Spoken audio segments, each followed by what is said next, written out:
Ikai desperately racks his brain trying to remember. All he can recall is this: he was hunting for a job, he crossed the street, and then boom, everything went sideways. Before anything else, Ikai storms out of the house and tells his sister, "I'm heading out, I've got an interview." She tells him they're eating hamburgers tonight, and no matter what, if he can't land a job again, he still has to bolt back home right away. Ikai blurts out, "Why are you telling me this before you go?" As she's getting ready to leave and the sister shoots back that their parents will be praying for him, then Ikai lets out a heavy sigh. 3 years ago, their parents were ripped away in an accident, and since then he's had to survive on his own. Life has been brutal. His older sister has been his rock, holding him up every step of the way, and he brushes off the fact that she started investing in stocks for him when he turned 20, telling himself it's all because someday she'll hit big and carve out an amazing career. Since he was hunting for a job, his sister started to panic, so she dragged things into the stock market, and now HE is straight up saying it's time for him to stop overthinking. He still has to land a steady job, then his sister turns to him and promises, "You're gonna shatter your record real soon." She tells me, "Get me sukiyaki ice cream. If they're out, grab a fresh tofu pudding with seaweed," and warns me they're so insanely popular they can sell out in a flash. As they head out, HI snaps that she must be kidding with all these weird lines. But nobody's buying it, so nobody's supplying the product either. Ikai is in a total rush. The interview is only 5 minutes away, so when he hits the crosswalk and the light flips to green, he darts forward. Then a beep blares, a car rockets straight at him and he catches the driver's face. Panic hits as he lunges to dodge, but he slams into a traffic light pole. The car's busted and Ikai can't stop thinking, just a little longer and he'd be slammed by a truck, reduced to nothing but an empty shell. Then it hits him, he finally remembers the driver. Then he looks up and bam, horses burst out of the truck straight toward him, screaming and neighing as hooves thunder overhead. He can't take it in time and everything goes black. When he snaps his eyes open, he remembers interview day, then a flash of chaos as horses trampled him, so he jerks his head around panicking like, "Where am I? Is this heaven?" Then a voice rips through the chaos, "You're dead," and tells him how the horse thief wrecked while fleeing, only for the herd to trample him. Ikai stares in disbelief, demands if that's really how it ended, and begs for forgiveness from his sister. Someone yells at him again. Ikai breaks down, crying that his family must be dying the same awful way, always tied to traffic accidents. Then a hand lands on his shoulder and the voice calls out once more. Then the mystery stranger challenges him. Does he dare to ignore him when he speaks? The kid turns over and over, and every time he spots a human-shaped figure right in front of him, until dread hits and he's convinced it must be a demon. The creature slams him in the forehead and snarls that she hates being called a demon because she's a goddess. Ikai fires back, asking if she's really reading his mind, and she confirms it. Yeah, she met him before. She tells us this: every 10 millionth dead soul gets a shot at another world and he'll either return or just stay dead. So yeah, now it's my call. He even presses me. Then what if we bring him back to the old world? The goddess snaps back that it's impossible, so he's ready to die. Ikai yells at her to wait, asking if it's true that if he doesn't want to die, he'll be thrown into another world, meaning he'll be reborn. Ta warns him he'll definitely die again if he comes back with this body, and that's when he gets a special skill. This world is crawling with monsters and magic. Like an RPG you can live inside, where every monster you kill drops loot and experience, and you level up into something even crazier. That's what another world is all about. So she tells him, pick any skill you want. He can choose to become a knight, but Dotichi snaps that he doesn't want that life. Then the goddess slides him 2 deadly options: deception or evil domination, and he fights for one more question. Is there anything that'll help me stay alive? She grins and hands him teleportation, theft, and more, because the real mission is simple: beat the monster. Ikai asks the goddess, is there a way to multiply my experience 100 times safely? And she snaps back that 100 is way too much, the max is 20. Ikai does the math fast. 20 times means if he battles for 5 years, he'll level up like a normal person grinding for 100. That's perfect, he thinks, and right there he picks a skill that boosts his experience by 20 times. The goddess nods, basically declaring his power is set. Then she lunges on him and clamps his head in a wild squeeze. Ikai fumes, because he'd imagined this would be way different. She taunts him, asking if he honestly wanted her to kiss him, and she calls him too naive to even get it. Ikai snaps back, refuses the kiss, and admits that after her embrace he's completely drained. Then she drops the final warning: there's one more thing he has to remember. In another world, there's no clear mission and not much has changed from the old life, so yeah, you better soak it in while it lasts.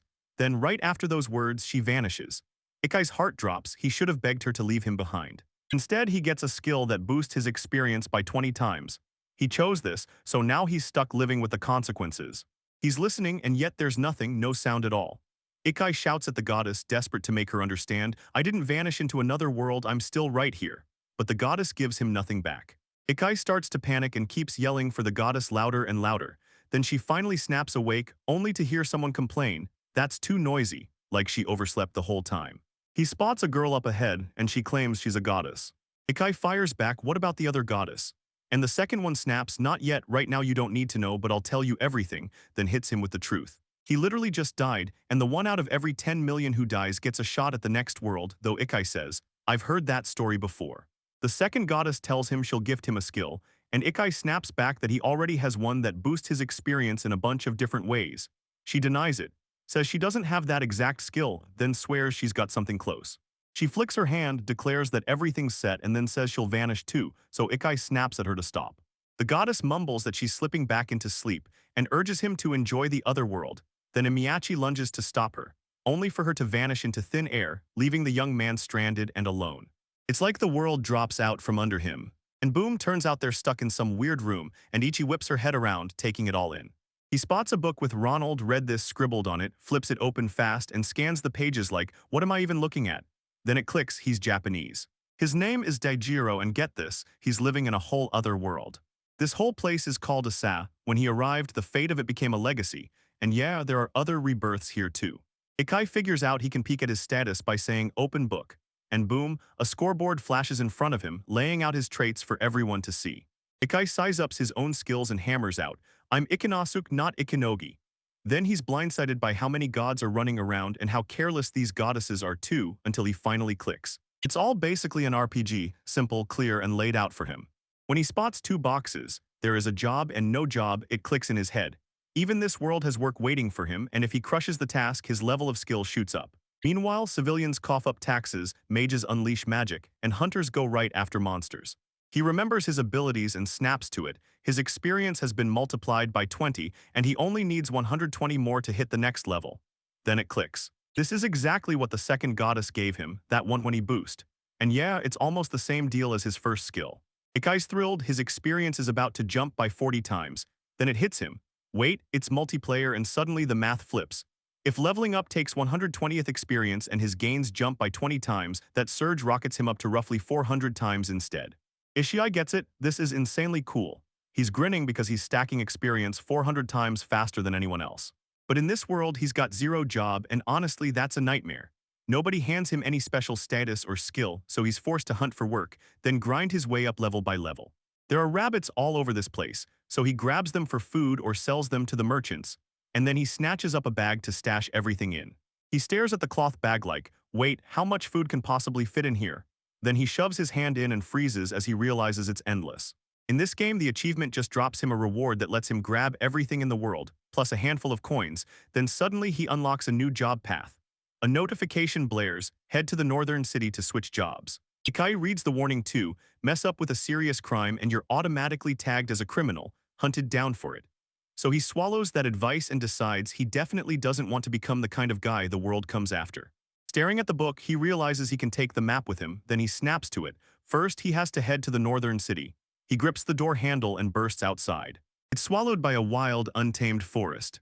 Ikai whips his head around, scanning the whole place. Then he whips his head back and the door is just gone. His brain screams, "Is this magic?" He suddenly stomps on something, looks down, and realizes he just crushed it, only to find it was slime the whole time. The scoreboard flashes, "You've won," and boom, monster eliminated. Ikai can't stop wondering, are there slugs in this world? It feels like an RPG you'd actually get trapped in. He gets it, you've got to give it your all. Then bam, a noise snaps through the air, he flinches and dives sideways, totally clueless what triggered it. And when the sign flashes back again, he realizes it's time to level up. Ikai's mind reels. He only took down one slime, yet the scoreboard flashes that the level's cleared, everything's locked in. Your experience gets blasted with a 20x multiplier. And somehow you only need 1/20th of the usual XP. Ichi is grinning from ear to ear, and at this pace, he's headed for something huge. Each time he lifts that stone, he spots rabbits munching the grass nearby. The young man charges straight for the hares. Hairblood flying, Ikai wipes them out and levels up again. He's fine with it, but it takes real guts. A new tablet message pops up. Farmer, hunter, and woodcutter are unlocked. He spots the jobs already marked complete, grins because this is screaming RPG, then stuffs the rabbits into a bag. If he has no job, he knows he can't learn new skills, so he opens his status screen. His stats are exploding. He just dropped 2 rabbits, and now his experience is stacking at 400 times the speed of a regular person, meaning he'd need to hunt down 800 rabbits to match that same result. The moment people step into this world, They're instantly tagged as civilians, so nobody's jobless before level 20, because they don't realize yet that you can still earn skills even without a job. Ikai can't wrap his head around why there are so many workstations here. Then a message pops up. Delete it and there's no job to do, plus it can't be sent back to the original slot. So Ikai slams the door on creating a subtask. He stares at the board and gets it. If he wipes that no work status, he won't be able to bring it back later. Still, he can't ignore the upside of being unemployed. Like, surely nobody would want that tag, so he shrugs, keeps it for now, and wanders around to see what happens. He strides ahead with a calm, satisfied grin, still broke and unemployed in this world, but refusing to let it weigh him down. Each of them slammed into the city fast, like they'd been sprinting on pure adrenaline. At last, he strides up to the main entrance, only to spot Strange writing above the gate that he can't make out. A girl steps out to greet him and welcomes him to Florence, the labyrinth city. Ikai nods and asks if he can enter. Ta tells him sure, but he has to press his hand onto the crystal sitting at the entrance. The crystal will read how everything's running, so it's comfortable, she says. Ikai freezes because that crystal might expose the status of his work. Already being unemployed felt like pure shame, and he admitted his work was strangely specific. Until the girl explained the crystal didn't point to a job at all, they just needed to confirm he wasn't a criminal. If he was, the crystal would turn black. If the merchant spotted green, that meant he was good, and if it flashed gold for an aristocrat, the tax got calculated from that color alone. Then Ikai finally caught on to everything and swore it was insanely convenient. Ikai slaps his hand onto the crystal, and the girl gasps that he doesn't look like he'll struggle to get into this city.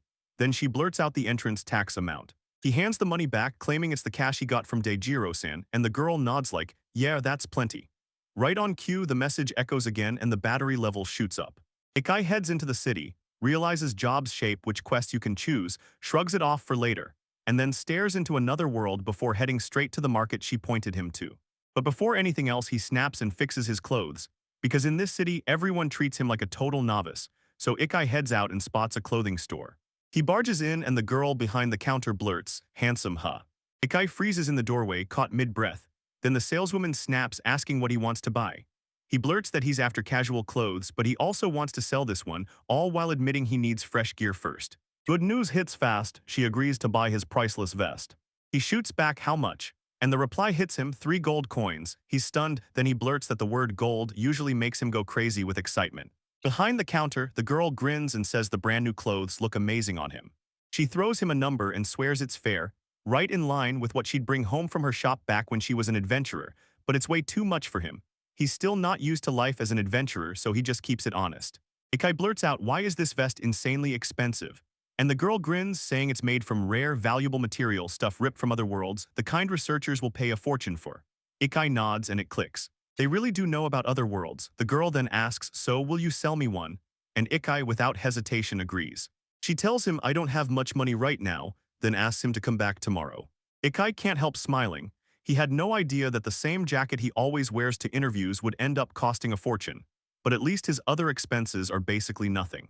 After a while, he's finally sprinting to grab some food. He spots a spot where they're selling food, slips inside, and gets hit with a parade of weird, hard-to-read personalities. He can feel the creepy vibes in the air, so he strides up to the girl at the reception desk and blurts that he wants to sell rabbits, and she smiles and welcomes him. Then tells him to show his adventurer ID card first, or he won't get anywhere. A man rolls up and demands to know what's bothering him, and Ikai snaps to the truth. If he doesn't fix his unemployed status, he won't be able to buy a thing in this store, and the moment he realizes he can't just keep coasting, he realizes he needs to change. The girl spots the newcomer, blurts out Mr. Mathes, and snaps that selling in grocery stores has nothing to do with his work. Then the man leans in, tells the cheat he's heard all about him and wants him to register, and with a sharp idea in mind, he orders him outside. They step outside and Matthias points out that this place is packed with all kinds of shops. But if he wants to walk in, he's gotta have a job first, and yeah, it sounds hopeless until there's a way out. To kick off his own business, Ikai pounces on him again, don't break anything. Matthias snaps back that it's totally fine, but the store union is still going to hit him with a fee. Ikai leans in and asks Mr. Matthias to do it for him, but Matthias snaps back. No, I'm not an adventurer, I'm a slave trader. Ikai's stunned and Matthias quickly says it like this. Yeah, she calls him a slave trader, but they're not bad. They feed the slaves, give them shelter, and if they neglect them, the punishment hits hard. Ikai admits that the moment he heard the words slave trader, his stomach turned. While Matthias fires back that this monster doesn't just sell people, he rents them out to be hurt. Here, anything that hurts a slave or turns cruelty into payment is totally banned. They don't mistreat them and Ikai just blurts out, so what's a slave cost? while Matthias explains the price depends on their race. If the slave is human, it'll cost you 1 to 3 gold coins, and if he's got special skills, the price jumps even higher. Everyone knows you don't just snap that up because it's wildly expensive and you also have to factor in the per capita tax. Matthias greets him right there in his shop. Ikai stares up at the massive building in shock and blurts out, "So this place is guaranteed to rake in profit, right?" Matthias beckons him inside and he smirks, saying that right now he'll fetch a slave matched exactly to his condition. He hurries back and throws out a sincere apology for making them wait. Ikai snaps his head toward them, stunned beyond words. He spots an animal girl and before he can even process it, Matthias snaps the truth. He's a slave. The girl steps up and flashes a smile. "I'm Haru. I'm from the White Wolf clan. It's great to meet you." He wanted to sell rabbits to the guild and then boom, out of nowhere, and luckily, he could finally do everything, but that pesky no-work curse still hasn't let go of him. He's posted up outside the guild waiting on Haru because no job means he can't step inside. He told Haru to step inside so he wouldn't get hit with the law and he figured she'd just sell the rabbits after, while Ikai stood there, waiting, totally confused why Haru took forever to come back out. Then panic flickered. Did she run? But with that slave collar on, she should have been obedient. Still, at last Haru burst back through and she apologized, like she'd made him wait an eternity. Ikai tells Haru that she's been hanging around for a bit, and Haru snaps back that he told her to get the most out of them, so she used her skill to slice them into pieces. The kid finally gets why it took so long and he's grateful, like, genuinely. Haru shoves the cash into his hands, one crisp silver coin. Every time he blinks, he's hit with shock. He thought a rabbit would cost just 10 cents, but nope, it's 3 times that.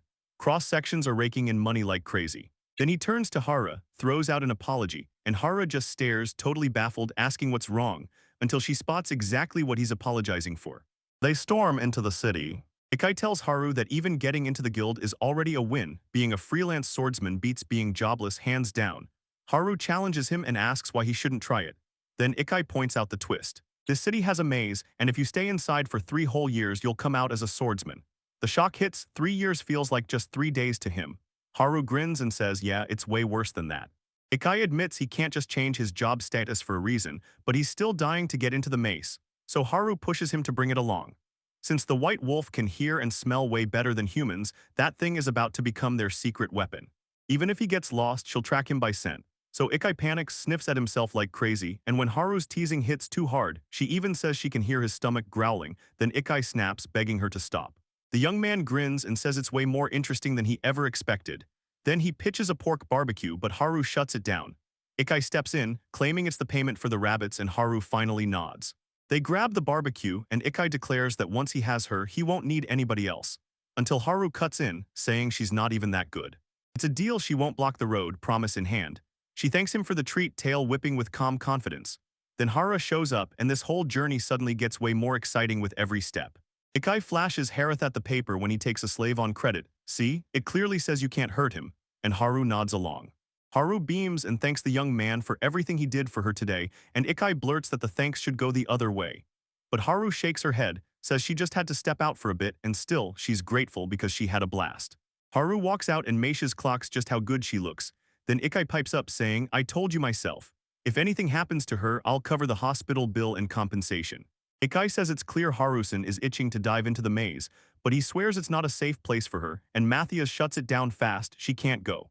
In this kingdom, female slaves aren't trapped by strict rules. They can actually demand terms from the buyer, at least for her first year.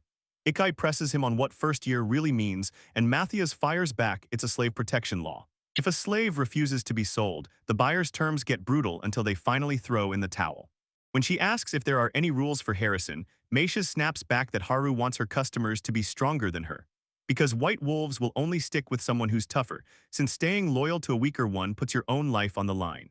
Ikai's still missing the point. She can't wrap her head around why that means she can't enter the maze. Matthias lays it out. Some royal-blooded someone wants it, and that person is tied to the supporters who bankroll every shop for the researchers, so there's basically no way to argue back. If anyone starts watching Haru-san, they're in big trouble because money runs this place. That man couldn't beat Haru, so he's stuck waiting another whole year. Ikai spells it out. After a year, the deal's over, and with enough cash, he'll finally be able to buy Haru. He blurts out when's the end of this year, and Matthias shoots back 10 days from today. He blurts out an apology because Ikai isn't an adventurer and he's not under this guy's control, but he still marched Haru over to him.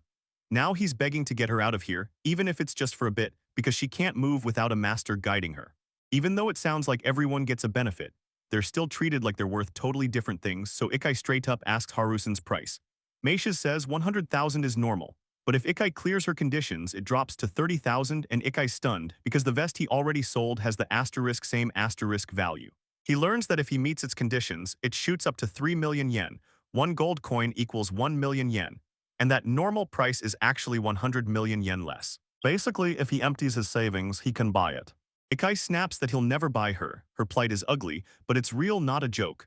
Because if he acted on pure emotion, he'd end up buying every slave he meets and earn zero respect for it. Then Matthias swings off, saying goodbye and hoping they'll cross paths again.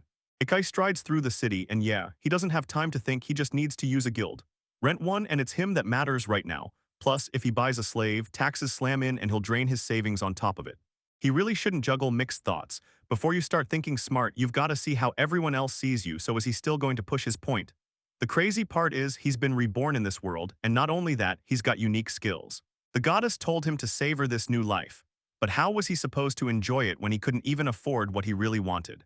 Ikai explodes, yelling that this is his shot, his moment to do exactly what he wants. He needs to grab Haru, no excuses. If he bought her, she'd probably feel happier than when she was alone.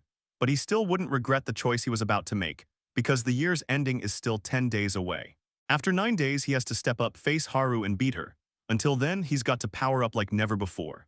He's brand new to this world, so he knows nothing at all. But if he uses what he already has, he should be so much stronger than this. He strides up to the building where that guy is supposed to be. The shop assistant snaps that Ikai can't step into the royal family's guild, and that he can't pry a single thing out about the slaves either. The girl figures this is why he showed up to someone like her, a former adventurer, because the things an adventurer does and the things they think are never the same, and if he's weak, he won't even be able to pry out a single piece of info. People who toss around lines like that so casually, yeah, she calls them unworthy. She clocks that Ichi's starving to become an adventurer, and when she sees how badly he wants to help that enslaved kid, she makes her choice right there. If those white wolves have to obey someone weaker, they'd rather die than submit, but the second that slave collar snaps on, they lose the choice to refuse.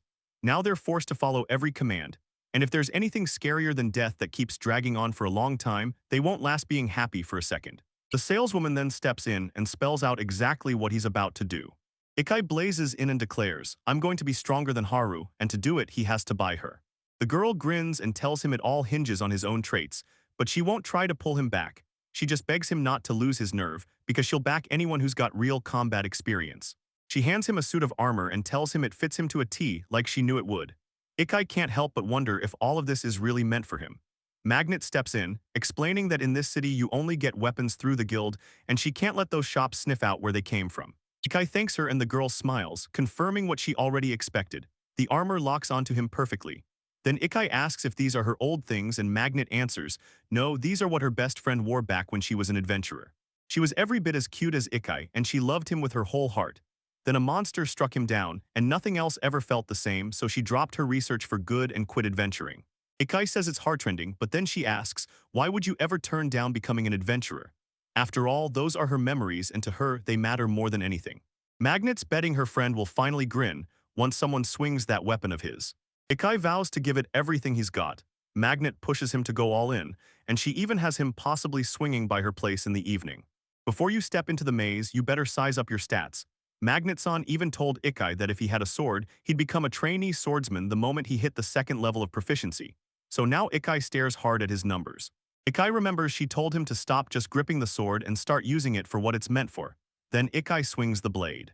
He has to level his skill up to 5. Right now, and the young man charges straight into the maze. The girl he spotted by the entrance gate suddenly appears right in front of him, so Ikai blurts out, wait, you're guarding this place now.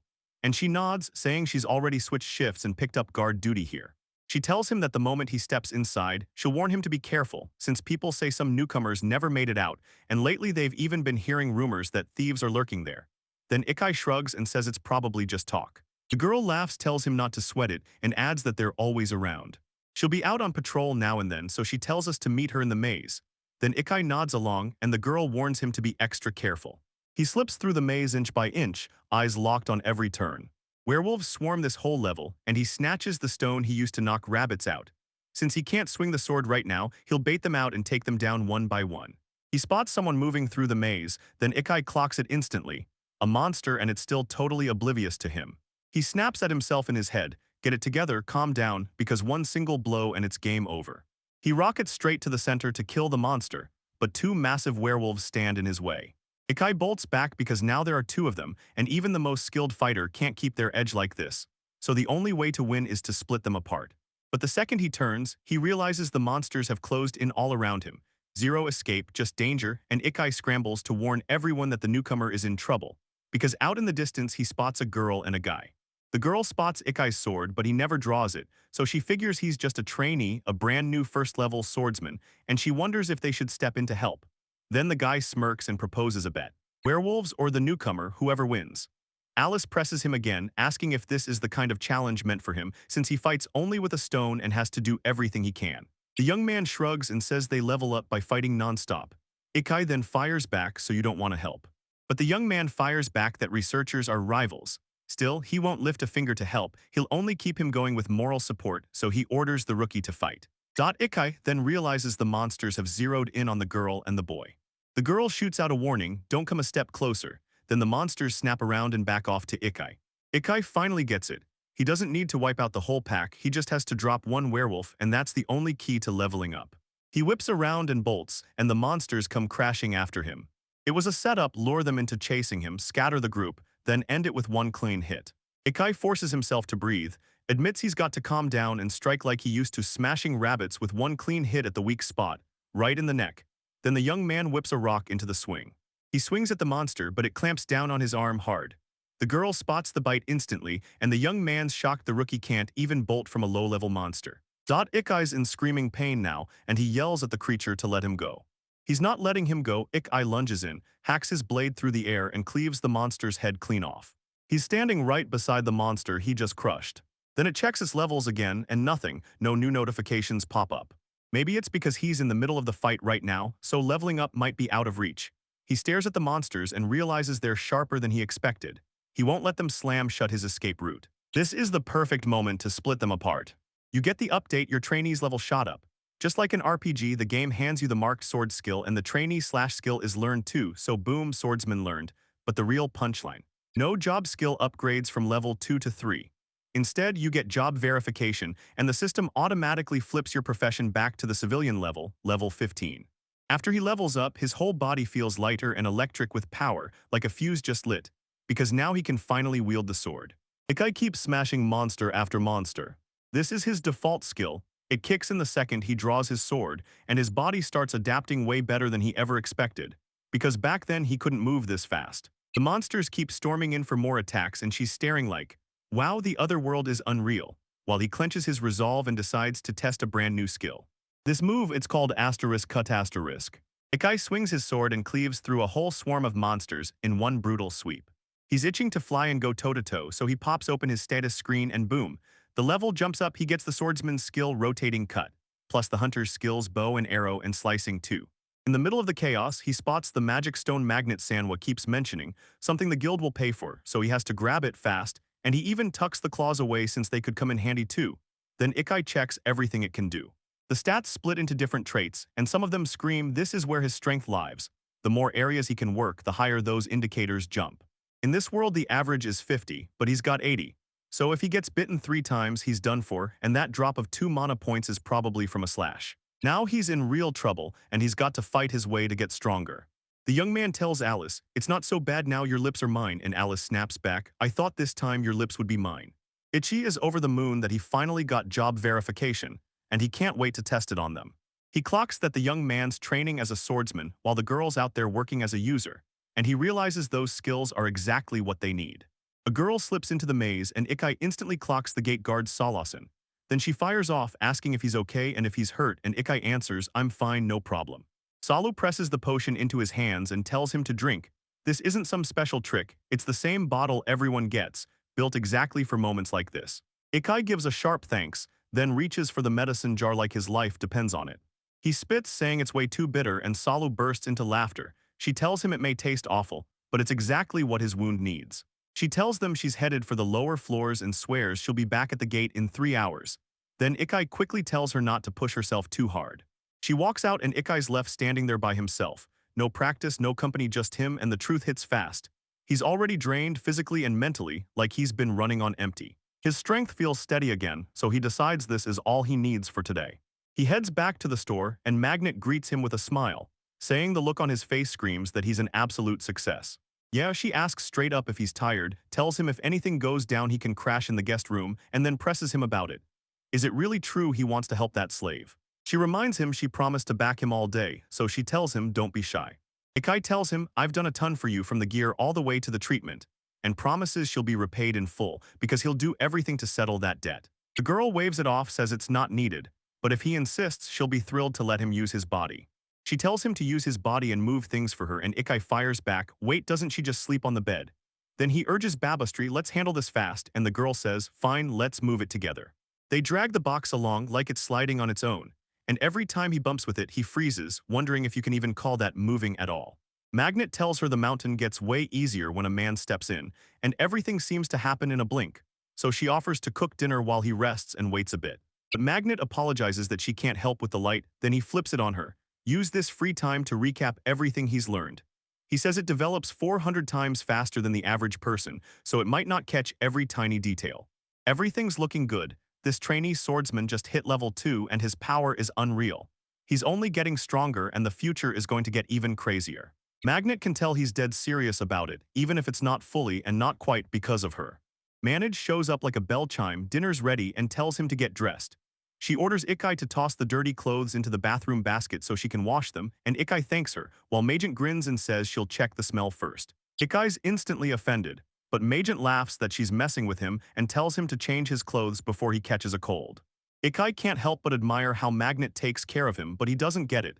This isn't brother or sister or anything he can name, and he refuses to stay in her debt. So he turns around right as Magnet locks eyes with him. Ichi seethes and demands to know if he really wants her to push him into an all-out rage. Magnet slams both hands over her face, yet she keeps peeking at Ikai through her fingers, like she's still got him in her sights. She insists she didn't see anything, but Ikai explodes, furious that she's watching him after all. Magnet snaps that he's a pervert, and Ikai can't believe it, because somehow she's acting like he's the one who was caught peeking. They drop into their seats for dinner, and everything looks crazy good. Ikai grins because every single dish is piled high with meat. Ikai blurts, why are there 3 servings? And Magnet admits she forgot to tell him about the extra guest Solution, the guard's Tayashi at the gate. Then Ikai adds, I saw her today watching the entrance to the maze. She told Ikai she'd be back in 3 hours, and Magnet can't believe it. By now she should have returned, so she either lied or vanished somewhere else. Then knock, knock, knock. Magnet bolts to the door. She spots a security guard on her doorstep, and he quickly apologizes for showing up so late. The guard tells me Salu still hasn't come back from the maze. Ikai's head is spinning with confusion. The guard demanded to know if Salu made it back home. According to the security captain, she's been there for 6 full hours. Magnet's convinced everything's going to be okay. She thinks they'll send a search party tomorrow. And honestly, Salu would never just get wiped out by monsters. Ikai blurts out the idea like, let's go take a look. Magnet shoots back that he can't. The monsters keep leveling up the deeper you descend, and even Magnet himself starts getting harder to handle. This maze isn't a place you wander into casually, because you're still very likely to run into thieves down there. The more Ikai digs into who he is, the more he's itching to bolt straight to her, no matter the cost. If there's even a chance, he's going to sniff out Sola and find her fast. Ikai remembers Haru saying she'd track him by smell, so he snatches his weapon, claims he's found a way to locate Sola, and tells Magnet, don't worry, I won't pull anything dangerous, then orders her to stay put as he strides off through the city. He storms in to see Matthias, freezes in shock and blurts, what dragged you here? What made you come to me? Ikai begs to borrow Haru for just one more day, because right now he desperately needs her help. The young man insists he has to find the girl, and once he's got her sharp scent, their odds skyrocket. But Matthias, being a slaver, can't risk renting her out for a mission this dangerous. But if they want to go for a walk, he shuts his eyes, bam. Ikai yanks out a pouch and dumps out 20,000 gold coins. He says once he sells the suit, he'll come out with the same amount on top, and he tells Matthias to take the cash as an advance. Matthias pauses, then turns to Haru and asks what she thinks. Haru tells Ikai she's got a sword and offers her help, and that desire never fades, slavery or not, she still wants to protect and aid him, while Matthias just gets lost in thought. Matthias tells her, say the word and I'll grant your wish, then I'll hand the sword right back, and Haru's jaw drops because he didn't sell them. Haru tells Ikai, let me help, and Matthias snaps back, just be careful. The kid thanks Matthias, then smiles. All right, now we're ready to head into the maze. They head into the maze, and Haru fires back, asking if it's true Salu is the master's liar. He shakes his head and insists it's not that way. She lives in the same hotel and she even helped him escape the maze, and only recently did he realize he didn't know her name at all. Haru blinks and asks, "So what's the point of all this rush then?" Richie shrugs and says, "I just wanted to help a little." It feels weird to Haru at first, but she gets it. He couldn't just sit there and pretend it didn't matter. They charge toward the maze, drop into it, and finally reach the exact spot where Ikai last saw her. Then he blurts, "Okay, so what now?" And Haru snaps back that the place is crawling with too many smells, so she can't do a thing. She asks if he's got something that reeks like a salu, and the young man yanks out a jar of potion, then wonders if it'll fit. She tells him she only gave it to him a little while ago, and Haru sniffs the jar. He sniffs again, then snaps that he can feel something, so he pulls her along and tells her to go on ahead. But there's a werewolf in the front seat and Haru blurts out, "Can you hand it over to me?" Ikai tells her not to fret, then swears he'll take care of the werewolf himself. He swings the cut, and just like that, the werewolf goes down for good. Haru's jaw drops every time he levels up. Boom, he's hit with a new ability, the explanation skill. Then it hits him out of nowhere. This transformation flashes in his head. He doesn't fully get how the skill works, but his curiosity spikes. Can he dig into other people's abilities? So he steps up and offers to set up a test to see what he can do. Haru says this will totally help with skills he hasn't learned yet, so she pushes us to keep searching. Then she tries to grill the master about the move he just used, and Ikai blurts, "What's wrong with you?" Haru snaps back that it's just a brutally powerful ability meant for trainee swordsmen. Ikai snaps that he's not even a real swordsman, but he won't spill the whole story. Meanwhile, Haru's pissed, insisting she gets it and won't ask again. Then she points them straight to where the scent leads. Ikai urges them to keep going down to the floor below, then Haru warns, "Those monsters are way stronger, don't get reckless." The young man snaps, telling her she doesn't have to call him master, and Haru blurts, "Wait, why are you saying that, ick?" What? He tells her he's heard the White Wolf clan thinks the worst fate isn't death. It's bowing to someone weaker, so she should treat him like a comrade, and Haru just can't stop thinking about it. Just a beat later, she shoots off an apology and admits she can't carry out the order because the master's power crushes hers. Still, no time to waste. They have to run, and Salu's safety is all that matters right now. They burst down the stairs to the maze's second floor. Haru sniffs the air, swears they're on the right track, and warns that monsters are lurking ahead. Then Ikai blurts, "Can I apply the incision?" Haru turns to the master and dares her to let her prove herself. She charges in so fast it knocks Ikai back with pure shock. Haru starts hammering blow after blow, blasting the monsters clean off their feet, and Ikai can't stop staring at how brutal her strength is, wondering what level she's even at. To buy Haru, you have to be stronger than her, so now Ikai needs to hunt down the info. He snaps open the profession check and freezes. Haru is a level 23 swordsman. Haru then tells Ikai, "Go on, finish it." Ikai's like, "Wait, what?" And Haru has to spell it out. The only one who lands the last strike gets the experience. Haru's shocked Ikai didn't already know. Ikai thinks he knows why she beat them but left them alive. Like that's just how slaves fight. But he refuses to buy it, snaps that they should be killed by Haru, and when she presses him again, he insists he's sure. Ikai tells her he's glad she's worried, but then reminds her she's the one who killed them, so the whole mess is on her. He begs her to ignore him next time because the real priority is Salu, not Farum, the experience farm. Haru charges into the chaos, slays monsters left and right, and scoops up their magic stones. They drop down to the maze's third floor and Ishii leans in. "That smell, it's coming from up there, right?" Haru swears it is because this maze has only one staircase, meaning Salu is still here, and Haru can practically feel it, like she's already gone down those stairs. Ikai shoots, "Are the thieves still hanging around?" And Haru snaps back, "If they block the stairs, it cuts off every escape route. There's a whole pile of reasons why. If someone dies here, the maze devours them on the spot. No clues left behind, so you can't even tell whether a human or a demon killed them. And yeah, the night order only kicks in if you attack a merchant. Swing at an adventurer and the order stays completely silent. Guild and the Knight's Order just swore they won't lift a finger for each other anymore, so now they're living under the kingdom's protection." Ikai shoots back, "Wait, have thieves ever gone after newcomers like this before?" Haru answers, "I think they're stripping the gear off dying adventurers, because once a dying adventurer gets gobbled up by the maze, their equipment gets taken with them." And then it clicks for Ikai, this whole crew is targeting the dying. Right then, Haru yanks them to a stop, turns their heads to the corridor, and there in the maze a goblin is waiting. Yichai can feel his chance to level up calling his name, and yup, there's only one goblin in sight. Even if he'd been acting noble, refusing to level up right now would spell danger. Because if he slaughters this goblin and grabs 400 times the EXP, he'll walk in with the upper hand. Haru begs for permission to take on the goblin, but Ikai cuts in and vows to test it first. He slashes hard, but the goblin shrugs it off, totally untouched, and Ikai instantly knows exactly what to do next. He closes in and swings again, yet the goblin shrugs it off, invulnerable as ever.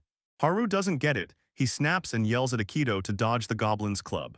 Haru tells Ikai that after you use the ability, you've got to sit through a 10-second cooldown. Then Ikai's blown away that a skill recharge even exists at all. And sure, it sounds like a lot, but he's not dealing with it right now. Ikai blocks the goblin's punch, but now he's got to hunt down their weaknesses fast. The groin is the one spot you never want to get hit. He boots me right there, and it hurts no matter what kind of species he is if he's got that male anatomy. Yeah, it's unfair, but there's no escape. So Haru yells that every goblin is a girl, and he makes him dodge the punches.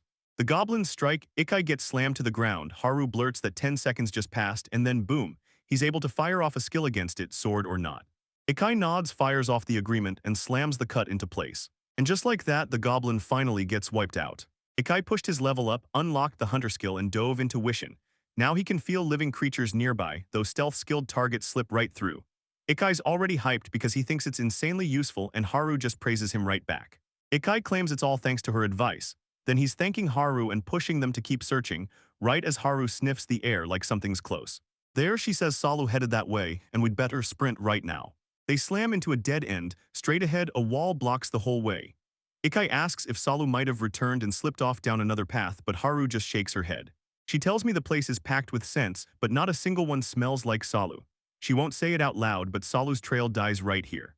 Now there's zero sign of Solo in the maze, and Ikai's brain is scrambling to make sense of everything he just heard. Was Salu truly gone for good, or did he still have something to say to Magnet? Then he jabs his finger forward and blurts that he can feel a weird aura in the air, coming straight from that wall.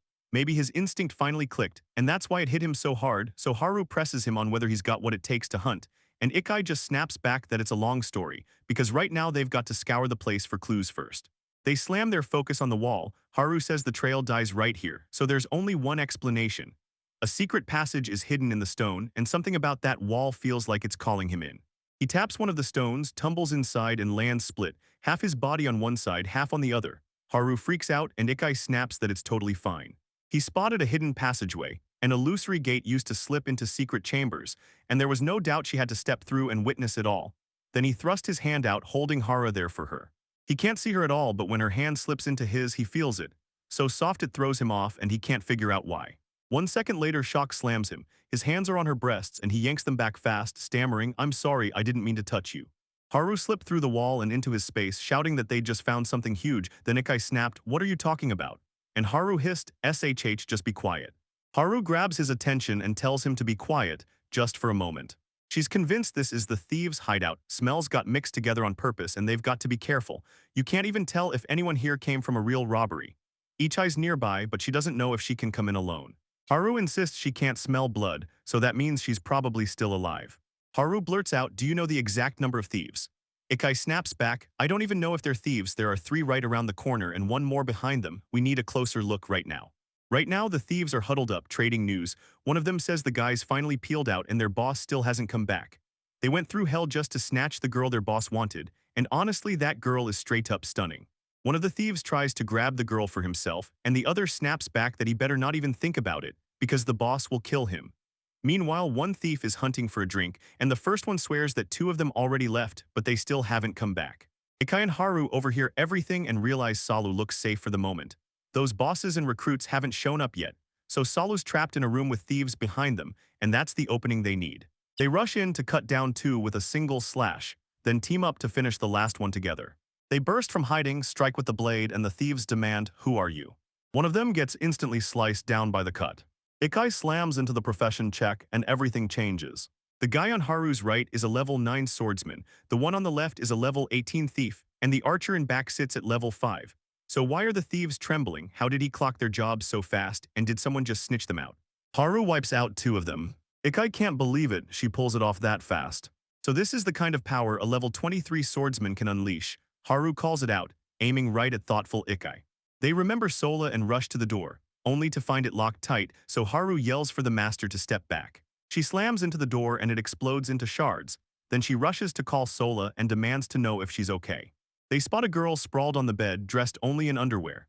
Ikai can't stand it and snaps that Haru should cover her up. He's even thankful he packed extra clothes. Then he grabs Salu's spear and urges them to move fast, because once they're here, he plans to scoop up every weapon before anyone can stop him. They've got to head back, then footsteps hit the floor fast and they're thinking, "Don't tell me those thieves are back, boss." Haru and I just stand there, brainstorming our next move like the answer is hiding right around the corner. They cram Sola inside and brace for war, then a voice screams, "He's back." Ikai spots a massive man charging in. He spots the dead bandits and turns to me like, "What the heck happened here?" Then he spots Ikai and lanes in, demanding to know if it was really him who did it. Ikai taps into the profession check and freezes. This bandit's level 14. He looks at Haru and asks, "Can you take him?" Haru shakes her head. "No way. If a level 20 bandit with an axe starts causing real trouble, that's a top-tier fugitive because they're stronger than swordsmen and beating them is basically a long shot." The bandit seethes with rage and demands, again, whether Ikai did it. Ikai keeps his calm smile, claims they only got drunk and just passed out, but the moment he locks eyes with that bandit's face, he knows there's no way he's buying a lie like that. The bandit glares at them, bursts into laughter, and says he can tell they've just been recruited. So why didn't that guy warn him sooner, or was he already set to kill him? Then he plops into the seat at the table and orders the newcomers to bring him alcohol. Ikai blurts that he's out of cash, realizing the real newbies already rushed off to grab it. Then the boss slams back, saying everyone's so trashed they're basically drunk to the core and nobody's left to fetch more alcohol. Ikai swore right where his eyes could reach that they'd cleared every drop, so they had no choice but to hit the store and grab more. The bandit studies them up close and demands to know one thing: is the girl really not a slave? Ikai snaps back that she's his mistress. She was tricked, stolen, and dumped on a slave trader. To get her free, he's ready to smash the slaver, and that's why he hired her. The bandit finally catches on, so that's why Ikai came crawling to the only people in this region everyone fears, the most famous bandits. Ikai can't shake the feeling he messed up big time, because the bandits will sniff out his lie in seconds. He's sure he messed up, then the bandit collapses into gut-wrenching sobs. He tells me he's heartbroken for the brutal times we've been through, and he's got nothing but pity for losers like Ikai.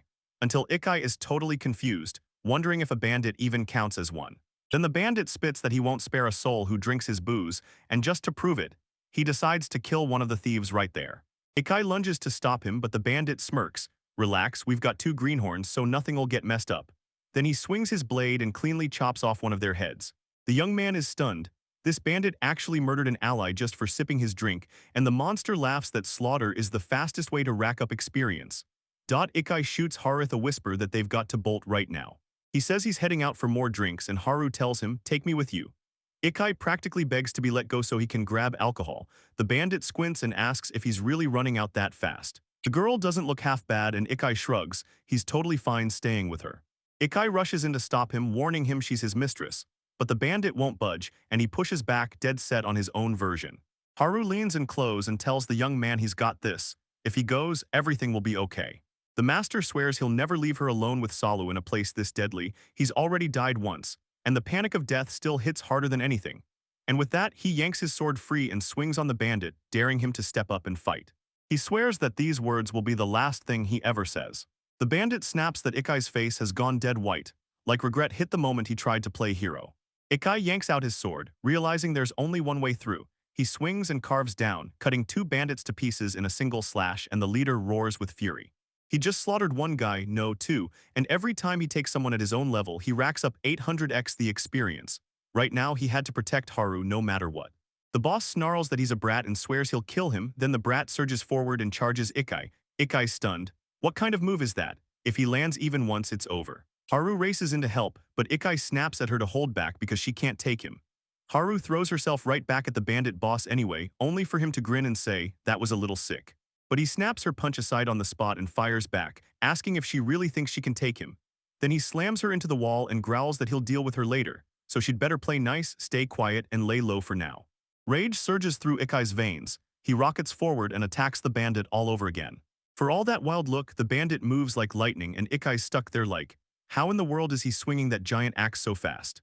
Ikai snaps that they've got to come up with a plan, and the bandit yells back that he doesn't care what Ikai suggests. He'll never lose, not even once. Even without a plan, there's no way he wins, because the bandit snaps his axe down again. Then he leans in and says, "I've got something wild, trust me." He tells me he'll let each. And she'd slice off his limbs, turn him into a puppet, and he'd be forced to play with the corpses of those girls right before his eyes, while the bandit swears Ike is going to regret standing up to him. Ikai snaps at the bandit to shut up, and the bandit comes charging only to grin and laugh, bragging that he missed again. The kid swings again, this bandit's just laughing like it's all for fun, then hands him a grin and declares, "That was a great shot." Ikai is finally starting to feel his own rhythm, but if this fight drags on, a rookie like him could get crushed. He has to stay patient and let the boss burn through its attacks first. When he keeps his distance, that thing throws out heavy hits that aren't quick, and that's his opening. He just has to wait for the exact moment to end it with a kill. Ikai's stuck waiting for the boss to pause, but the guy keeps swinging that axe over and over. The instant the boss drops the axe, Ikai surges forward.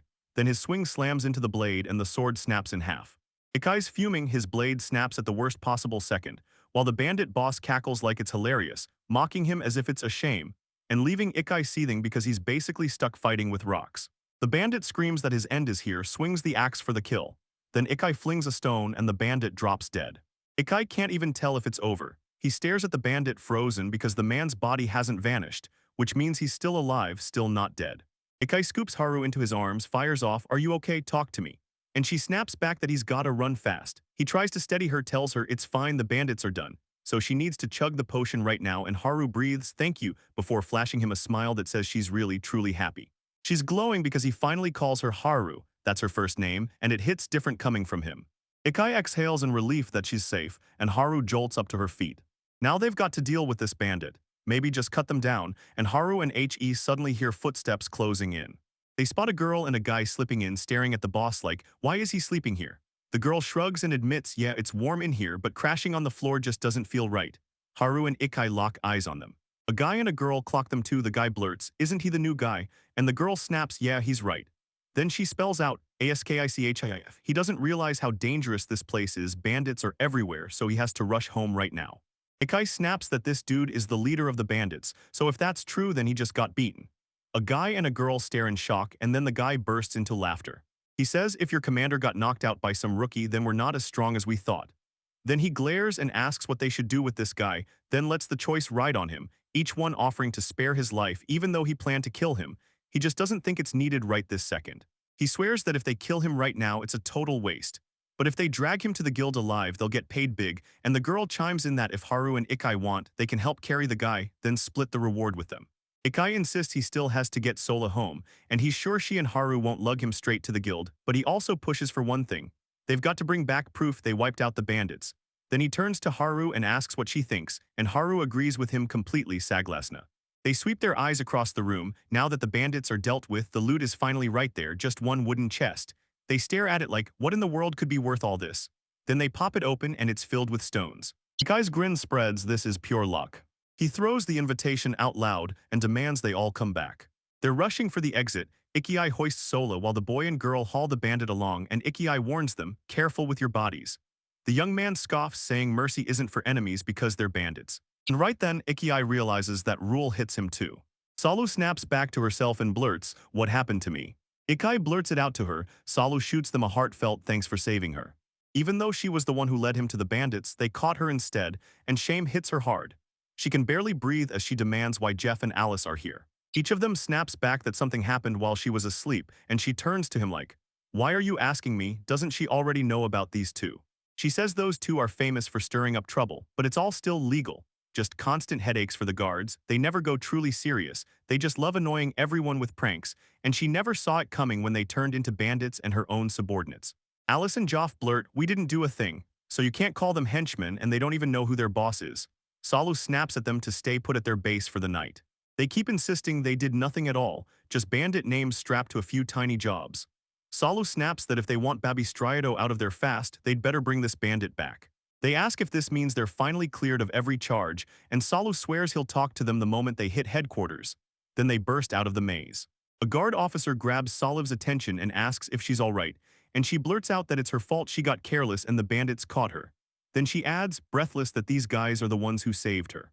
The guard breaks into gratitude, thanking everyone for jumping in to help. Salu blurts out that this guy is the bandit leader, and the guard snaps back that they've got to haul him to the jail. Then Salu's like, "Wait, what are Joff and Alice doing here?" He can't stop worrying they've started trouble again, and Ikai's staring at the guard like, "Hold up, he's calling them by first names." That's how close they must be, and Salu finally tries to spell out what they came here for. The guard tells Ikai, "I've got it all, everything else is on me." Ikai turns to Solif and says it's time to head home. Magnet's freaking out, and they promise to talk about everything that happened in the morning. The guard closes in on Ikai, blazing with gratitude, and straight up praises him for saving Sola, then hands out the highest commendation. And as for that bandit's bounty, it's going straight to the Adventurers Guild, so Ikai can swing by tomorrow and grab it. At night, they roll back into the city, so Ikai perks up and says, let's hit my place first, then go to Meisha's. Haru cuts in, grinning, nah, Meisha's is a dead end, the slave market's already shut. Ikai beams anyway and jumps in, happy to go together to the magnet. Magnet beams at Sola and Sola bursts with relief, clinging to him so hard she hugs him tight. Then Salu jerks back when he realizes those hugs hurt, but Magnet keeps crushing her in his arms anyway. She shoots him a grateful smile and the young guy, Ik, yanks his sword free like it's showtime. He can't believe it's broken down, and he shoots a Magnet look at the sword, stunned. She says this thing has already saved Ikai and Solo once, and she's convinced it was the previous owner's doing, so she wants to thank Ikai again. Again, she lunges for a hug, and Ikai squeaks helplessly, trapped in her arms. Salu tells Magnet she's a real fighter. Her strength rating is no joke, so breaking free from her grip is brutal, and then Salu snaps at her to stop talking about it for now since she's just a tailor. Right then and there, Ikai hits the profession check. He clocks Magnet as a level 38 tailor, the highest level he's seen so far by a mile. The hostess ushers in Haru and tells her Ikai's bragged nonstop about her, then Haru thanks her for the way she helped, saying she saved Saul. Magnet fires off, asking why Salu won't let this girl become her little sister, and Salu snaps back that she already has one and it's just not sister stuff to grab someone new. Magnet laughs and claims Salu's just jealous, then she lunges in and starts tickling her, demanding to know if Salu's really happy, only for Salu to shriek, that hurts. Magnet shoots the question at Haru, why won't you stay for dinner? We've got a mountain of meat cooked today. Ikai backs him up instantly, urging Haru to stay too because the food here is downright incredible. Haru blurts out, I'm just a slave, and Ikai fires back, yeah, I know. Haru snaps that it's the whole reason she's only ordered to chow down on slave food, and Ikai says he gets it. But come on, she trekked all this way and she's probably starving. So Haru cuts in again and reminds her one more time that she's still just a slave. The girl warns them, if you get hooked on good food, you'll choke when the real stuff hits. Slaves get different meals and it's not the same. She says they should hold back, though you can probably cut them some slack once, and then Ikai turns to Magnetif and asks if this is just how it works since Haru is a slave. Magnet shrugs and says it doesn't matter, so everyone can chow down together. Then she scans the room and warns that it'd be a real crime for any of them to waste their food. Ikai tells Haru to ignore her and come eat with them. Magnet asks why she can't help with the food, Salu nods and agrees, and then, bam, Haru and Ikai are stuck alone in the room. He leans in and asks Haru what she thinks of him right now, then dares her. Is he strong enough to beat her? She shoots back that he crushed the leader of the bandits, the same guy she couldn't beat at all, so Haruo's eyes light up. Ikai just confirms it, if it's what she says then he's legit strong. And then the young man grins and says he's going to buy it. The girl sobs so hard her tears won't stop. Haru blurts out that she's over the moon, so happy it hurts. Then Ikai gently wipes the tears from her face. The girl studies the young man, eyes locked on him like she's trying to read his next move. Haru flashes a smile and tells him she's over the moon, then leans in to remind him that, yeah, he probably already knows. There's a noble out there who's trying to buy it too. This person just dumped a massive fortune into the guild, and if Ikai touches it, his future is about to get packed with dangers he can't even picture yet. Ikai swears he's not joining the Adventurers Guild anyway, but Haru smirks and says she'll ask for the money to be collected for him without breaking a sweat. If that happens, the guild will start trash-talking him. Haru doesn't think they'd say it to his face, but they might quietly slash the bounty on that bandit's head, hoping Ikai drops Haru and gives up. Haris grins and blurts that she doesn't want her master to leave her behind. His care is more than enough for her, for now. Ishiai tells her, don't stress, I'll figure something out. And even if his magic stones sell for half the price, they'll just need to track down more easy, just hunt demons. Then he snaps that he's basically forcing Haru to live like this, and that isn't right. Haru fires back, the White Wolf tribes are a wandering clan, we don't have one set home. If you can live this way, then I can too. Ikai tells everyone that the only thing that matters right now is her opinion. The young man tells Haru to stop stressing about the nobles or his own thoughts, then leans in and demands she lay it all out. What does she want right here, right now? Haru asks, would it be okay if I tell you I want to go with you? And Ikai pulls her into a tight hug, practically beaming like, I'm so happy you're staying with me. He gently pats Haru's head, and she wags her tail like she's on cloud nine. Solo and Magnet are crouched around the corner, peeking in and cracking up like, did you see that? Magnet roars, if we're done talking, why aren't you already stuffing your faces? The food's going cold. Then she smirks because something in the air says it's getting way too hot in here, so Ikai asks, wait, since when are we even here? Ikai strides up to Meisha's, all dressed up and ready to buy Haru, then says he understands everything, flashes a certificate that proves he can legally own Haru. If Haru's certification gets lost, yeah, even the slave collar and the rest of those accessories, they can yank him and hand him to someone else, so Ikai just can't mess up. He's telling everyone, don't worry, I'd never lose it, but you can tell he's a little on edge. The trading market stores the papers, though you've got to cough up a small fee first, and that's the whole certification showdown, and Ikai is betting everything that it'll all go smoothly. Haru zips up her suitcase. While Ikai quizzes Meishes about who knows I'm buying Haru, Meishes says that when he promised he'd take her with him to save Saul, he figured the young man would come sniffing around. The moment Ikai realized what she was going through, he bolted over to help right away. Ikai doesn't buy it, because right then he's nowhere near strong. Matthias tells him the power Haru's chasing comes straight from the heart. When trouble hits and you sprint to help, that act blows your power wide open. Ikai says he gets it, then presses her, so what has to happen for her to lose? Matthias grins and says that when danger hits, the power of his heart will blaze through, and Haru will feel it when she fights him. And if she wins, she'll still realize he's got a real good heart and an iron will. Then she'll pick him. Ikai blurts, what if that guy's stronger than me but he's got none of those traits? And she points at that bandit. Matthias answers, then you'll blame yourself for not being strong enough and you'll just resign like it's fate. Ikai snaps, that's a brutally harsh deal. It feels like fate handed her the choice and she picked him. Pure luck, the kind you don't just stumble into. Then Haru barges in, breathless, and apologizes for making him wait.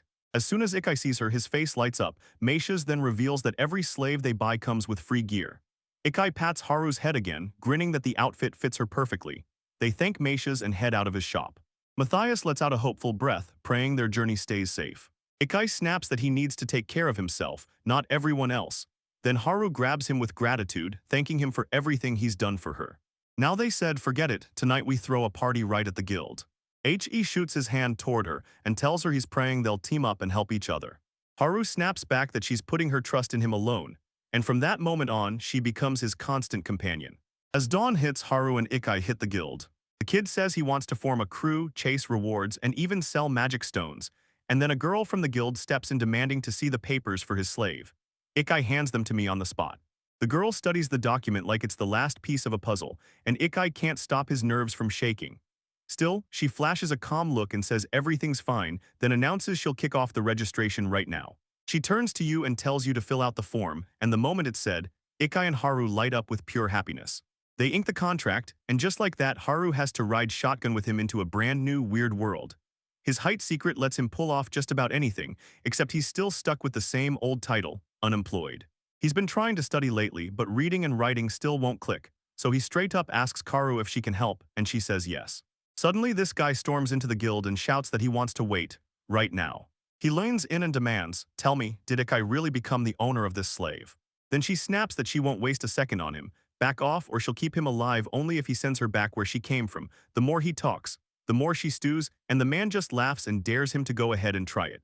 Haru yanks him by the arm and snaps that he's only trying to poke him into attacking, because if Ikai swings first, he'll get branded a criminal. Then she leans in and whispers that the guy's really just stirring up trouble so they'll be kicked out of the guild.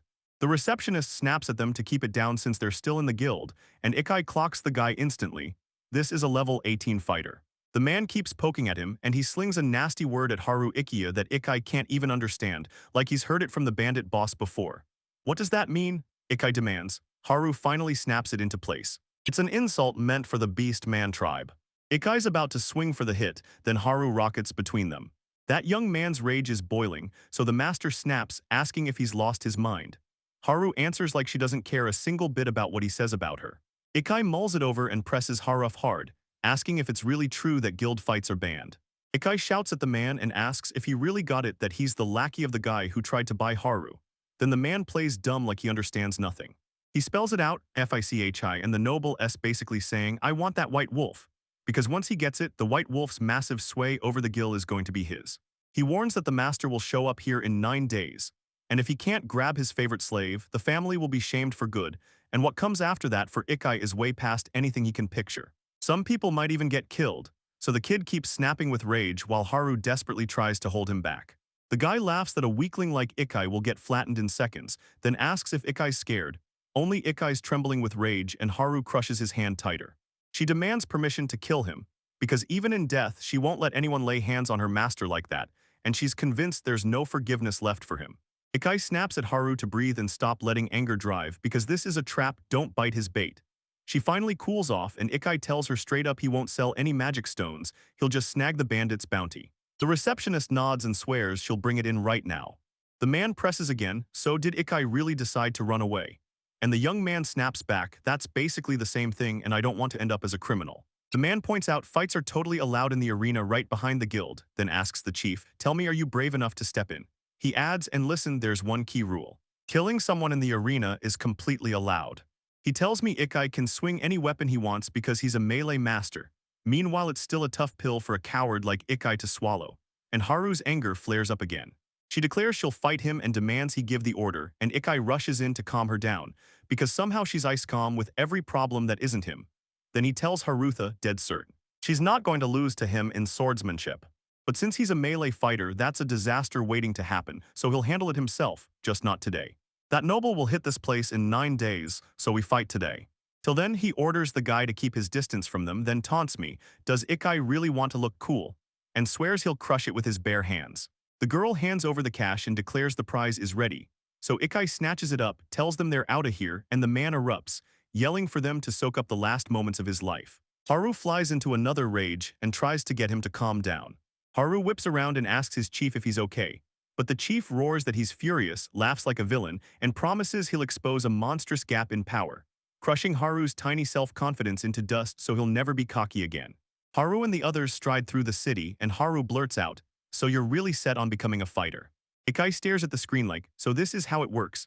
Level 5 lets you swing an axe, level 7 upgrades you to a hammer, and level 10 straight up turns you into a fighter. Only problem is he has no clue how any of that process actually goes."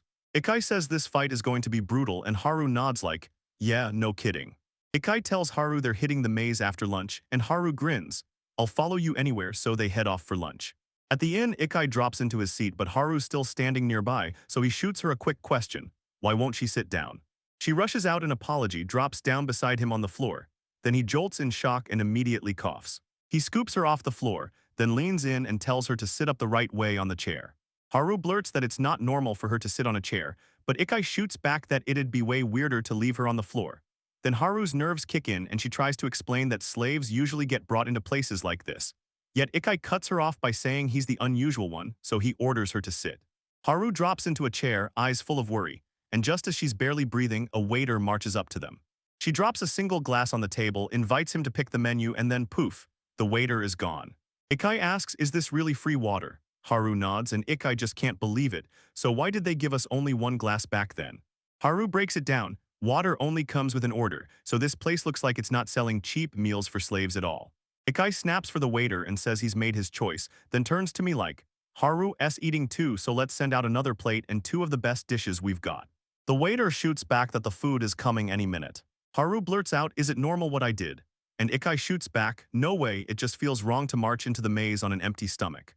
The young man tells her that food is probably the best gift he can give, and Haru feels genuinely thankful for that too. Ikai keeps his eyes locked on Haru and pressures Vornov with one question. "Did you mean she was born into a rich family?" She says she won't claim they lived easy, but they're miles from a rich family. Then he fires off, asking how she ended up a slave, and she starts to explain, trying to get the words out to him. Butichi grabs her and whispers, "Don't tell a soul, keep it to yourself." He rushes in to apologize and admits he went too far, but Haru shrugs it off like it's fine. He really wants to know what she's been through, yet he stops himself, because he can't force her to speak. She'll open up when she's ready.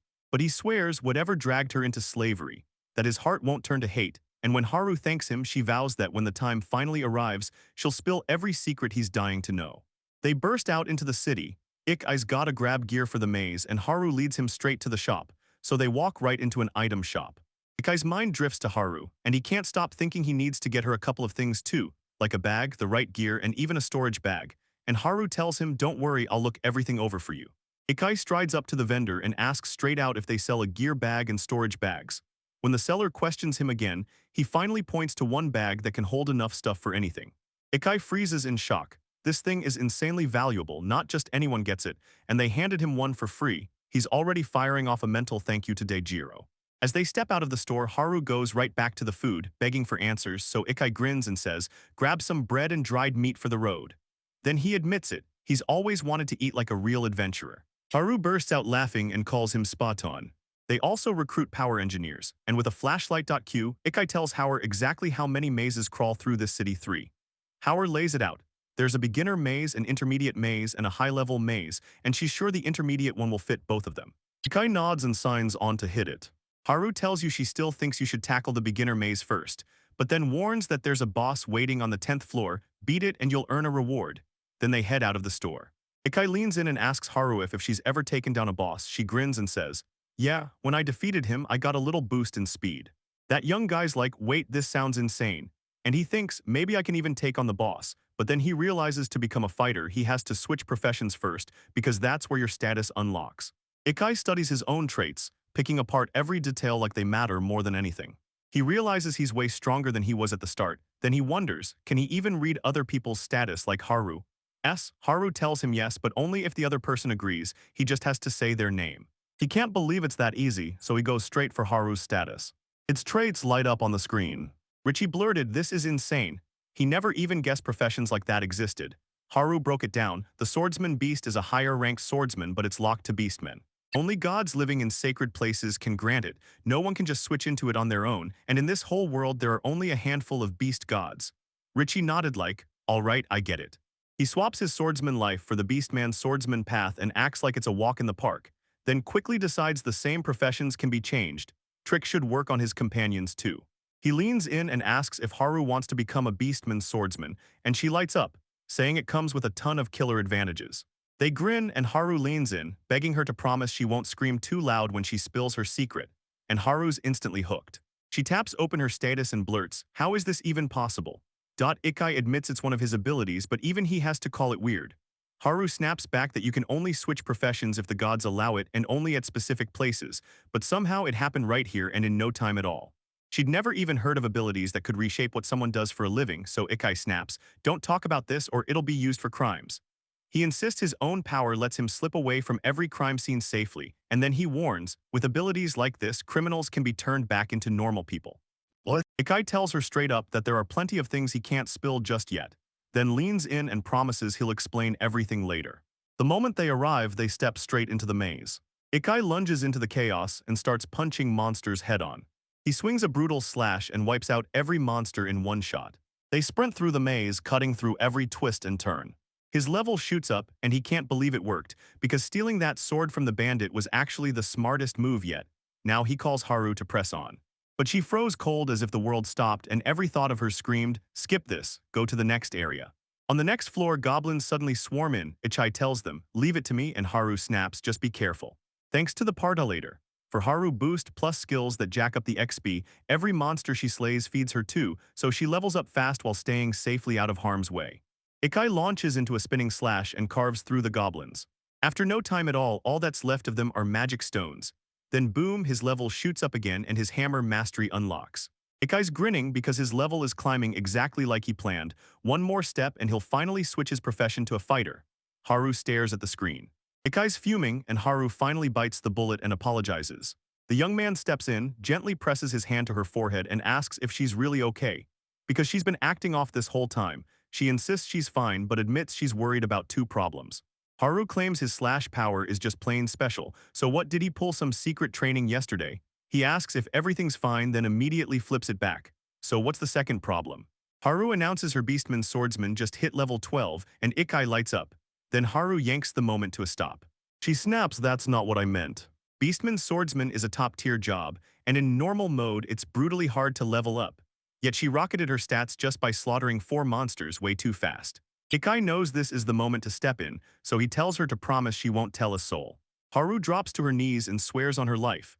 Then Ikai snaps back, asking if her life means more than that and whether she's ever heard of the blessing before telling her to get up. She nods and says, "Yeah, I've heard stories. When folks from other worlds show up, travelers get gifts from gods and goddesses." She calls it a divine blessing, and Haru immediately decides Ikai must be a wanderer. He nods and confirms it. Yeah, he's from that Japan-called world, but for now she can just think of him as one more wanderer. Then he asks Hotter Weef, and the moment he does, he scares her half to death. She does, then smiles bright and tells him, "No way, not happening." She's thrilled he trusts her enough to spill the one secret he's been guarding. Ikai bows, thanks her, and says he's got one more blessing waiting to hit. Haru is stunned, she's got 2 of them. Richie snaps at her to stop yelling and reveals the truth. That 1/20th blessing that needs 20 EXP to level up doesn't work on her. He's sure it only activates for people with a blessing. Then, after he kills a monster, he starts reeling in 20 times the experience, and right when you think it's over, another blessing kicks in. Haru says, "Yeah, sure, tell me again," because she just won't buy it. 12 years ago, one hero crushed the Lord of Warriors, and get this, he came from Japan too. Deijiru-san. Deijiru-san is straight up the most incredible human alive. 200 years ago, a brutal war tore the world apart, demons under Lamont feminist clashing with humans led by the ruthless Reikan Church, who weren't trying to win. They were hunting world domination. 12 years back, 4 fearless heroes smashed the Demon King and hurled him into the next world, finally snapping the cycle of terror and destruction for good. One of those heroes was named Daijiro, born a monk at heart. He dedicated his whole life to serving others. Ikenoji clocked that Deijiru-san was a big-name celebrity, and pure gratitude hit him. Then Haru leaned in with emotion, calling him master with real respect. He finally understood Haru shouldn't have shielded him that hard, yet warmth still filled his chest, until out of nowhere a weird slime oozed right in front of them. Ikenogi leaned in and told Haru to chill. He already knew exactly what he was up against. He swung his sword hard and cleaved the slime in half, but the thing snapped back together and reformed its body. Ikenogi admitted the fight was brutal. This enemy was way too soft for ordinary weapons, and said the creature's power somehow went beyond even the usual goblins. Haru warned that slugs laugh at physical attacks, but they can chew through metal too, so if you touch them, you're playing with fire. She said slugs crawl so slow that you should stay far back and carve them up with a brutal, powerful slash. And Ikenogi nodded, treating it like a rule everyone could live by. Haru tiptoed through her worry and hoped Ikenogi was okay, and Ikenogi just shrugged it off, saying the slime he squashed was always beneath his rank and right where he stood. He slashed again, held his ground for 10 heartbeats, then kept hammering the same attack non-stop, until the slime finally got cut down for good. A voice thundered inside Ikenogi's mind, and the Ikenogi end message hit him. His level had shot up, and he'd unlocked a brand new apprentice mage skill tied to the power of fire. Ikenogi blurted out in awe and shock, like she couldn't believe what she was seeing. Haru stared him down and blurted out worried words meant for her master, and Ikenogi quickly shot back that nothing serious happened, then apologized with a weird, awkward little smile. Ikenogi admitted it wasn't even close to what he expected in this weird, impossible world, because now it wasn't just strange anymore, it was straight-up magic. He commanded the system to pull up every magic skill it had, and right there he spotted a Fireball level 1 spell costing exactly 3 mana. Ikenogi figured out the spell only worked if he said its name out loud, so he grabbed Haru's attention, motioned her to step back and muttered, "Let me try it." Haru blinked in surprise, then still followed the order and stepped back, while Ikenogi sucked in a deep breath, locked in, and unleashed a fireball that flared to life right before his eyes. The voice blared again. Ikenogi's level had shot up. She realized every time magic got used, it boosted the mage's profession level, and Haru couldn't stop staring because the spell she'd just witnessed looked absolutely mind-blowing. Ikenogi admitted a little sheepishly that he figured this spell would shred a slime in a fight, and then he burst out laughing. Haru proved his point. Spellpower that brutal would leave the slime clueless about the impact, unable to warn the guests that its master was a swordsman. Itsinoji was stunned when he heard words that he just couldn't believe were true. Haru told her he could swing like a swordsman and cast like a magician, so she started believing he was a true swordsman. Ikenogi mulled it over for a bit, nodded that the similarities were real, then told us to move on, because deep down, he admitted he'd been hiding Haru's dead-end situation from Haru. He jumped straight into it and demanded to know just how legal magic was in the arena. Haru smiled and calmly said there wasn't some strict ban. People just kept spinning wild rumors about his magic, and out here things were always handled a lot differently. Ikenogi figured magic in the arena would explode into a whole mess of problems, then pressed for answers. Are there wizards in this city? Haru shot back that the city didn't have any real magicians, because to make it as one, you needed a fortune just to get started. Magic let him level up lightning fast, but mana recovery potions were way too pricey, so for most people it was basically a disaster. Ikenogi leaned in, grabbed the moment, and demanded to know what happened to the alchemists who brewed those potions. Haru flat out said you can't just whip up potions and medicines, you have to be a chemist, and in truth only a handful of top-tier chemists can brew those rare, life-saving elixirs. It said a chemist's job was basically crafting deadly potions, mixing plants, seeds, and even bits of animals into the right chemical brew. Alchemist is a profession that forges alloys from minerals and metals, and the system voice just announced 2 unlocks too, the 10th level Mage Apprentice and the 20th level Alchemist Apprentice. The system voice blared that the level 15 Farmer and the level 10 Collector were unlocked at last. Ikenoji said he could totally learn a trade that looked useful and promising, right as he spotted the slime closing in, and Haru nodded like, "Yeah, I can smell her too." Ikenoji clocked it. The slime picked the perfect moment to show up, and he grinned as he said this was the best possible time to train. Haru answered in a steady voice, promising she'd do exactly what her master wanted. Ikanogi caught it in his mind's eye, shimmering slime, glittering like real gold, and before he could even think, he blurted the spell's name. Ikanogi snapped out the command, and a fireball erupted. Haru blurted out a warning to the master. This slime was different, special, and Ikanogi froze in shocked disbelief. The system voice blared that Ikanogi's level shot up, he even got the hunter title, and his luck ticked higher too. Then Ikanogi spun around to face Haru. Haru said his prize was a rare metal, and Ikanogi echoed him, confirming to himself that the rare metal he meant was exactly that. Haru told everyone that this rare metal only drops from rare monsters, and that mages use it to feed their magical beasts, leveling them up fast and pushing their power higher. Ikanogi caught the weirdness. He'd seen the metal turn out to be just metal, not some normal offering, and Haru snapped that you couldn't buy that kind for less than 3 gold coins. She also said it could do more than one thing, and because it was so rare, the price was insanely high. Ikanogi's mind raced. This price was so wild it was basically the same as his own vest, and he couldn't believe their luck landing something this fine. Haru nodded and said, "Yep, that's the right call." Ikanogi blurted out that they had to hunt down another rare monster, and right after that, they launched straight into the search. Later, he admitted he was crushed that this maze barely threw any monsters at them. Haru told them it was just a beginner maze and that the monsters didn't respawn in fixed spots, so suddenly, they weren't a real threat to humans anymore. The ones starving for a fight would charge straight at the boss, so the adventurers couldn't blink, they had to stay sharp and keep moving on. Ikanogi nodded and said, "All right, let's move." And before we even got going, we ran into 2 other adventurers who claimed they were only passing through, then begged for forgiveness. Ikanogi snapped his gaze to his companion and urged, "Let's go to the boss, those stairs take us straight there." Haru said the stairs really did lead to the boss, but warned that those 2 adventurers might have already wiped him out, so now they'd have to sit tight and wait for the boss to come back. Ikanogi clocked it immediately. This felt like a full reboot, and he blurted out something about rebooting the boss.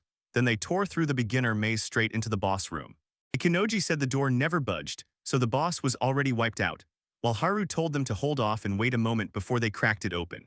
Ikanogi didn't just knock, he demanded in sharp words what kind of boss was hiding behind that door. Haru snapped back that it was the Goblin King, and even if you chopped him into pieces, he'd just respawn, meaning you could bait him out and force a fight. Ikanogi said it straight up. If the worst hits and something unexpected goes down, he'll be calling on Haru. Haru said with total confidence, "Leave it to me." And Ikanogi simply pressed his hand to her head, smiling as he confirmed how rock-solid she truly was. A thunderous belly growl cut the silence, and Ikanogi snapped that they should use the time they'd been handed to eat. He grilled Haru with straight-up questions, demanding to know if she objected to a meal of dried meat, bread, and nothing but water. Haru blurted out that she couldn't shake the feeling it wasn't normal for her to eat the same food as her master. Ikanogi spoke in a calm voice and swore everything was fine, then told Haru he could eat the exact same food as him. Haru stalled for a second, letting out a shy little thanks to her master for caring, and Ikanogi just pointed out that with the special bag, keeping fresh food wasn't that hard at all. Adnaku right at that moment he couldn't resist. He had to taste that dried meat, perfect for the journey ahead. Haru flashed a small smile and said dried meat always hit different, it's seriously delicious, and Ikanogi with a quick, "Yeah, you really love Idekuru, right?" asked to confirm it. Haru gushed that Margaret-san's cooking never missed, every bite stayed delicious, but she still had a special weakness for the toughest, chewiest dried meat. Ikanogi nodded with a soft, bittersweet ache, because yeah, every word she said rang true. Ikanogi's thoughts hit hard. This meat was way too heavy for him, the alcohol stink soaked in far too strong, and the salt level was just out of control. Adnaka watched Haru's face light up as she ate, and he could tell she was genuinely in love with the meat. So Ikanogi offered up the deal. If Haru wanted this treat that badly, she could take his share. Haru's cheeks flared with embarrassment as she quickly blurted out, "I can't, doing that would look like I'm taking someone else's stuff." At the same time, she didn't dodge the truth. She admitted she coped with her food. Ikanogi said he'd grab the meat for himself, but when he saw how ridiculously hard it was, he told Haru to rethink it and snatch his share instead. Haru's cheeks flared up again as she blurted, "If it's for master, then I'll give it everything and I'll handle it." In Ikanogi's head, he felt it instantly. Her mood shifted right there like something snapped into place. He blurted that Haru looked unbelievably cute, and Haru immediately went bright red, then stammered out an embarrassed thank you. Ikanogi snapped, saying the White Wolf clan, at least from what he knew, always hated it when someone touched their hair or tail, and he doubled down on it with a clear statement. Haru spoke up softly, calling out the master's name, then flushed again as she blurted, "The White Wolf only lets its master touch it, no one else," and swore you couldn't touch its hair, tail, or belly. Ikanogi nodded like he finally got her, then shot back an apology for the weird question. He admitted it wasn't anything more, he was just dying of curiosity. Haru claimed that was exactly why her master had the right to touch her, and Ikanogi froze, shocked to see her suddenly blush. Haru practically bursts with excitement, telling everyone the master can do anything he wants. Ikanogi said, then I'll use that right and back it up with action. He inched out a hand and brushed Haru's tail, then choked out words full of regret the moment he finally touched him. Haru shot back that nothing bad had happened, and admitted it was the first time anyone besides her parents had ever touched her. With Chinoji in his thoughts, Ikanogi clenched his fists and realized he couldn't meet her gaze. His gratitude came out all tangled, and he muttered that the next step was the ears. When Haru Uslashev heard that, she stumbled hard, like the words knocked the air out of her. Then Ikanogi clocked her and reassured her, saying she was completely fine. Haru shot her master an apologetic look, confessed she suddenly felt drained, and begged him to keep going. Haru was so worn out that he dropped off, conked out on his own arm. In his head, Ikanogi snapped that Haru was wasted, and then it hit him. It was his fault because the dried meat was laced with alcohol. He gently laid Haru on the ground, unfurled the towel with care, and stared as her sleeping face looked unbelievably beautiful. Then Haru suddenly blurted his name in a loud voice, calling out the master. A little later, Ikanogi finally answered, relief crashing over her, and she told everyone she was awake. Haru threw out a quick apology and confessed that she'd straight up fainted. Ikanogi nodded like he finally got it, told her he understood every word, and added that she was feeling better now. Haru nodded and said, right now an invisible wall is shutting out anything from the outside. No damage gets through. Ikanogi blurted in shock that it could block every single hit, slash, magic, anything, no exceptions. Haru pointed out that even the bandits' arrows couldn't break the rule, then said the boss room gate was already wide open, so there was no way an outside attack could even happen. She told them the brawl wouldn't kick off until they were inside, and once they stepped in, the door would slam shut for good, staying locked until they either won the fight or met death. Ikanogi explained that this was exactly how the mechanism worked, then snapped that there was no point in waiting. Now was the time to take down the boss of the novice maze. Haru nodded without a doubt and promised, I've got you, master, I'll back you up. They buried the boss in a single brutal strike, and it turned out to be the Goblin King. Then right at that moment a booming voice snapped in. Ikanogi had just leveled up. The announcement hit. Slash's sword skill just hit level 21, the woodcutter skills climbed to level 21, the mage apprentice finally unlocked water magic, and the alchemist apprentice and fighter paths were unlocked too. Ikanogi realized in his gut that it's insanely hard to raise the ranks of the unemployed. And even after beating that boss, there was still zero real progress to show. Haru said her swordsman beast hit level 6, and without her master's help, it would have taken her forever to pull off something like that. She said the results looked absolutely mind-blowing, and Ikanogi just shrugged calmly, like it was nothing but luck. In his head, he knew this never would have happened without the goddess's blessings, and he refused to give himself credit for any luck. Haru spotted a sword right ahead, and Ikanogi leaned in. At first glance, it looked just like a normal blade, nothing different from his own. Haru told them that the goblin didn't just grab any weapon, it looted a trophy sword, and that thing was insanely rare.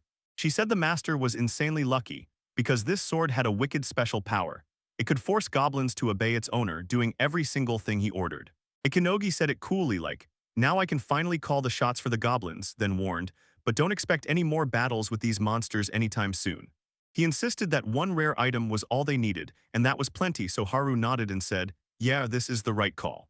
She beckoned them into the inner room and urged them to pray to the goddess, hoping the master would be handed a reward for crushing the boss. Then she pointed out a statue of the goddess of maturity, Kashisama, sitting right there in the room.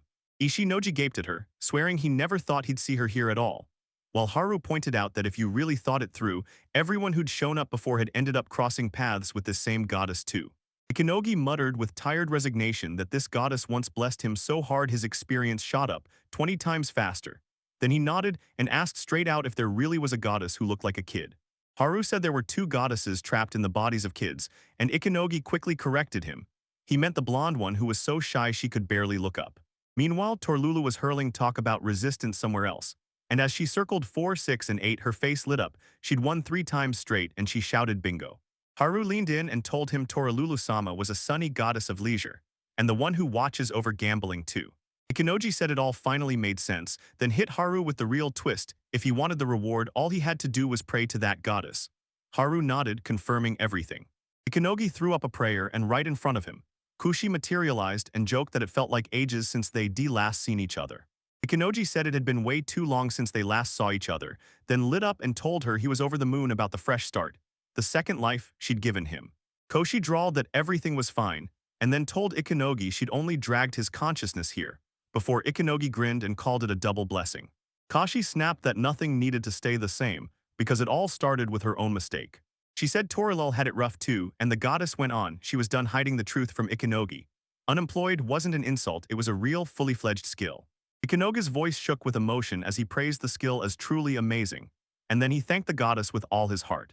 Kushi said it was a good thing he'd taken to the skill, but then he admitted it shouldn't have existed at all, period. Still, she realized Ikanogi could rewrite a person's profession without the goddesses, and even clock exactly what someone was and what they did. She swore this skill was even deadlier than a normal blessing, and Ikanogi blurted out that it looked like a straight-up scam. Koshi snapped that anyone who broke the rules should have been punished, so Ikanogi Chinoji never should have blurted it out in public. Then he questioned her, got it? And she confirmed she did. Ikanogi leaned in and said, I've got a question, how do you trust people? Then he added, I already told one person about it. Kashi said the whole call was on his shoulders, that there were trusted people he could count on with the secret. But no matter what, nobody was allowed to brag about it in front of everyone. Ikanogi didn't beat around the bush. He laid out his plan and said he was willing to bet his own life on it.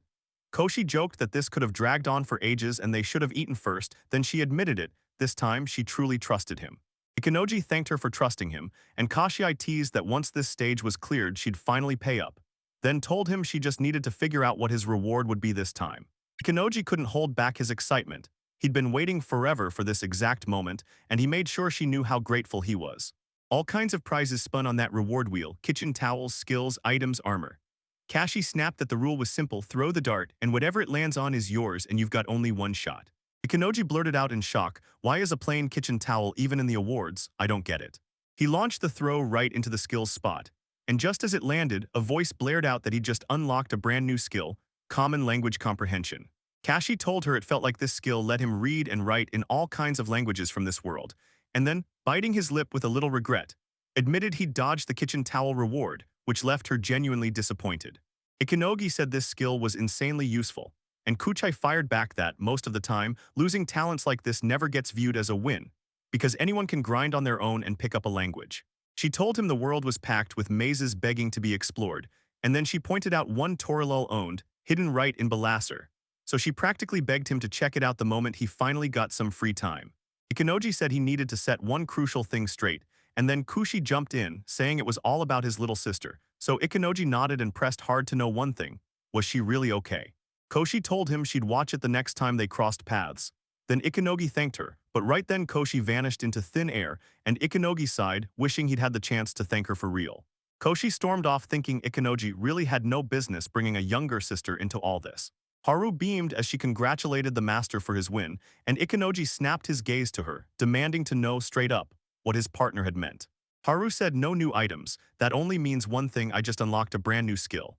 She confessed she'd already guessed it would land as a kitchen towel, and yeah, weird reward or not, that thing was insanely practical for everyday life.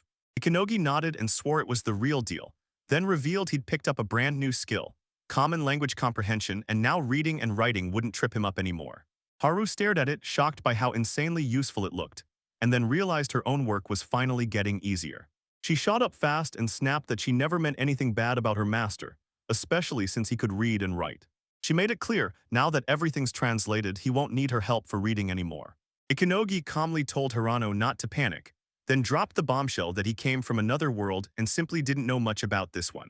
He made it clear that, in a bunch of situations, he'd still be leaning on her. Haru shot back dead serious, I get it, and I'll do everything I can to earn that trust. Ishinoji thanked her, then said it was time to head back. Haru nodded right along. They hauled themselves back, and Ikanogi told Margaret they'd made it. Margaret practically beamed. She could tell from the look on his face that it all went perfectly. Ichinoji nodded like it was settled. Margaret announced dinner would hit a little later, and told everyone to switch gears in the meantime. Ikanoji told Haru it'd be great if he could grab a few more changes of clothes, then straight up asked if she had any spare outfits. Haru spun around and showed Margaret the slave outfit she was wearing, and Ikanogi snapped to her that they had to find Haru the right clothes right away. Margaret burst into laughter and told Haru she could hand everything over to her because she'd pick what fit her perfectly. Then she leaned toward Haru and offered to go with her to take her measurements. Haru snapped her head toward her master, and Ikanoji waved it all off, saying everything was okay, then demanding she look normal and wear neat, clean clothes. Later, Margaret said the clothes fit Haru perfectly, then she neatly set the rest aside. Ikanogi thanked her, asked what they cost, and Margaret promised him she'd knock the price down with a discount. Salo fired off a question about how long they'd be hanging around, and Ikenoji grinned as he said he'd head for Belisar, a town he was going to reach soon. Solas said they could have taken a horse-drawn carriage on the next flight in a week, but on foot it'd still take 3 days, close enough to handle, far enough to make it a real trek. Ikenogi broke down what "you can leave tomorrow" really meant, then leaned in and asked Haru what he thought. Haru vowed she wouldn't leave her master's side, not even for a second, and promised she'd follow him everywhere he went. Margaret grinned and told them she already had the answer, then dropped this truth. If you really love your child, you've got to release them to the world. She said they could always return here, and Salu doubled down. Anytime they wanted, they could come back. Margaret told Ruth it wouldn't matter one bit if she started seeing her like a mom, and Ikenoji looked at her as a truly kind, brave girl, someone who only sparked the brightest feelings in his heart. Margaret snapped that if that was the plan, she'd pack a bento for him right on the road so he wouldn't be stranded hungry. Echinoji immediately bowed and said how deeply grateful he was for her kindness and care. Next morning, Margaret fired off good morning to everyone. Saul followed suit, and Ikenogi popped in too, smiling as she wished them all a great morning. Margaret leaned in and demanded to know what they were supposed to do now that the moment to act was finally here. Ikenogi said they had to hit the maze anyway. Then he'd rush to the guild, sell whatever he could, and pocket the cash they'd need for the next journey. Margaret gave the plan her full thumbs up, then promised she'd bring the bento she'd already prepared for their departure, and Ikenogi once again thanked her from the bottom of his heart.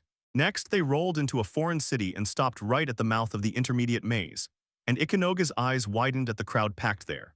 Haru explained it like this: once you stop being a newbie, you're guaranteed to get swallowed up by the intermediate maze. She said the odds were brutal, only around 10% would actually make it to the boss's room, and Ikenogi smirked, saying there was a teleport right there. Haru leaned in, confirmed it was absolutely necessary to reach the 22nd floor first. Only then could teleportation be used. She explained that this teleport lets you jump in right from wherever the adventurer last stopped, and she made it clear, you can move up to 6 people at once. Ikenogi couldn't help but think this is super convenient. And right then, the 2 adventurers shouted at them, calling them newbies, and told them to team up and hit the intermediate maze together. Ikenogi couldn't shake the uneasy thought of who even had the nerve to let these people in, and Haru jumped in, saying she'd listen. So Ikenogi nodded, but insisted they'd hear them out on a strict first-come, first-served basis. Joffrey, one of the adventurers, snapped at everyone, telling them to go on and grab their seats. Ikenogi snapped that they were getting way too loud and said the queue had already dragged on far too long, but he still admitted that pushing forward beats freezing and waiting. But then he shot them a worried question: are you mad at me? Because it was him who took down your boss, and honestly it didn't feel normal to him at all. Joffrey told Elise not to stress, claiming they were friends and that his strength was unreal. But Elise shot back that when you're teamed up with someone way stronger, you'd better drop the little details and just move. Itanoji snapped that these details weren't small talk at all, demanded to know where they were headed, then added that he'd leave on his own right around noon. Joffrey bragged that they'd teleport straight to the 95th floor, then sprint right to the 100th, and he swore he'd gotten way stronger now. Elise lit up and said his name like a love song, calling him absolutely gorgeous. Ikenogi doubted them and snapped, if you're really that weak and you still land on the 95th floor, that doesn't look like strength to me. Joffrey shot back that they weren't weak at all, he was a first-class warrior. Then Elise chimed in, yeah, I'm a first-class beast. Joffrey bragged that together they were a second-grade pair and even showed off the second-grade pose. But Ikenogi snapped back that this time they'd get even weaker. Haru grinned and pointed out how ridiculous it looked, then snapped that she didn't want to deal with them anymore, probably leeches. So Ikenogi hurriedly explained what she meant. Haru broke it down for everyone. Leeches were the ones who tag along with groups that already conquered the 95th floor and slipped out of the battlefield. So yeah, that floor became their brand new teleport stop. Ikenogi said they looked like parasites back then, and he straight up admitted it made perfect sense. And then he snapped that they had to reach the boss room ASAP. Haru told them if it's just the 2 of us, we're good. But if we team up with people like that, it's basically handing in our own death wish because we'd have to protect them too. Joffrey said it'd be perfect to hit spots that match their own level, and Elise nodded hard. She insisted it was absolutely necessary to stay level with where they stood. Ikenoji snapped, demanded to know what was wrong with them, and told them to head somewhere they could finally earn real experience. He said that this time, they might just get the chance to not drop dead right away. Joffrey snapped that they wouldn't drop dead immediately. If they cracked the dying monster with its real power and landed the final blow, they'd instantly become the next target and get wiped out anyway. Ikenogi seethed and snapped, don't you get it? After something like that, the enemies are gonna come straight for us. Then he shook his head, there was something seriously off about these people. Joffrey jabbed at the ring they just found and insisted they had to test what it could do.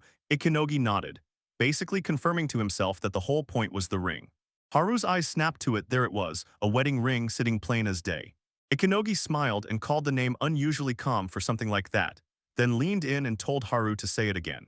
In his mind, Ikenogi clocked that she was straight up a real cute girl. Haru said that the engagement ring let you fuse multiple group leaders into one crack team of up to 6, and that kind of power usually only the guild can pull off. She even revealed that these rings were crafted just for Dejiro-sama, and that they were priceless, legendary artifacts. Ikenogi said it was probably those guys who snatched them, but Joffrey shot the accusation down hard.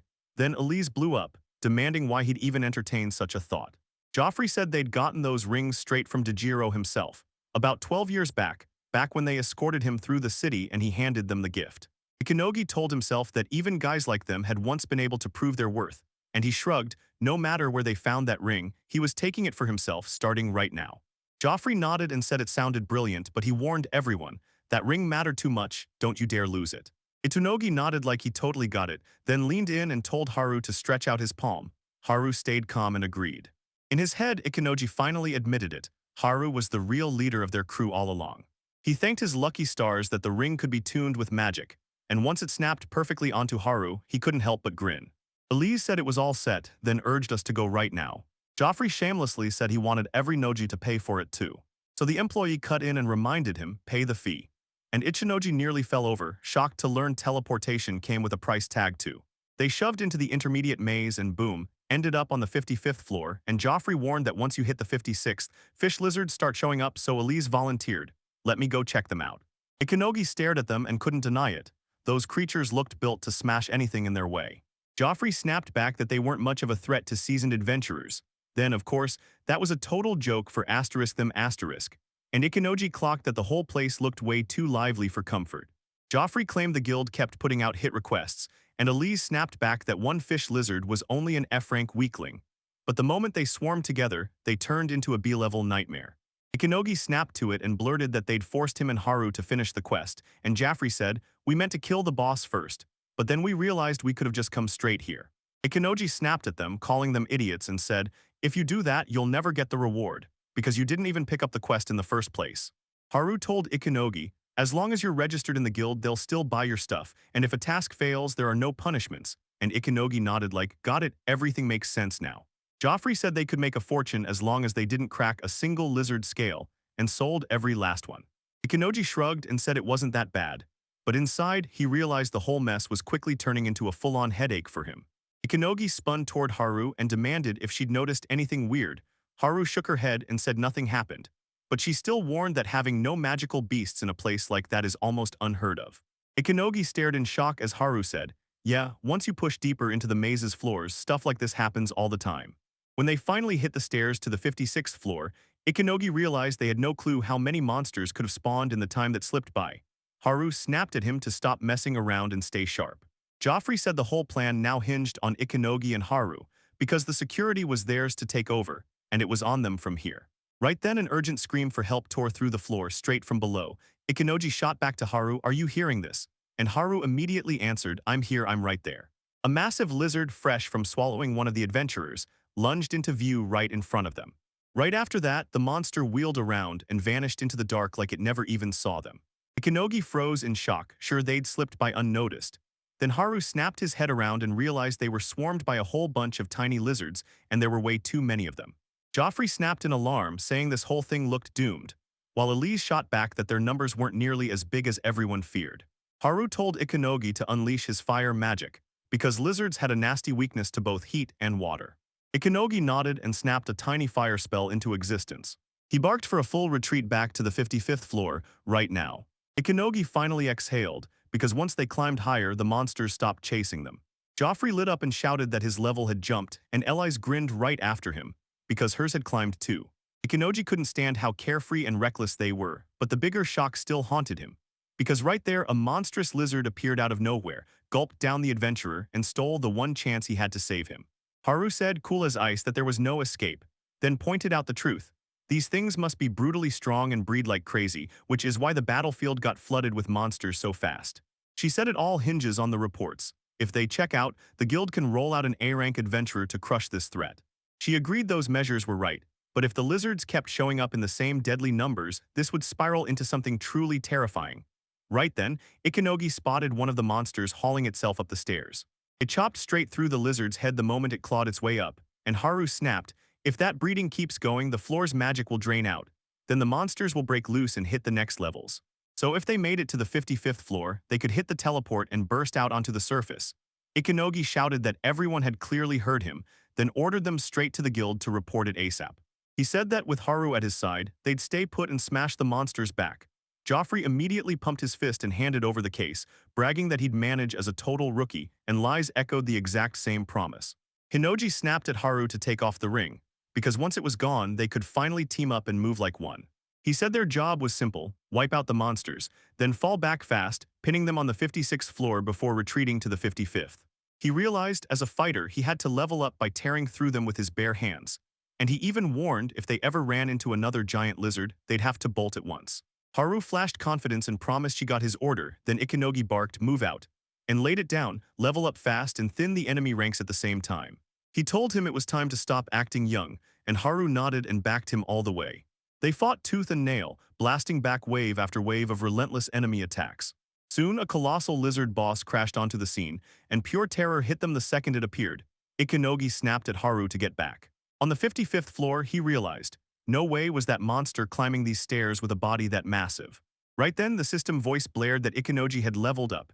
His unemployed release skill shot to level 5, and his unemployed profession verification got bumped to level 2. His circular slash leveled up to 2, and on top of that his status finally unlocked Earth Magic, an apprentice mage skill, and he even picked up a fresh fighter move. Strengthen 12 small, plus a brand new mage profession that's now ready to use. The system auto-updated everything, and bam, a commoner hit level 15 and snagged 5 professions, an unemployed guy shot up to level 60. A swordsman jumped to level 17, a mage's apprentice climbed to level 20, and a fighter surged to level 17. Ikanoji kept running the numbers in his head, how many lizardmen they could actually take down.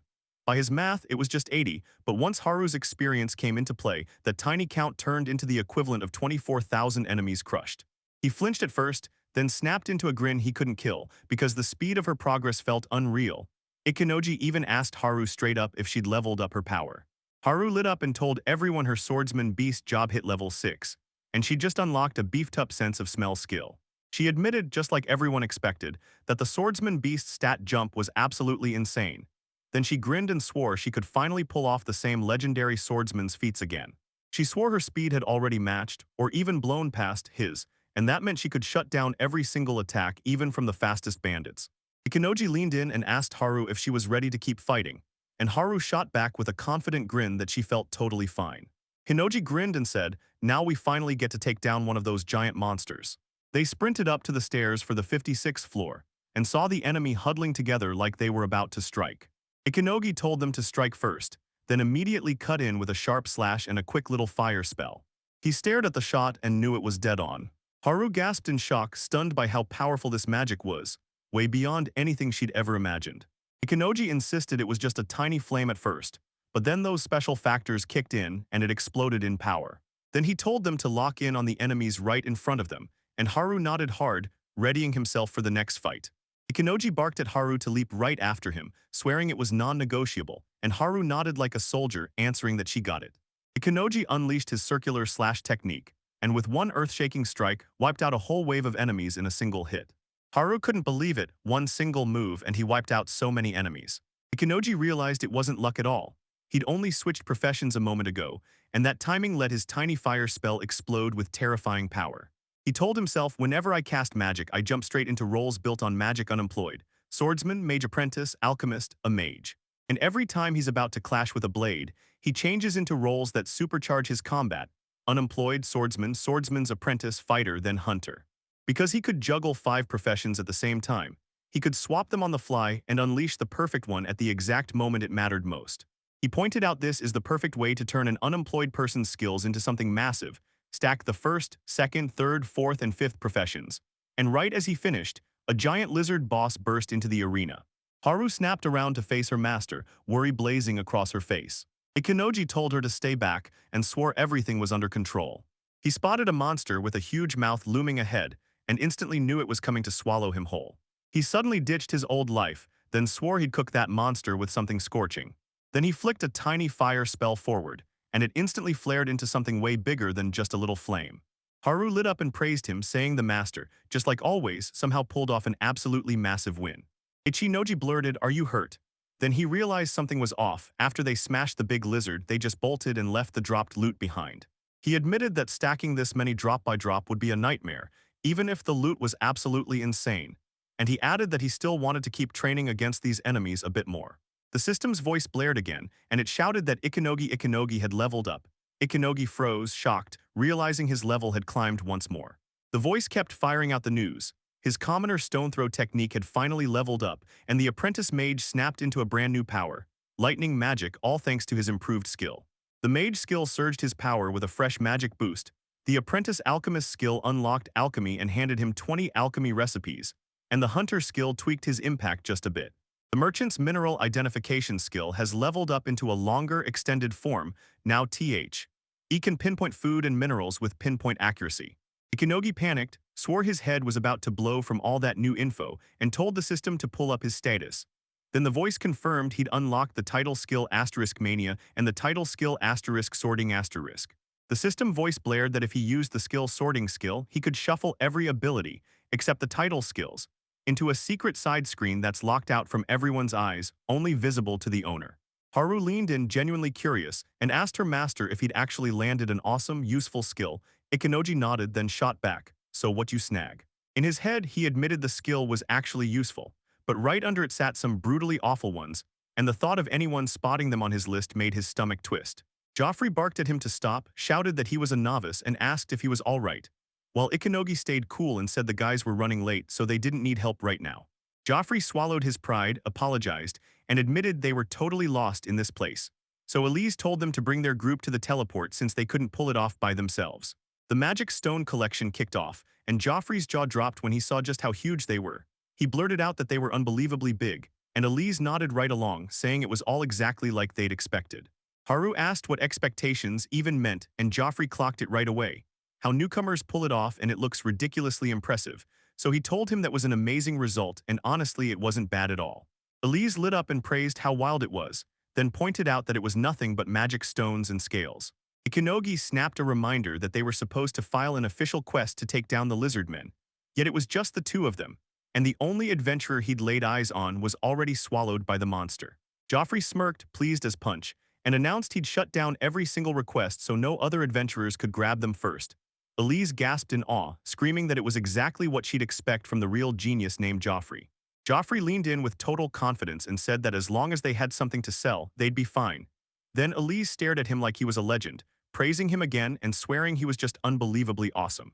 Haru frowned, then cautiously warned, "If we take every request without the guild's okay, they'll slam us with a penalty for it."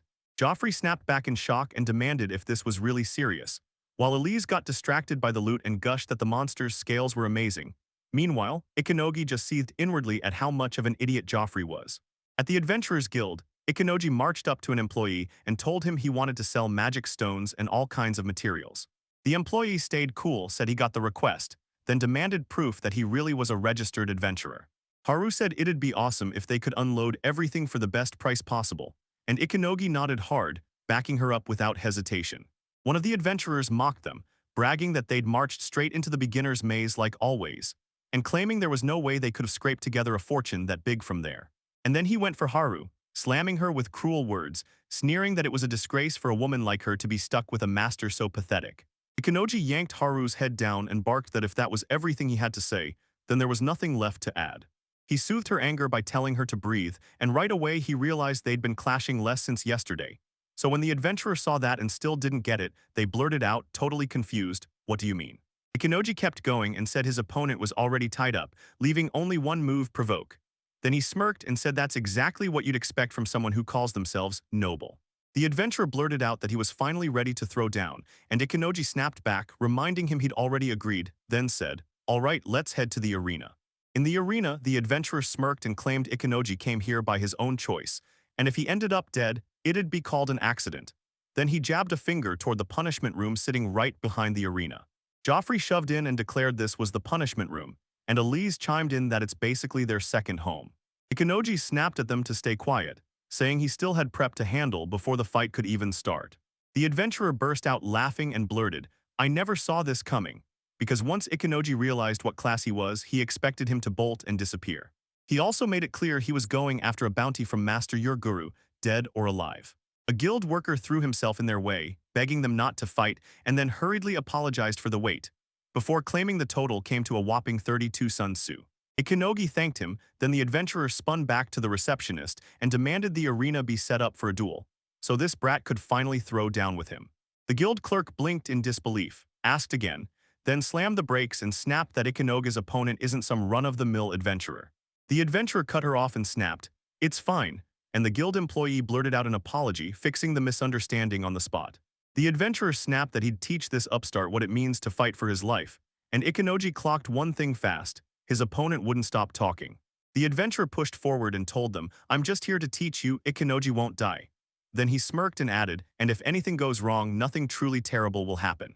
The guild worker protested, but the adventurer slammed the table, snarled that he was applying and made it clear there'd be no problem.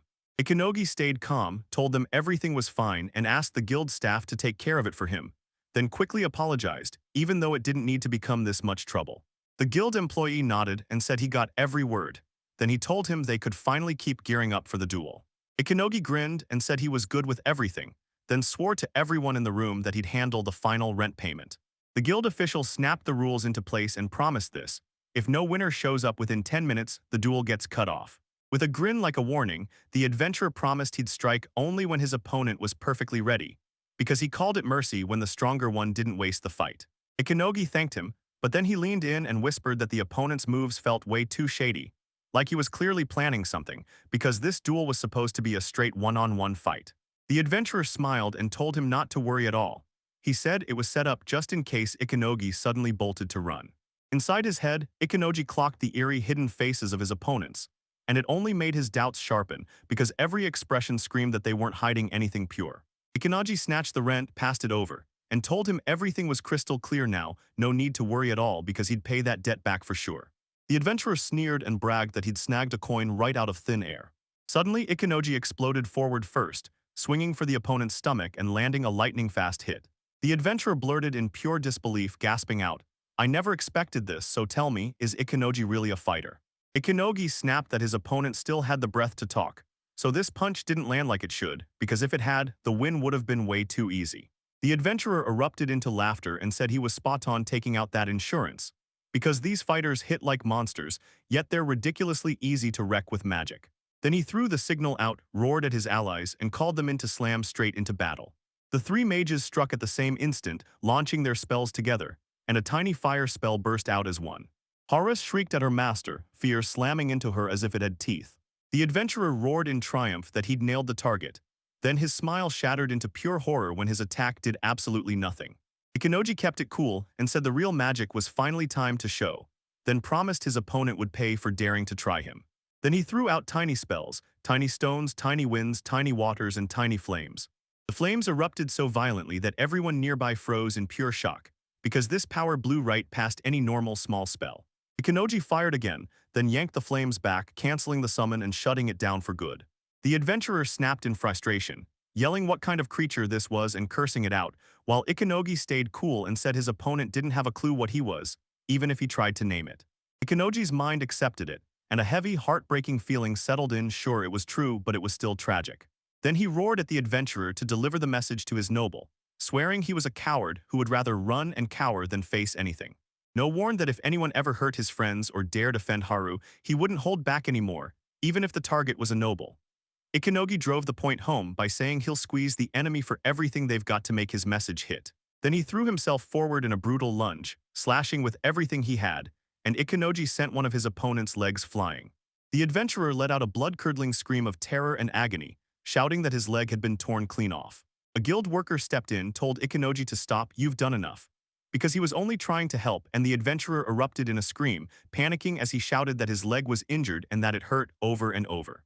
Haru spun toward the master and begged him to stop pushing himself, because she was genuinely terrified for him. Ikenogi shot back, insisting he wasn't carrying a single ounce of burden at all, and Haru, panicked and desperate, pleaded for him to actually listen to her words. In his head, Ikenoji realized he'd meant to wrap it up on a brighter note.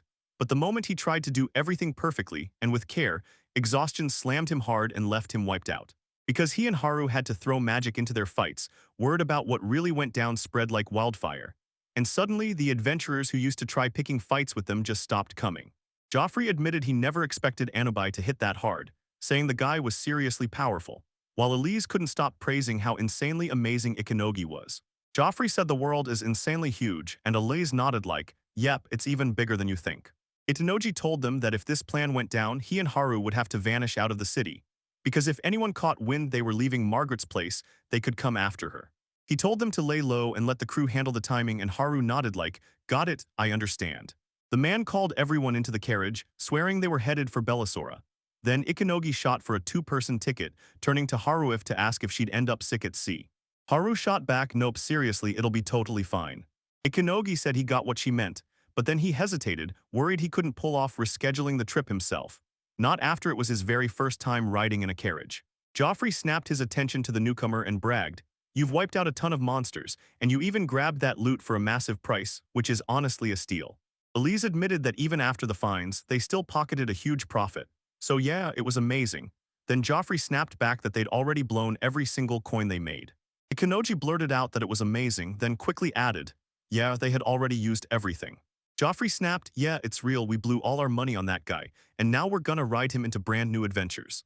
The Lys practically lit up, saying we were actually talking about that magnificent horse. Ikenoji clocked in his head that it looked way more like a donkey than a horse, then shrugged and said, hey, at least they're happy, can't complain. Joffrey grinned and said, if we cross paths again, we're gonna have a blast. Elise nodded that it was just more fuel for a brand new meetup, and Ikenogi reminded them, don't forget to take care of yourselves. Joffrey nodded and said they were out of there, then Eliza leaned toward the donkey and asked if it had gotten too naughty. Joffrey snapped that it needed to get lost, right now. Ikenogi leaned in and told Haru sad Joffrey's company felt seriously weird, and Haru nodded like, yeah, I'm with you. One of the crew guys fired a call out and told the passengers to grab their seats.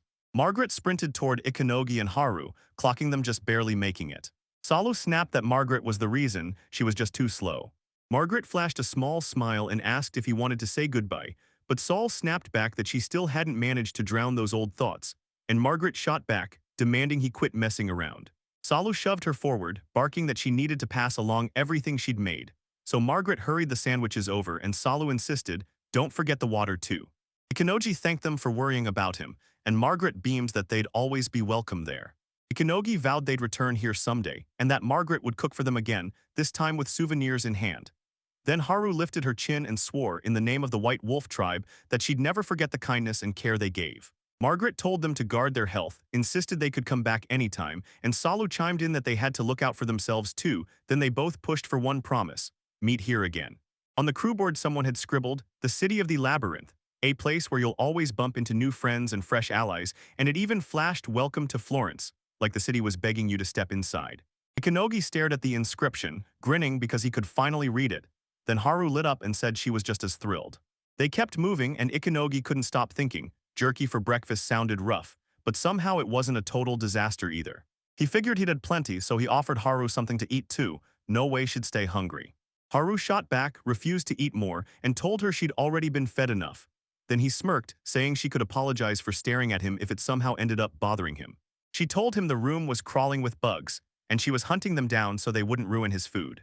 Ikenogi told her, I'm already stuffed, so please don't let yourself go hungry either. He felt kinda bad because dried meat just wasn't his thing, it tasted too tough, and he worried he'd have to toss the whole lot. Haru snapped that he'd misunderstood her, right on the spot. Ichinoji fired up his throwing skill and snapped dried meat straight into Haru's mouth. Dead on, leaving her stunned with a mouthful of surprise, like she couldn't figure out what just hit her. Ikenogi said he just wanted to test a brand new skill, and to make it up to her, he begged her to accept this dried meat as an apology. Haru shot him a grateful smile and told him she really appreciated it, and Ikenogi waved it off, everything was fine, and there was nothing to worry about.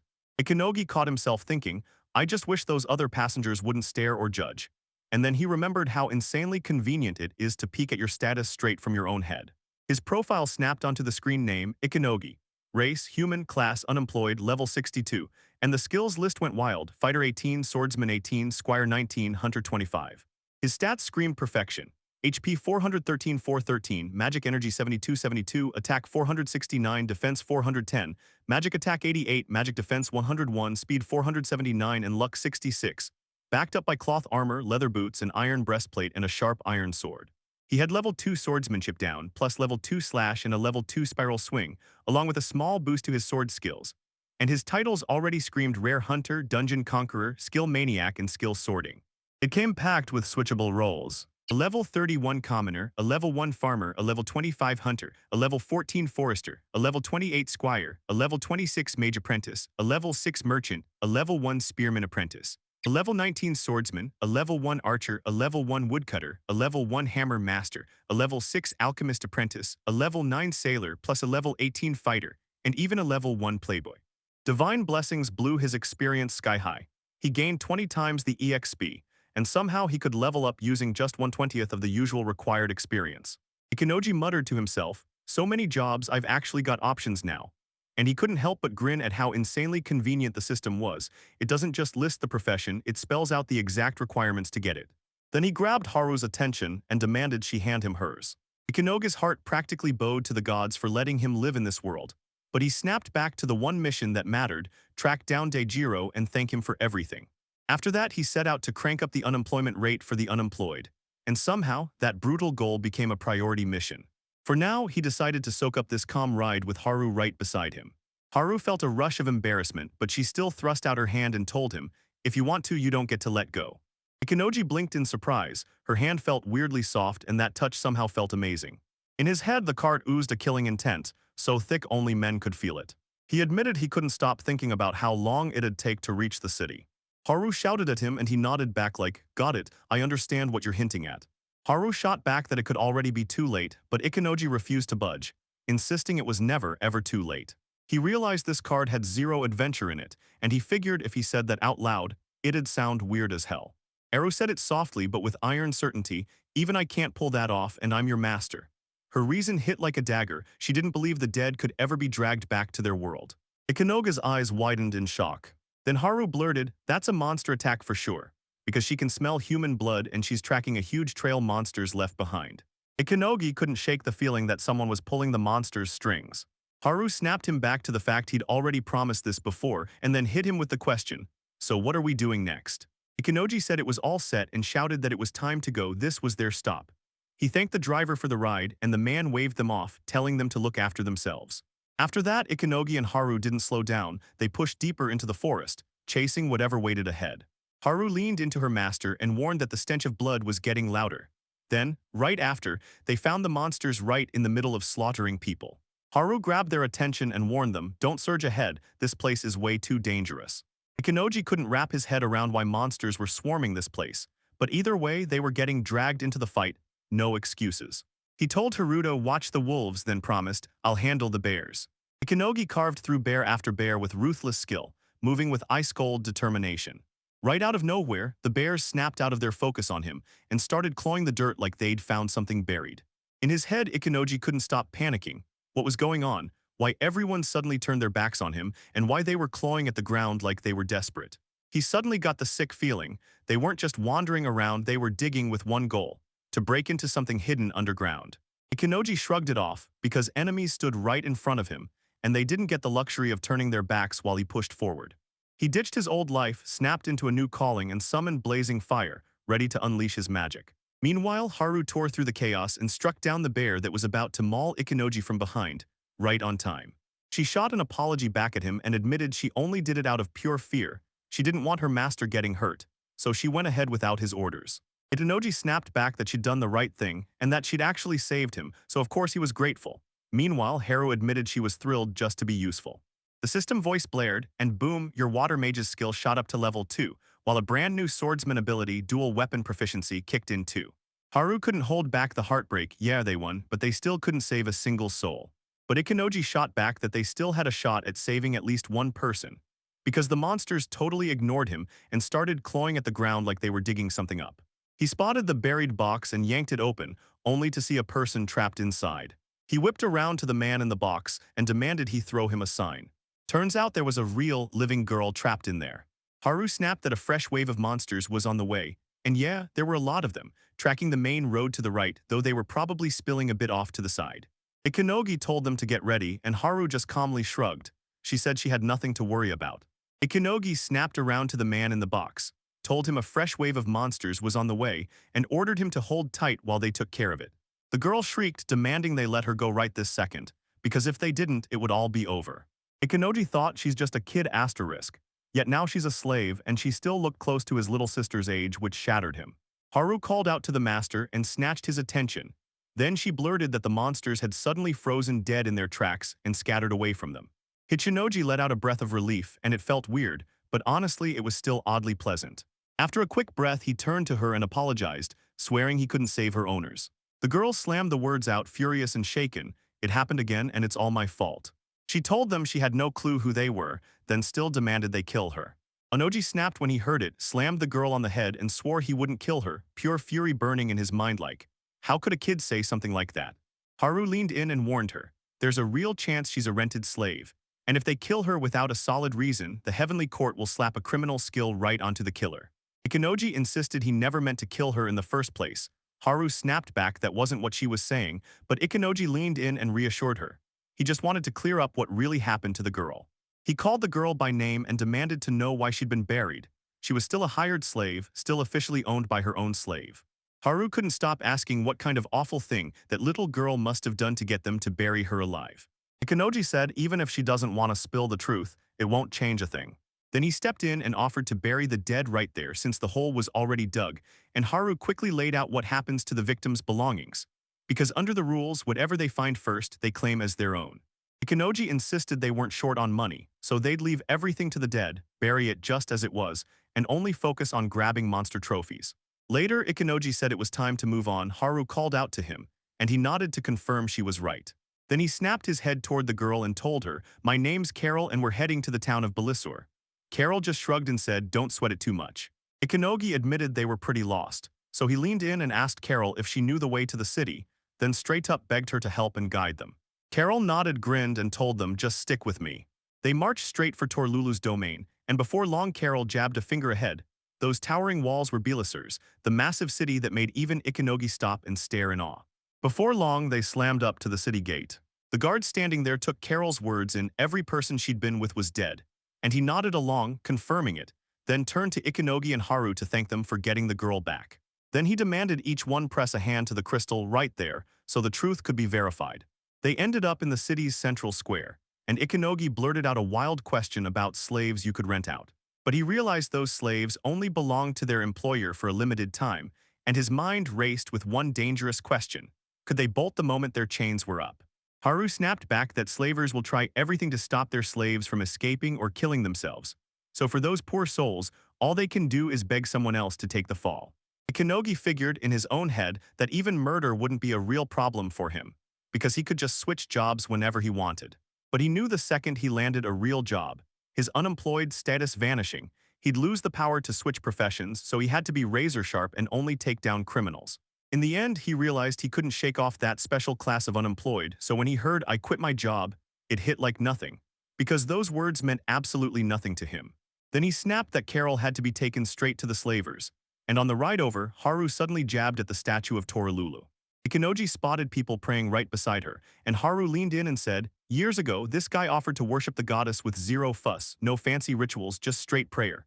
And the church actually gave him the green light. Ikanogi looked like it clicked instantly, but he couldn't hide his shock. Haru knew all that stuff way too well. Haru told me that when she was little, she and her parents used to storm into the royal palace, and that's where she found her love for books. She soaked up everything she knew from those halls, and Ikanogi just couldn't stop gushing that it was incredible. In his head, it finally hit him. He knew basically nothing about it, and Haru had already been here before.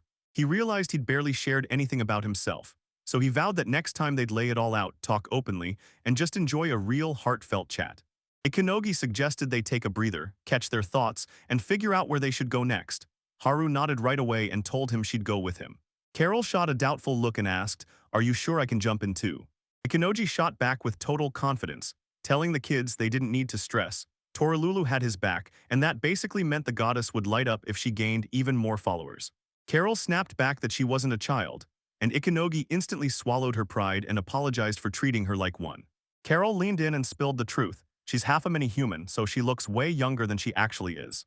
Ikenoji froze in shock, then blurted out that she was basically half a mini-human. Haru said this race is a wild mix of everyday humans and a bunch of different people, and that their giants still only reach about half a human's height. Ikenoji got surprised all over again and blurted out, "Look, Carol can dress and act like a kid, but we have to know her real age." He snapped his gaze to Haru and found she already looked like she'd grown up for real. Haru's face flushed with embarrassment, then she blurted, "Do I actually look like an adult?" She said she's 18, and she's convinced her look matches her age perfectly. Ikenogi's jaw dropped when he realized Haru was younger than him, and Haru was just as stunned to find out her own master didn't even know her age. Ikenogi told him she was way calmer and more level-headed than he was, so he figured it'd be downright rude to ask her age. He said she looked a little down, then turned to Carol and asked, "So how old are you?" Carol blurted that she was 16, and Ikenogi clocked it instantly. She was basically the age of a high schooler. Then he told them, "So pray no matter what happens." Carol burst into the house, practically glowing with excitement, and told Madame Queens, "I'm back." Queens breathed out in relief and demanded to know who the people with Carol were. Carol snapped back that they were adventurers who'd yanked her out of smugglers' hands. Queens clocked what was happening and snapped at Carol to head back to her room and rest. She'd handle the guests herself.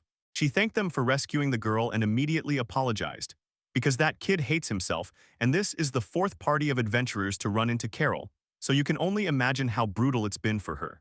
Ikenogi blurted out, totally thrown off, "Why is this happening?"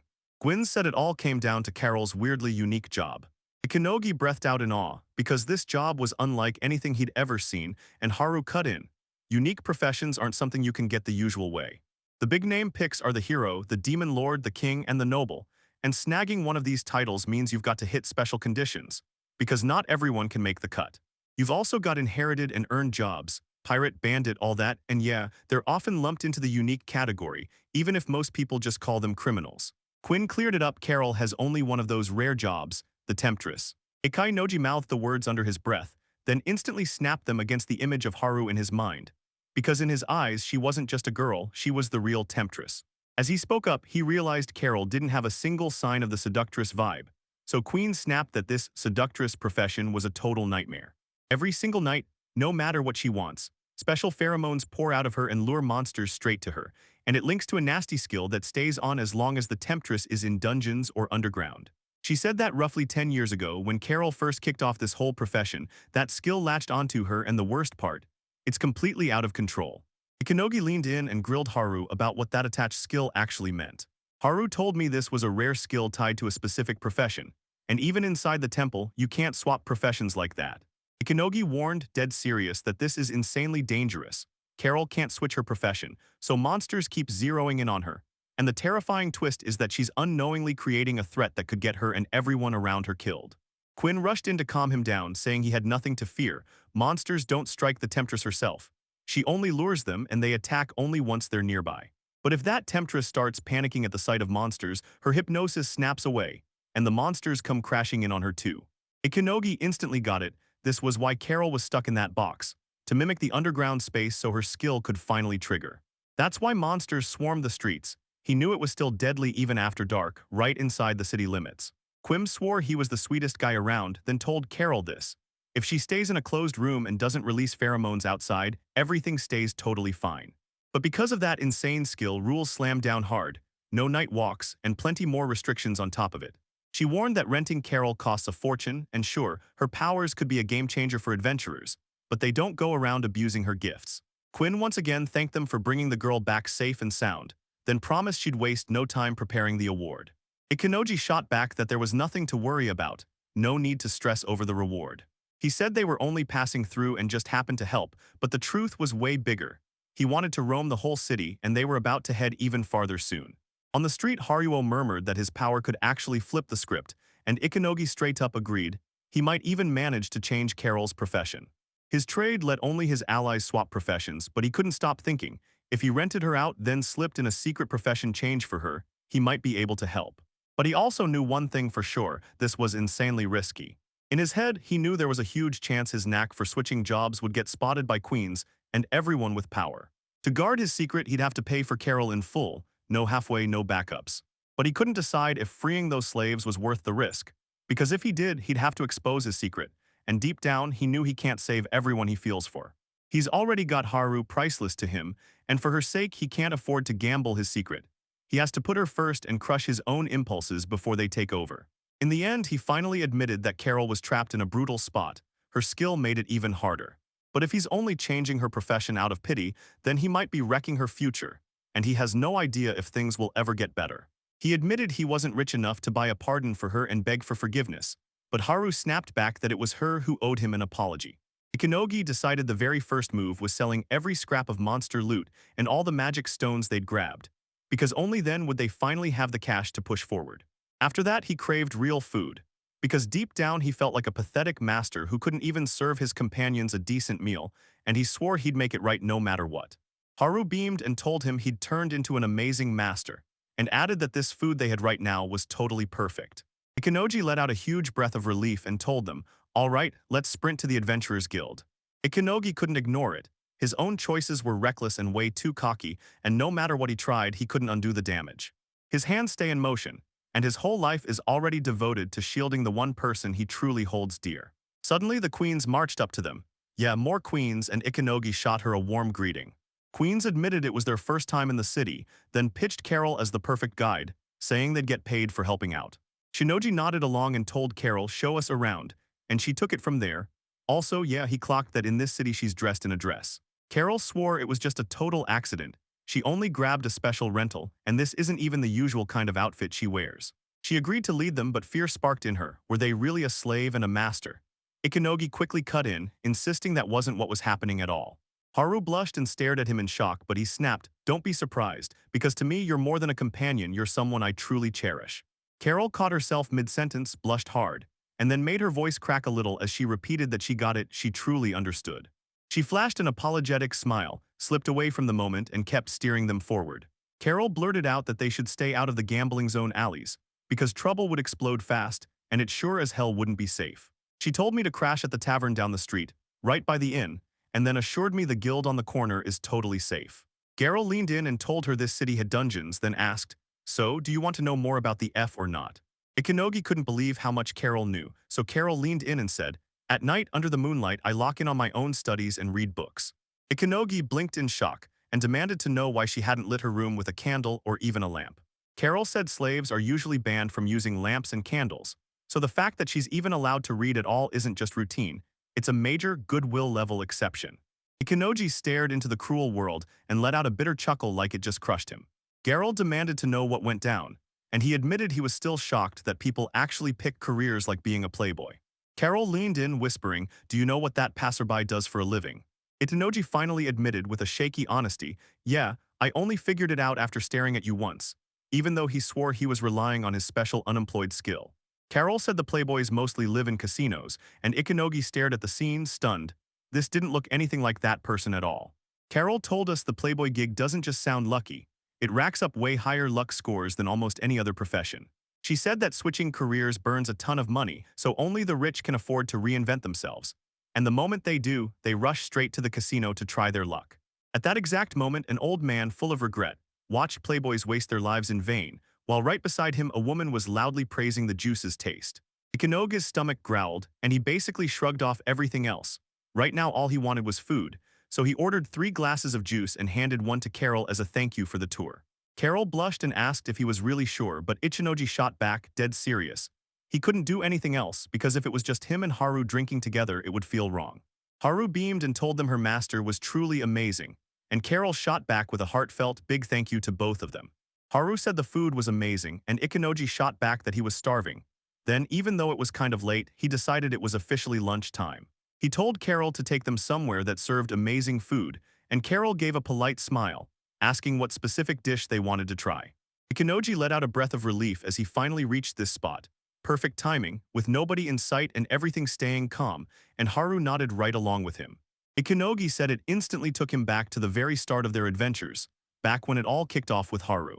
The girl shot back, saying slaves were always kept in misery like this, and to them, it was treated as so normal it barely even counted as cruelty.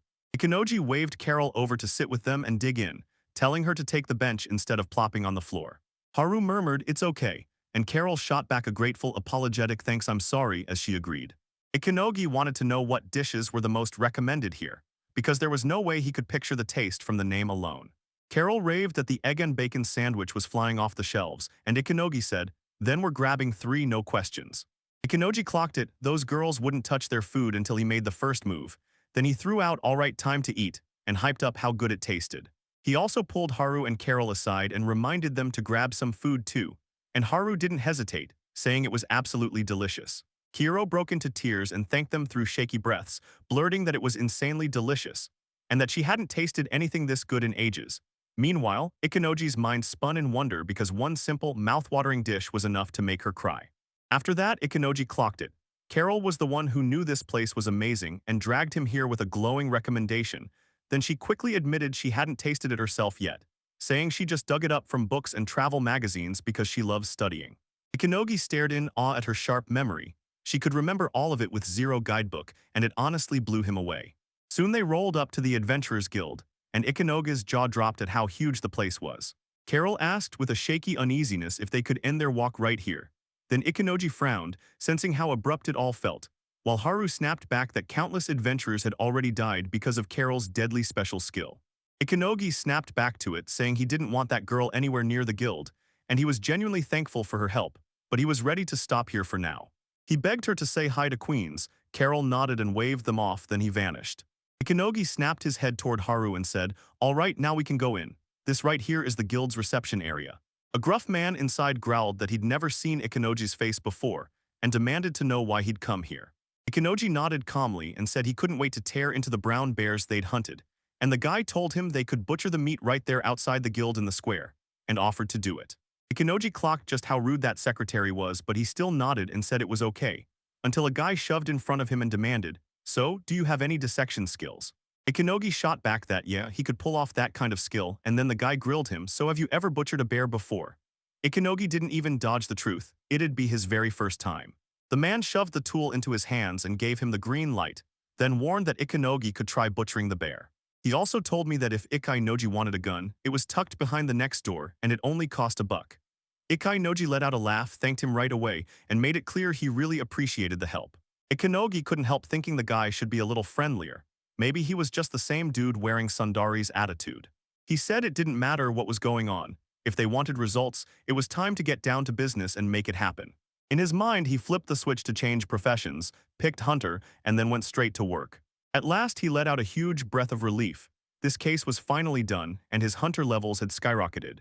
Haru praised his amazing work, and Ikenogi admitted he was wiped out, then asked how Haru was doing. Haru sighed back that she was tired too, and Ikenogi suggested they go up. A trio of bold adventurers cut them off and demanded they hand over every bear they'd scored, starting with that girl, too, then acted smug like they were lucky the moment had even come. Ikenogi seethed and snapped that it looked like a plain robbery, but one of the adventurers just smirked and said it wouldn't be a robbery if everyone did their job right, then added, "And you're dead on." Ikenogi cursed them in his head as he snapped at Haru to stop. He didn't want her getting in the way. In his head, he could tell these thieves didn't know the first thing about real self-defense, so he took them down a peg and taught them the hard way. He also praised them for handling the dead bears, then rushed to the guild to report what these people did, and to make sure they hadn't pulled any other illegal moves. After the trial ended, he snapped at the 3 adventurers to never pull that stunt again and demanded they handle everything themselves by hunting. So they swallowed their fear, agreed in grim silence, and the boss even apologized. The guild's man crunched the numbers, factored in the dissection, and declared it all added up to 9,800 cents. Haru checked the averages and realized, yep, this was more than enough. In Ikenoji's head, a sharp thought hit him. Were they really trying to snatch something with just this tiny amount? Then he handed the tool back, thanked them for everything, and said it made dealing with the bears way easier. The guild guy told them, if we score a reward, swing by the gun shop and snag something way stronger. In his head, Ikenogi clocked the disaster. His sword jammed in the bears' bodies during the fight, and now he's wondering if he needs a whole new blade, and whether he should grab a fresh weapon for Haru too. He blared that they'd actually make it there, and the man just nodded along. Then he leaned in and said, "If you spot anything else, come back and tell us." Ikenogi shot a glance at the sky. Yep, the sun was already sliding into the horizon and night was creeping in. Then Haru leaned in and demanded, "So, did you ever think about Carol?" Ikenogi said he'd been stuck in his head, trying to figure out where they should go, so they wouldn't end up wandering in circles in the dark. He caught that Haru wouldn't budge from his side, and for some reason that thrilled him, like maybe she was just nervous since they were in a brand new city. Ikanogi said, "Alright, stop staring and go check out the weapons. Tell me you're craving a purchase too, like a bear cleaver and a brand new sword." He stared at that huge steel sword, and right away he figured out something surprising. It looked massive, but it'd actually be easier to wield. Then he shot Haru a question: did she go hunting for something for herself? Haru just shook her head and said she hadn't picked anything at all. Ikanogi caught it in his mind's eye. Haru had light armor on, built for speed. And if he reached for anything, it was probably a dagger or a short sword. He leaned in and told her to follow him down the weapons display. His eyes locked onto a weapon named Dragon Fang, and right then Haru blurted out an embarrassing line instead of just staying silent. The seller leaned in, offered to help him pry a weapon free, and swore this sword was forged from the fang of a fire dragon. This blade could twist any physical strike into raw magic, then burst with scorching flames, letting swordsmen keep the enemy pinned from way out. The seller grinned and said that with the owner's control level dialed up high enough, the sword could even spark bonfires. Then he dared the buyer to try it and see for themselves. Ikanogi yanked out his sword, and then he saw it. Real flames had erupted right in front of him. "That sealed it," he nodded and told me. "Yeah, then you should grab a copy too." He shoved the weapon into Haru's hands and told her to use it, because in battle nobody can see what's coming, so someday this blade will prove its worth for sure. Haru thanked her master and vowed with total certainty that her weapons would never leave her hands. Ikanogi leaned in and asked Haru if she needed any extra gear, and Haru shook her head hard, saying if she packed too much, it would drag her down the moment battle started. Then Ikanogi snapped his focus to robes made for adventurous travelers. He stared at how wide their backs were, like you could stash a whole big backpack there with zero worries, but then he frowned again. This robe was still way too large, and he laughed that you could even wear it side by side. Haru bragged that the robe fit her master perfectly, then dove behind it in a panic and blurted out an apology. She shot him an apology and told him to act like she wasn't even there. Ikanogi froze, his mind spinning, trying to figure out what the heck just happened. At that moment, the seller jumped up and greeted the new customers with a loud, welcoming smile. Two men stormed into the shop, and OL, the one named OL, sneered as he scanned the place, saying this was exactly what a commoner's weapons store looked like. With a sneer, he wondered if a dump like that could really be packed in Belisar. Then the butler politely confirmed it was popular, and that was the only thing he'd ever heard. Ikanogi repeated his own name with heavy, pounding focus in his mind. He claimed there wasn't a single sword that could ever fit him, and the butler nodded along, saying some blades just weren't made for a noble lord like his lord. OL declared he'd need a blacksmith to forge him a personal sword. And he told the owner this place isn't half bad, so he went even further. He offered to become a patron, and that was basically a dream come true for the shop owner. The salesman dropped into a deep bow and thanked the nobleman with overflowing warmth, repeating his heartfelt words of appreciation. The moment they left, he let out a huge sigh of relief and said, "Good thing nothing happened," because deep down he was already figuring out exactly what he'd do if the boss walked in and found the mess. He admitted nobles are fickle as the wind, and it's downright terrifying, and then Ikanogi snapped his head to Haru. "Wait, what do you mean? This is the right person." Haru snapped in and explained it was those noblemen who'd come to buy her, then admitted she didn't want her master dragged into trouble, so she slipped under his robe and hid. Ikanogi told Haruna to stop blushing and hiding under her robes, then admitted he wasn't talking about that at all, because he didn't want her stressing over anything. He told her to stay calm, because no matter what hit them, he'd be fine and he'd still be right there protecting her. Ikanogi swore he'd never let her get hurt, and Haru, shaking like a leaf, nodded yes, calling him master again. The wolf offered to scrub his master's back, and he nodded right away. Ikanojo clocked the girl's brand new dress, and she looked him in the eye and thanked him for it. The guy told Haru he wanted a word with her and asked if she was okay with that. Then the wolf shrugged it off like it didn't bother her a bit. He leaned in and told her he'd come straight from Japan. His parents were gone, he was stuck living with his sister, and he'd even gotten hurt hunting for work, and that's when he finally met the goddess. Ikanojo suddenly remembered he'd already talked about his blessing and even shown off his work. Then Haru's face lit up with shock. She clocked the panel was empty, and the guy figured out the worst part: nobody could see he was unemployed. Wolf said his obsession with the top status might be hiding what he's really working on, and the guy admitted, shaky voice and all, that her world could get rocked when she finally sees the truth. He said he's got level 62 unemployment status, and this is how he makes it work, and the second he clocked her startled face, he leaned in and asked if it didn't feel impossible. Eru shot back that she'd always trust him, and Hiro let out a grateful thank you right back at her. The wolf argued that unemployed people can't sharpen their stats, then bragged that he could still tap into a swordsman's and a priest's skills, until Ikanojo cut him off and said it only works up to level 19. He added that once you hit level 20, you can unlock all kinds of skills, And then the guy told us how he'd even learned to swap his companion's position that way. Ikenojo told her, only tell this to people you truly trust. And he ended up telling her because she matters more to him than anything. Haru practically lit up when she heard it.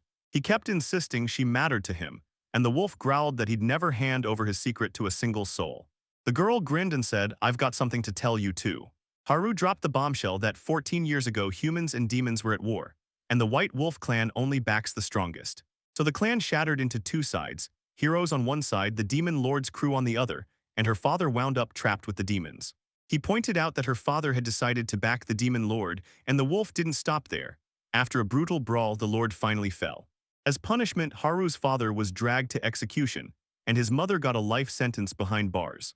A year ago, they dragged the girl straight into slavery, and when Ikenojo asked if she was all right, the wolf gave a quick, confident yes.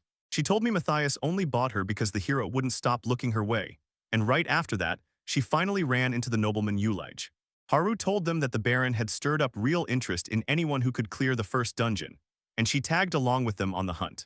The wolf clocked that cleaning paid out in a brush, and the hero just scoffed, like, cool, useless info. She told everyone the nobles planned to buy her out later, but Howard snapped that deal down, then word spread fast. The travelers stopped hiring her, and the nobles forked over a massive sum to the guild and dragged her away. The girl burst out all fired up asking her master, so who are you to me? Ikenojo stared at her and said straight up that she was beautiful and that he'd love to hug her tail. Then he caught the shift in the air and admitted with a serious voice that Haru had become someone he truly couldn't live without. The wolf choked up and begged her to remember. She'd served and honored the demon lord before, so she had to ask, was it really normal for someone like her to work under his rule? He flat out said he didn't care about the demon lord, and he didn't care what anyone else had to say either. Ikenojo pulled the girl into his arms, telling her the past was over, and then he leaned in and said, you're beautiful. Haru broke into tears, buried her face against the boy's shoulder, and choked out that she was so happy. The wolf vowed that serving her new master was a blessing, and the hero fired back that he was just as happy to finally meet them. They thanked each other, and Ikenojo blurted that it was his turn to wash her, only for her to warn him it would land him in trouble, and he froze, totally thrown. Haru tried to tell him it wasn't needed, but the hero wouldn't back down. He insisted on cleaning her up and doing it with gratitude. She swore she'd do anything for him, and then he demanded she undress and turn around. She obediently stripped down, leaving her standing in her underwear, and when Ikenojo said her back was gorgeous, she blushed and thanked him. While washing Haru, the hero couldn't help noticing how amazing her underwear looked, and when she thanked him again, he just kept it all in his head. Because yeah, the moment felt wildly awkward. The hero barked for his companion to squeeze onto his lap. She protested it would be way too heavy, but Ikenojo refused to buy that excuse and the wolf obeyed. He promised he'd brush her tail, and Haru jumped in right away. Ikenojo started gently brushing his tail, and the wolf snapped out a startled exclaim. Then the boy asked if it hurt, and she grinned and said, no, it actually feels great. The guy wrapped it up and let out a satisfied breath, and Haru grinned like, nice, now I've got to watch my tail more often. The hero decided it was time to give the companion a wash right there, and just as he was gearing up, the staff's voice snapped through the air, dinner was ready. The wolf thanked him for all he'd done, and Ikenojo snapped back annoyed, it was nothing. The hero swore the washing wouldn't wait, not even after dinner. Then, once they finished eating, they headed straight back to the room to keep going. Haru offered to line up the weapons, and the hero let out a sharp, annoyed sigh like it was the last thing he wanted. He snapped that he had to slam this case shut ASAP, and the girl nodded, agreeing right away. Ikenojo worried the weapons they snatched from the bandits might count as theft, but the wolf shrugged, saying there was nothing wrong with it. And just like that, Ikenojo finally felt relief. Even so, the girl insisted that the supreme goddess Libra keeps an eye on everyone, and the hero nodded like it all made perfect sense. Suddenly, it hit him. He remembered the crate the band left behind at their hideout. Inside was a mystery fossil, and the hero grinned. Once he used his mineral assessment skill, he'd uncover exactly what it was. Turns out it was mithril ore, and the system basically screamed that you'd need serious alchemist and blacksmith skill just to handle the stuff. The system warned that processing mithril is brutally hard, so only a handful of workshops can actually pull it off. Haru told Ikenojo that mithril supplies were drying up fast since it's such a rare ore, and then Ikenojo asked if the government could start processing it. She said most countries lock down the processing methods and mining locations, so the average person can't even get near it. He swore he could crank up his alchemy and blacksmith skills until he could forge and craft with that material. The hero leaned in and asked if she'd help him level up. She nodded, and the moment she agreed, he turned the whole mission into a tangled mess. Ikenojo checked everything was finished and they were set for tomorrow, and the wolf snapped that she needed sleep right now. The guy offered to help Haru out of her clothes, and Haru nodded and agreed. The confused wolf clung to the hero, but she only blushed in embarrassment, still clueless about what it wanted. The hero pulled the girl into a tight hug, and she immediately apologized, swearing she just wanted to take the lead. Haru admitted she was nowhere near an expert at it yet. Ikenojo smirked and said, "Same here, I'm a newbie too," then challenged them to swap everything they knew about each other. The girl snapped back that she was ready to take on anything that came at her. He couldn't stop smiling knowing someone was fighting for him, and they spent the whole night together. The couple strode toward the city, and the hero was whistling like a pro. Haru caught it instantly and couldn't look away. He ruffled her hair and told her it was a skill taught in his class. Ikenojo said they were heading straight for the casino, because the dungeon was already packed with nobles. He told them the wolf's nose would keep them off the nobles' radar, help them read what's really happening, and then they hit the casino to boost their level. He realized you can't even touch the game unless you buy tokens. And then boom, a 25% tax gets slammed onto every purchase, so the hero snapped to the idea that commoners should get bonuses. The hero figured that leveling up would unlock the healer's spot. That was the whole point of the trip, but he couldn't ignore one more temptation, checking out the casino too. He clocked the rule instantly. You can't trade tokens for cash, only for the stuff they're meant to buy. Then they finally roll up at their destination. The couple strode into the casino, and right away the receptionist greeted them, asking if it was their first visit. Ikenojo nodded yes, and the woman waved them in with a grin. The employee leaned in and told them the game eats tokens for breakfast, then walked them through exactly how to buy every last one. The guy told him they'd begin with 400 souls. Then the system chimed and his level jumped up. The hero demanded an exchange of tokens for a scarf, and the receptionist snapped back a warm thank you for my pick. Ikenojo draped the scarf over Haru, and she immediately thanked him, then asked, almost worried, whether it was really a shame to hand him something so expensive. He shot back that he'd bought tokens just so none would get wasted, and in his head he caught the rule slaves weren't allowed to play, so he slipped the wolf's collar out of sight. He shoved some of the tokens into Haru's hands, and she snapped back a quick thank you. Then she swore she'd rack up more and prove what she's really capable of. After that, the hero leaned in and told her to play for herself, because losing is totally fine. Ikenojo spotted the machine gun and instantly thought, I've wanted to try this for ages. He got the message that he was still a beginner, so he didn't touch other machines, because he wouldn't bet on luck.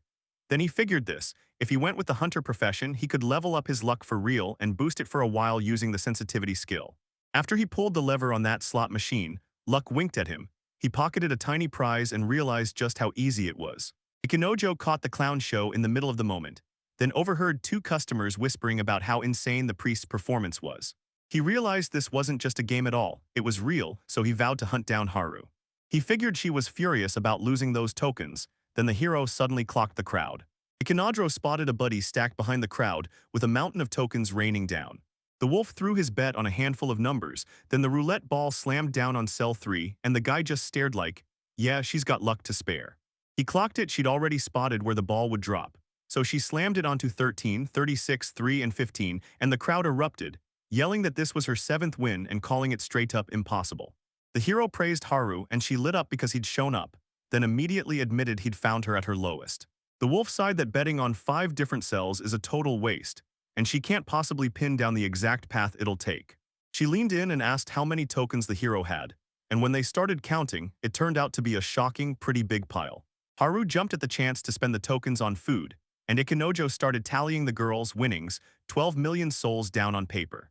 Right then a man strode up and showered them with praise for their performance, then introduced himself as Corso, the casino's owner. The guy stayed on edge, sure they were being treated like crooks, and Corso snapped that he'd already seen the she-wolf perform and wanted a taste himself. Then the hero shot back that they were just amateurs, not even close to his league. The man realized he was nothing more than the casino owner, and Ikenojo clocked it. This guy had a player spot and a level 39 to boot. He just couldn't figure out what the owner was up to. He figured it was smarter to bail right now, because if he didn't, they might never return. The hero leaned in and demanded Gorsa trade the tokens for him. The shop owner, still kind of baffled, said he'd be grateful. Then Ikenadra shot back that they'd come to have fun and burn through tokens. In the casino's own money maze, black tokens got traded for coins. Then the coins were swapped back for tokens until the whole loop finally snapped shut. He admitted he hates drawing attention and would just cough up the fee still. He said the deal stays in the black. The couple stormed out of the casino and Ikenadzu rushed to apologize to Haru for squandering her winnings. She brushed it off. Then the guy grinned and said, "Thanks to you, I leveled up the commoners and unlocked brand new positions." The 2 main sorcerers had assistants and a magic clerk. One was all about healing, and the other took care of the contracts right up to the finish. The wolf praised the owner for bringing things up, then he made up his mind. He'd thank him for real. Ikenojo traded his tokens for a wind brooch for Haru, and when he handed it over, he swore it'd be perfect for her. Haru thanked him again, and Ikenojo just assumed she'd earned it with her winnings, so he figured he wouldn't do the same thing again next time. He swore Haru was dependable, and the wolf promised she'd lay down her own life to meet his expectations. Then he pushed her to put her safety first. The hero volunteered to hit the maze, and she nodded without hesitation, and right away they spotted a boy sprinting in circles, screaming out the worst news.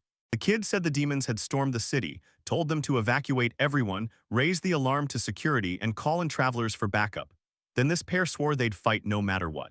Demonic worms are crawling in on the city, and a bunch of knights are scrambling to hold them back.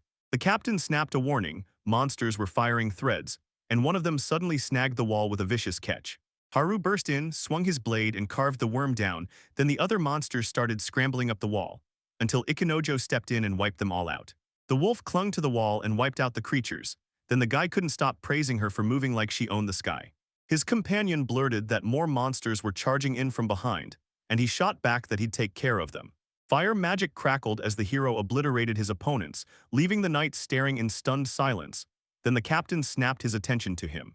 He told Ikenojo to rein in the power, and Ikenojo shot off right away, dousing the flames he'd unleashed with water magic. He used way too much water and nearly sent the knights under, and with irritation in his gut, the hero decided to skip spells in the city. The captain snapped that the worms on the wall were finally done, then threw his gratitude at Ikenojo, while Ikenojo just waved it off like, nah, it was nothing. Haru kept swinging at the monsters, unleashing brutal punishment with every step. They swarmed the warrior and he pleaded desperately for help. Ikenojo, right after the knight's call, tore into the enemies, while the worms oozed mucus and splattered him. Other adventurers clocked the couple's skill, then basically admitted they weren't any worse than the rest of them. The captain barked orders to brace the defenses. Then, without warning, a demon lunged in and nailed him in the shoulder with a shot. The hero stacked stone blocks into a wall, carving a hard line between the man and the worm. Then the captain turned and thanked Ikenojo. Suddenly the worms went still, then backed away like they'd seen a ghost. The guy demanded answers, and the captain snapped back that he didn't know, then warned that these monsters don't just vanish from their nests. The system blasted the news. The hero had unlocked the small treatment skill and forged new fighter power. Have it. The captain grimaced as fresh pain throbbed in his wound, and Ikenojo wasted no time. He started applying healing right away. The cut on his arm had already closed, and he figured the cure didn't hit like lightning. It took time, and that meant he couldn't count on it to save him mid-fight. The system just blared an update, level up again right now. The captain leaned in and demanded, "Are you born from noble blood?" And the hero just froze, baffled before blurting out, "Nah, I'm only an ordinary adventurer." The man hesitated and swore he'd only run into noble healers, and right then Haru burst up and demanded, "Is the owner all right?" He said everything was fine, shot her the same question right back, and the wolf told him, "Thanks to that brooch, nobody hurt me." Then the hero gritted, "Where filthy monster slime got all over us." Spotting the empty barrel, Ikenojo summoned water out of fire. He grabbed hot water, poured it into a container, and the guy snapped that the bath was ready. Then Haru just stared, blown away by his skills. They washed their faces, and right then other adventurers rolled up asking, "Can we wash too?" Because Joe said it was fine. The captain told everyone, "Thanks to our teamwork, you're all alive." Then he promised that later they'd finally be able to grab Wormtail and claim the award. The hero demanded, "What is it?" And Haru snapped, "It's the worm's secret threads used to weave cloth spun by the artisan guild." Ikenojo figured out that without the wolf, he wouldn't have snagged a single trophy. He thanked the girl for teaming up with him, and she brushed it off like, "No big deal anytime." He couldn't shake the question, why were those monsters attacking? Then out of nowhere, a voice snapped in and spoke to them. It was Queen's, so the hero snapped, "Why are you here?" Then warned her to bolt from the city right now because the invasion was still way too dangerous. The woman said she already knew about the worm attack, and she guessed it was tied straight to Carol's power. Queens noticed the girl was gone, and Ikenojo snapped, asking if anyone had spotted a single noble. She snapped back that she'd traded Carol to some gentleman, and then he leaned in and asked, "So it's an alligator?" Haru caught his scent hanging near the maze this morning, and the hero instantly knew what was really going on. He figured the monsters were acting weird because of Carol's skill. Then the hero snapped to the wolf and asked if she could track the trail. She shook her head and said there was no scent outside to follow. He figured, if I'm not out there, then I've got to be hiding in some room inside. He warned it would strike again. Queen snapped into panic. The woman told Carol she'd warned her not to step into that maze, because it's extra dangerous in there. Ikanojo promised the queens he'd step in, then she shot him a worried look and demanded, "What could you possibly do?" He snapped that he'd save everyone, no one was getting hurt on his watch, and Haru shot back asking if he'd use his skills. The hero said that with wind magic, he'd shove the air outward like a blast, scattering Carol's pheromones to the wind. He realized they had to find that girl ASAP, and he wasn't wasting a second. Ikanojo shot the wolf a question, could she use her power? And she nodded, ready to do it. The hero ordered the queens to hold their ground and swore he'd come back for Carol. Then the woman rushed to apologize for the whole mess. The couple finally barreled into the maze, and the guy was seething because the nobles clearly indulged themselves way too much. At the gate, the guard snapped that he'd tried to block them, but the nobles shut him down, cold and final. Then the second the three crossed inside, the worms came crawling out. Ikanojo hissed that the nobles were piling the pressure onto Haru too, but Haru shrugged it off and said she was totally fine. The hero figured he could just stay by the entrance, but then he'd have to explain everything to the guards. He snapped in frustration. Going up against the nobility meant trouble was coming, and it wasn't going to be small. The guy scanned the area and realized, no monsters at all, just silence. Haru figured that if they trailed the group, Sebastian would handle whatever was waiting. Ikanojo leaned in and asked what a proof nobleman was really like. Then the wolf said they could switch jobs, but only if the rules were followed to the letter. Haru shot him a worried look and blurted, "Wait, so you're saying we might actually be able to change it to king?" Ikanojo said the only way to become one is to inherit the direct heir of the previous ruler. The wolf hissed at him to shut up, because if they caught his voice, they'd brand him a criminal on the spot and drag him straight to execution. The hero finally got it. This time he'd get no status at all, and he snapped, "So why does that nobleman want to buy it?" You could tell Joe's brain was racing. He decided she was irresistible, and that's why he tried to claim her. Haru hesitated before answering, but the guy smiled and said he was totally fine with her pick, and the wolf nodded along like, "Yep, that's the one." She said she was thrilled that Ikanojo was the one who bought it. The hero thanked her with real gratitude, because in that moment, he couldn't help feeling relieved that she could finally set the horrors of her past behind her. Ikanojo didn't say if the trail was still being kept, but then he shot back with a firm yes. She warned him to skip the 24th floor, and the guy instantly shot back, "So what's up there?" The girl shot back that the Minotaurs call that place home. Haru realized these monsters were pure ferocity, ruthless enough to show up alone or swarm in groups, and they were a massive threat. The wolf caught the air turning heavier, then saw blood in him, and the moment she did, she knew Sebastian was hurt. The hero snapped that they had to find them fast, then leaned in and asked his companion one urgent question. Could nobles actually see healing magic? Haru shot back that she'd never even heard of something like that. Ikanojo told himself he didn't care about the nobleman's life, until he realized that if he got hurt, Carol and Queens would pay the price. He got that gut punch premonition. The monster crowd was surging the same way, and the wolf insisted it could only be Carol's ability. The hero clocked how close they were, then declared he'd move solo, right when Haru snapped, "No way, I'm coming with you." Ikanojo admitted he had no idea how this would all play out, so he pushed for everyone to split up. Right then the girl snapped back that it was too dangerous there, and she had to leave. The boy said it would be fine, because if that nobleman even hurt Haru, rage would hit him like a storm. He insisted none of it was her fault, and told her she could go back first. As Ikanojo walked away, he kept telling everyone, "Don't worry, everything's going to be fine." The Minotaur bellowed, and Aligi snapped at Sebastian to take on the monster. The butler struck down the enemy in mere seconds. His injured leg kept screaming, his condition slid downhill fast, and they had to escape the maze right now. Sebastian snapped that he'd hit his limit already. If they keep pulling monsters in, the master's going to get dragged into danger, so Oligier asked, "Can this be fixed?" Even against smaller foes, the servant knew one wrong move could get him swarmed and pinned by the stronger crew. He shot Carol a look full of disdain and made it clear he was done with her. Sebastian had already flat-out pushed for killing the girl to keep everyone safe, and the young man shut that idea down immediately. The butler shot back furious. How could a noble's son die in a place like this? The man snapped that he'd defy his master's will. He knew punishment was coming, but he was willing to face it if it meant protecting Eulige. A fresh Minotaur crashed into the scene, and Sebastian swore he'd do anything at all to get his mission done. As steel clashed, he shouted at the nobleman to flee, but Olga stood her ground and insisted they'd escape together. Sebastian crumpled to the ground, begging the master to step away, yet the young man snapped back, "I'm not leaving you, and no one is dying on my watch."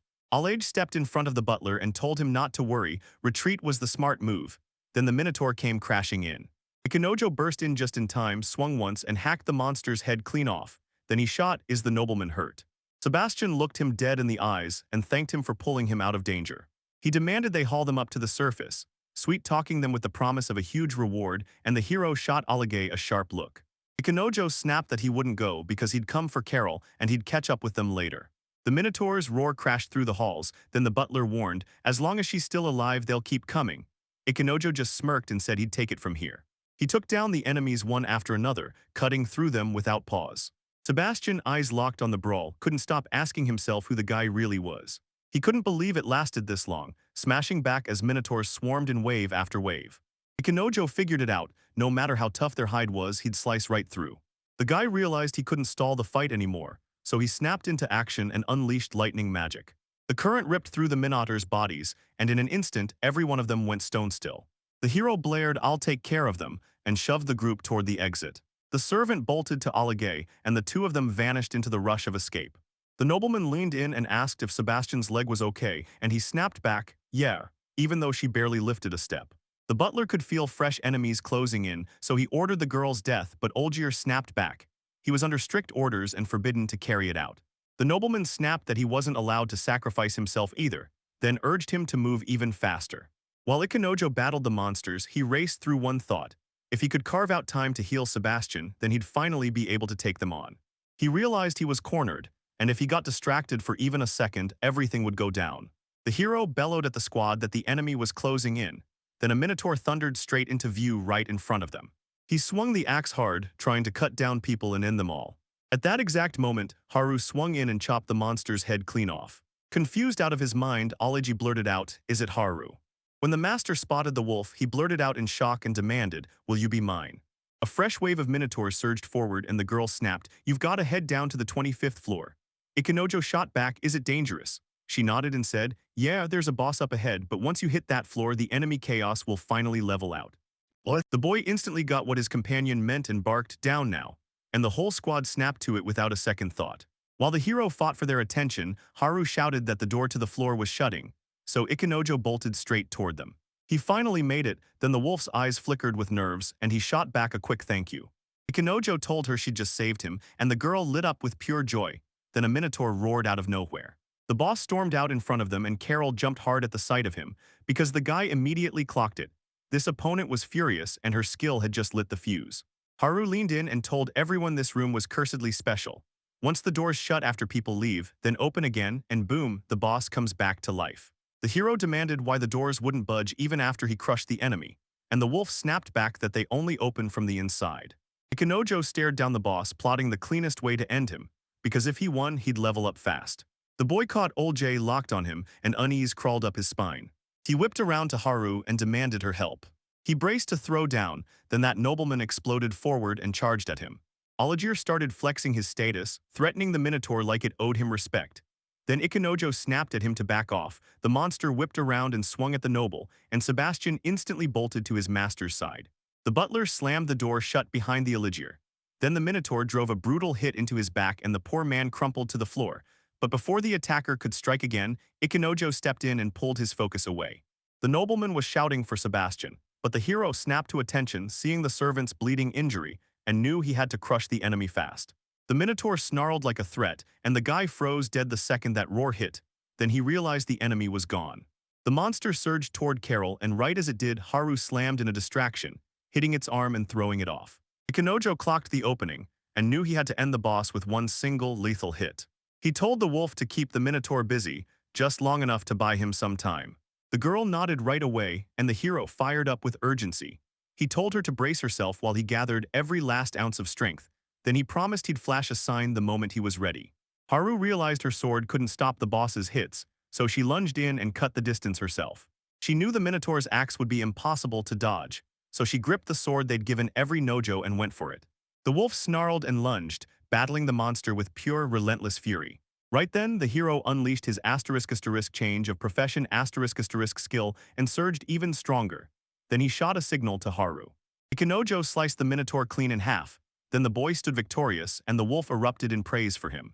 The system just pinged you, letting you know the hero's level skyrocketed and his skills jumped too. Elisir grabbed Sebastian and shook him hard, yelling for him to wake up. Then the guy snapped back, "Don't touch the servant with healing." The cut across the man's back had finally sealed, but Ikanojo's gut told him the treatment wasn't doing what he'd hoped.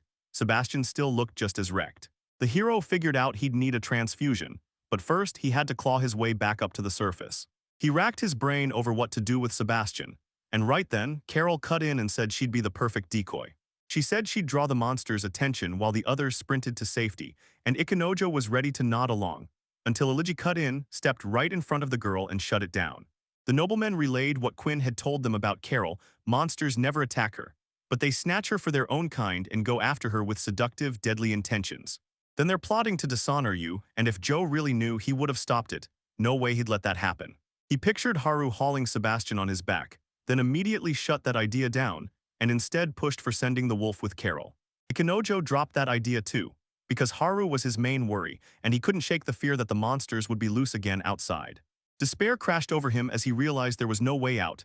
Then, out of nowhere, he spotted something. He spotted a room up ahead and asked the girl straight out if a statue of the goddess was in there, and she told him, yeah, it's there. The hero's eyes snapped around the room, and he spotted a whole group of people gathered there. Haru shot that idea down as impossible, but Ikenojo refused to drop it. He was convinced someone was out there, so he stepped in to investigate. He hinted there could be a way out just inside, and the guy peered in, then froze in shock. Jaff, Elise, and the contourists were sprawled out asleep in there, so the hero leaned in and demanded, "What are you guys doing here?" Oleji leaned in and asked, "So, are you guys friends of Ikenojo?" And the guy shrugged back, "Nah, we're just acquaintances." He started shaking his friend awake and Jaffe mumbled, half asleep, "Is this Ishinojo?" The hero demanded to know what happened, and the acquaintance stammered that his stomach hurt. Then the boy pressed him with anxious, non-stop questions. Jofi blurted that he was starving, and when Elise finally woke up, she admitted they'd been away for ages and not been eating right. While Ikanadro just grimaced, relieved he wasn't the only one who'd been worrying. The hero said he just wanted answers, but the moment he heard their stomachs rumble, he shoved food at them. The adventurers practically drooled as they opened their mouths for food, and Ikanojo shoved a loaf of bread into Jofi's hands, grumbling in sheer exasperation. Rage shot through him because his companion couldn't even feed people, and Ikanojo snapped even harder. Right then, Haru swung her head toward the commotion, and her friends spotted her instantly. Jaffe and Eliza slipped into a heated love scene, and the hero snapped, "Eat faster." So they wolfed down the meal and hurriedly thanked him for the food. They asked if Ikanojo had anything to feed Kentoris, who was starving too, and the guy snapped back that he only had vegetables. The hero pulled out a carrot for the donkey and then just froze in place. My friends turned to me and demanded what was wrong. Ikanojo told Haru to feed the animal for him, and she didn't hesitate to agree, because he'd once died from a hoof strike, so he stayed far away from anything with hooves. He demanded to know what his comrades were doing here, and every traveler fired back the exact question he was trying to ask. Ikanojo's patience hit rock bottom, so he barked at them to spill everything fast, and Jofi nodded, ready to do it. A friend told me they made it from Florence to Belarus, but never reached the finish, and the guy immediately pressed, "Okay, but how did you even get into that maze?" Jaffe admitted he stepped right on the Centaurus's tail by accident. Then the donkey panicked and sprinted straight into a wall that swallowed him because it was just an illusion. Behind it stretched an untouched maze, and that's where they stumbled on valuable treasures. In the same room, the travelers spotted a sword stuffed inside the stove, carved on it in bold letters that said not to touch it, because it wards off evil. Ikanojo prayed his friend hadn't reached for it. Jaffe finally admitted he'd been behind it, and Elise shot back that they were after weapons for Ichinojo, so the hero demanded, "Why?" And the friends blurted that they only felt sick for the poor sword before that guy snapped that they were pathetic too. Then my friend said right then the floor ripped open and we dropped right past that shut door, and we just decided to crash for a nap. He snapped his head up and swore he understood them, like that alone wasn't already impossible. Ikanojo figured it out. Turns out they just spilled out of that mysterious room, and the travelers were furious, because their adventure was way more interesting than that. The hero couldn't stop thinking about how his friends had been messing around, and where that sword had gone, while the travelers kept thanking them again and again for the food. He knew a normal chat with them wouldn't get him anywhere, but once Kentoris showed up, everything suddenly clicked. He figured the donkey would haul Sebastian away, and he could fight right beside Haru, so yeah, there was still a real shot at getting out. Olgier whipped his gaze toward the hero and demanded his name. Then Ikanojo answered grudgingly, "Ikanojo." The noblemen praised him as the finest host a she-wolf could ever ask for. Ikanojo leaned in and asked if he wanted to buy it. Oleg nodded and told him the truth. Back then he'd been trapped alone in the maze, got ambushed by a slime, and Haru swooped in to save him. The master swore it was love at first sight, because she fit his perfect picture of a knight down to the last detail. The nobleman snapped that if she stayed a slave, she'd bury her own talent forever, and worse, cruel people would snatch her up. So he stepped in, bought her back, and swore he'd make her his knight. But Haru dropped a condition: she'd only serve the strongest. And Elijah, without hesitation, decided to become a better person all for her. He admitted he missed the goal, so the master pushed for one final shot, dragged Carol along, and they hit the maze to train. That grind made Haru skyrocket in power, and he ended up saving the noble again. Ikenojo realized he could level up for real, with the girl and Sebastian in his corner, so he powered through and raised his level the hard way, no cheats, after everything he'd already survived. He said, "I get what you mean," but then he leaned in and told him, "Do us a favor, look around first." He warned that the oligarch's moves were putting everyone in real danger, and the hero shot back that he'd even leaned on the guild to keep Haru from getting bought out, only for the nobleman to bristle and insist he hadn't pressured a single soul. A nobleman snapped to attention and blurted that he'd never threatened the guild, and that it didn't bother him at all that the wolf served Ikenojo. The young man admitted it stung a little, and the guy shrugged like, "Still, not every noble heart is rotten."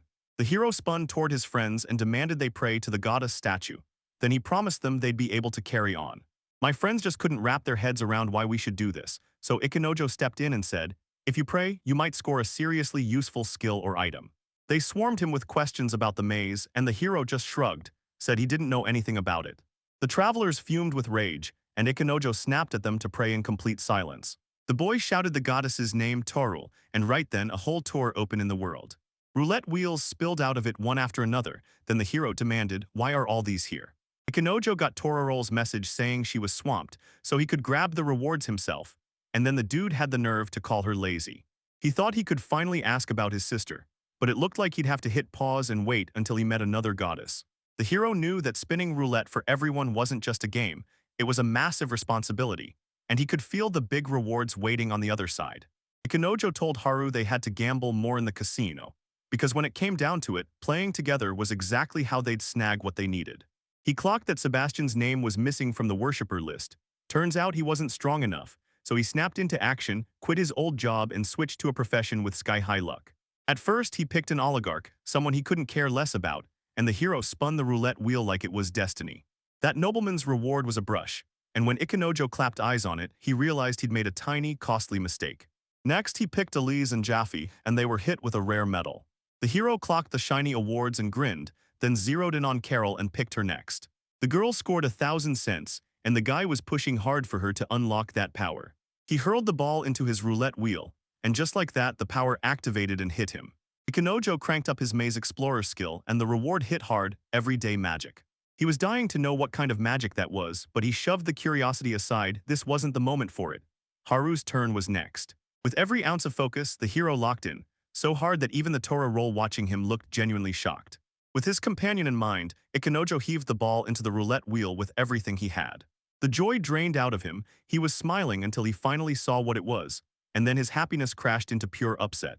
Everyone grabbed their rewards. The guy grilled Haru about everyday magic, but her mind was already off chasing something way bigger. The wolf stays silent as Oligay leans in and tells him, plain and urgent, "This kind of magic matters for everyday life, and to use it, you've got to master purification magic." He told them his housekeeper used it too, and honestly, he swore there was nothing special about it at all. The young man explained this. "You only get magic after you beat the maze every single day. Leveling up is brutal, but if your skill has evolved, you can end up serving the king." Ikenojo stared in disbelief and thought, this magic is seriously incredible. The hero shot Jaffe a request for a ring and monster-repelling incense, and Jaffe's friend immediately said yes. Haru stood there caught in her thoughts while the guy asked if she was okay. Then the wolf snapped awake and nodded, and each Nojo lined up to tell her to wear a friendship ring.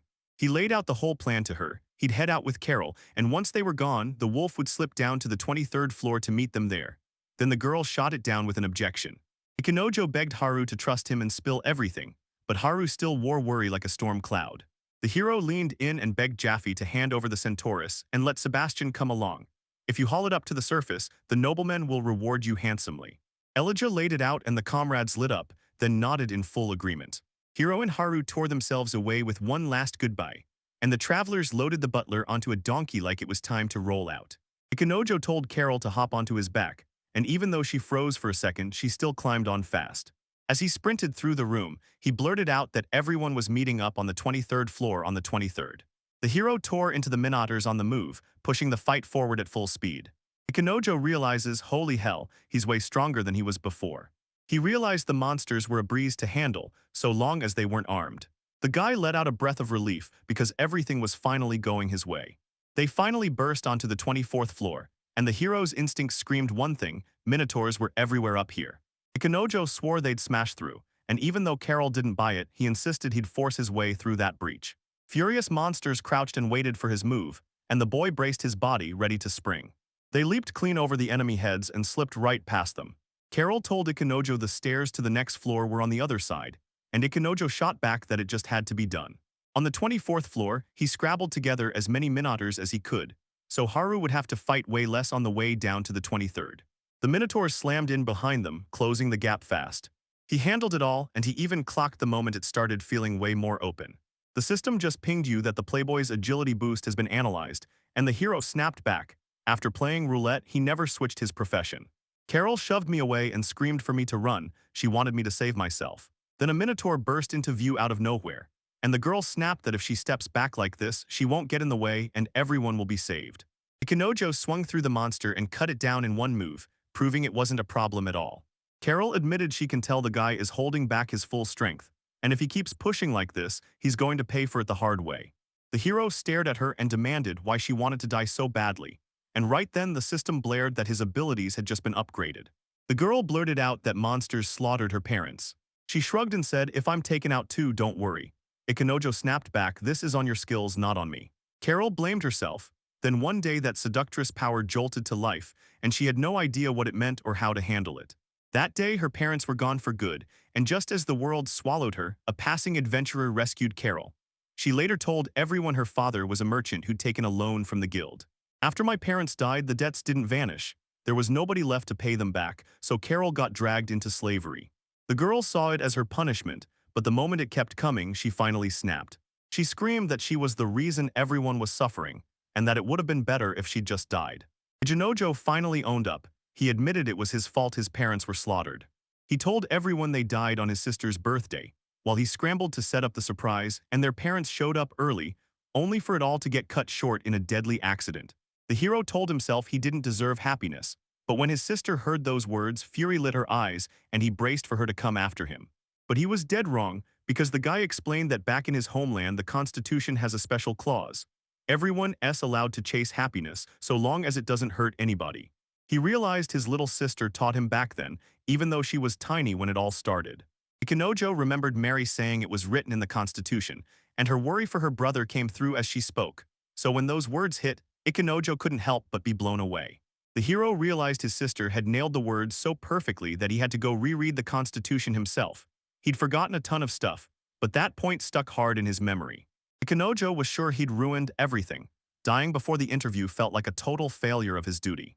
He clocked it, his sister had said the exact same thing before. The hero declared everyone deserves happiness even if they mess up, and then made it clear, Carol isn't to blame.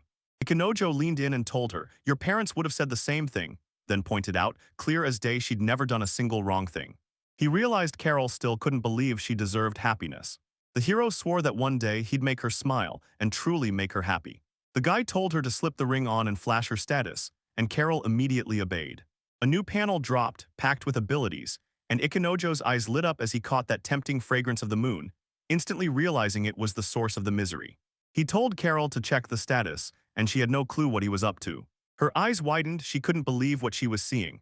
Her profession had been downgraded to a commoner, and not just once, 3 whole levels. The Minotaur let out a thunderous roar, and the guy shouted for me to grip on tight. Ikanojo knew she'd clocked the shift, but still, an assault could hit at any moment. Carol demanded to know why the job had shifted, because even the top priests couldn't pull that off anymore. He shot back that it was protection from the goddess, and the girl lit up with pure delight. In his head, he knew it wasn't really a lie, because he didn't just get there on luck, he got his powers from the goddess too.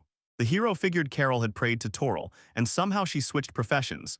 Then the girl broke down in tears of pure joy. Minotaurs swept past them and caught up fast, right as Ikanojo swore she'd thank the goddess later. He snapped aside the monster's attack and demanded what Carol wanted to become, but the poor girl just couldn't make sense of it. The hero told her, because you're a commoner, you get to pick your own profession. Ikanojo leaned in and asked Carol what her dream job was, and Carol fired back, telling him to say what she should pick. He shot back yes, then fought tooth and nail, telling her she could be anything she dreamed of if she was willing to grind for it. Carol blurted that she wanted to be a first-class merchant like her parents, and then a fresh wave of minotaurs came charging straight for them. As he dodged her strikes, he realized She was already chasing the same goal, and he couldn't shake the feeling that this girl could become a real merchant someday. Ikenojo warned that becoming a great merchant won't be easy at all. The road ahead is brutal. Carol blurted out whether happiness was even normal. The guy just nodded along, and the Minotaur braced like it knew a hit was coming. The hero finally admitted he still hasn't picked his identity and is stuck unemployed. Then he snapped out of the way and dodged the attack. Ishinojo told Carol, "I've got you, I can support you," then slammed the point home. "Now we have to get out of here." He could feel the enemies turning even deadlier, and the guy swore he'd finally show what he was capable of. The hero begged Carol to stay alive and chase joy, because he's going to find his own happiness too.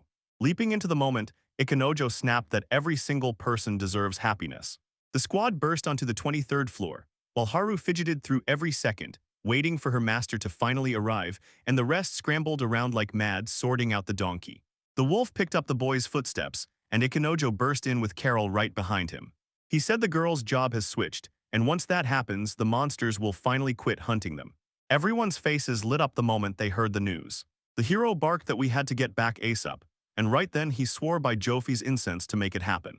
Haru wore worry on her face, and when Ikenojo asked if something hurt, she shot back no. He figures it all comes down to his brand new ability. She told him her gift was simple and terrifying. She could sniff out fakes instantly. She leaned in and asked, "So after the 24th floor you're done being a temptress?" And the hero nodded, straight up confirming it. Haru broke down exactly what that incense did, and the guy shot back with a firm yes. She clocked it instantly. Contoris didn't twitch at all when Carol showed up, like this slow-ass monster couldn't care less. The hero basically called Tom a total food addict, saying that's all he cared about. Contoris decided to munch on some grass, and Jaffe and Elise scrambled to stop him before he went through with it. They started circling the donkey, dancing like the moment mattered, and Olger's confidence quickly cracked. Doubts crept in fast. Ikenojo tied a carrot to Jaffe and turned him into bait. Right away, that donkey's eyes lit up. Everyone froze in shock, then the hero declared, "This way we'll get there faster." Alajay just couldn't shake the feeling that something bad was about to happen to Sebastian. They burst up to the surface, and the doctor snapped that the butler needed rest, no arguments. A nobleman shoved a bag of cash into Ikenojo's hands, and Ikenojo shot back his thanks. Alajir warned that he'd be furious if Haru didn't accept the gift. Then he spun around to face her. The gentleman blurted out that he was genuinely happy for her, and the wolf nodded along, ready to back it up. "Aliji told me to stay healthy," and the hero snapped back, "Don't try to show off." The young man vowed to get stronger, and he dared the future challenge he was certain would come. The couple leaned in, whispered their last words, and then right in front of him, they said their goodbyes. Ikenojo thrust the gift into Jofi's hands. He asked what the plan was, and he said, "We've got to drag Carol back to the store, but first, we're grabbing food to keep us going." Jaffe blew up about Ikenojo's tasteless cooking, and the hero bristled with pure indignation. The adventurer grinned and said, "After you sell your stuff, go on, take the time to have some real fun." Elise and Jaffe pulled out rare metals, each one worth a jaw-dropping 30,000 cents. Contourists devoured their rewards. The adventurers grilled him, forcing him to cough up those precious metals. So they swallowed their fear and accepted it, just like that. My friends insisted it was the best move, and Ikenojo clocked just how strange their plan really was. Jofi reminded them they still had a whole bag of money. The hero demanded that the reward be used smartly. The adventurers laughed, grinned, and said their goodbyes like it was the start of a new quest. Ikonadro clocked the noise level immediately and, with a sharp thought, decided they were making way too much racket. He wanted Carol to have her own happily ever after, too. With his sister on his mind, he couldn't stop hoping she was okay. The hero fully believed Carol would stick by his side all the way to her independence.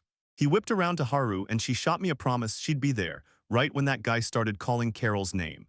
Ikenojo pitched the idea to travel together, and the girl snapped back in shock. The hero leaned in and promised, "We're not done, our journey continues." He told her to get some experience, and Carol shot back that she was still a slave. The guy lined in and swore he had enough money to pay the ransom. He didn't sweat it at all, he just reached for his bag of supplies and kept going. The hero promised the girl she'd grind up the exact money she needed, and then she'd finally open her very own store. Carol didn't buy it for a second, then he said he'd think it over because they were leaving tomorrow. Ikenojo vowed she'd spill the truth about her new profession, and the girl shot him a grateful thank you. He suddenly remembered the friendship ring, then Haru offered to catch up, but he flat out refused. They stormed up to the shop, and Queens couldn't help but snicker at the hero's words. The woman admitted it, Carol raked in the biggest profits of them all. Ikenojo clocked it immediately. The hostess was smiling like she'd won something. Quinn nodded and agreed, saying plain as day that the work still had to get done. She asked, "So you're buying Carol out?" and the hero shot back, that choice is yours to make. The landlady looked at him and instantly figured he had the money.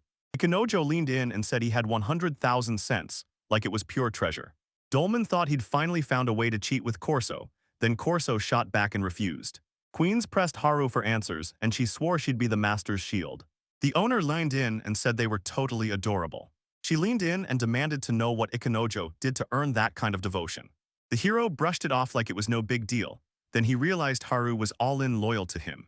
The woman let out a mischievous chuckle. She swore she'd sell Carol for 10,000 cents. He stared at the tiny price tag, stunned, and the hostess leaned in and told him the girl had been demoted to a commoner now. Ikanojo leaned in and asked if she wanted to be a slave trader, then she shot back, "Don't remind me." They stormed straight into the guild, then dove headfirst into the tavern. The place was loud as hell and the employee snapped, "Don't lose control." The guy spun around and demanded, "So, are you guys hunting for a reward?" Ikanojo leaned in and told Haru, "Pick me up," like it was an urgent mission. The hero spun around, and the stench of alcohol hit his nose like a warning, instantly making his stomach drop. Drunk adventurers stumbled up to him, pounding his back as they cheered that he'd found the worms. He admitted he barely lifted a finger. He demanded to know why the attack happened, and they told him it was just the mating season driving everything. They handed out a reward and the hero couldn't stop smiling, because somehow it all ended perfectly. He suggested we hit the shops, and Haru practically launched herself into his arms. The girl begged him, "If you're gonna buy Carol out, don't you dare leave me behind." He swore up and down he wasn't going to do it. Haru warned, "The master keeps getting stronger and I'm starting to feel useless," and the hero shot back, refusing to let that slide. He made it clear without her he couldn't pull it off. For a while they just stared in brutal silence, then Haru let out a weird, uneasy sound. He noticed the wolf was drunk and he couldn't believe it. She was so drunk off the smell of alcohol. He grilled the guy about the break room and they pointed him straight to a medical center. Ikanojo hauled pure terror there. The employee slid over a drink and without hesitation the guy nodded, then said he wanted to grab the item himself. The man spotted the Minotaur King's ring, and the hero shot back that he couldn't trade since it was part of his job. Then the employee grinned and promised to record every last detail on Sputnik. The appraiser stared at the numbers like they were huge, and the guy leaned in asking, "So, would this be enough to buy everyone a drink?" He nodded yes and asked about the meat, then the hero stepped in and told them, "Cook it." The appraiser shoved a beer into my hands and demanded I stand up and give a speech. The man realized there are moments when even the hero has to speak with teeth, and the hero stepped out to roar directly to the crowd.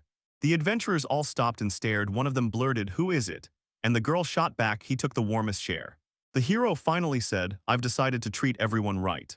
He said it all rested on his shoulders today, and the tavern went dead silent. Ikanojo's nerves were all over the place. Then out of nowhere, the entire crowd erupted in cheers. The hero beamed, offered everyone a drink, and the whole crowd lit up like sunshine. He said that day broke records, an insane crowd showed up. The days flew by and before anyone could blink, morning was already here. Aru was curled up beside him, and suddenly the guy jolts awake, realizing he's had way too much to drink. You suddenly snapped back to those wild snatches from last night. The hero glanced at the status screen, and boom, his Playboy level shot up while a brand new power unlocked. He could equip cards now.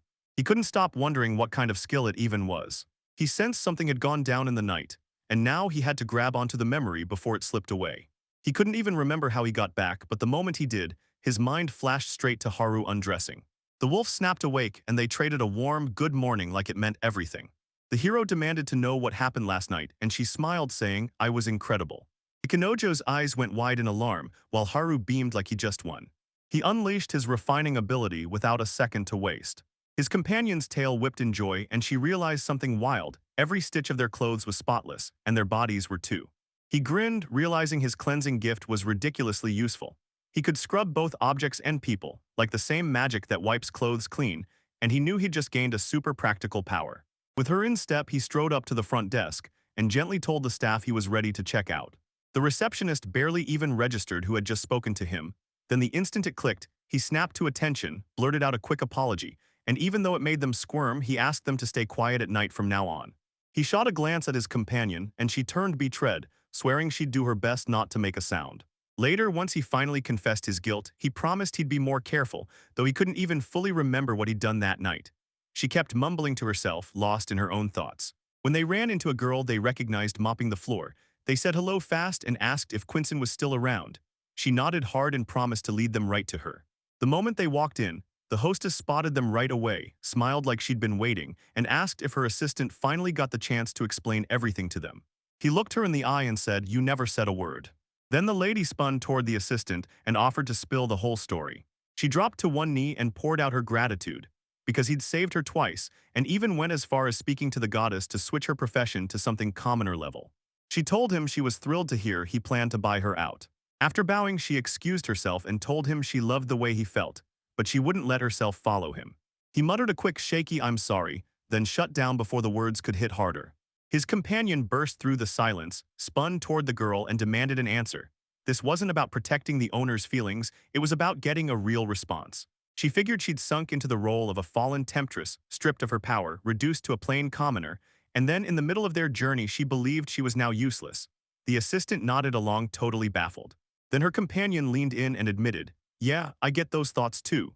She said her master is so powerful he doesn't need her to guard him, and somehow that makes her question whether she matters at all. But then she leaned in and said, "If it looks like the value slipped away, don't panic, just prove it and everything turns out fine." It's tempting to tell yourself you're too good to be anyone's slave, but if you say that, you're basically proving you're even less worth.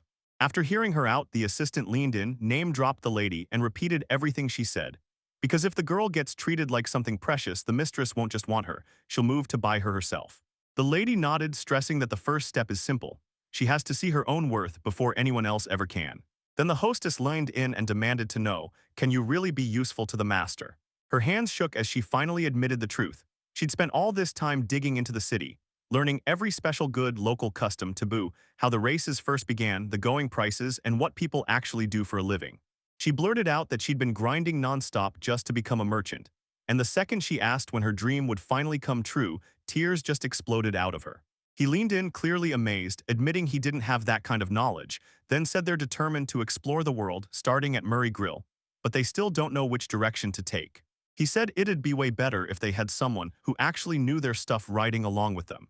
His companion jumped in right away, saying they were totally freaking out about it. She let it slip that they needed someone eager to learn the merchant's trade and already knew the roads, and the lady nodded along, because she doubted they'd find a better buyer than the one they were looking for. Teary-eyed, the girl wiped her cheeks and blurted that she could waste those tears, and she'd do everything it takes to be redeemed. Then the master nodded with total confidence. The lady swept out, promising she'd ready the documents, and even slip in a little something extra as a gift. Right after she finished the registration, she beamed at the young merchant, patted her on the shoulder and urged her, "Don't stir up trouble for the new owner," then pushed her toward a fresh start with a bright, hopeful smile. The girl thanked her mistress for worrying about her, then waved them off, saying, "Please take care of yourselves," before she left. After they finally left, he pushed to hit the church first, so she could switch her profession to merchant. He could use his power, but then she'd never earn that certificate. No certificate meant no job, and that's when he turned to me and asked which way to go. The merchant said, "Then you'll have to catch a boat out of Kobe Port." When they asked her which country was faster, she shrugged and said both routes are identical, so just pick Korat or Dakar. Korat was the veggie capital, Dakar ruled the meat and dairy, but with the countries fighting over borders, no one could safely travel that line between them. He pressed again, demanding to know which path was the better way forward. The merchant snapped her gaze to her companion, told her to step away, and confessed that choosing was killing her. Then Korat waved over baskets of vegetables and trays piled with meat. The master cut into Cho's docket on the spot, declaring there's nothing like juicy meat.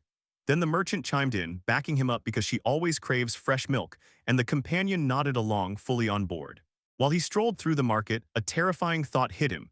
This new power for the unemployed lets anyone in the group take on a second job, and that gift vanishes the moment the group falls apart.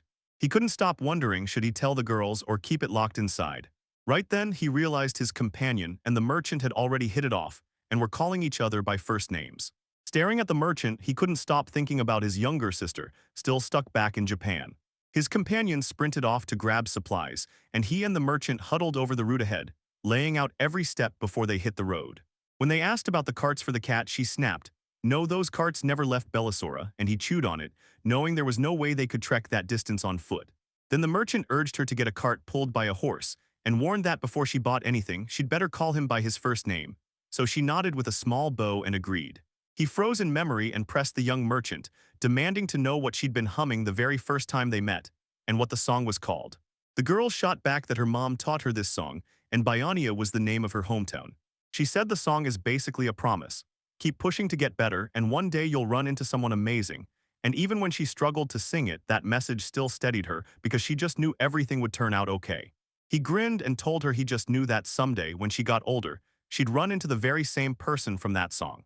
She shot him a confused look and he snapped, asking if he'd said something wrong.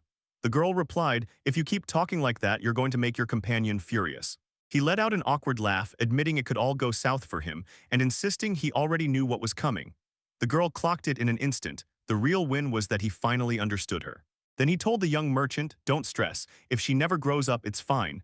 There'll still be a man out there who's looking for girls exactly like her." She didn't get a word of what he was saying. She just stared at him, mouth open, like she couldn't believe it. And then it hit him with a brutal wave of déjà vu, because his little sister had once looked at him the exact same way.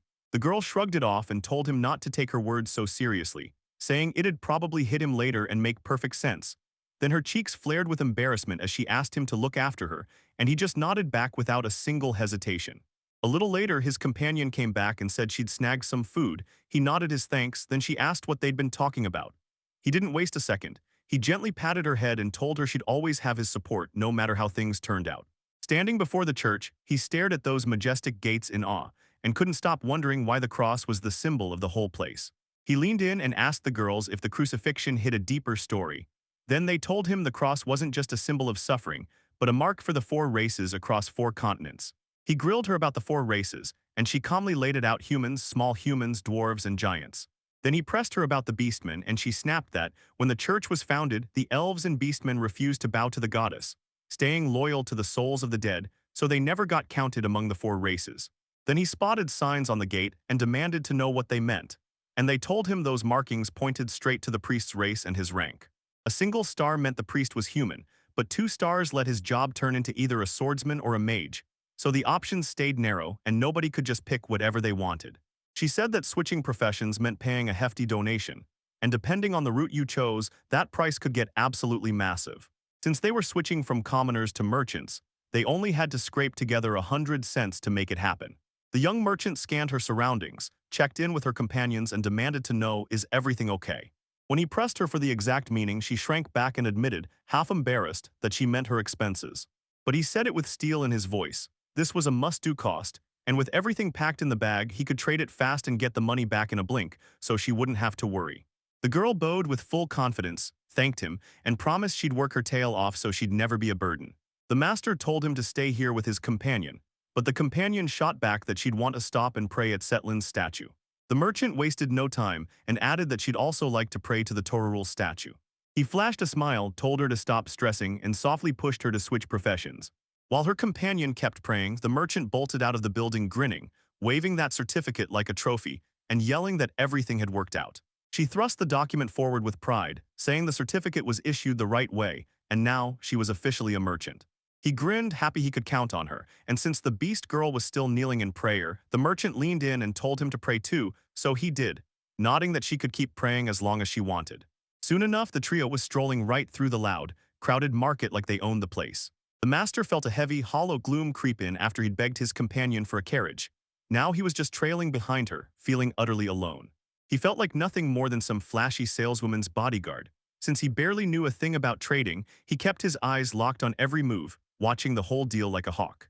The crowd could practically hear the vendors trading rumors about what crops were coming next, where the rains would hit, and where drought would bite. The young merchants froze in place and leaned in, hanging on every word like it was the secret key to everything. And since he knew nothing about the place, or what was really going on, he couldn't even grasp what he was hearing. Then he leaned in and asked her, "So what's the most expensive thing you can sell in the cotton?" The girl said she needed a second to think, and after a quick pause, she snapped back. "Most often, it's salt. The Dakat live so far from the sea and have hardly any salt mines, so salt pulled from the lake in the eastern part of the city gets sold there for a fat price." What? Then he waved the idea of salt like it was set in stone, and they rushed to the shop, only for the merchant to slam the truth down and announce, "Forget the salt, you're buying spices." He leaned in close and hissed the truth in a whisper. She warned that this year the cold would hit early, so most merchants would rush salt to Dakat. Plus, the monster meat would turn greasy after that 2-week horse race, and the market would be swamped with salt, so prices would crash fast. Meanwhile, they'll cut the usual condiments, and right in the middle of the race they'll hammer meat with tons of spices. So spice demand explodes, and buying them becomes way more profitable. The saleswoman caught the conversation, backed up every word, and snapped that the girl was totally right, because even selling salt wouldn't pay for all the transportation costs. Then the master leaned in and swore he trusted the merchant completely, placing every last bit of his faith in her. He asked the price for what he wanted, and the girl leaned in and begged the saleswoman to pick the right amount to buy. She blurted 5 barrels, 25,800 cents, and he nodded like it was nothing, confident as ever, even though he still had zero clue what any of it meant. The girl finally snapped and grabbed the goods, then demanded more iron for a whopping $34,200. When they pushed, "Is it bullion or what?" they demanded, and then right after that's when they asked to see it too. The saleswoman, convinced their cart was huge, happily laid out the goods, while secretly they were only carrying everything in a plain vegetable bag. The girl inspected the iron, and the saleswoman told her she could grab 7 boxes for 28,700 cents, because they were running short on supplies. But the merchant squinted at her and grilled her, asking if she knew a fresh vein was just unearthed in the West Mine, and that iron was about to pour into his shop any day now. The saleswoman's jaw dropped at the girl's know-how, and she caved, offering to let it go for $28,000, until the girl stepped in and said she could cut the price to $45,000 for everything. The shop assistant fought back, claiming it was nowhere near enough, and even the master felt flustered by her ironclad drive to slash the price by a full $10,000. But the girl spoke up with total confidence, saying this new ore was cleaner, and the inspection results backed her claim, so if that holds true, the old reserves will be boxed up in warehouses, meaning they should be sold right now.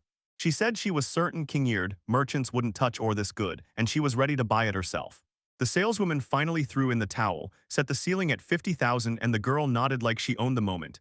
Deal sealed just like that. The master was blown away by her trading skills. Once it was all done and the product was finally bought, he grinned and said the sellers looked like they tried to fleece her at first, but she snapped back immediately and fired off compliments like a pro. The girl beamed and told him she was more than happy to help. He figured she'd picked up everything about trade, what crates and barrels were worth, how to price ore, when steel was worth buying, and exactly how not to get ripped off. The girl beamed and said, "Sure, I'm useless in a fight, but trade, that's my battlefield," and he just grinned, sure everything would be okay even if he wasn't there one day. She promised him he could count on her, and he fired back that his merchant was rock solid too. Then they slammed their fists together. Then he pitched the idea to ride straight to the beast girl, fully convinced she'd pick the prettiest carriage waiting for them. At the edge of the farm, they spotted a companion planted beside a massive horse, and she thanked them for staying there and waiting. A cart sat nearby and they leaned in with wide eyes, asking almost in awe if they had enough money. Then the farm owner stormed out and demanded to know who exactly was the real master. He was about to argue that the cart cost way too much, but the old lady cut him off cold, then sweetly said she'd be happy as long as they took her white horse. She told him that this was a gorgeous horse, hands down, but it was also the meanest beast on the whole farm, couldn't stand anyone, and she was planning to slaughter it for meat. As the beast girl stepped up, the horse dropped its head in total submission. The old lady shrugged and said it was fate, then leaned in, begging them to be worthy of the animal. The young merchant instantly figured out he could pocket the money he'd saved on the horse and use it to buy himself a cart instead. They cheered for the beast girl, and she wagged her tail like crazy. Then she turned to him and asked what name he wanted to give the horse. He told her they'd deal with it later, then praised her for choosing right, and the girl stayed calm, saying that if it was for him, she'd always be happy to help. He shot a look at his companions and thought, "Man, I'm lucky, couldn't ask for better people to have at my side." As they geared up to head out, he fired off a reminder. Their destination was Daket, home of the nomads, and before they even got there, they'd have to pass Mount Gamaki, where that labyrinth was said to be hiding. All three piled into the cart side by side, and just like that, their wild journey kicked off. A young, red-haired girl stormed out of her house, lost in thoughts of her brother, and in her head she kept whispering that she was already on her way to him. Even with the Lord's seal shattered, the goddess side watchers still felt trouble creeping in. Odd, restless things kept happening, but they knew they couldn't step in and meddle. Meanwhile, the merchant perched in the cart, grinning from ear to ear, praising her partner non-stop while eyeing the goods they just bought like they were pure treasure. She told the master she'd heard his alchemy skills were legendary, but she never expected them to be this intense. With a grin, she said he wasn't just deadly with a sword, he could sling magic too, then teased him like, "So you're an alchemy swordsman now." He admitted with a shy little shrug that there wasn't anything special about it, because when alchemy got tied to the magic power of an attack, he had no choice but to switch jobs and chase something that demanded real high-level magic. He could melt literally anything with surgical precision, way past most alchemists, and turn raw ore into refined metal with insane ease. With a satisfied grin, he said they were done for now, and the merchant couldn't contain her joy as she once again praised just how amazed she was by his skills. Ever since they peeled off from Bellisura, he'd been driving like his life depended on it. No brakes, no flirting, not even a second to lose focus. Because once she grabbed the reins, the cart basically ran on her. And he couldn't afford to get distracted, so he stayed locked in, hands working and mind racing, and that obsession shot his level up so fast he was evolving 400 times quicker than ordinary people. As he watched the beast girl yank the reins on that horse, he leaned in and softly told her she could rest if she was worn out. She nodded, thanked him, and he immediately clocked the real problem. She'd never ask for help on her own, so he was going to keep an eagle eye on her every step.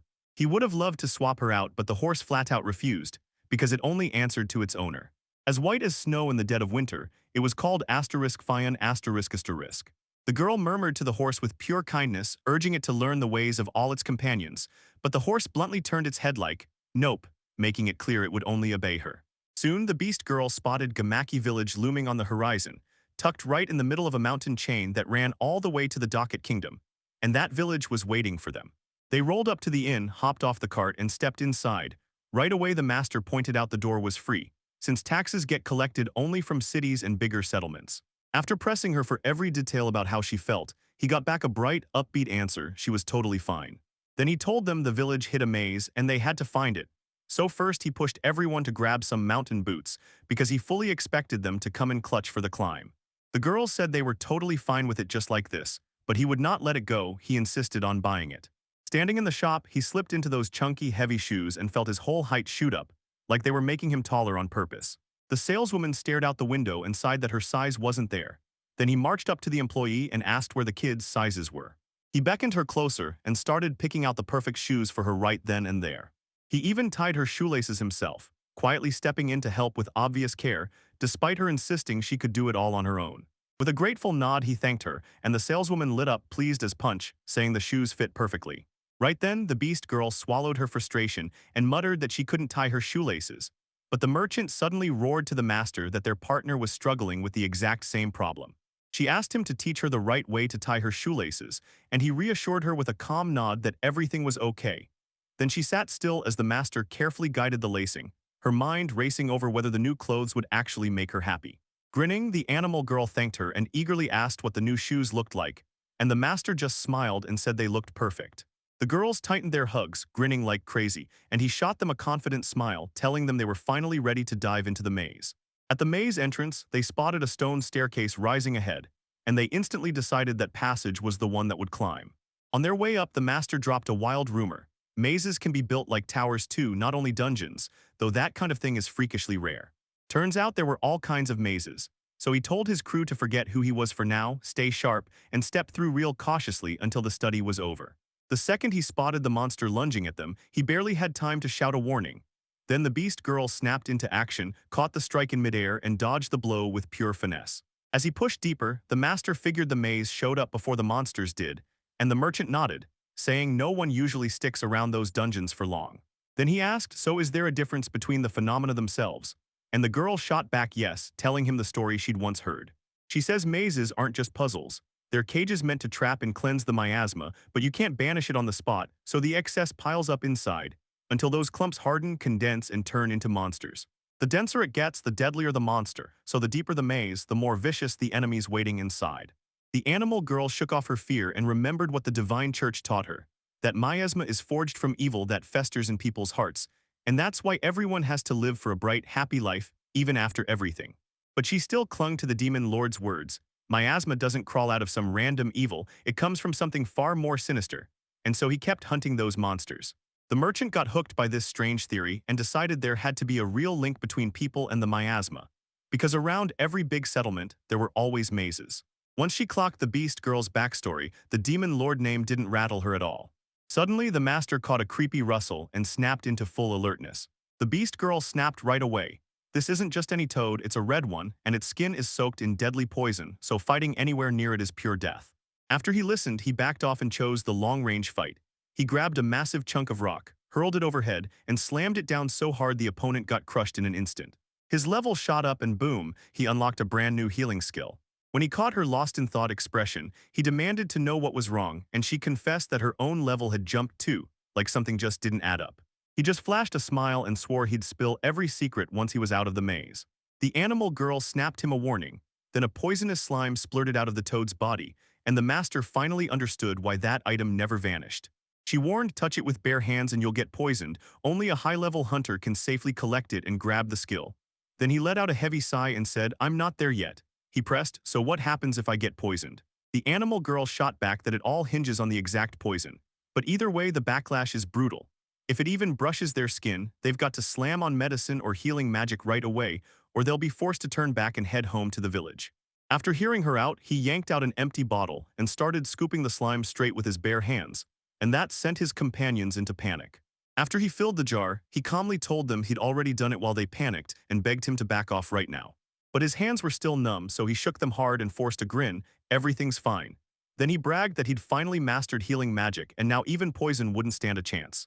The girls finally let out a breath of relief, then looked him dead in the eyes and warned him not to pull that kind of stunt again. He swore he just wanted to test a new skill, but the beast girl snapped back. If he really wanted to try it, he should have cast that magic on himself. He insisted she'd never touch the poison, but the girl shot back that she didn't want him anywhere near it, until the saleswoman bulldozed into their fight, humiliated them both, then blared that it was obvious how they felt and told them to quit bickering. She even joked that she'd be the guinea pig herself, but her partners snapped back fast. She was still a kid.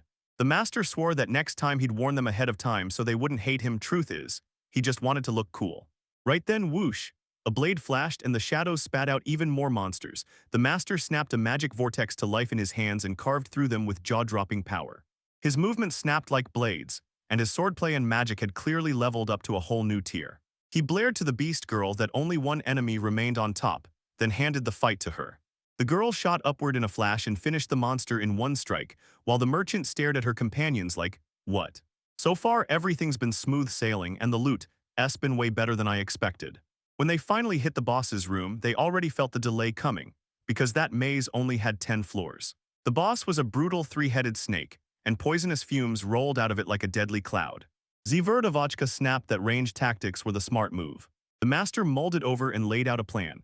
First, he'd blast the area with air magic, then they'd see if the fire could blow the gas clouds apart, and finally they'd hit fast and vanish before the poisonous clouds could catch them. The peddler got left behind. After that, everyone nodded and slammed the decision down. No wandering, just strict follow the plan. Bursting into the room, the master snapped the wind into place, whipped it into the flames, and boom, the fire swallowed the serpent whole. Then one crushing strike ended the boss for good. His level shot up again, and right on its heels he unlocked a brand new profession, priest, and snagged fresh alchemy recipes to match. He ripped a golden hide straight from the corpse of the monster, and the merchant's eyes went wide, because doing multiple kinds of magic at the same time was supposed to be impossible. He pressed her for more details, admitted it all felt weird, and started wondering if a hidden talent was buried inside him. Then he reminded himself to be careful and not drain himself by overusing that magic mix. A little farther in, he suddenly spotted a figure lurking in the shadows, so intense it felt alive, until he realized it was just the statue of the goddess Kachimer. He joked that she looked like an orc, and boom, the furious goddess smacked him with a nasty bump for it. When he tried to explain himself, he got nothing but "I have other guests." Yet she still offered to grill him about his skills and his sister, then snapped at him again for his audacity. The goddess told him the real reason. He can juggle multiple professions at once, and he even slips magic into the job during every shift. It drove her up the wall when he asked, "What does it mean to look like this?" Because even unemployed is a special case, and she studied all of it only because some people refuse to switch professions. The goddess finally said he could use a second profession to train his friends, so they'd master all kinds of magic. When doubt hit him about using a gift that rare, the goddess just smirked and said, "If anyone ever lays eyes on it, you can always claim it's my blessing." Then she dropped a total bombshell about her sister. She headed straight for Mount Fuji, and the master nearly lost it, until the goddess calmly swore that everything was going to be just fine. She cracked the portal open, reached in, and pulled out a bizarre 3 rewards box. Then the moment it opened, he started handing out the loot. So the trio of travelers finally cleared the Gamaki village maze test, and they did it with flying colors. The merchant finally got his explanation skill. The beast girl unleashed her airbow, and he snagged the second-level lifestyle magic. Amid the ruins, the boy declared it was time to head back to the city. But first, he fired off one special request to his companion. The master finally snapped and confessed. He had a huge secret he couldn't keep buried any longer. The girl jolted at his serious tone, then held her breath and asked carefully what he was talking about exactly.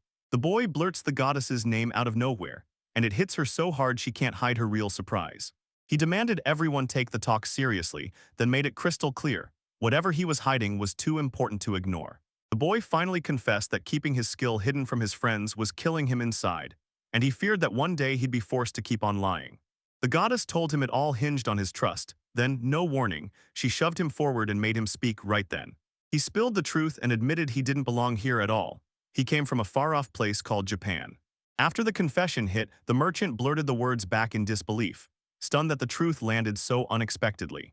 The girl finally admitted it. She'd been sensing the truth for ages, even though she'd never seen anything like it with her own eyes. Relief washed over him because she nailed it on her own, and with a small, confident smile, he kept the conversation going. He told everyone that once he stepped into this world, he got a special blessing, and that it wasn't just one goddess's gift, but two goddesses teaming up to bestow it on him. The kid shouted that every time he wiped out an enemy, his ally's EXP shot up by a whopping 20x, and his own experience skyrocketed to 400x. The girl blurted the words about blessing the goddesses in total shock, then fidgeted and waited, desperate for whoever came next to explain it all. The master steadied himself, clenched his courage, and admitted the next truth is going to hit him even harder. He told me he was unemployed. He braced for a shock, but it bounced off her like nothing. She just grinned and told him, still as easy as always, that he was him, even in a job like that. The kid blurted out, cheeks burning, trying to prove that being unemployed doesn't mean he's just doing nothing.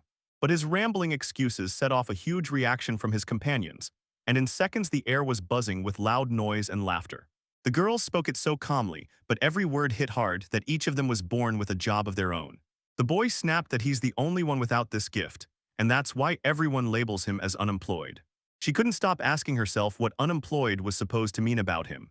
The master even said that after his first win against the monster, his whole life flipped, and his calling suddenly became that very profession. And he made it clear he can mash multiple professions together like it's nothing. The master told the girls to check their own professions, so they'd know his words were true. When they spot something unexpected, the status screen swings open. She was stunned when she opened her status and saw her job titles flip to merchant and farmer instead, and one excited guy even blurted that she'd turned into a sword-wielding beast. Plus, somehow, she was a full-on swordsman now too. One girl finally got it. She understood why she'd become a farmer, while the second girl practically burst with joy, yelling that the riddle was finally cracked. He said he can now juggle up to 5 professions at once, like all simultaneously. He said this power lets you team up with your friends and unlock the chance for a whole second profession together.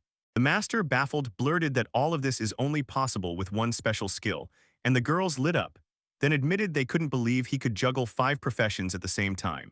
He could even peek at what everyone else did for a living, and then flip his friends' roles to something new. It hit the merchant like a lightning bolt.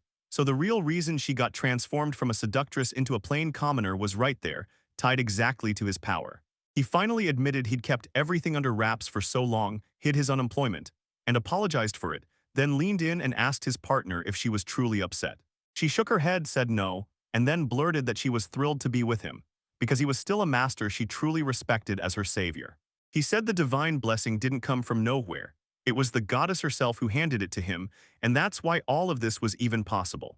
After bearing everything to the end, the master finally felt that weight lift off his shoulders like a huge storm had just passed.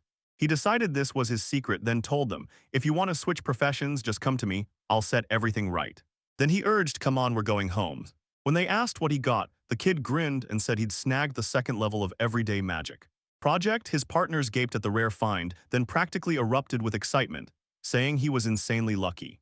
They claim everyday magic shows up for just 1% of people, and the 2nd level is even rarer than that. The boy stared at it for a second, then nodded. Simple as it was, he admitted it was downright rare.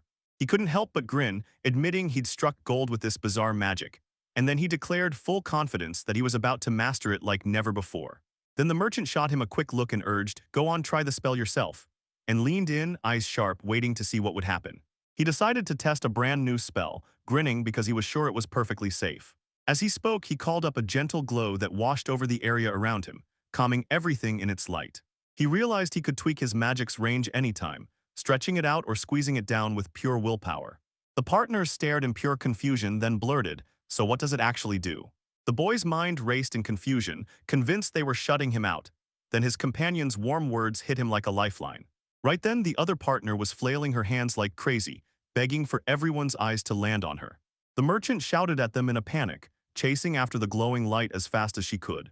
Finally, mortified, she confessed she couldn't finish the call, like someone slammed a wall between them and the rest of the world, cutting them off mid-conversation. The merchant leaned in and said this magic carves out a sealed zone where sound gets shut out completely. Once he heard her explanation, the boy finally understood what the spell really meant, and he realized this new magic was perfect for whispering secrets in private and shielding himself from nasty gossip. He jolted awake in a fog on that freezing hotel morning, blinking hard, trying to remember his partners, each one already off doing their own thing. The beast girl wrestled control of their wild horse, while the trader dashed off to the market to dig up every last piece of information they needed.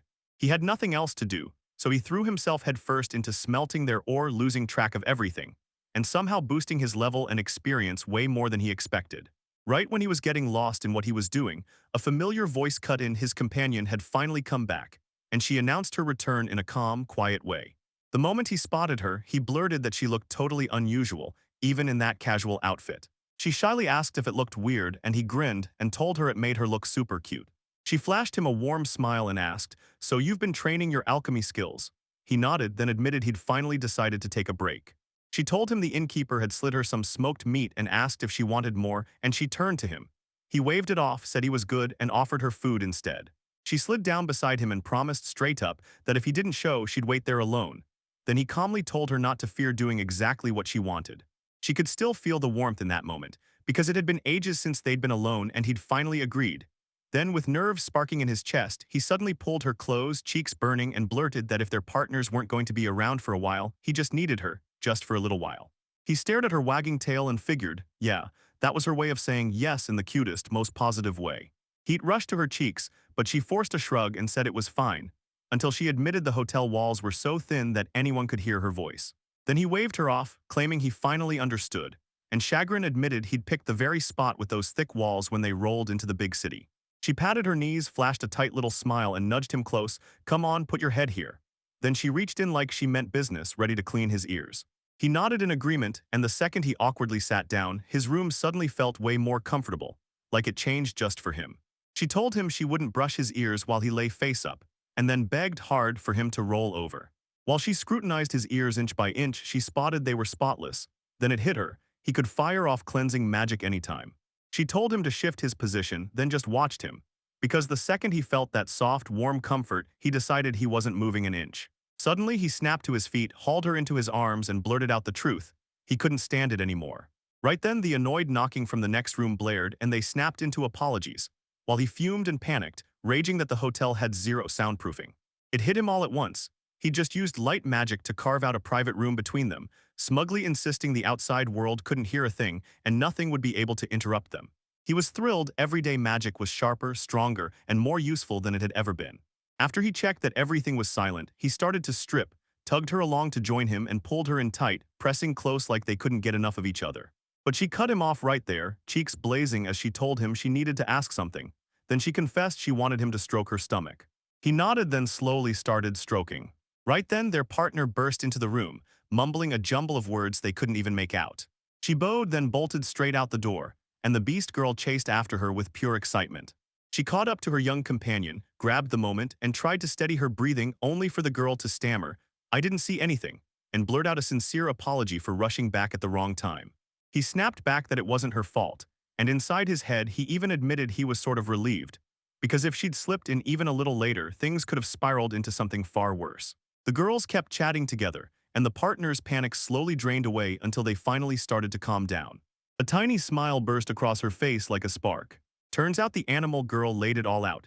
Then while he was cleaning his ears, a bun plopped onto his clothes, and suddenly he was half undressed. When his hand slid over her stomach, he only did it because she was in pain. So the whole misunderstanding got cleared up for real. The merchant blurted that she wanted to be useful to the master, but right now she just feels like dead weight, until he snapped back hard, insisting she was absolutely not a hindrance. Then she begged me to spill what happened the next time a bug showed up, and he shot back, totally baffled, that he had no clue when he'd ever appear. Then he told the girls they'd be hiking tomorrow, laid out every detail, and said they'd hit the valley near Igamaki village first. Then one day later, they'd reach the border town. So they'd better grab some rest right now, before the next problem hits. The night dragged on as the master sank into heavy, hurting thoughts, crushed by his failed attempt. The very next morning, they were off, and he barked a reminder that they had to climb that mountain before sunset and be fully ready. Time tore by in a blur, and when they finally stopped, they stumbled on the perfect campsite, right there with a breathtaking view. And he admitted he had no clue what was coming next, warning that the supplies they grabbed in the city could vanish fast, so they'd have to figure out how to feed themselves. To see what they were really made of, he ordered them to break apart and hunt for products. When they said she'd have to cook for herself, the beast girl grinned and claimed she could whip up something simple, while the merchant panicked, blurting that she'd never cooked a day in her life. After proving exactly how far their detection could reach, the master ordered them to hunt for food only inside that zone, and to stay close, no pushing past the edge. The girls nodded and scattered, each off to do their own thing, while the master strode to the river to fish, smashing cobblestones into the rocks to whip the fish into confusion. But the water stayed stubbornly empty. Out of nowhere, he spotted a weird splash in the air. The trader busted out a whole arsenal of skills to hunt edible mushrooms, then scored juicy fruit along the way, pushing deeper and deeper until he finally had enough food. She hunted by pure animal instincts, stopping to carefully sniff the air before every move.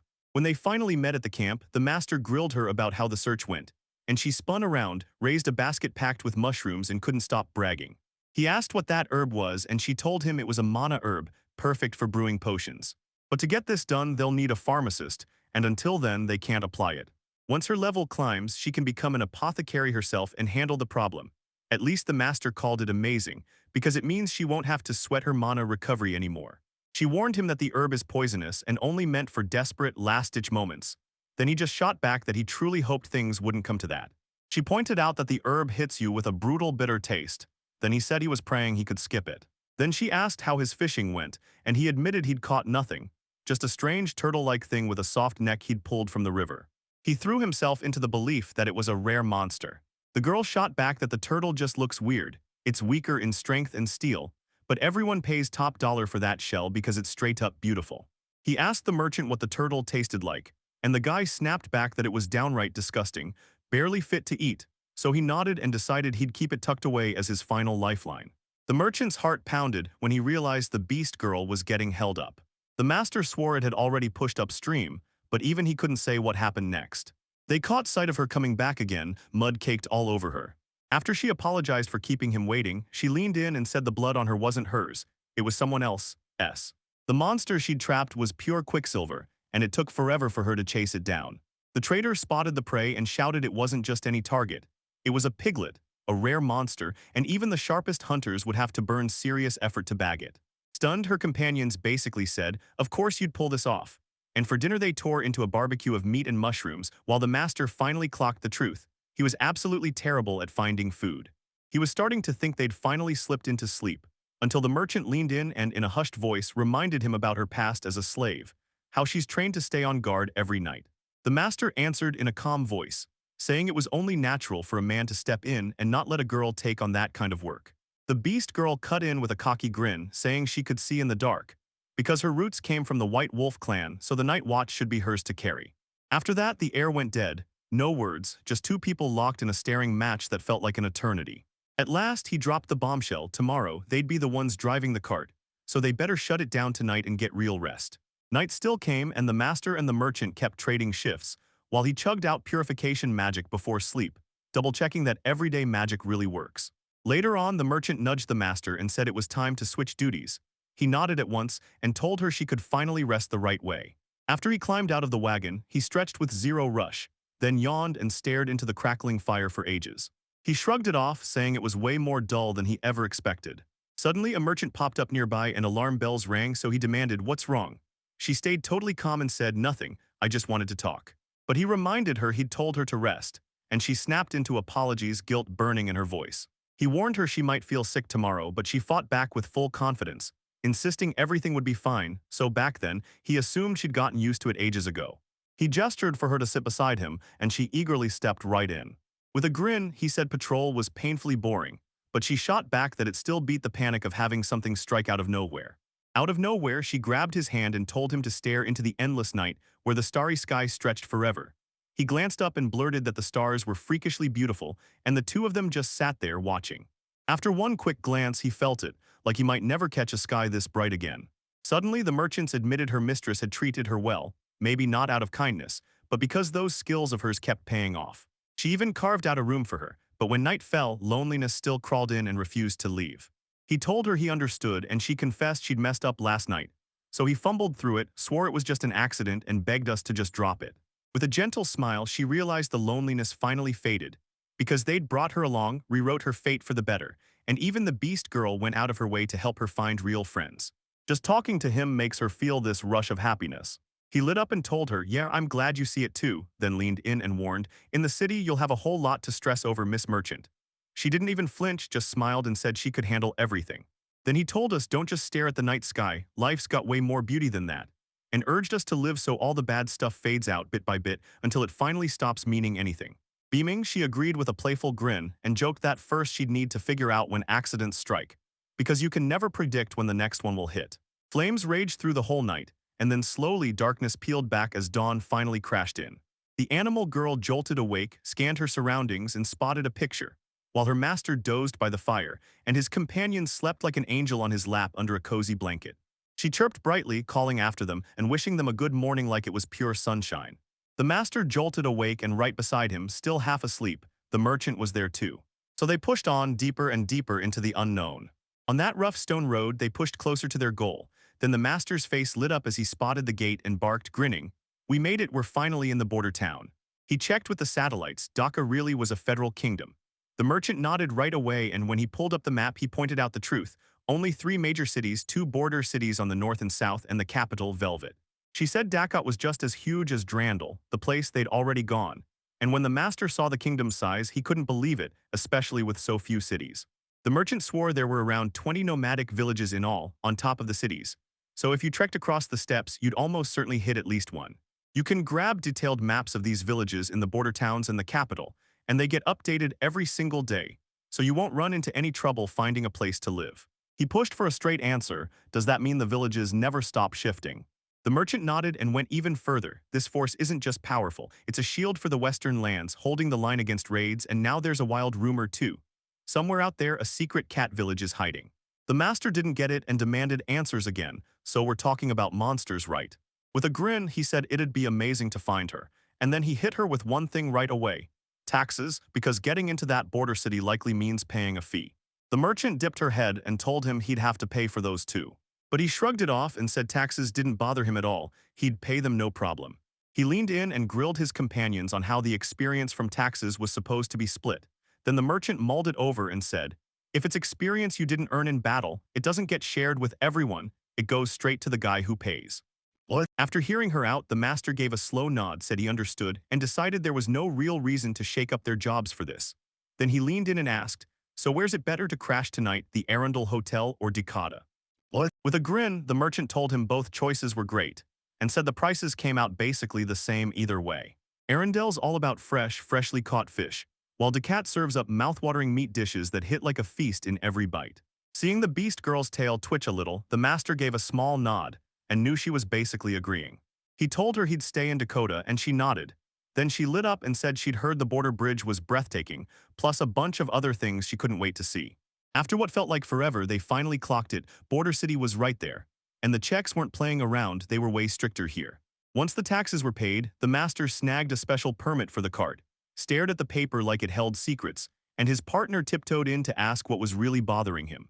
The master snapped back, stunned. He paid the $200 tax, but his resident level still didn't budge. The trader told him, "Don't worry, this level only jumps when it's low. Once it's already high, it won't change a thing." She paused just long enough to make it crystal clear. The experience should have jumped by a full 400 times, and then she snapped, "So what's your current resident level?" After a beat of silence, the master leaned in and said, "I'm pretty sure it's 72. When she heard that, the merchant blurted out so loudly she almost choked on her own breath, and he couldn't help feeling awkward, because she looked like she'd finally found her way into the comm room. The merchant finally confessed she'd never once heard of a resident this high level. Then the master stayed cool and said it all only happened because of the beast girl. He added that they still haven't paid taxes in millions, because that bombshell is going to matter just as much too.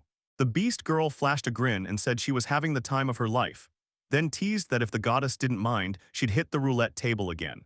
The master nodded, saying, "If you get another shot, go smaller and try again," and he shrugged off the worry about chasing a monster jackpot.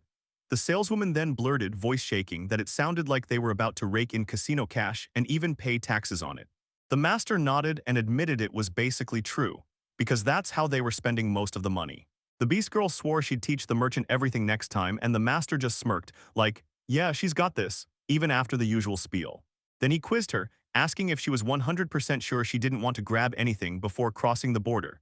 Because the merchant suddenly lit up and swore there was this amazing shopping spot you absolutely couldn't miss.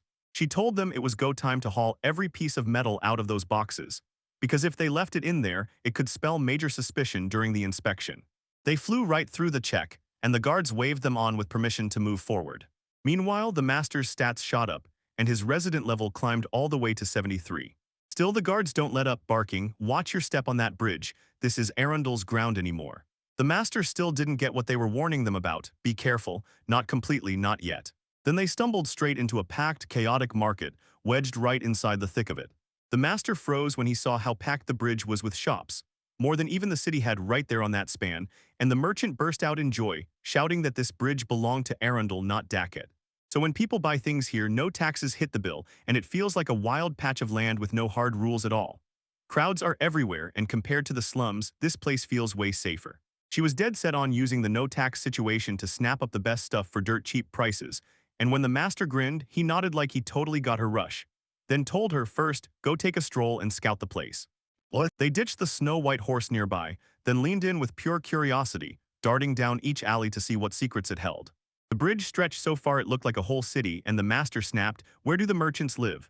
Since all he'd seen so far were shopping malls and tents.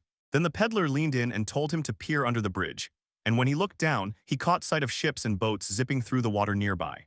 It hit him hard. Those merchants dangled up and down the bridge with thick, heavy ropes, and it was obvious they didn't just visit, they lived right on their boats. The master shoved a small bag of money into each of his companions' hands. They said this is way too much, tone it down, and urged him to spend smarter, but the master just smirked and told them, "Relax, every last coin we earn comes straight from that merchant." She let out a heavy sigh and warned him that the road always throws curveballs, and he just gave a nervous little smile, saying that at least once in a while they could still break out and go out for a bit, especially since they were here. With his gaze dropped, he admitted he only wanted them to be happy. With their faces totally changed, the companions thanked him for his kindness, practically buzzing with happiness. Then the whole crew piled into the shops for some serious shopping. The master told the merchants to stick right beside him, or else team up with the beast girl. The latter said they didn't see the merchant as a child at all, just that the master worried about her, and even confessed she felt a tiny bit jealous too. Those words hit the merchant so hard, she pulled her into a tight embrace. The master snapped, "Stay right by me," and grabbed her hand.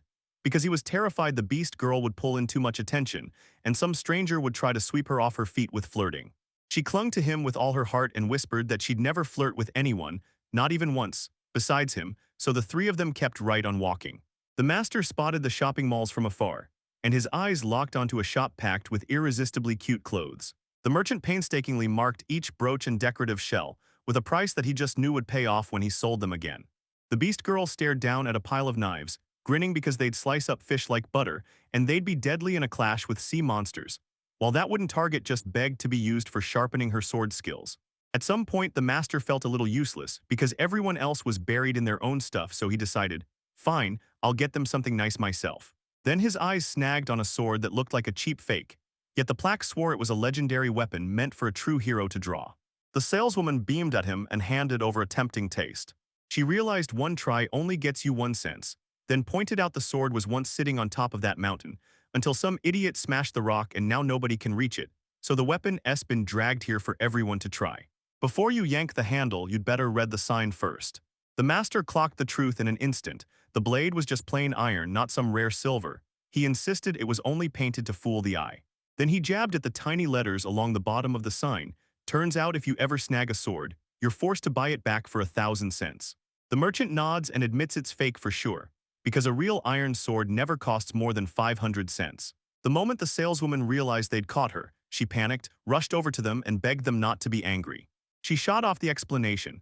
This sword isn't for fighting at all, it's just a tester, and it only reveals if someone's truly worthy of a real weapon. Once she crushed the tablet, she barely even caught her breath before declaring she'd just unlocked a brand new legendary sword, one that would level up whoever wielded it. She said the old sign was only a warning, but the master snapped that they should stop hiding it. The beast woman leaned in and right away she spotted it. This fresh sign still carried those tiny letters like they were worth about 1,000 cents too. She grinned and said, "Yeah, no way anyone's buying that." The master was instantly captivated by her bright, happy smile, and the saleswoman was left totally stunned, no idea what would happen next. Right then, a girl in a mage outfit burst into view and blurted out loud and clear that the shopkeeper was right.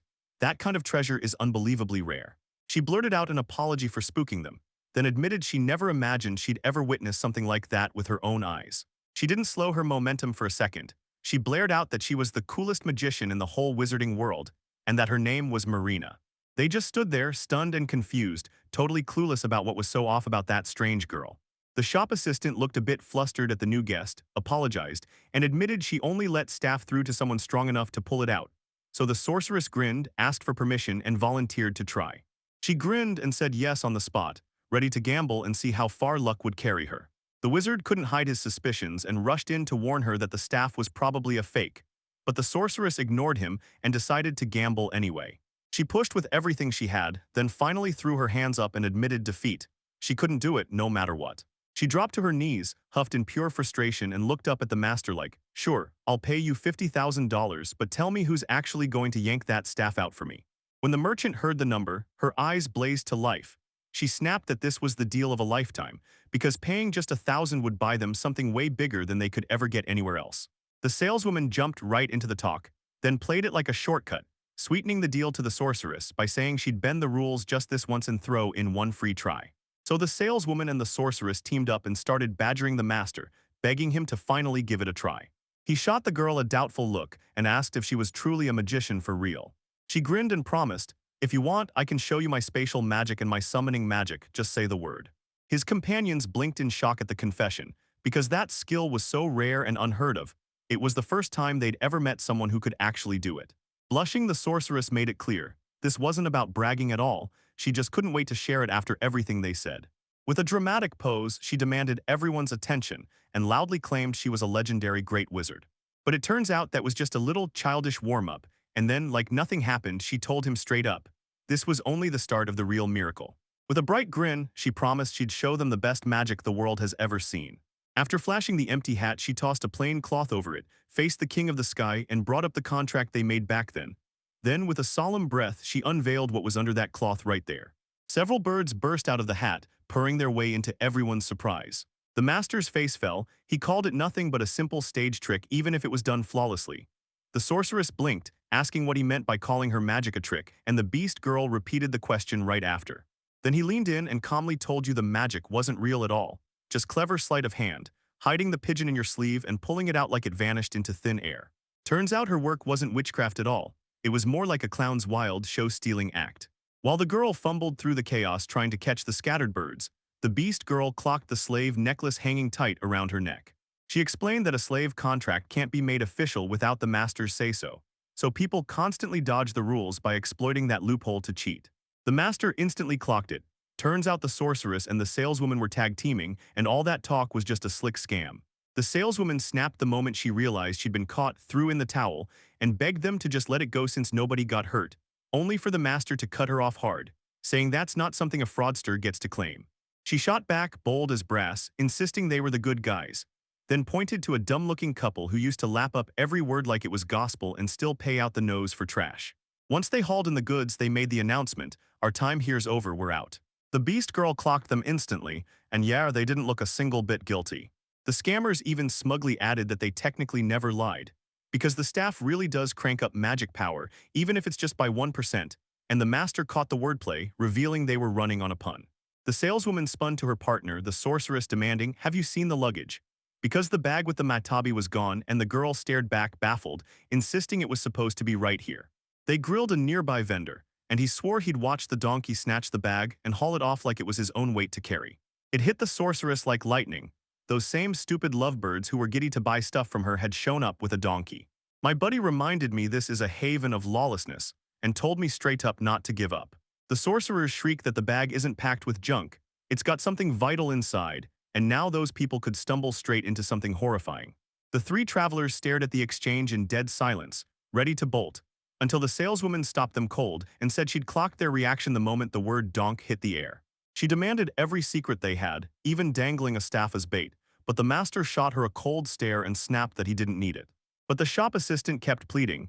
Then, in a calm voice, he said the folks with the donkey probably aren't thieves, so you should cut them some slack. When she finally heard the explanation, rage flared in her, and she snapped that she'd beat them up the moment she found them. But then she caught those cold, stern looks and froze, quickly backtracking like it was all a joke, and added that she'd talk to them peacefully instead. With a quick nod of thanks, they bolted after the tip, scrambling to find their luggage before it vanished.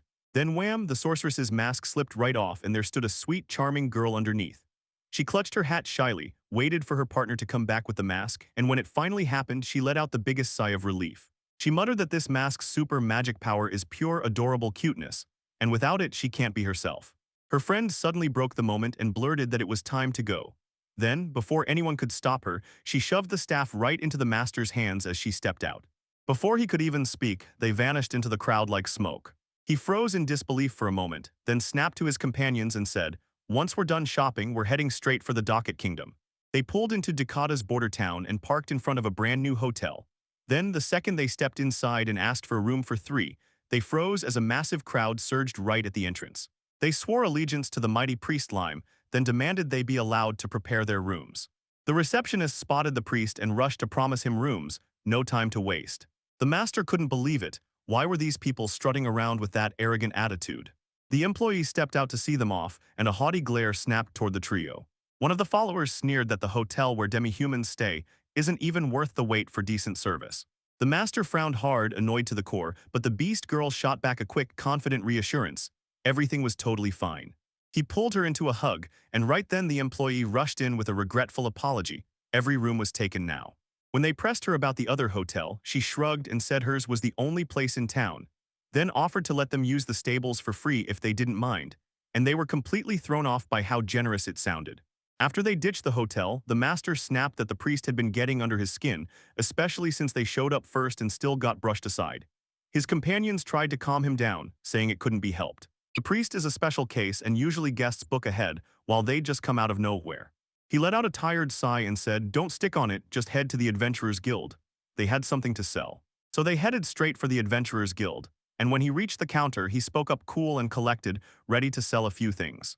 At the counter, the woman flashed a polite smile, told him to line up the items and wait his turn, then pressed a plate into his hands with a number on it. She warned him the hall is packed to the brim, so this might take a while. He snatched the ticket and slid into line with his partners, then the girl beside him leaned over and asked, "What's got you bothered?" He mumbled back a little unsure and not fully clear, saying everything was fine and it really wasn't a big deal. While they waited, he couldn't stop replaying every time the guilds dragged him into trouble, and for the first time, relief hit him.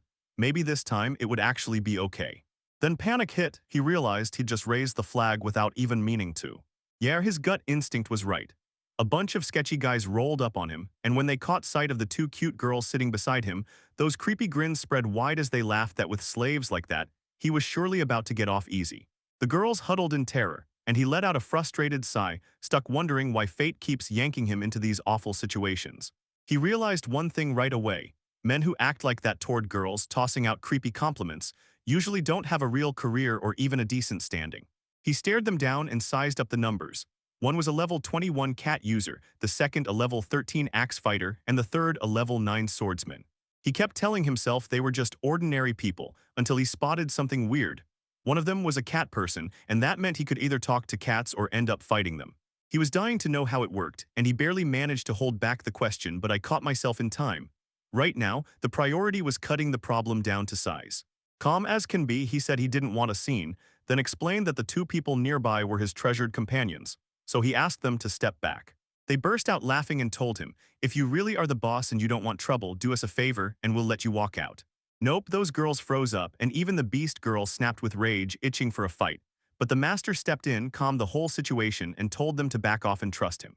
He shot them another clear message. "We're exhausted, give us peace," and he politely demanded they get out. They taunted them, yelling that there was no way they could just walk out and leave. The biggest one shot his fist up, ready to strike, and the master snapped in frustration like, "Why won't you just listen to me?" In the next moment, he vanished right off the spot and kept pummeling every single one of them, blow after blow. When the opponents crumpled in defeat, sinking to the ground, the fight was finally over, and the whole crowd snapped their attention to every second. Standing over the vanquished, he spoke in a low, razor-calm voice.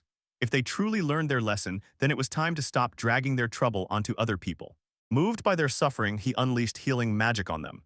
They were stunned when he blasted a healing spell, and people passing by couldn't stop whispering, "Sure, he looked young, but this kid had killer fighting skills and real healing magic." Heat rushed into his face. He cringed under everyone's stare. while his companions stood there, chest out proudly at his side, turning his embarrassment into full-on blush. After they got patched up, the boys bolted out right away, yelling apologies as they ran. And while he watched them disappear, he couldn't help but feel weirdly annoyed that people like them always fall into the same tired cliches. Right then, a book lying on the floor suddenly snared his attention. But the moment he snatched it up, his eyes went wide, because what he held felt wildly out of place. Right behind him, his companion's voice snapped, asking what he'd seen. He jerked in terror, slammed the book shut, and stammered, shaking, that he hadn't noticed anything special. Then the girl blurted, "This is the exact book the church has outlawed, owning it is a sin," and the saleswoman nodded, urging, "Take you to the church right now." He shot back, "I didn't buy that book, it's not mine at all." As he flipped through the pages at lightning speed, both girls locked eyes with him, hanging on his next move like it was the whole show. He cleared his throat, stumbled out a promise that he'd handle it, because the law on those obscene books was mercilessly strict. Zvira Divochka leaned in and said she'd heard rumors about the author. At first, the book was all gorgeous paintings everyone could enjoy, but later they released a new version packed with obscene content. The book didn't stop there, it even spilled the details about two goddesses. He leaned in, curious as hell, until she started spilling every last detail and he cut her off fast, telling her she didn't need to explain it all. Then she dropped the final bombshell: the church eventually banned the book. They kept their eyes locked on him, like they were waiting for the next move to finally happen. Then they pointed out that most guys were against the ban, and still, they praised him for going the other way. He chuckled like it was awkward, then admitted he'd never touched something like that. He waved them in, sat them down, and reminded himself. He already had women in his life, so he didn't need books like that. He realized the author was basically sabotaging himself, and he couldn't help but admit he wanted to find out who the guy really was. Then it hit him: since he'd arrived in this world, he'd met tons of people, and one of them might have been the author the whole time. Then his companion blurts out that the author is most likely Dejiro, and he starts by nodding, but the next second he snaps, "No way, that has to be a joke." After sealing the Demon Lord, she told me she stuck around the hero's crew for a while. And that's when she caught Dejiro drawing these books called MUNK. He didn't just use it, he even claimed it as his own pseudonym. The master gasped in disbelief. This could have gotten him arrested. Yet the girl just gave a spaced-out smile and shrugged that she didn't think the church would ever touch anyone from the hero's group, because she was certain everything had been smoothed over quietly. The merchant told her that Dejiro had stashed fans packed with their own weird language, and she even admitted she'd never met them herself, so she didn't know every detail. Still, she begged to get her hands on that book, even with the band staring her in the face. Still totally baffled, the master snapped, "Stop this talk, because some things in the world are better left unknown." He claimed this sin was carried out by someone from another world. Then it hit him there was one more thing he had to know, and he blurted out, "Hey, have you ever heard about that job where people use cats?" The girls started wondering, could cats be turned into actual weapons in a fight? He figured it could do everything and still pushed back, then snapped, "What do you actually need?"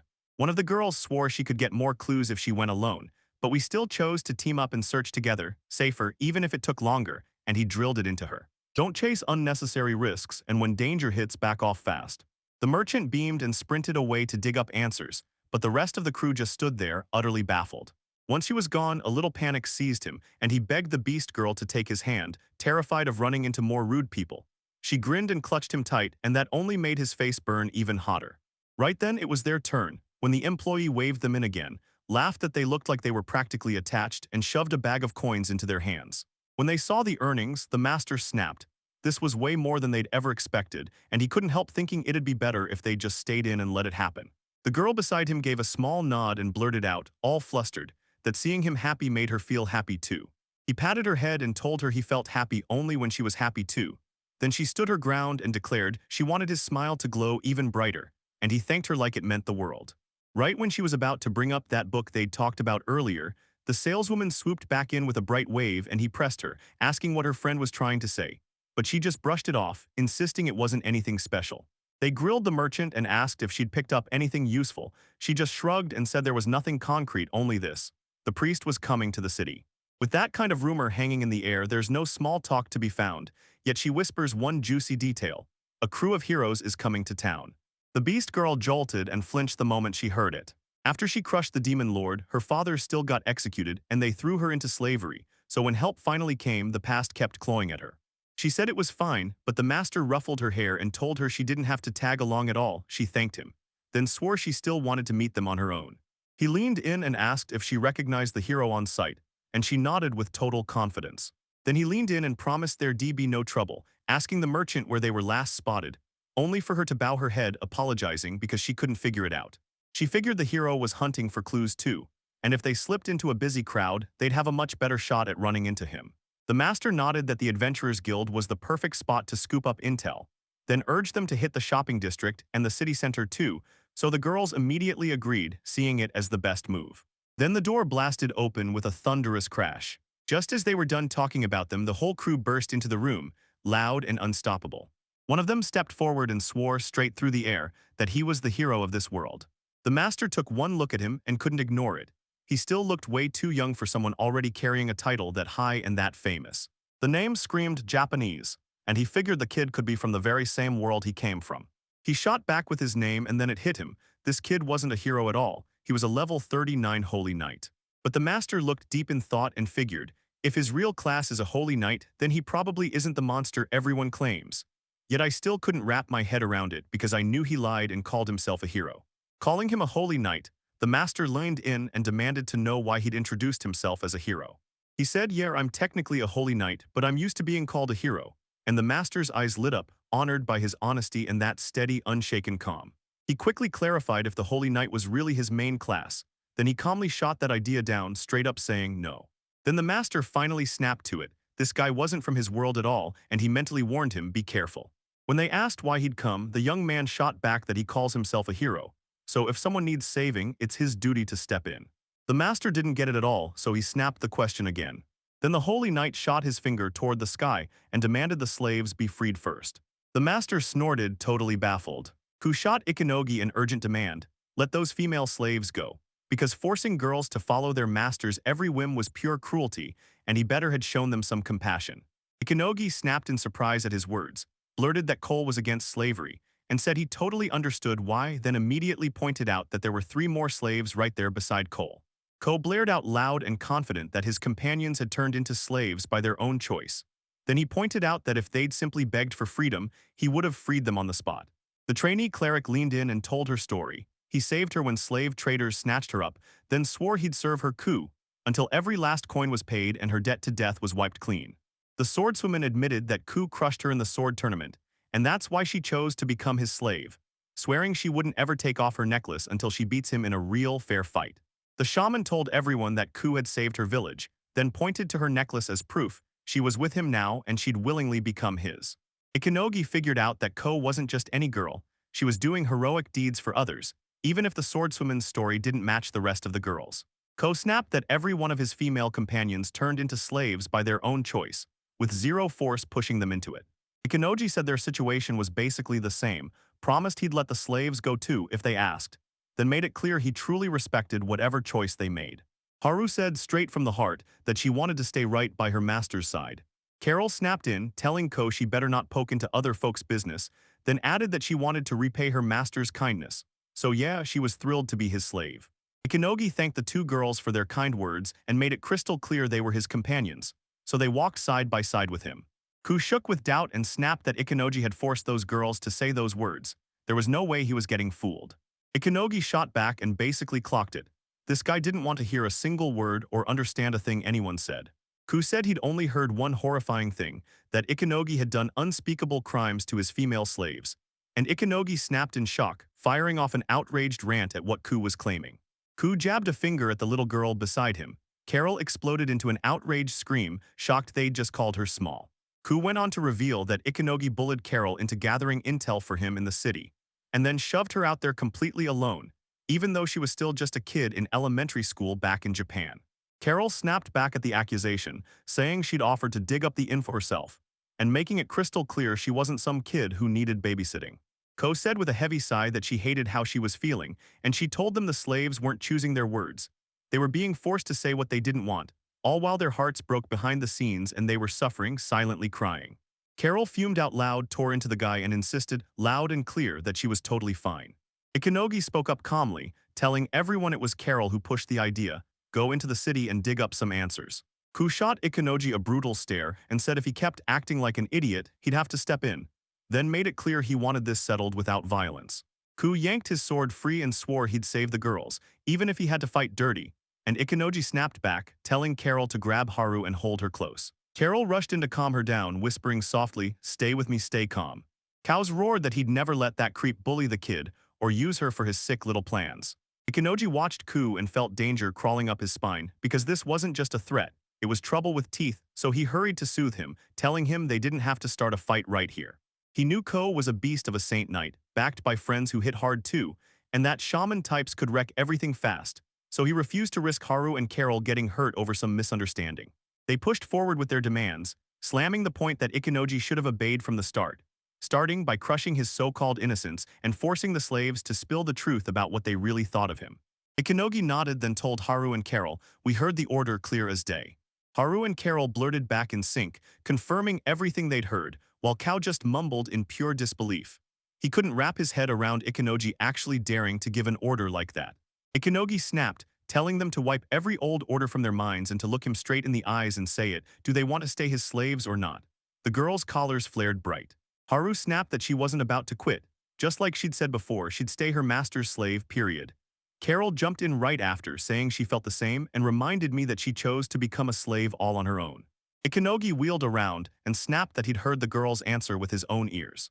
Ku's hands started to shake as it hit him. The slave callers had done their job and the girls weren't lying after all. So he immediately apologized and begged for forgiveness for the whole misunderstanding. Ikenogi clocked that Ku was making way too much noise, snapped, "I'll forgive you just this once," and warned him that next time he'd better actually listen to what everyone else says. Ko dragged his face down in shame, apologized again, and admitted he finally understood his mistake, then begged with all his heart for forgiveness. Ikenoji shrugged and said, "Everything's cool now," then urged them to get along from here on out, only to snap, "How the hell did Ku even hear those rumors?" and accused that some guy had planted the idea that he's a bad person. Kao kept trembling and finally blurted out the truth. Ikenoji flat out snapped that if Ku was truly a hero, he couldn't just stand there and let that guy slip away after feeding lies. Ku let out a heavy sigh, admitted he finally got what was happening, but pleaded for it to stay just between him and Ikenoji. He also made it crystal clear he wasn't trying to dodge the conversation at all. So he demanded a promise that everything he'd heard would stay locked away and never reach anyone else. Ikenogi said it cool and steady, "I've got it," then dropped the real bomb. He'd already figured out who was pulling the strings behind all of this. Ku's mind snapped. Ikenoji's face was sharpening into something terrifying, skillfully menacing, like a threat closing in. Ikenogi snapped his head toward Haru and Carol and said he'd still got unfinished business with Ku. This whole thing was just a misunderstanding, and Ku was actually a good guy. Then he told them to roll with Ku's companions and just enjoy a meal, promising he'd be back soon and slipping them money in the process. Ko echoed that they'd only be gone for a blink, so the girls should have just stayed put and waited there quietly. Ikenouchi grabbed Haru and demanded she spell out every single detail, so no more misunderstandings could ever sneak in again, and Haru shot back with zero hesitation that she could be fully trusted.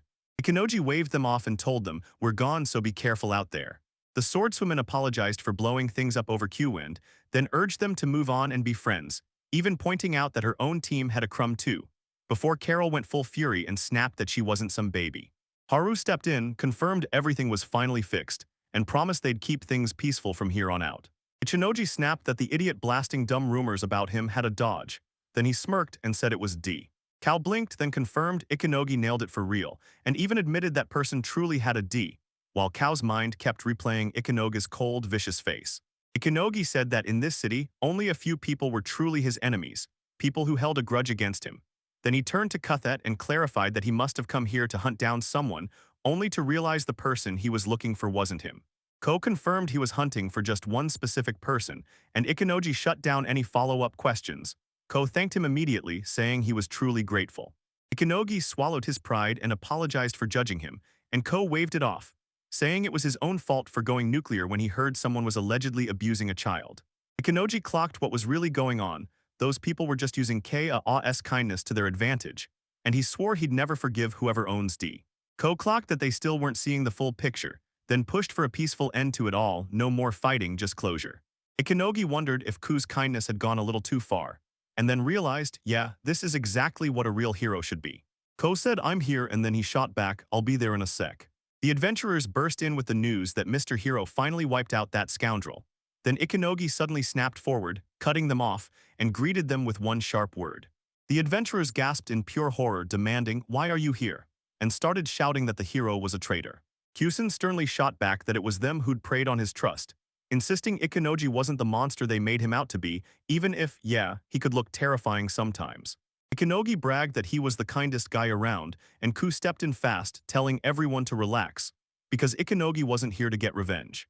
Ikenogi said it cold and dead serious. This was exactly what he'd come for. Then one of the adventurers spotted a book on the ground, snatched it up, and blurted, "I thought I'd lost this." Ichir Nache clocked the Dujin Shian's message about wanting to read the sequel, then he fired off a question, did they know anything about the author? And swore he'd come back with the book. The adventurer gasped in shock, asking if Ikenoji was one of them, while that adorable girl stood right beside him. Ku caught a saying that basically shouted, two-dimensional and three-dimensional are totally different. And before Ikenoji could even finish his thought, everything got cut off, so the adventurer jumped in, echoed the saying, and declared it a brilliant idea. Ikenogi cut right to the point. If they told him what they knew, he wouldn't stay mad at them. The adventurer finally cracked and admitted he'd messed up, apologized with his whole heart, and said he was truly sorry. Then he blurted out that it all happened because the companion's beauty was so unreal he couldn't hold himself back, and the only thing on his mind was trying to look cool and impress. Ikenogi said dead calm, if you want to talk to a girl, don't do it like a total idiot. And then he made it crystal clear, if she's not interested, you'd better back out fast. The adventurers nodded along, threw their apologies at the table, and admitted they honestly had no clue who Big Master was. That dacha used to be a magical dream home built with spell scrolls, but the whole project collapsed, banked out, and died. And then they pivoted to a special machine that churned out magic scrolls, letting them create doujinshi. Ikenoji admitted he didn't think much of it, then got hit with a shock. Turns out it wasn't just the second big teacher drawing doujinshi, there was someone else too. The adventurer backed up his claim and said these folks were the second teacher's children, then a shock of realization snapped through Vimyoil as it hit him. The second teacher had tons of students and loyal followers. Ikenogi picked up the doujinshi and clocked it right away. The beastmen's ears were drawn in it shockingly well. The adventurer's face lit up with a blush, and they mumbled a shy, awkward thank you for the praise. Ikenogi got it instantly and blurted out, hold up, so you're the adventurer artist who goes with cats. Then he pushed even harder, tell me, were you the one who drew the cat ears in the doujinshi? The adventurer snapped, shocked. How did Ikenogi know he was a cat user when he hadn't even said a word? Ku leaned in, curious as anything, and said he'd only ever heard that cat users were rare, because only people chosen by the ancient cat Sith could snag that kind of job. The adventurer finally nodded and said it straight. Those cat priests were the only ones who could pass on this class. He snapped that they'd lifted his matatabi, his tatabi for medical use, and the only payment they gave him was mockery, even as they laughed and tried to change his profession. The adventurer said this rare race is almost impossible to find, and now he'd been cursed to spend the rest of his life using a cat. A jolt hit each OG's mind. This adventurer was downright fed up with his job, simmering with irritation like Carol once did, except she hated being a temptress too. He figured his classmate ability might flip everything around, but doubt hit hard, because deep down, he didn't think he had any real problems in this class at all. The adventurer finally snapped the truth. This is why he chose revenge on the cat sages. They looked like harmless cats on the outside, but underneath they were absolutely furious at the beastmen, the ones with human bodies and cat tails and ears. He told them the whole truth. He made doujinshi for this exact reason, because once those cat people blew up, the cat sages would hit pure explosive rage. Ikenogi felt a sudden flicker of doubt in his own head, like, maybe this wasn't real revenge after all. He then said the adventurers turned out to be genuinely decent guys, and in his head he couldn't help thinking they might be a little naive, and honestly, kind of stupid. The adventurer bowed again, admitted his arrogance, and offered to sell the doujinshi for dirt cheap as payment. Ikenogi nodded and said he didn't mind if that was their idea of an apology, and Ku clocked it with a sly little grin. Ikenogi wasn't telling the full truth. The adventurer leaned in, asked if they liked beastmen, then swore he'd bring something back immediately. Ishinoji leaned in, hungry to know what he was about to reveal, and Cop grinned. Turns out it was a communication magic scroll. The adventurer warned it could only be used once, and then he revealed the truth. It was a letter from his niece, the same niece who helped craft doujinshi. In her letter, she demanded a payment, sent her ink, then he handed over the book without hesitation. Ikenogi thrust the money into his hands, and the adventurer snapped, confused, I can't take that much. Ikenogi kept pushing and demanded the money be used so he could keep drawing doujinshi, swearing it would pay off and lead to a real shot at a great job. The adventurer grinned and swore he'd whip up a stunning doujinshi about beastmen, and Ikenogi just laughed, you don't even have to make it beastmen, then said it was time for him to go. He begged him to let it slide and blurted that he still had unfinished business to handle, so Ichinoji immediately pushed for the truth. Was it really legit? Ko shoved it out there, told them to keep the girls in the loop by saying he'd be back in a jiffy, and swore them all to silence that whatever went down today stayed a secret. Ichinoji nodded and agreed, then grabbed the moment like, all right, we're out of here. The guild tavern was roaring with its usual chatter, and the second Ikanogi Chinoji walked in, he clocked Haru slumped and dozing. He leaned in with total calm and declared, I'm back. Carol was the first one to jump in, greet him like nothing happened, and Chanty shot back with mild shock, asking why Ku wasn't with him. Ikanogi told him Ko had warned, you've got something to do, then asked straight up if the money he had left was even enough. Carol shot back that the money was more than enough, then laughed off the fact that they hadn't even gotten the chance to pay yet. Nan and Shanty throw a huge thank you for the meal. After that, he finally realized the girls had spilled everything. Chanty even chimed in that Ikanoji was actually a pretty decent guy. Schleil warned loud and clear not to trust whatever hits you first. Ikanoji told Haru, you need to rest right, so he handed everything over to Carol's care and even offered Haru the chance to stay if she wanted, but Carol snapped back, I'm going too. Ikanogi spun around to the others and promised he'd keep everyone entertained, telling them he'd foot the bill himself. Then he said Ku should be back any minute. Chanty needed to clear something up, so she launched into a story about the swordsman and the peddler. Then Nan leaned in, curious, and asked what Ikanoji actually did for a living, and Ikanoji froze, shocked, and blurted out the question again like, you mean me? What? Chanty nodded at all that, saying they could see he was a good soul. But Carol kept dodging the subject like a pro, never saying a word about his class. Nan joked that there are always cute girls orbiting him, and they can't stop asking what kind of job he does.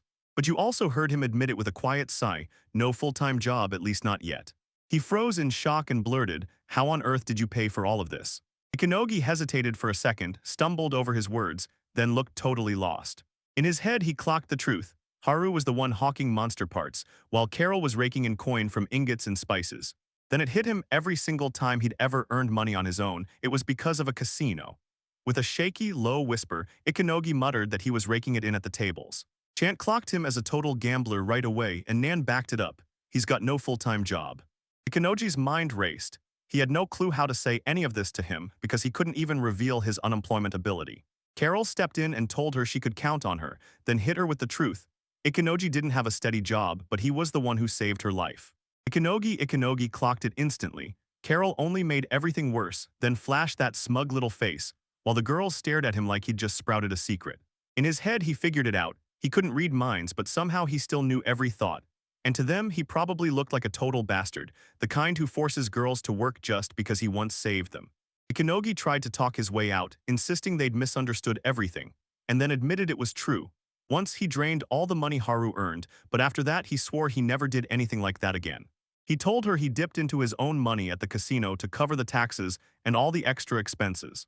Just then Ko stormed back and barked at his companions that they had to leave, right now. Nen, Genti, and Hellel Schleil nodded along with zero pushback and fell in line, while Ikanogi lunged to stop them, screaming that he hadn't finished explaining himself yet. Ko shot back that everything was fine and insisted they both knew Ikanoji was the real good guy. But Ikanoji snapped right back, saying that wasn't the case at all, and he explained Haruhei was only carrying Haru because she'd fallen asleep. Kiku gave a quick excuse, then snapped that they had to go right now, and he shoved the payment to Moose as he left. Ichinoji lunged in to stop him and promised he'd pay the price himself, but Chanty snapped back that he should get a job instead of wasting his breath arguing. Ko told you I'll see you soon, and said they'd meet again someday. Then Ikanoji let out a heavy sigh and admitted he just wanted to wipe out the misunderstanding. Carol murmured like it didn't matter what the world threw at her because no matter what happened, she was still in his corner. Ichinoji nodded hard and blurted out her thanks. In a flash, Ikanogi realized, after hauling the drunk Hara outside, that he'd finally slipped into a quiet, peaceful spot for a brief breather. He told them he wants to put Haru's wishes first, because the second she's happy, joy hits him like a spark.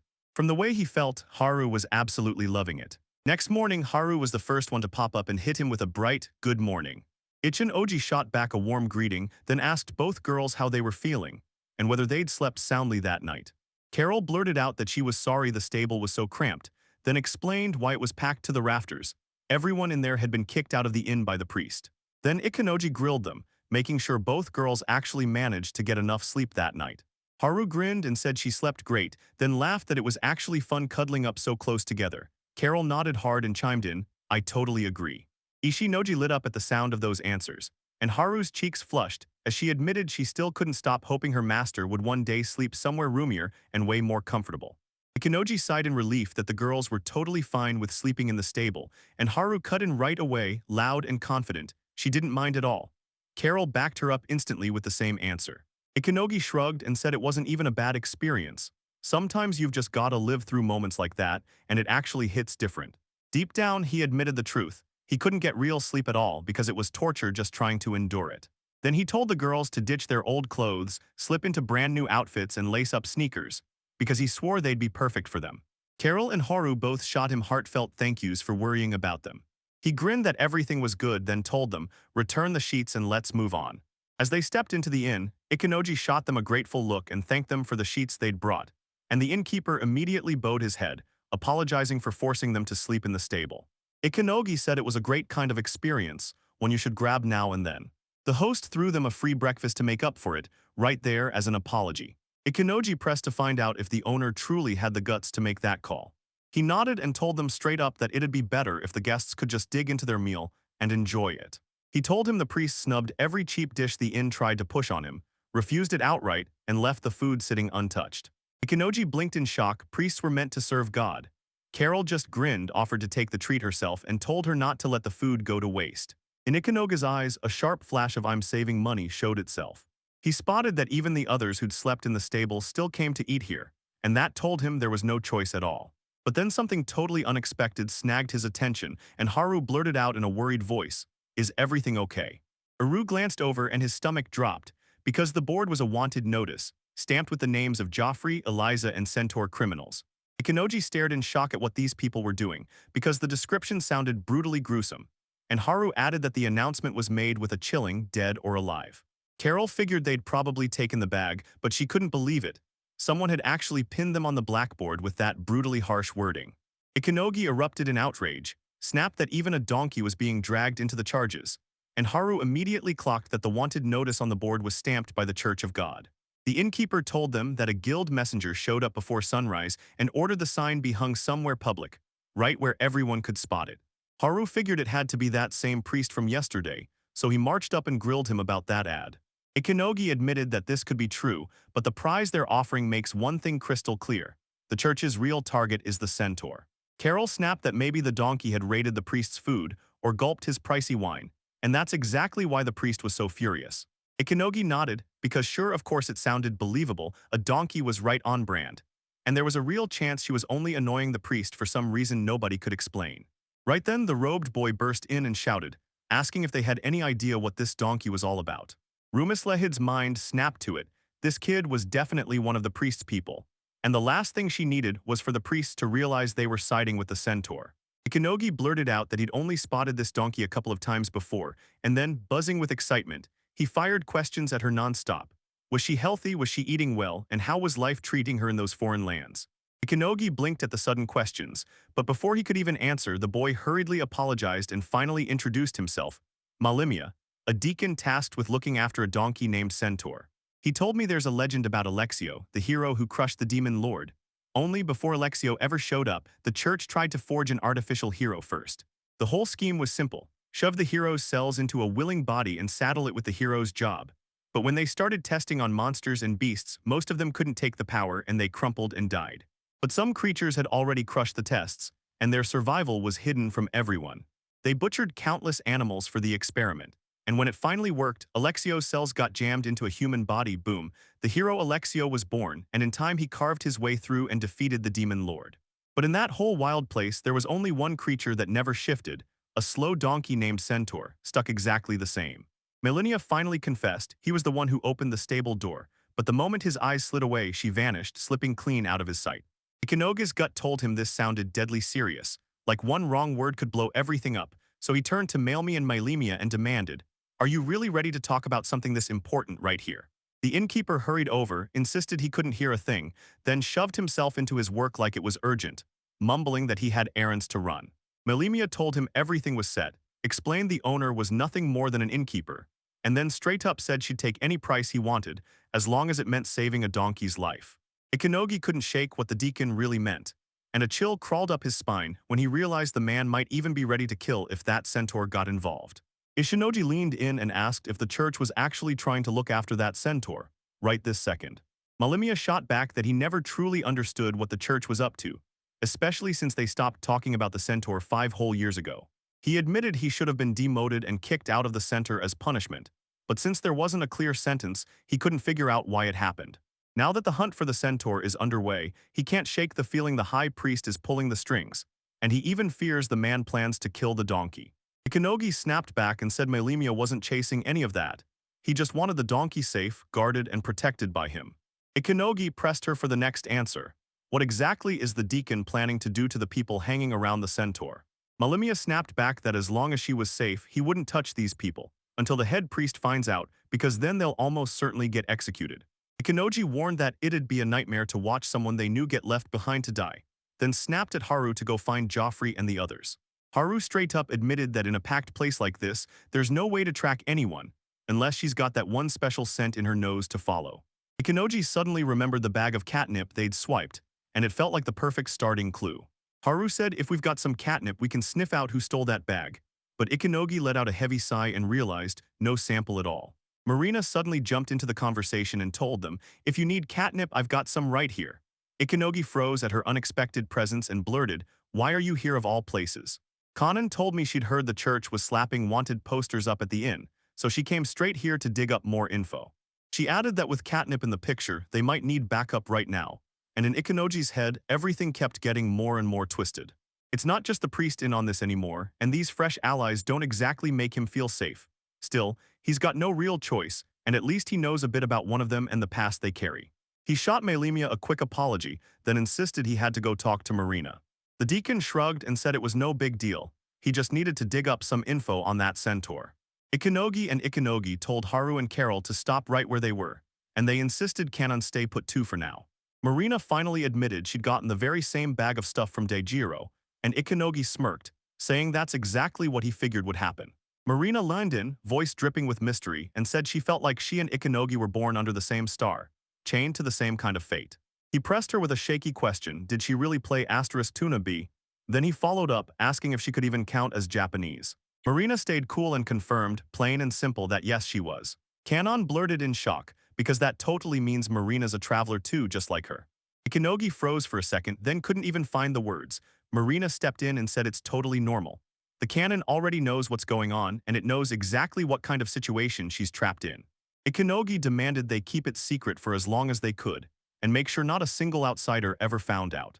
Kanan nodded and said she'd go along, just as long as it served her too, and in Ikanogi's head it was all basically a can artist move. Marina started to push out another word, but Kanan snapped in and cut her off, telling her bluntly that if she kept talking like that, the sun would be gone before she finished. Then ordered her to speak normally, and Marina froze for a second before obeying. Ikanogi demanded the truth, was Kanan really her mistress? And Kanan wasted zero time, nodding straight away and confirming it. Marina finally confessed she slipped into this world back when she was still stuck in first year of high school 3 whole years ago, and Ikanogi immediately clocked the gloom on her face, like it was impossible not to notice. Marina kept going with her story, and when someone pressed her about the blessing, she admitted it. Being an introvert meant she craved an ability that fit her personality down to the bone. And just like that, she got stuck as a clown, and working that gig with that kind of character was pure hell. Ikanogi offered his condolences, then tiptoed around the truth and said, if the first goddess she met was Kuchsen, she'd probably have gotten a way better outcome. Marina finally clarified Tora Rule was the goddess he meant. Hachinoji instantly clocked it and blurted that it was exactly what he'd been expecting. Then he realized maybe he would have been hit with the same fate if he'd bumped into Tora's rules from the start. Marina told me that once she landed in this world, she snatched Ijiro's book, used it to scrape together enough cash to survive for a bit, and then did everything she could to earn the part of a clown she had no choice but to play. She couldn't escape on her own, so she hemorrhaged her money, piled up debt, and got dragged straight into slavery. Ikanogi could tell this was hitting her at the worst time, and Marina didn't hold back. When things finally went completely off the rails, she ran into Kanan. Kanan made it crystal clear. She didn't just save her, she actually bought her, because the seller never once noticed that a stash of valuable stuff was smuggled right behind Marina's back. That deal was practically a steal for her, and it turned into pure profit fast. Then Ikanogi leaned in and told me, keep going, continue the story. Kanan snapped that Marina would be totally useless stuck like that, then handed her a magic mask that reshaped her personality type on the spot. Marina said that with this mask on, she transformed into someone totally unmatched. Next, her real name is Sakura Marina, but once she pulls on the mask, everyone calls her just Marina. Kanan told him the truth. Marina has 2 different personality types now, and that's why she's bursting with energy and acting way more intense than before. Ikanoji's instincts flared. and he demanded to know if the mask was dangerous on its own. Because somewhere in his head he realized this was exactly why Marina had snapped so strangely the moment the mask slipped off. After that, he admitted he finally got what was really going on. Then Marina lit up with pride and declared, "I'm the real genius." Kanan leaned in and said, "Now I can fully trust you guys." Ikenogi admitted he wanted to trust them right then, but one thing gnawed in his head. He'd already slipped them a few details about himself, without ever letting his real skill slip out, since his unemployment con artist status was staying secret. Kanan demanded to know how big a deal catnip really was, and Ikenogi snapped back that it was her doing. She sparked the whole chaos yesterday, so yeah, she's priceless to them.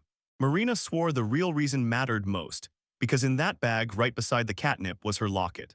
Ikenogi thought she meant the rocket at first and grilled her again, but Marina snapped, "No, this is a locket," and even explained how you can slip a photo inside. Then she admitted she'd tucked it into her bag that day, right alongside the catnip. Ikenogi mulled it over, and then it hit him. In this world, there weren't any real photos at all, not even the wanted ads, which were all sketched by hand. Marina swore the locket holds a photo of her parents, her only scrap of Japan, and the one thing that keeps Sakura Marina from disappearing from her life. She swore that if she ever clawed her way back home, she'd have to drag that memory right back into her own mind. Ikenogi, caught in his mind that the goddess never warned Marina there was no way back. But maybe that spark of hope was what kept her steady as she kept moving forward. Marina wrapped up her tale with a promise. So long as she's breathing in this world, she'll keep moving forward. Ikenogi told her, "I get it," then leaned in and said, "Let's hunt for the locket together." He pushed us to start right now because this is a center donkey, so if we move fast, we shouldn't have trouble catching up with her. In his head, it felt weird, like someday he'd have to chase them, and the thought hit him hard. Ikenogi, then Ikinojella, turned to his crew in Maelimia, cut the talk short, and told them it was time to get out, but when he looked around, Carol was nowhere to be found. Haru shot back that she fully believed Carol would be here again any minute. Carol shot an apology to everyone for making them wait, then waved it off fast, "I'm totally fine." She told them most of the hitmen chasing Joffrey and the rest had already slipped south, picked their move yesterday, crossed the city border, and never even bothered with the bridge. But the horsemen who went hunting through the city reported back. Joffrey was nowhere to be found, and they never once spotted their own tracks in the middle of the road. Carol laid it out with total confidence. Using this intel, you can map where those fugitives will go, and there's only one person worth trusting, Haru. Then she leaned in and promised them, "If we team up, we'll find them." Horus told them it'd be way easier if they'd known this route ahead of time. Ikenogi blinked in shock, then made it clear. Carol had figured out all of this during their very conversation. Carol nodded, confirming it was the only thing she could do better than anyone. Every Enoji exhaled, then blurted out how terrified he'd been for her, while Carol smiled brightly and told him, "Don't stress, I didn't do anything dangerous." Ikenoji praised her on the spot, basically saying, "Of course you crushed it, Carol, didn't I tell you?" He also thanked her and Haru for everything they did, always helping, supporting, and showing up, and promised them he'd always count on them no matter what. But he warned them no more risks, no reckless moves. Haru and Carol shot back with total confidence they'd keep everything under wraps. Kanon barged in out of nowhere and told Ikenoji to sell the girls to her, then demanded, "So what's your price?"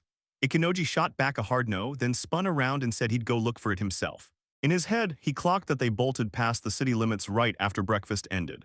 He said there are only a handful of people in the city with catnip, so tracking the target will be way easier. Haru said luck's riding with them, since the wind's pushing straight the way they need, and that makes tracking a whole lot easier. Ikenogi told her they were placing everything on her, and Haru grinned back that she'd handle it all, no doubt about it. Marina spun toward Ikenogi, ready to blurt something out, but he hissed in her ear, "Don't say a word, there's a deacon right nearby." Marina smirked and suggested she might as well mention her funny blessing. But Ikenogi panicked on the spot and slammed the brakes on the conversation, blurting that today's weather was just wonderful. Marina pushed on, saying we could finally talk about her reincarnation. Then Ikenogi snapped, raging that she had no right to call herself a genius with zero proof. He snapped, called her an idiot over and over, and Marina stayed cool while firing back that she wasn't an idiot, she was a genius. Then Ikenogi let out a heavy sigh, labeled her a disaster, and told her to shut up. Kanon burst out laughing, and Ikenogi snapped that there was nothing funny about it. Kanon shot back that they clicked so well because they both came from the same city, and Ikenogi fumed, demanding why she'd jumped to that conclusion in the first place. Kanon beamed and said this was the first time she'd seen someone who could actually click with her, and that made her so happy. Then Ikenogi snapped back that they couldn't get along at all. Kanon said with a heavy heart that after all that chaos, she just couldn't stay with her anymore. Then Ikenogi frowned and asked, totally lost, what she meant. Kanon made it crystal clear. The final call would wait until Marina was free from slavery, but with someone like her, it'd be smarter to keep her in a collar for extra protection. Marina eyed the claim with doubt, and Ikenoji nodded along, confirming it with a steady calm. Then Kanan pushed the logic further, explaining that in this world most slaves end up owned by rich, noble families. That's why so many people around you swear it's smarter not to cross those slaves, because powerful, influential masters keep them under their wing. But at the same time, you've got some rich folks who think herding slaves is just normal, everyday habit. Ikenogi pointed out that humiliating slaves always comes down to one thing: who controls the money, and how they use that wealth to crush them. In his head, he kept replaying what he'd learned, that the oligarch he'd met wasn't some monster. But then he snapped to the bigger picture. Some rich people in this world treated slaves with cold, brutal cruelty, like they didn't even count as human. Then Ikenogi pressed, "So what's going on with the slaves in Dakota?" And Haru fired back, saying Dakota and its neighbors stand together as one alliance and most of the time treat their slaves well. Kanan doubled down on her point: this district treats slaves way more gently and humanely than the rest. Then she shot a cold truth straight back. The Eastern District is the total opposite. Their slaves aren't even treated like people. And the misery is so brutal that even demons show more mercy to their slaves than anyone here does to the residents. Ichinoji snapped that this whole situation sounds absolutely horrifying. Kanan told them the Eastern District never stops battling demons, and everyone there knows the famous demon hunters. To them, slaves are nothing but disposable tools, used up until they're worn out, then tossed aside the moment they stop being useful. Ikenogi figured it out fast. This district had absolutely seen demon wars before. Carol doubled down on his story, claiming these wars happened more than once. But the legends whisper that a lone priest once sealed a terrifying demon that held this land in its grip. Ikenogi couldn't shake the feeling that this story was exactly why the priests in this district wield such insane authority and power. Then he demanded, "Do we have any more info on that demon? Because if it's truly sealed, that means nobody ever managed to finish it off back then." Carol shot back that the church swore the demon was a vampire, and Ikenoji blinked in shock, then muttered that vampire sounds exactly like a certain ruler, and that thought hit him hard. Carol leaned in and said there are all kinds of vampire tales and rumors, like how silver is their downfall, or how getting bitten doesn't just hurt you, it turns you into one of them. And there's a wild tradition too. When a slave bites his master, their whole master-slave bond can flip in the most unexpected way. Cannon's eyes lit up as he realized vampire info might be the church's biggest, best-hidden secret, so he leaned toward the deacon for answers, while Millennia heard him and blurted, totally lost. Ikenogi scratched his head, fully confused, because he'd never heard of it a day in his life. Carol slowly unfolded the map of Ducat, then jabbed his finger at one spot and demanded everyone's attention. Then Ikenoji blinked in shock and demanded to know exactly when she'd managed to snag something that useful. Carol spoke calmly, saying she'd already done it back when they were still on the bridge, and then she hit the truth hard. For any traveler, the real lifeline is information. She said the map marks every spot where travelers can pull in, chill, and grab a snack. And that's exactly why this card costs way more than the plain ones. Melinio leaned in, asked me carefully where we could get a map like that, and said it pointed to spots that weren't just unconnected to the church. It even flagged a military facility. Carol calmly hammered home a simple truth: travelers need answers first, but trust is worth more than life itself. And the moment Melimia heard that, he understood he wouldn't get a single real detail. Frustration snapped in his voice like, "So you're just done," meaning Carol wasn't going to tell him another thing. Carol said, sharp and steady, that she truly didn't know anything, and she wouldn't spill a single secret she didn't have. Then Malimius leaned in and said he'd look the other way, no questions asked, as long as he could meet her safely. Ikenogi thanked Carol for stepping in to help, and Carol waved it off like it was no big deal. Ikenogi paused for a breath, then said it with full certainty: "Trust is everything." Then Carol snapped and declared that Ikenogi himself mattered most to her.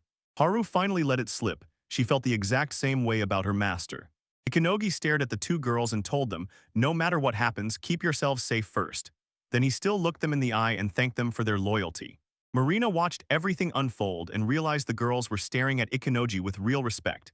Then she muttered that for a slave, the best blessing is a master who deserves it. Ikenoji frowned and snapped at her to stop ruining the mood. And when Kanon laughed and spotted his blushing, it only pushed his irritation even higher.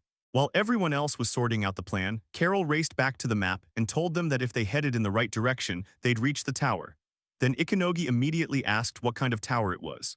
Carol told him it sat right on the state line, and even though Randall and Ducat signed a peace deal 15 years back, that tower still sat there abandoned. Meanwhile, it's still a military base, so nobody's allowed inside, period. Carol turns to Ikenogi and demands to know what he plans to do when he finally meets Joffrey and the others. Ikanogi snapped back that he'd hand them over to the church, because Kentaurus is the real prize and the other two are just extra trophies. He begged that they wouldn't be mistreated, and if it got really bad, he swore he'd let the deacon deal with them however he saw fit. Malimia flat out said the only thing that mattered to him was Kentaurus' safety, and nothing else even interested him. Ikanogi nodded like he understood his place, but in his head he couldn't stop asking, how close is Malimia to the church, and how much do they trust her, since she can say even the hero Jen's secrets so calmly? But Ikanogi couldn't wrap his head around it. This whole thing was really just about guarding one Kintari. Haru cut in and reminded everyone that their horse, Fion, still needed to catch its breath. Ikanogi nodded, promised they'd pull over, then guided the horse to fresh water and held out a drink for him. Haru softly stopped him and asked him to let her handle the horse, and Ikanogi nodded in gratitude, thanking her with real relief. At that exact moment, Marina snapped her gaze to him. Then Ikanogi blurted out of nowhere what she wanted. Marina leaned in, all genuine excitement, and swore he had to be a swordsman since a sword sat at his hip. Then she blinked in shock when he turned out to be a magician too, and she immediately peppered him with questions about his magic level and whether he could really fly. Ikanogi snapped at her to calm down, then smirked with biting irony. Because it was wild, coming from a girl who called herself a sorceress and still couldn't even cast a single spell. Marina snapped in outrage, declaring everything was totally wrong because she's the greatest sorceress there is, while Ikanogi just chuckled and told her it was a good thing, or else he'd start thinking she was nothing but a clown hiding behind cheap tricks. Marina let out a furious scream, demanded he never say it again, then snatched up a bow and arrow, faced Kanan, and called out her name again and again. Kanan didn't hesitate, she nodded at once and plopped an apple right onto her head. Ishinoji's brows knotted the moment he saw it. He snapped that he didn't want anyone getting hurt or seeing blood spill because of this kind of scheme. Marina stood her ground, said she wanted to grab the wheel herself, and demanded a chance to prove what she could do. Ikanogi said, right through clenched worry, that he couldn't bear to watch what was about to happen. Marina barely even listened and happily announced they'd start, and Kenan nodded with a small smile. Because in the end, it all comes down to whether Marina is ready. Ikanogi burst in, grabbed Marina's attention, and snapped that she better open her eyes before she even started firing. Marina released the bowstring and the arrow ripped through the air. Ikanogi let out a breath of relief when he saw the arrow flying straight toward an empty stretch with nobody around. Then out of nowhere it snapped off course, shot back, and nailed the apple right in Kanan's hands. Ikanogi blurted out that there was absolutely no way it could be possible. Marina grinned and called it her great magic, and Kanan stared at the outcome, then cautiously said, "Yep, this is exactly what we can assume." Marina beamed as she bragged that she'd forged a bond with the wind spirits, and it was them who bent the arrow's path. Ikanogi gasped, asking if it was really true, then Haru leaned in and confirmed it. Marina had used the thread. Ikanogi leaned in, curious as anything, and Kanan shot back that it was wild to hear someone make those kinds of guesses after only one look. Then Marina finally confessed. She was the one who yanked the string and flipped the arrow's trajectory. Ikanogi bragged that she already knew exactly what to do, then pushed her to train even harder at archery. Marina snapped with indignation, "I've got magic, so why are you acting like that's no big deal?" And Kanan couldn't help but clock how the smug grin on the face of someone they hated was somehow even worse than it sounded. Ikanogi stared at Marina and asked, "If you're that good with a bow, why aren't you an archer?" Marina let out a deep sigh. She wanted to, but she couldn't switch her class. Kanan told Ikanogi that Marina can't use a single archer skill, and that even handing her the rarest, most powerful bow won't help her in a real fight. Then Ikanogi mulled it over and said, "Yeah, maybe her special class can't be changed that easily." Marina lit up and basically said, "That's exactly why I'm not even thinking about switching classes. I'm going to master the clown class and push it all the way to its insanely high ultimate level." Ikanogi gave a calm reply like, "Yeah, I guess I can understand you," but inside he snorted to himself. Because seriously, it turns out she's trying to master unemployment. Carol admitted in a soft voice that mastering the job was a challenge all on its own. Ikanogi stared at Marina and said, "Yeah, even then your archery's still solid. But if you crank up your firepower, you'll be able to back us up in battle." Marina blushed and admitted her fire magic still wasn't strong enough. And then Horu carefully turned to the owner and suggested they might let her share the magic bow she'd earned as a reward for clearing the Gamaki village in the dungeon. Ikanogi froze, then snapped, "Are you sure about this?" Haru just nodded and said she hadn't even been using that bow anyway. Marina heard it and burst into delighted cheers, saying that this magic bow was a rare treasure. Kanan shot back that you'd never find something like that on any shelf. But Ikanogi cut in coldly, they'd only borrow it. Marina stared him down, stunned into admitting she never saw this side of him coming. Ikanogi then urged her to try firing a magic bow so he could watch the arrow's path, and Marina nodded. Her whole goal was that stone. Marina yanked the bowstring taut and loosed an arrow. Then the magic bow's full power detonated in the air for everyone to see. Ikanogi watched the scene and practically lit up, amazed at how powerful that shot was, and he said that kind of force could be insanely useful. Kanon beamed and cheered that it was great and worth praising. Then the moment the shot ended, Marina's strength vanished and she collapsed onto the ground, totally wiped out. Ikanoji blurted out in panic, trying to piece together what just happened, and his mind raced. Could this be a messed up side effect of the weapon? Kanon shot over to Marina at once and told her it was actually simple. She'd burned through every last bit of mana, drained her magic reserves dry, and now her body couldn't keep fighting at full power. She even asked straight up if they still had any mana potions left, and Ikanogi admitted he had every ingredient he'd need to craft them. But since things didn't look too dire, he urged her to let Marina sleep it off and recover on her own. Kanon swung Marina up onto her shoulder and snapped that this was the only right move, Ikanogi staring because the girl was way stronger than anyone expected. Then Malimia jumped in, saying she'd help the moment they needed it. Enzap Naharu snapped awake out of nowhere and blurted out a warning. She'd sensed the monsters closing in. She told him her sharp nose caught the scent of danger instantly, before the rest of them even realized anything was wrong. Ikanogi leaned in and spotted something shifting under the rocks. Giant dance was about to break out. Haru said those creatures were definitely ticked off. Marina's magic arrow must have nicked their nest, and that's why they came at them with pure rage. Ikanogi figured out Marina was the one who accidentally stirred trouble in their home, and Haru wasted no time, declaring she'd take the front line and face the enemy first. Kanon blurted, "Forget this, run," because it felt way safer, and Mailinia immediately yelled back, "Grab the wagon and get out of here fast." But Ikanoji didn't hesitate. He slammed his fist down and insisted that everything was his to handle. In his head, he vowed to try something next, magic enhancement, a trick that supercharges his spells but costs mana points. He slashed the attack radius down to one target, the ant nest, and steeled himself to cast a small, surgical burst of damage. Then he unleashed a roaring fire blast that tore through the air. But the outcome hit way harder than he ever dreamed. Ikanogi grimly admitted to himself that he'd overestimated how well he could control the force, and that the outcome shattered every single expectation. Even with his confidence that he'd shrunk the impact radius, the explosion still tore through everything, way too destructive. Right then, the system's voice thundered inside his head, blasting the news. His level shot up. He unlocked the new blacksmith skill in metallurgy, and he got access to fresh recipes.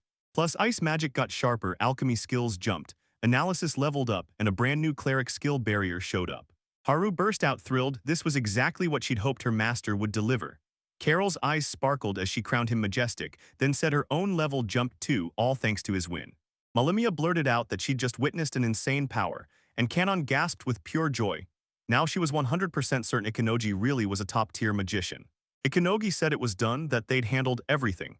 Then he locked in every detail in his head, especially after he used 10 times more mana. He had to admit, yeah, he totally overdid it. Because the aftermath was too much to handle, and right there in front of me, a massive crater yawned open, stunning as hell. Kanon shot a look at the wreckage, and realized the defeated monsters had left them stuck, unable to grab any materials at all.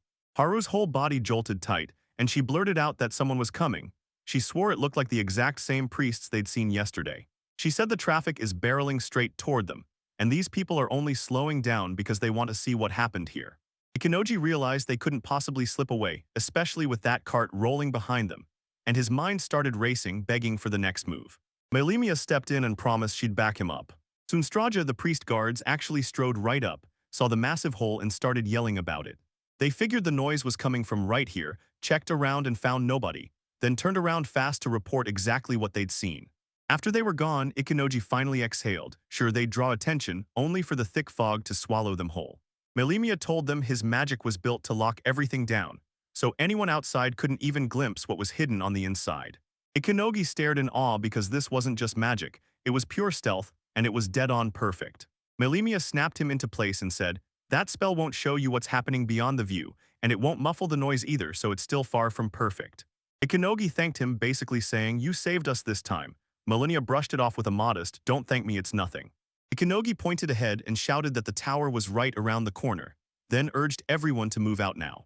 Haru snapped his name and he turned to ask what was wrong. She said something was moving straight where the priests had marched, like it had them in its sights. Ikanoji then nodded to the others to hold their ground, sprinted off to check in with Malimia and Haru. Hiroo says she can feel it, like they're already close. Ikanogi spotted it instantly. The priests were right on their trail and they'd even pitched camp ahead of them. He weighed their options, then pitched a quick retreat, just long enough to cook up a real plan. Melina later told Malami that Carol's half-human hearing means you can eavesdrop on anything in here with crystal clarity.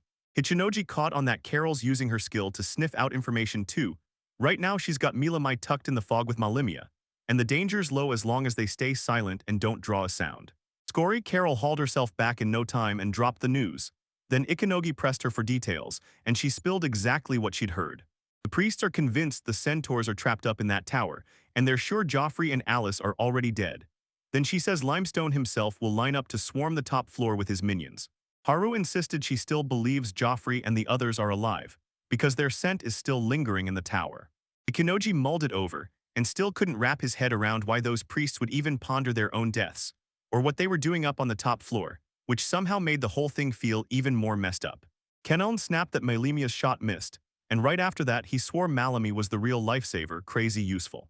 Ikanoji admitted he'd never heard of it and demanded, "So where'd you even get that?" Malimia smirked and said the fog was a reward. He wasn't about to take on any more trouble, and he made it clear, now he'd rather work solo. Ikanogi demanded to know exactly what he planned to do, and Malimia shot back that he'd tracked down the right person, then vanished from the place, while Ikanogi grimly warned that the chilling truth might be that Schiller is already gone. Carol threw out a whole new plan. She said, "I've got an idea, let's throw a huge distraction and slip out without anyone noticing." Ikanogi nodded but warned them, then we'd just be playing it by luck. Carol said the area was crawling with weak little monsters, ants and worms everywhere, and warned that we'd better move at night. Ikanogi snapped that he understood exactly what she meant. Then Carol just grinned, calm and confident, and told him to hand it all over to her. The guards blared that monsters were swarming east, then snapped, "Grab your weapons, move now." Ikanogi nodded without a tremor and told Malimia to use her power. Malimia grinned and vanished the air with a hidden mist spell. Then Ikanogi snapped the order to push forward. Carol warned them to stay sharp and Kenan swore, "Don't worry, I'll see you again." The whole plan hit out of nowhere. Ikanogi straight up told Carol to unleash her temptress special skill. Carol smirked and promised she'd drag monsters into the streets and turn the place into chaos. Then, right when the opening appeared, everyone else would rush straight for the tower. Ikanogi didn't want to gamble with her safety, so she begged her not to push herself, because there had to be another way. Carol stayed calm and said she'd already made up her mind. Now she needed to listen to Marina, who admitted she wants to master her work and find out what comes next. Carol steadied her and confessed she craved the same path, growing up as a temptress, and she swears that if she keeps training, one day she'll master a skill that lets her control the force itself. The intel she dug up could help anyone who thinks like her, and that's exactly why she's ready to gamble everything. Ikanoji thought, even if Carol gets slammed by a mountain of problems on the road to her goal, she won't stop, she'll keep charging forward. After that brief pause, he blurted out that he was ready to trust her, and Carol lit up instantly. She agreed, then thanked him for believing in her. Malimia, staring at their conversation like it made no sense, blurted out, "Wait, what are you talking about?" Ikanogi leaned in and said it was a skill that lets you control monsters at night. He made it crystal clear, they're locking into this plan and not backing out. The second chaos erupts among the guards, Haru Malimia, and he slipped into the tower on Malimia's fog Malami. Right then, Marina's voice shook as she nervously begged to be taken along with them. She admitted she wanted to go with them, and Kanon froze, because that sudden drive hit her like a switch flipping, and suddenly it felt like she wasn't the same person at all. Marina kept talking. She admitted she can't fight worth a damn and fears she'll end up dragging everyone down. But then she clenched her resolve and said she's taking back what's rightfully hers, no matter what. Ikanogi snapped to it in his head. This was a picture of her parents. He stared at her for a moment and told her straight up that he could feel just how much it mattered to her. So he agreed to bring her along, and Marina shot him a grateful smile, promising she'd do her best not to get in his way. Kanan stared at Marina with a serious face, basically saying, "You need way more confidence when you pitch your moves." And Ikanoji backed her up, then added, "If you trust it'll run smoothly, it will." Marina nodded like she finally got it, and Kanon turned to Ikanoji fast. She needed a moment to tell him something huge, and Ikanoji leaned in, ready to hear every word. Right then the guards burst out, shouting that the monsters were almost wiped out. Only a handful were left standing. Carol felt it, everything was sliding into place like clockwork when Kanan nodded and snapped, "All right, our turn to start." Carol's eyes widened. "Wait, are we really doing this now?" As soon as they stepped into the tower, Ikanoji realized something was horribly wrong. He couldn't sense a single human soul anywhere. No patrolmen were inside, and the ambush itself was totally empty. He clocked the darkness closing in and seized the moment, casting a tiny light spell to cut through it. Haru swore she'd follow the smell, and Ikanogi nodded like, "Go for it," letting her move first. But then right away he felt it, someone was coming. A battle-worn man in armor burst out of the darkness like he'd been waiting to strike. Haru stayed on edge, insisting her nose couldn't pick up his scent, while he stared like he was ready to wipe them out. The second she said it smelled like iron, Melemia's eyes snapped. She instantly knew it was a mechanical golem. Ikenoji gaped at the enemy that suddenly popped up before them and blurted, "What kind of creature is this?" Melemia spoke in a calm, steady voice, explaining that long ago the church begged Bijiradono to build an automatic guardian puppet. And sure, nobody expected him to pull it off, but somehow he actually did. Ikenogi couldn't help but wonder why anyone would even build a golem like this. Then he clocked how insanely strong it was. Because with no other escape in sight, he snapped and vowed to destroy it. He exploded into motion, forcing the mechanical monster to seize, but then he realized something chilling. There was zero energy pulsing inside it. The golem snapped back to life in Haru's arms. Then Haru bolted forward, charging to shield her master. She lunged forward and cleaved his head clean off. But when they pushed inside, shock hit hard. The place was totally empty, with no control system and not a single person in sight. Ikenoji couldn't shake the uneasiness in his chest. Then he watched the guy jerk back up to his feet again. He barked for Haru to step back, and she slid to the side without a fight. Then he unleashed the thunder spell. The golem finally got shut down, and Haru practically burst with joy. Her master was as unstoppable as ever. Ikenoji let out a shaky breath of relief, clocked that his opponent was basically all iron, and decided the smartest play was to pull out this exact magic. Right then, Marina screamed that brand new enemies were crawling out from behind them. Then they all showed up at once, and Ikenoji's voice cracked with despair as he wondered how anyone could possibly stand against that impossible number. He decided to use water. Marina thought he'd dump it on the golmsto to make them rust, but Ikenoji snapped back that it wasn't that simple. Marina pitched a new way to get them sliding. Ikenogi nodded and formed ice on the spot, saying this is the exact detail you've got to watch. Marina latched onto his idea and suddenly understood. He didn't just want to slow them down, he wanted to blow them up. Ikenogi nodded, then stamped the brakes with a sharp deceleration and said, "All right, now it's time to run." Marina shot him a surprised look, but he stayed cool and calmly told her their mission was to hunt down Joffrey and the others. There was zero reason to waste time hanging around. He halted, told himself they'd be safe here, but his instincts screamed that the right people weren't around, so the search instantly turned into a nightmare. He told them to trust their own ears now and stay razor-focused on every sound. After a tense pause, Melemia finally caved and admitted he didn't want to say it, but he was going to anyway. This tower is haunted by two demons, one a vampire, the other a devil. Word on the street says they tried to seize control of every scrap of surrounding land. They trapped them with the hero's blood, but that same blood could crack the chains open. Ikenogi caught the hint and pressed, so what's it supposed to mean? Melemia figured the priest should try send Taurus, blood Kentarusado, just to smash the seal open, and Echinagi snapped, stunned anyone would even dare that idea. Melemia said people swear that if a vampire sinks its teeth into you, you'll turn too, trapped in eternal life. And anyone with real power, they're terrified of dying more than ordinary folk, so that bite suddenly looks dangerously tempting. Marina snapped and said, if that's the rule, then people should turn into monsters. Ikenogi admitted there was no point denying it, then said, if we can get Kentorus on our side, we'll shut down this whole mess before it even starts. Marina nodded along and begged him to light up the place. This tower was way too dark, then Ikenogi snapped, hold up, wait a little. Melenia suddenly barked, Haruto, turn around. A golem came roaring in from behind her and slammed toward her, but she snapped out of the way just in time. Ikenoji snapped at Haru to stay behind him and cast that thunder spell again. He thanked Melenia and swore that without her warning, Haru could have ended up badly hurt. Then Haru chimed in with heartfelt gratitude too. Melemia shrugged it off, said it wasn't a big deal and pushed them to keep hunting, because their real goal was still out there waiting ahead. Haru trotted up to her master, nerves buzzing, and spotted his strange state. Are you okay? She asked, and Ikenoji just waved it off, saying nothing was wrong and pushing them to keep searching. He couldn't stop wondering, did Joffrey really decide to come here, or was that just Joffrey pulling his strings? Even with Haru's nose to lean on all these years, the surprise still hit him hard. Haru lifted her nose and said she could smell dried meat, and Ikenoji let out a quiet chuckle as he asked if she was hungry. The girl snapped back, dead serious. Nope, that's not my appetite. The meat smell isn't coming from the air, it's coming from behind a wall. Ikenoji stared at those words like they were a riddle, repeating the idea that the smell really came from here, then getting stuck in his own thoughts, until Marina brightened a bit and blurted out her guess. That this wall could be hiding a secret passage. She claims there's probably a hidden button, or some sneaky mechanism, that swings the secret room open, and Ikenoji stared at her in disbelief, thinking the whole idea sounded way too primitive. And if things go terribly wrong, one random lever or button press can slam you straight into a death trap. Marina refused to back down, swore her hunch was right, and boldly declared something like it had to be right here. With a half laugh and a sly smile she pressed, "So if I'm right, how are you gonna pay me back, Ikenoji?" Then out of nowhere the walls shifted, and a secret room swung open right in front of them. Ikenogi blinked in shock, admitting it was real, a hidden room. Inside, and to their shock, they found Joffrey and his crew sprawled out, sound asleep, while the whole world around them still screamed danger. Hinoji let out a heavy sigh, strode right up to Wake Joffrey, and told him it was time to get up. Then Wake blinked his eyes open and stared at him, totally confused. Meanwhile, over at their side, Carol's nerves were screaming as she practically pleaded with Cannon. Was it really worth moving on after they'd agreed to stay right there? Cannon flashed a confident grin and said, "It's fine. Because Fu Yun can't move until something huge hits, and the monsters are tied up tearing into the priests right now."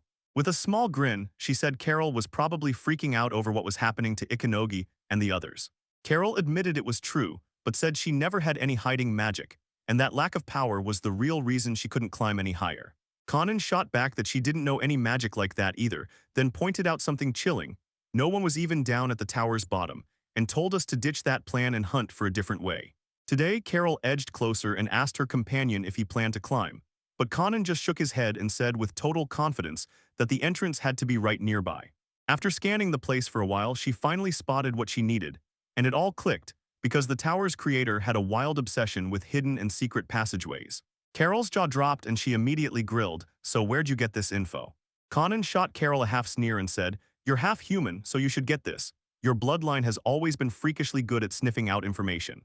Most stories stick to whatever the world openly talks about, but there's another stash of data just waiting to be uncovered." Carol was insanely lucky. She was standing right on the edge of the black market for information trading. Harold just kept repeating what she'd said about slipping into the black market to trade for information, like her brain couldn't catch up, while Ganon stayed ice calm, confirming it was the truth, no matter how much she hated it. Carol tried to pin down her meaning, but Conan slammed the brakes on the discussion and urged her to keep going, saying they couldn't afford to waste a second. She still leaned in and asked, "Carol, do you have some kind of eyes that let you see in the dark?" Because Carol moved like she owned the night, walking that confidently.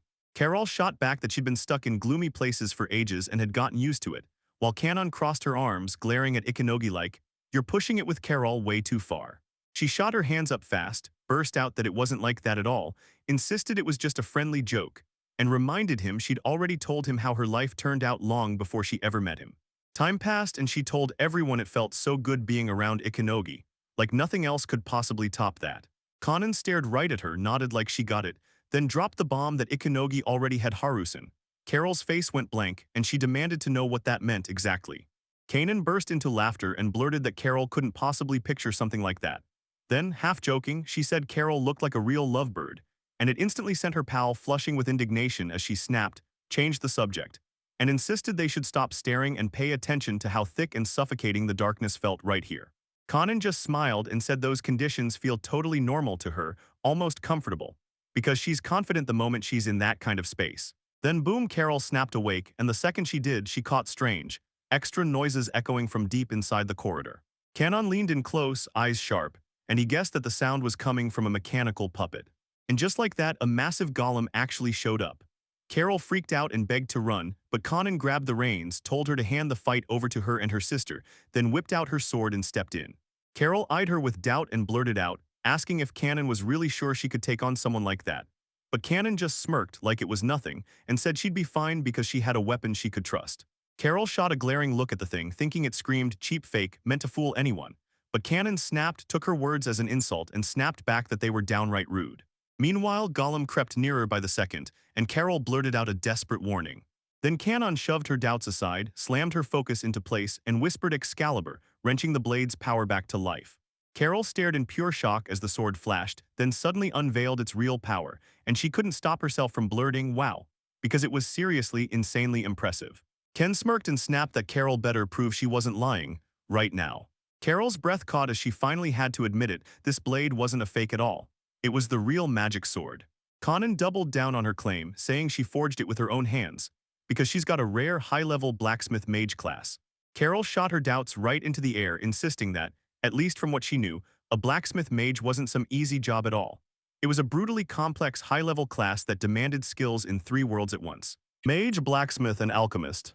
Conan calmly explained that once she got into this class, she could finally craft stuff so unreal it felt like magic. Tugtag Carol blurted out that she couldn't wrap her head around why Conan wouldn't use her skills for good, why she didn't craft magical gear to sell, and instead chose to trick people. But Canon dodged the question, saying she had her own reasons for that choice, then pushed us to drop it and keep moving without stopping. Carol reached for her next question, but the moment she opened her mouth, her attention got yanked to the rest of the group. Meanwhile, Ikenoji brushed off the worry and told his companions he was okay.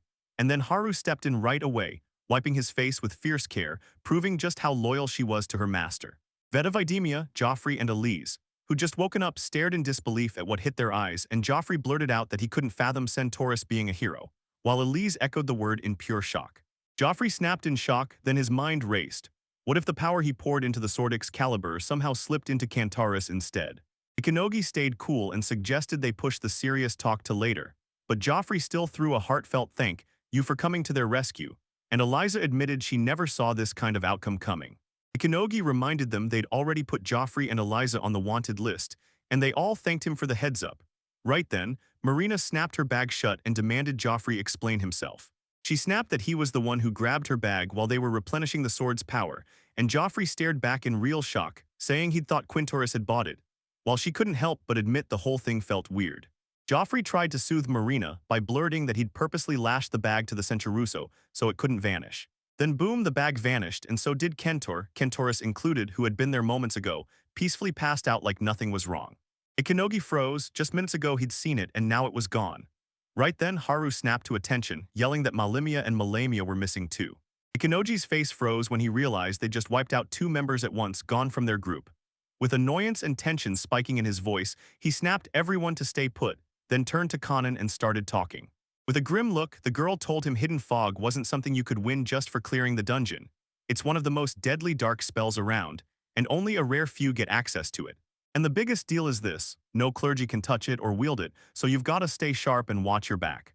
Those words slammed into Ikenoji's brain, and suddenly his thoughts started grinding into something dark and terrifying. He suddenly remembered the deacon saying he'd take care of Quintoris, and that line now felt creepy as hell. Conan had warned him, and the moment the priest spoke again, he just knew there was something more going on. Ikenogi tried to wrap his head around what he was hearing, and suddenly the legend didn't feel so ancient anymore. What if it was the real deal?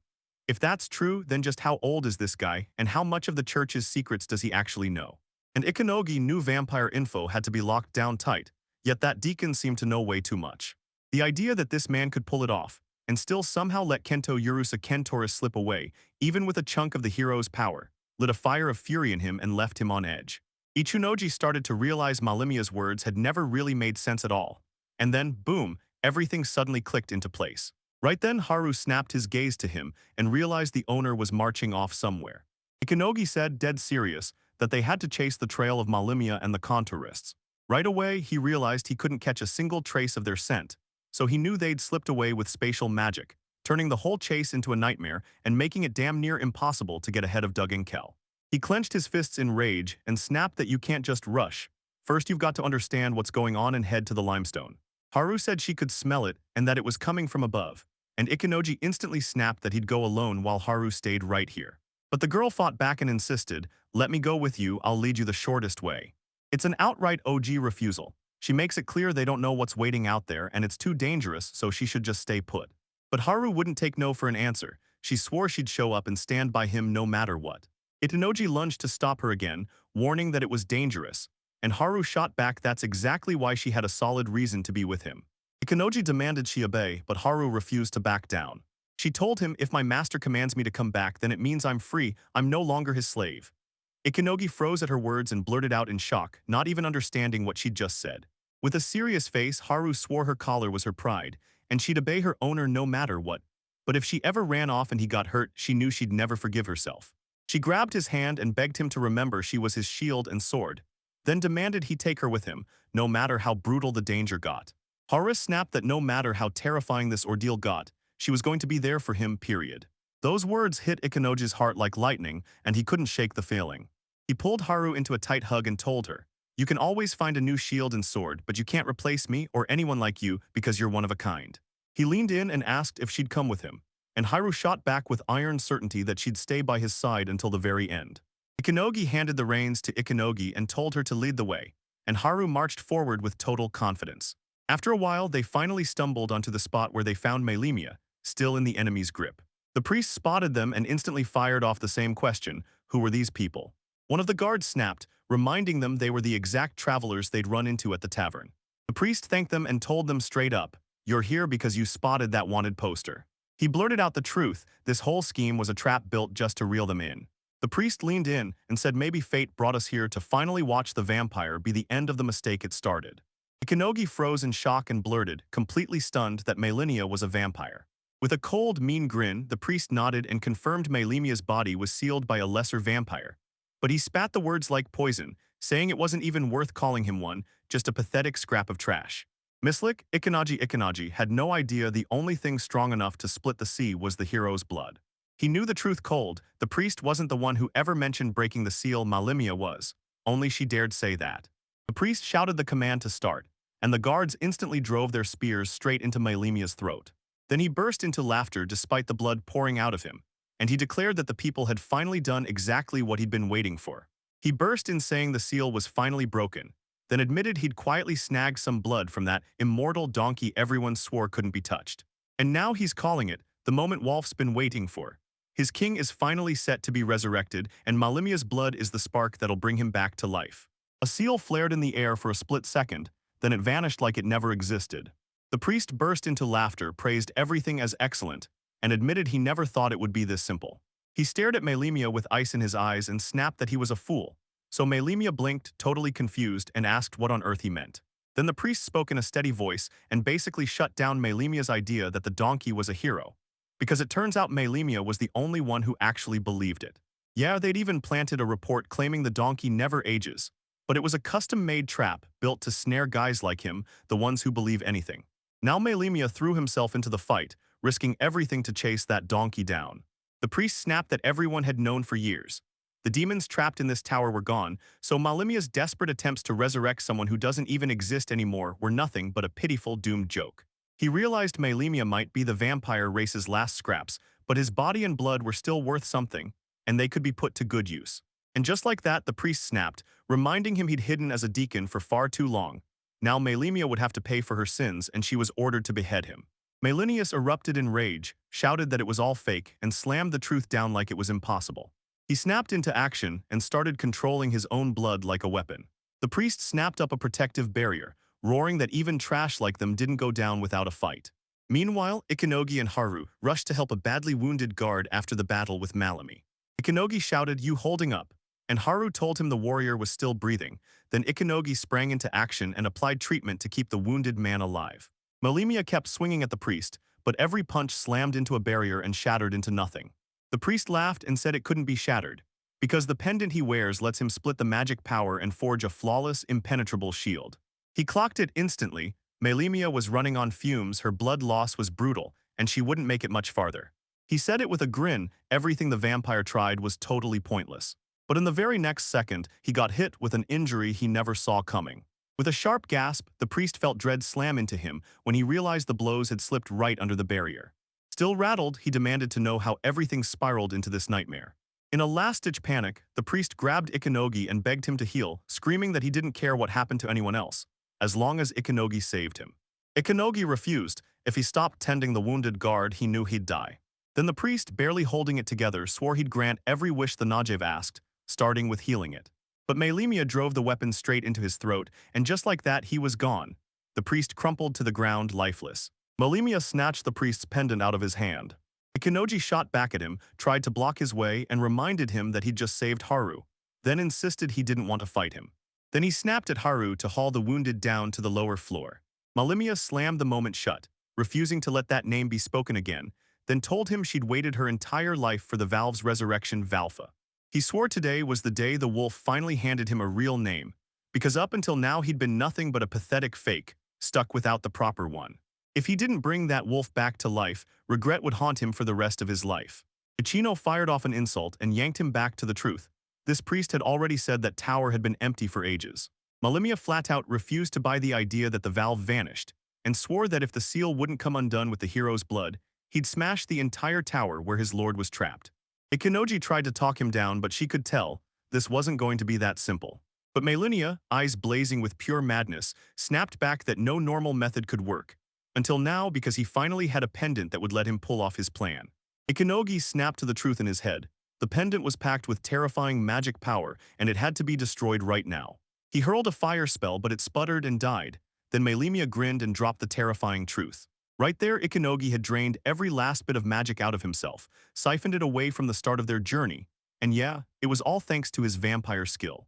Melimia admitted Ikanogi was a real threat, and she made it clear the only way to stop him was to strip him of his power.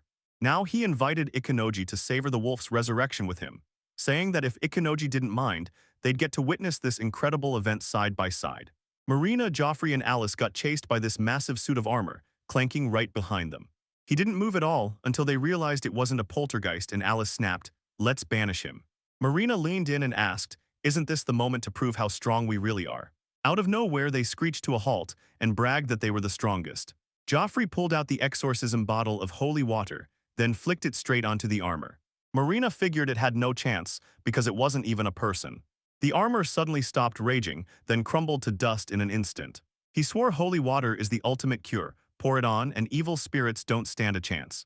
Then Marina couldn't resist and went to see what was going on. When she peeked closer, she realized the whole thing was being puppeted by a talisman. So yeah, it's probably Milky behind the whole thing, not Dejiro. Now it clicked, everything made perfect sense to her. Marina was about to spill the truth about the mechanical doll. Then the two of them barged in and cut her off. The doll and the talisman are soaked from the water too, doesn't change a thing, because the outcome is the same anyway. Marina told them, aim for the neck, keep pouring water right there nonstop. Joffrey grabbed yet another bottle as Alice bragged that she'd stocked up on a whole pile of them. Then the bottle slipped from his grip and shattered as he went crashing to the floor. Marina was already cursing the bottle they'd wasted when Joffrey suddenly spotted something. The water gushed beneath the wall and he instantly felt it. There had to be a secret room hidden right there. Marina was gearing up to brag that her specialty was finding hidden objects when Joffrey spotted the button, smirked, and popped the door open. He's got a sharp intuition and the moment it hits, they charge inside together. But all that was left, nothing but the inscription. Marina leaned in for a closer look, and right then she felt it. Her hour of glory finally arrived. But when Marina, Joffrey, and Alice stared at it, the words might as well have been written in smoke. They just couldn't make a thing out. But man, they just had to know what it was saying. Out of nowhere, someone came charging up behind them the second their voices carried through. It was Karen and Carol, straight up the two of them. Karen demanded, "Where's Kusunoki?" And Marina snapped that he'd bolted and vanished. And it all happened right after she begged him to look after Marina. But with everything happening, she can't really pin it on him, something's going on upstairs. She demanded to know why they were here, and Marina jabbed a finger at the inscription, asking if Karen could finally decode it. Carol showed up and told me, "If it's about words, I can crush it, watch." Marina grabbed her out of nowhere, started shaking her and begged her to decode the message. Then she finally let her go. Carol can crack codes like a living decryptor. When Carol saw the inscription, her voice dropped as she realized something was sealed right here. Marina couldn't stop herself. She had asterisked to find out what was inside, but she still needed a little time to crack the code. After a little time, she cracked the code and finally figured it out. They snatched the girl who'd been sealed away here, the Demon Lord's familiar. Turns out that's not just some random line, it's the Demon Lord's own words. Joffrey figured it would cost a fortune, so he leaned in and promised to carve it out himself and take it with him. Suddenly, the whole room lurched and started shaking like it was about to break apart. Turns out it was an earthquake. Marina slammed into cover, then yelled that once the shaking stops, you evacuate right away. And don't you dare forget about Akashi either. Karen warned me not to eat candy this time of day, yet Joffrey still had some on him. But what Marina's really saying is this. When the earth starts shaking, don't panic, hold your ground, stop shoving people, and keep your voice down. But somehow not a single one of them had a clue. Then the earthquake hit harder and just kept escalating. Joffrey and Alice clung to each other as Marina dropped out of the sky. Karen leaned in and asked, "Are you okay?" Marina frantically patted around, hunting for her glasses after they slipped off her face. Karen craned her neck toward the ceiling, and a question sparked in her mind. What was up there? Meanwhile, Kusunoki was completely wiped out. He never imagined that running low on mana would hit this hard, because now he could barely move at all. Right then, the tower was doomed, until Haru came sprinting in out of nowhere at that exact moment. But Kusunoki slammed into her plans and stopped her from charging straight into the danger. He begged her to run away with him, but she pulled him in and had him lean on her shoulder instead. Kusunoki shot them down and said they couldn't leave together, but she'd go alone if she had to. But Haru refused to leave her master behind. With zero time to think, she lunged for her sword. She's about to tear down Mylemia, shatter that sky-high pendant, and finally stop it for good. Haru begged him, "Don't tell me to leave you, don't run away." In moments like these, Kusunoki has no choice. She's got to depend on herself. Haru dropped into a crouch and sprinted straight toward Mylemia. He slashed at her with black streaks, but Haru burst aside and dodged every last one. And if anyone's attack couldn't be avoided, she slashed it aside in a heartbeat. One razor flash of her sword and it was gone. Mylemia unleashed more attacks, and it looked exactly like a hand tearing through the air. Haru wiped them out again and used that opening to close in on Mylemia. It all happened so fast that even Mylemia couldn't react in time. After she injured it, she snapped into focus and realized she had to figure out what to do with that pendant hanging in the sky. From way back, she's helpless. She has to close the gap, and just as she does, Mylemia's attack rockets straight for her. She barely scraped out of the way just in time. Haru sprang upward, and the moment she did, she knew there was no escaping that brutal onslaught. She swung her sword up to block it, but the blow still slammed straight into her right leg. She got flung back hard, and everything in her finally slammed to a stop. Like every white wolf before her, her speed and agility outclass any human, yet she's tossed aside every last defense. Mylemia leaned in and demanded, "Did you really forget he's half human?" Haru can't move anymore, his body is completely out of his control. Kusunoki couldn't take it anymore. He confronted Mylemia and demanded to know why he was doing all this. Waf isn't stuck in this tower anymore. If all it took was smashing the place, then yeah, he'd be free. Then he wouldn't have to chase Quintara's blood. And he should have caught it, but Mylemia suddenly snapped that she didn't get it. Mylemia snapped her hands together and started casting her spell. He's been stripped of everything, and all he can do now is keep moving. Kusunoki demanded to know why he was pushing himself so relentlessly. Mylemia shot back, "Yeah, I'm the kid of a wolf and a human." His mom snapped at the valve's immortality offer, and right after he was born, she was gone. Now he's stuck as an incomplete vampire. Wolf promised him that once he finally grew up, he'd pull him right into the family as one of his own. He'd been waiting for this moment like his life depended on it, determined to turn himself into a real vampire. Then he discovered the valve was sealed shut, and despair hit him like a punch. And Kusunoki is totally clueless about what he's even feeling. Kusunoki realized he could barely keep himself upright. His body felt done for, wrecked by the blood. He demanded that he stop because his body couldn't take it. But since no wolf was there, he figured life had nothing left to offer, and he's ready to give everything to save him. Only Kusunoki clocks who he really is, and when he realizes how green he's being, he demands, "Stop acting so naive." If Valve was truly worried about him, they wouldn't be pushing him into all of this. Mylemia leaned in, stunned, and demanded to know how Kusunoki could possibly know all of this. "He told me that Haru, his precious person, had said the exact same thing too. She promised she'd guard him with her life on the line, and he felt pure relief knowing she meant it. But he refuses to let that happen. He won't let Haru throw herself in harm's way for his sake, so Mylemia needs to stop doing anything that could put him in danger." Mylemia stared at Kusunoki and snapped, "Too late, your secret weapon is already up and running."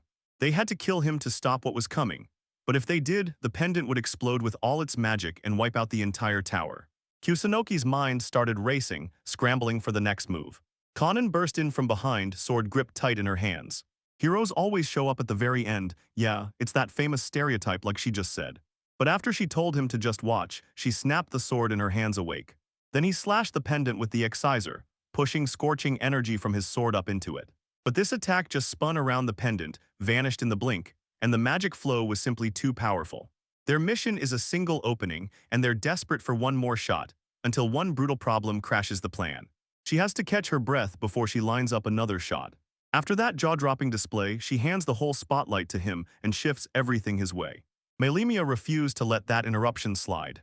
But Kanan snapped at him to wait and quit staring at her like that. Meanwhile, Marina burst into laughter. She swore a real hero was on the way and then shrugged like, "Shooting from that far with a demonic bow? Easy." Marina locked her eyes on the pendant and raised the pendant-ready aim. She was about to blast a jewelry shot straight into it. "Come on, she's got a diamond eye," and Kanan practically ordered her to quit narrating every single move she makes. Mylemia lunged to strike again at their helpless ones, but right before she could, she got cut off again. This time it was Carol. She barreled in and snapped at him not to move a muscle, warning that her magic sword is so brutal it'd wreck everything beyond repair if it ever connected.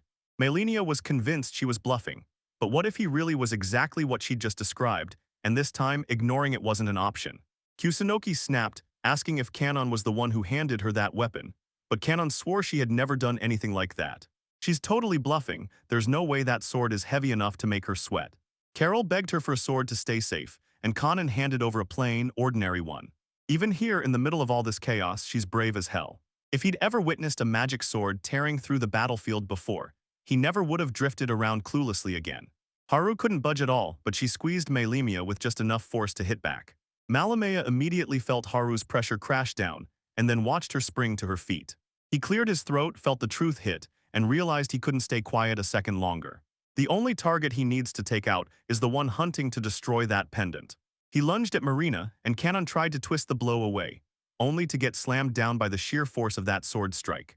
Malimea landed a brutal strike on Marina, and in the instant it connected, her hat and glasses went flying off into the air. Marina blushed on the spot, and Melinia stepped in, begging them to let the Banshee collapse in peace. He's so weak he lets a magic bow scare him. A storm of magic swirls around that pendant, shielding it so hard that even a magic arrow can't so much as scratch it. So yeah, Marina shouldn't take it to heart, Ken Seth. Marina snapped that she couldn't lift a finger unless her mask was on. But Kanan already spilled the truth. This mask doesn't cover her face, it just masks her shyness. What it is, what it isn't, Marina is Marina. Come on, didn't she just want to head home in the first place? This pendant piercing is nothing compared to that. Marina lined in and asked, would you still rage if you missed it? Of course the canon won't do the gathering, because this time it's the ones who step up, take full responsibility and move forward. Then she shot up and vowed to try every single thing. She snatched the bow back up and slammed another magic arrow into place. Malimea snapped, started yelling at her, but Marina didn't even flinch, she didn't care. His body screamed because he didn't have enough blood left. Marina craved a way back to Japan, so she snapped a magic arrow straight at the pendant, like it was her ticket home. The magic arrow streaked toward the pendant, and then it snapped into the magic field, wrapping around it mid-flight. Malimea had already warned her, losing it was a real tragedy. But then Marina snapped her focus in and confirmed she'd read the flow of magic swirling around the pendant. Arrows started piling up in one exact spot. With that, she screamed in victory as the arrows soared through the air. So she tucked an arrow into the pendant and shattered it right on the spot.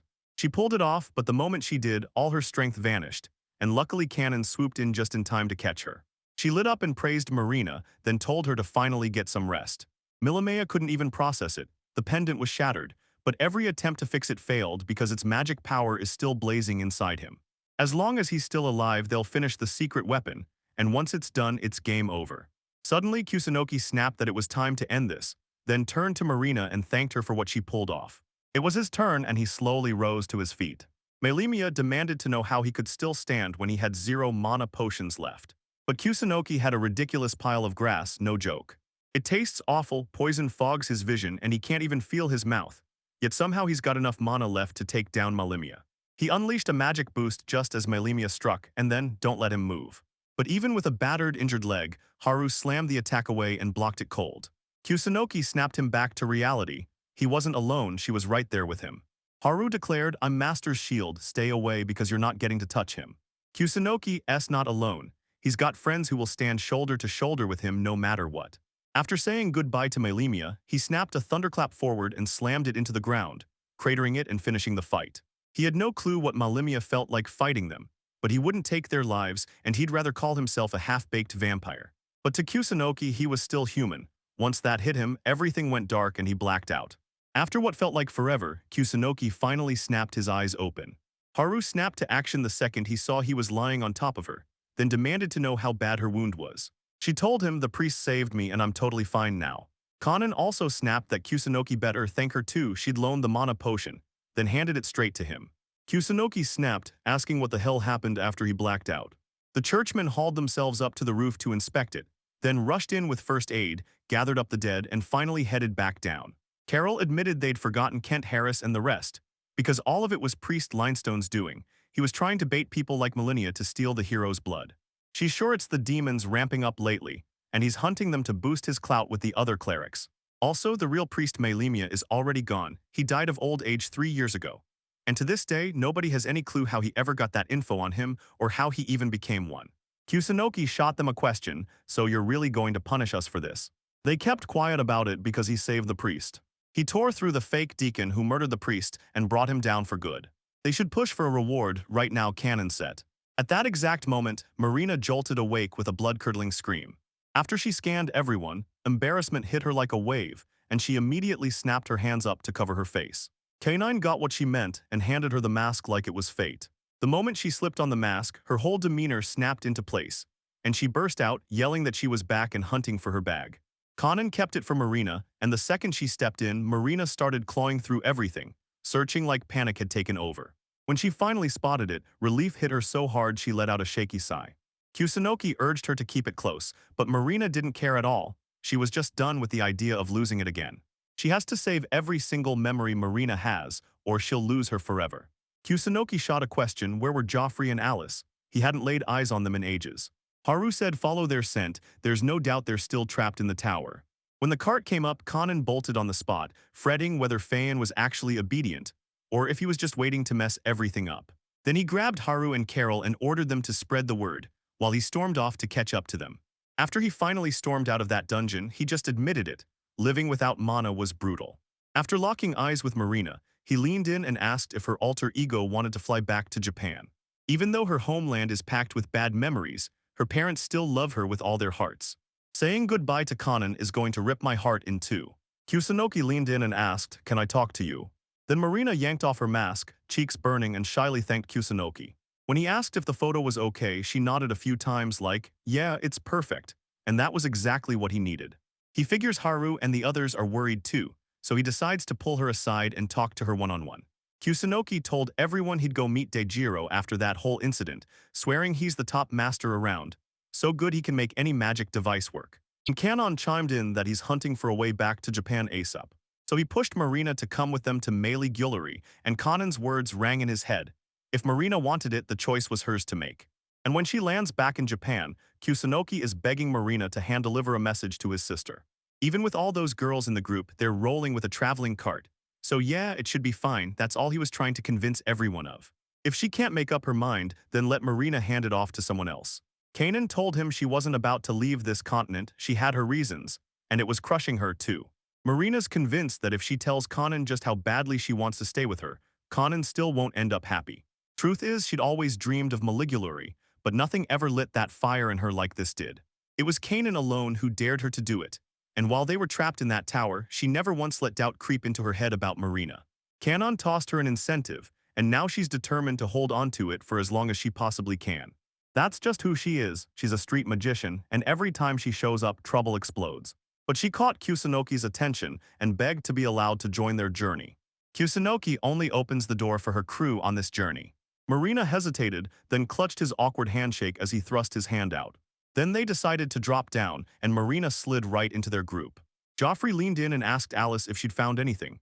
But once again they slammed into a dead end, both trying to dredge up what Carol said. If her decryption skills are spot on, then this inscription is stamped from about 12 to 15 years ago. It might have already been uncovered, but the rest of that inscription screamed the truth. Payment for the sealed girl was buried somewhere out there. He refused to quit, scanning for a secret entrance. Then his fingers hit the right brick and everything snapped open with a click. Suddenly, a hidden door swung open right in front of them, and both of them burst into pure joy. Inside, they uncovered a weird little object, something that looked exactly like a piece of jewelry. Joffrey tried to shrug it off, but right then a voice snapped from behind them, "We're looking for you." It was Haru and Carol, and with the Kenturus at their side, they showed up for both of them. Outside, Kusunoki came down on them like a storm.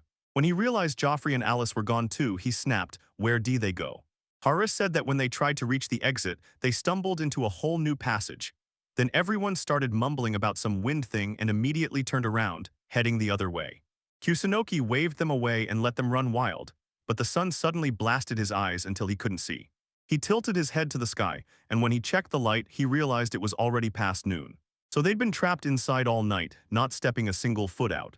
At least everyone made it out safe. Joffrey and the others were totally cleared, every charge got dropped, and the whole thing finally ended on a good note. Kusunoki was absolutely wiped out, and Carol and Haru showered him with praise for his work. When they came back, he immediately kicked himself into gear and thought, "I've got to thank both of them for all the work they did." He's always in that usual upbeat mode, pure generosity, and they both couldn't stop saying so. Malimia, the nameless half-vampire, beat him, and somehow his level still didn't rise, so what gives? It felt like the world only made sense because he was already gone for good. The moment he stopped spiraling over it, he declared, "All right, let's go eat breakfast." Marina thanked Kanan because without her, she would have been trapped as a slave for life. And now she's over the moon that they finally found each other. Kenan hauled Marina into a tight hug and begged her to stop saying things like that. So yeah, don't stuff your head with a bunch of nonsense. Now she's got to grind for her own life, no excuses. If Kanan sticks around, you better roll with her. And yeah, she can't help but stress over Haru, because the girls lining up in Kusanoki's harem keep multiplying fast. He claimed it wasn't a harem, but Haru-sama didn't exactly object if Kusanoki wanted to make it one. Kanan burst into laughter because she was totally just messing with them. It was time for her to go and Carol leaned in and asked, "Aren't you coming with us?" So they could head out and deal with it together. She told him she had to run up to the tower and check something. After all, she's a blacksmith through and through, so she can't wait to get a good look at that tower's architecture. They didn't need to fret. She'd find her way back the moment she was done, and besides, she wasn't even headed for Fairwood.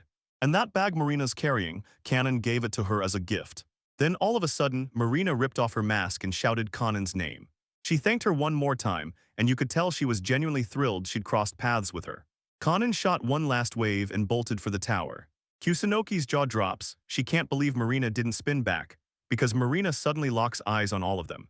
She reached for Kusanoki, Haru, and Carol and told them, "From this day on, you've got me, I'm counting on you."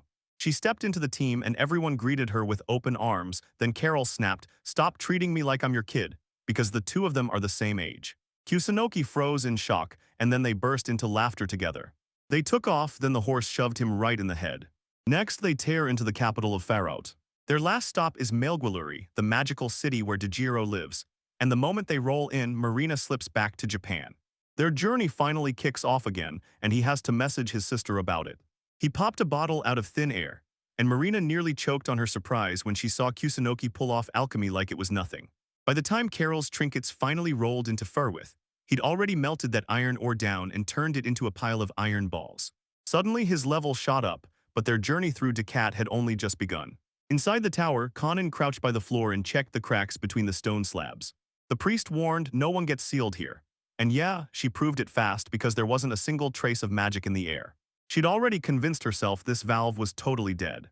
The demon lord even had high hopes for him, so she told herself not to dwell on it. But what if he wasn't trapped here after all? Then right out of nowhere, her shadow shot upright and declared Kanan nailed it. Valve was never sealed here, so Kanan couldn't move. So he'd been lurking in her shadow the whole time. But talking it out didn't matter. He was a vampire who commanded the dark itself, and he could vanish inside the shadows like they were home. Valve snapped his gaze to the sky, the sun beating down like it was trying to melt his skin. And with a burst of resolve, he shot off and vanished into the dark, sailing away from the sun. Even if it got sealed right here, that seal wouldn't come off that easily, because every spellcaster who could lock it away is already out of reach. And the sealing magic masters he trained, yeah, they're his students. So Count Valve faked the seal, then kicked back to watch humans and the demon lord clash from the sidelines. Nostalgia hit him hard, and when she said Count, the way she honored him made his heart feel warm. She still can't forgive her old self for letting his nasty attitude slide, but when she pushes back he just snaps, "I wasn't thinking about anything else, I was worried about you." He'd watched her go toe-to-toe with that guy in the tower, and the moment she fired off the sealing technique he taught her, she didn't just think she could seal him, she knew it in her bones. Watching it was an absolute blast. Still, he couldn't resist and pressed her, asking how she somehow shattered the seal. Valve dubbed her the Devil Cannon. Maybe he wouldn't care if she stayed silent. Finding the truth another way sounded way more fun. A chunk of the Demon Lord's seal gets shattered, and Cannon notices it immediately. That's why his ward was desperate to shatter his own seal from the inside. He was fighting to the death, clawing for the chance to break it. Valve told him that risking your life for your master is nothing new, and Cannon's jaw dropped, because he couldn't believe the man would say something like that after everything he'd done for him. But he doesn't need anyone who can be wiped out by a normal person. He's treating them like a pawn, plain and simple, and he's convinced Maylemia died with dignity. Kanan leaned in and demanded, "Did Valve kill you?" He said he just leaned on the shadows from his own dark robe, easy as breathing. Now Kanan heads for the Arundel Kingdom to hunt down a broken demon lord seal, and honestly, this mission screams her name. She's got the skills for it, and she can smell magic power in the air. Kanan snapped, asking who on earth would even bother listening.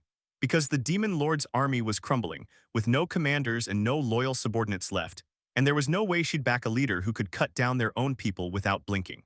But Valve insists the army didn't get wiped out, because a brand new demon lord has just been born, and he's going to stamp the spot where the third general was, right beside himself. Then he tore open the portal right inside. Kanan locked eyes with Marina. Maria, he leaned in and demanded to know if Kanan really cared about Marina. She said it was just a whim and that he had zero regrets. Then the wolf snapped, swearing it would kill Marina. Kanan refused to let him do it, Like, how could he even ask when she hadn't done a single thing to him? Valve demanded to know where the respect behind her words had vanished. She clenched her teeth, stared him down, and demanded he not do it. Calling him Count Wolf again, she swore she'd do anything, so he nodded, then went straight for her neck. She suddenly got a collar, this was their contract, and from that moment she would serve under him. Kanan dropped to her knees in pure frustration, and the only name that filled her mind was Marina. After they officially registered Marina as part of Kusanoki's crew, the gang rolled into the border town inn and booked 2 rooms, Kusanoki and Haru sharing one, while Marina bunked with Carol. So that's exactly how he plotted the seating. Everyone got funneled into one room, while he got left all alone in the other. Haru is probably right now brushing up Fiend's horse, while Carol is sprinting through town, grabbing every scrap of intel she can. Marina's probably holed up in her room, catching her breath. So yeah, this is the exact moment you've been waiting for to start reading. That Catgirls magazine he'd snagged, right after he'd already lived through something just like it. He's got way more to learn, and he hasn't even started scratching the surface yet. He's already itching to crack that book and start reading. Right then Marina stormed up, knocked hard on his door and peered in, wanting nothing more than to come inside. She tossed and turned all night, then finally showed up at his door. Something's been eating at her, and she finally admits it out loud. It's like she's being pushed aside while everyone else gets special treatment, so we've got to dig into what's really happening, right on her behalf. Kusanoki didn't want to do it at all, but once he realized they'd be working together, he caved and asked her to show him her status. Marina snapped that it wasn't something he could get to easily, but if he insisted, she'd have no choice but to let him try. Then Kusanoki spun away and said it was pointless to keep going. Marina panicked, begging him to check her status right now. He might dig up everything about her, but one thing hits her, and embarrassment floods her face. When he checked her status, he saw it all, fresh titles, different levels, and even a whole lineup of equipment. He's got a million things he wants to spit out, but she's out there in a witch costume with a mask on, so it feels pointless to say anything, and he's scared to stir up trouble. So he claimed she was totally okay with her status. But even so, why were those other works meant to ramp up the level already open? He pressed. Marina shot back that she got them for a street artist promotion, and then she added almost casually, I cleared that maze 5 times. What? And it's all because she's a genius. Someone said it, then she struck a pose like a spotlight just hit her. Now you can see just how incredible Kanan is, but there's still one thing that's got him completely stumped. Marina cringed and demanded to know why he'd blurted it out that loud. Then she tells you the truth. This rare title only drops for the lucky person who got Tawashi in the maze, and once you earn it, you get plus 20 dexterity while stopping Tawashi from slipping out as a reward ever again. Turns out she scored 5 out of 5, and the moment that happened, she ripped off her mask. Her identity is scrambling to break free, and somehow this mess is still lucky for him. Kanan handed him the key to her slave collar and he blurted out, so, do you want me to take it off? She thought for a moment, then shrugged and said, I'm good, this is perfect just the way it is. Kanan claims that collar makes every move she makes from here on out way safer. But if she's Japanese, shouldn't life be easier for her without it? Marina confessed that it didn't click for her at first, but Kanan treated her with real kindness. And once she bumped into Haru and Carol, they looked genuinely happy. And you know what? Kusanoki himself is genuinely kind. He opened his mouth and nothing came out, because to him they were probably basically best friends. Marina looked him in the eyes and asked, will you love and protect me the same way you've been taking care of them? It may sound weird, but once Kanan asked him to watch over her, he was taking her straight to Daijiro. No doubt about it. He looks all independent, but the second he tries to do something on his own, it all falls apart. He hates how pathetic it feels. And even with that special skill in his hands, he still ends up totally helpless when he's alone. Maybe one day he'd come begging for her power. And when that moment hit, he'd have to lean on her. Good thing Marina didn't mind helping at all. Right when Kusanoki shot up from his seat, his book slipped out of his hands and thudded onto the floor, straight in front of Marina. Marina lunged to grab it, but he shot forward and stopped her just in time. But before he could make a move, she snapped her eyes to the book's cover. Heat rushed to her cheeks, she nearly toppled backward and Kusanoki snapped, no way, I'm not letting that happen. Sister, Kusanoki asked, how long do I have to wait?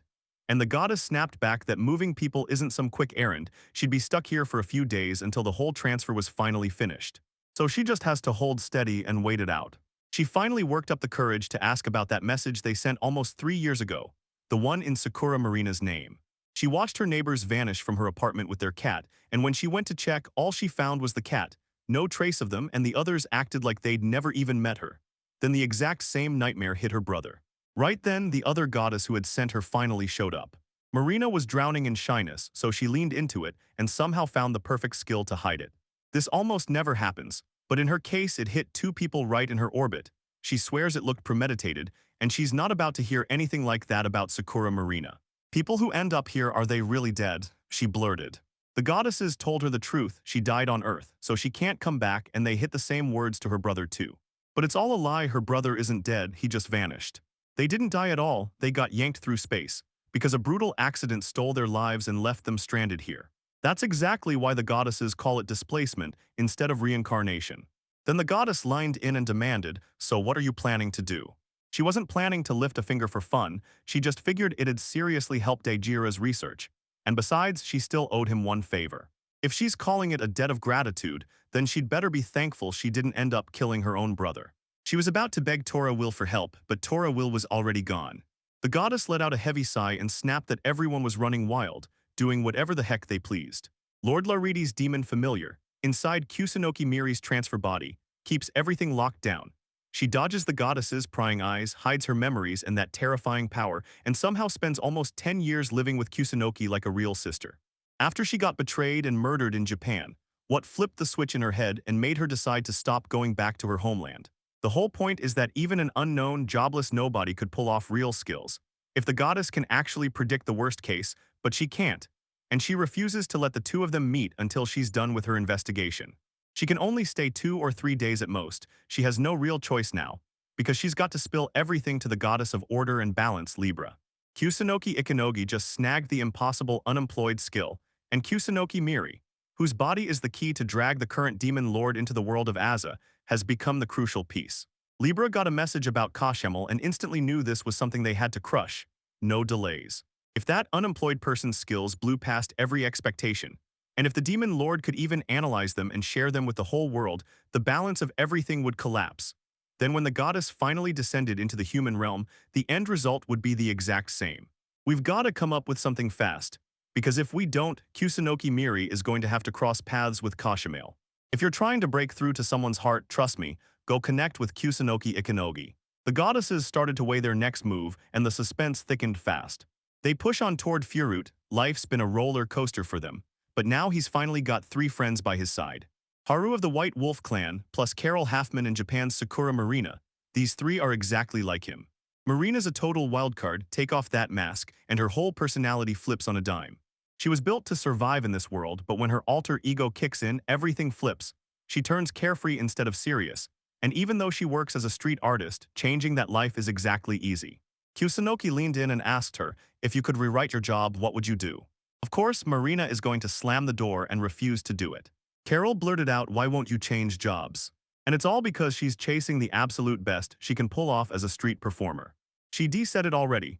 Until this moment, she never truly saw what this job could unleash, even though doubt had her hesitating at the start. After all those smiling faces stared at her super magic, something clicked. She knew she wanted to chase this path, and that feeling was impossible to put into words. Kusunoki then leaned in and asked, so what if you could land a second job? That would be amazing, she said, asking if Kusunoki could swap jobs. But deep down, she knew it was probably impossible because powers like that just didn't exist. Kusunoki swore it was his blessing. Ever since he first looked at her like a friend, he couldn't hold back and finally spilled that his unemployed skill had to be told. Marina figured he might switch jobs since he was unemployed, but she didn't need guesses. She just had to listen to Kusunoki. After hearing the whole explanation, she lit up, nodded hard and agreed on the spot. She dreams of her second job as a huntress, and Kusunoki swears she'd pick something that feels like real magic. Marina can't land much damage with that bow because her skill isn't there yet, and once she finally gets it, she'll wield it completely differently. She burned through a ton of mana, not because she lacked power, but because she couldn't quite wield the level beyond her skill. When she teamed up with Kanan, it hit her. This martial technique was the key she couldn't ignore. Kusunoki didn't even sweat it. His whole crew could pick up another job, and he just slotted her in with a civilian assignment as the second pick, then told her to go investigate. And since he can't do it himself, Marina throws her status open. She told everyone loud and clear that she'd snagged a second civilian job. Kusunoki begged her to not dig too deep, she'd go bald. But Marina snapped back and told her to stop listing off every little thing. And trust me, he's the one who's gonna end up bald without question. Haru shot back that she'd love him just the same, even if he went bald. Marina told him she was happy for him, no more stress about losing his hair, but then pointed out he wasn't even balding. He snapped at her to stop spouting nonsense and shut her up. Now he's set on wiping out the nearby monsters, so Marina has to master the archer skill and pick up a bit of simple magic too. With your help, she'll blow up her list of tricks and go way bigger than ever. But she warned him, don't call my magic a mere trick, or I'll curse you on the spot. Kusunoki throws in an apology for this.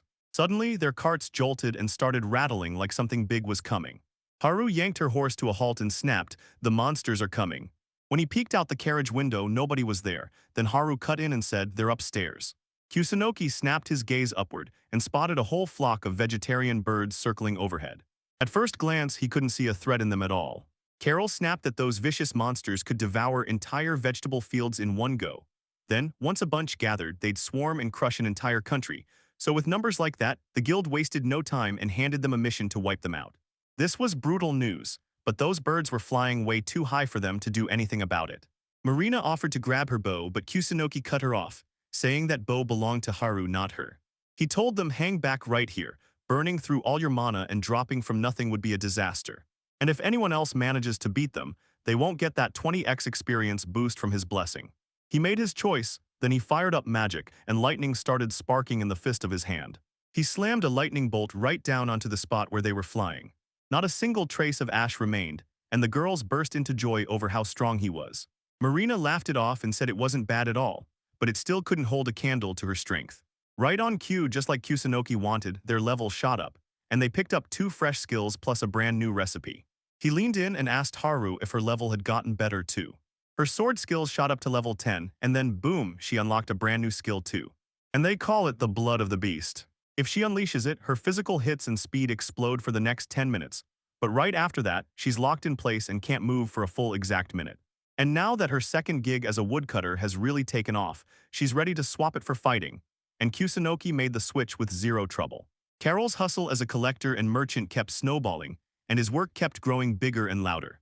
Just one more step and she'll finally be a pharmacist. If she can learn to process manitrava, Kusunoki won't have to choke it down raw ever again. He was thrilled to see she was making progress too. Then he grilled Marina about her level, but her mind was somewhere else entirely. Kusunoki shouted her name and it hit. She shuddered awake in an instant. Marina gasped that she'd leveled up too. She even thought it had to be a mistake, because her civilian job jumped straight to level 8, and now she can switch it to a farmer, a hunter, or a woodcutter. Still, she said his alchemy is insanely strong, everyone's in perfect shape. She confessed she wanted to master the art of hurling stones. Marina grabbed the iron ball, eyes scanning its sheer size. Kusunoki snapped, don't you dare pick that up. But she ignored him and hurled that iron ball with her stone-throwing skill. Molten iron started blasting through the wagon, spraying heat everywhere. And in the end, he touched down, right where he was meant to be. Carol couldn't believe it. Kusunoki smacked her in the cart so she'd stop trying that again. But the moment she leveled up at that insane speed, it felt like Marina's power had finally snapped awake. Like the blessing had ignited it, even if that's all it really was. That blessing felt downright unfair, and even Kusunoki of all people had to admit it, at least in his own way. A sick 20x boost to his experience, plus he can pick another job, then he can crank it up to a massive 40x increase when he needs it. He's got 3 gorgeous girls chained up as slaves, but when Kusunoki looks up, he only spots 2 right in front of him. Marina said he'd forgotten about Carol, but Kusunoki can't stop gushing. He thinks both Carol and Haru are cute and stunning. His blessing is basically a cheat code, and he doesn't even pretend otherwise. Still, he busted his tail to earn every bit of it. With this power, every teammate in his party doubles their experience and scores the chance at a second job, but it hits him in a way no one else can. He can juggle up to 5 jobs at once, and now he's got another blessing. Because the goddess Torarol slipped up, he has to push his 120th experience level, and just like that, he ends up with 2 blessings instead of 1. He's getting a massive double boost on top of a further 5 times bump, so he can level up a whopping 2,000 times faster than everyone else. Still, since his real job is basically being unemployed, he figured he could level 1 up 600 times faster. Yet somehow it still feels like he's cheating. Marina cornered Kusunoki and demanded to know how she could shuffle her work schedule, and if she really had to go to church. But this church can't pull it off, he'll change it himself. And honestly, her second job as a hunter already pays off way more than enough. She pressed him for answers, was it another blessing? And he just shrugged, saying it was his skill, nothing supernatural. He figures he can tell her, but the last thing he wants is to blurt it out on every street corner. Right then Haru snapped, Farut is up ahead, I can see it. They pushed closer to the Great Walls, with Farut City looming just behind them. A kid pounded on the door, got told, this isn't a place for children, and without blinking he shot back, watch me change the world. A voice from right outside the door challenged him, "So you're really gonna pull something huge off, huh? It's brutal trying to carry it all by himself, but if he won't make the move, the world isn't going to magically change for him." Then they swung the door wide and ushered him inside. It turned out their leader's password was some crazy code, so they were itching to swap it, but they shoved the idea off because the secret Society of Slaughter meeting was about to kick off. In Farut, there's a secret crew called the Massacre, named after John, the first serial killer in the country's history, and they were born to fight the government, running their brutal operations from right underneath everyone's noses. The whole crowd went dead silent the second their president stepped in. When he finally went public, he said he was thrilled to see them gathered in the very place they call home, and then warned that, to keep it safe, they've been fighting Korat's neighbors for centuries. Sure, some grumble that they can't win, but a whole lot of them still step up, ready to battle with honor all the way to the very end. The crowd erupted in cheers, chanting behind their president and backing him with everything they had. And somehow they still know everything about it. This country is terrified of winning, so the government sweeps its mistakes under the rug, corruption and official crimes included, and then scrambles to pin the blame on everyone else. Their rage all crashed down on Korath, the fictional enemy their own government cooked up. They start screaming that Korath is to blame for every sin, and those narrow-minded leaders rush to assemble a massive army to crush them. They live like royalty, all while poverty crushes them from the shadows. Suddenly they hit him with one brutal question: what does it even mean to live in luxury? He claimed it was all about having a woman by your side, a drink in hand, plus great meat and that fiery pepper. The second people heard about pepper, they snapped to attention like they were ready for action. They've got one job: smash the corruption and restore justice to their ruined government. Then, right out of nowhere, a man showed up in front of them. He started shoving them out and cursing at them, screaming that this warehouse was his property. The president shouted for everyone to scatter, and as the man sprinted, those guys started butting in and trying to stop him mid-run. After slipping into a hidden corner away from everyone, the two of them were convinced they'd finally lost their way for good. Julio, the president of the Secret Slaughter Society, leaned in and asked what he thought about today's meeting, and honestly, it was amazing. Paul, Vice President Tsukino, shot back that it wasn't that terrible. But man, it would have been so much better if that old guy hadn't walked in. Then it hit him, he remembered that rumor about Narub getting arrested after all. Tsukino heard the shock news that he'd been arrested up north, somewhere near Florence. Julio didn't get facts, he just chased rumors. They said he was a hero who sparked a rebellion against that rotten country. And when he was only 3, they deported him, so there wasn't much he could do. But once it hit him how he could help, everything snapped into place.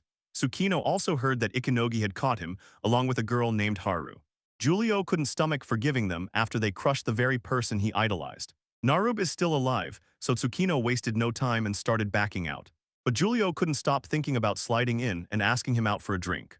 He swallowed his pride, apologized, and admitted the job was too big to refuse, then asked what they actually wanted from it.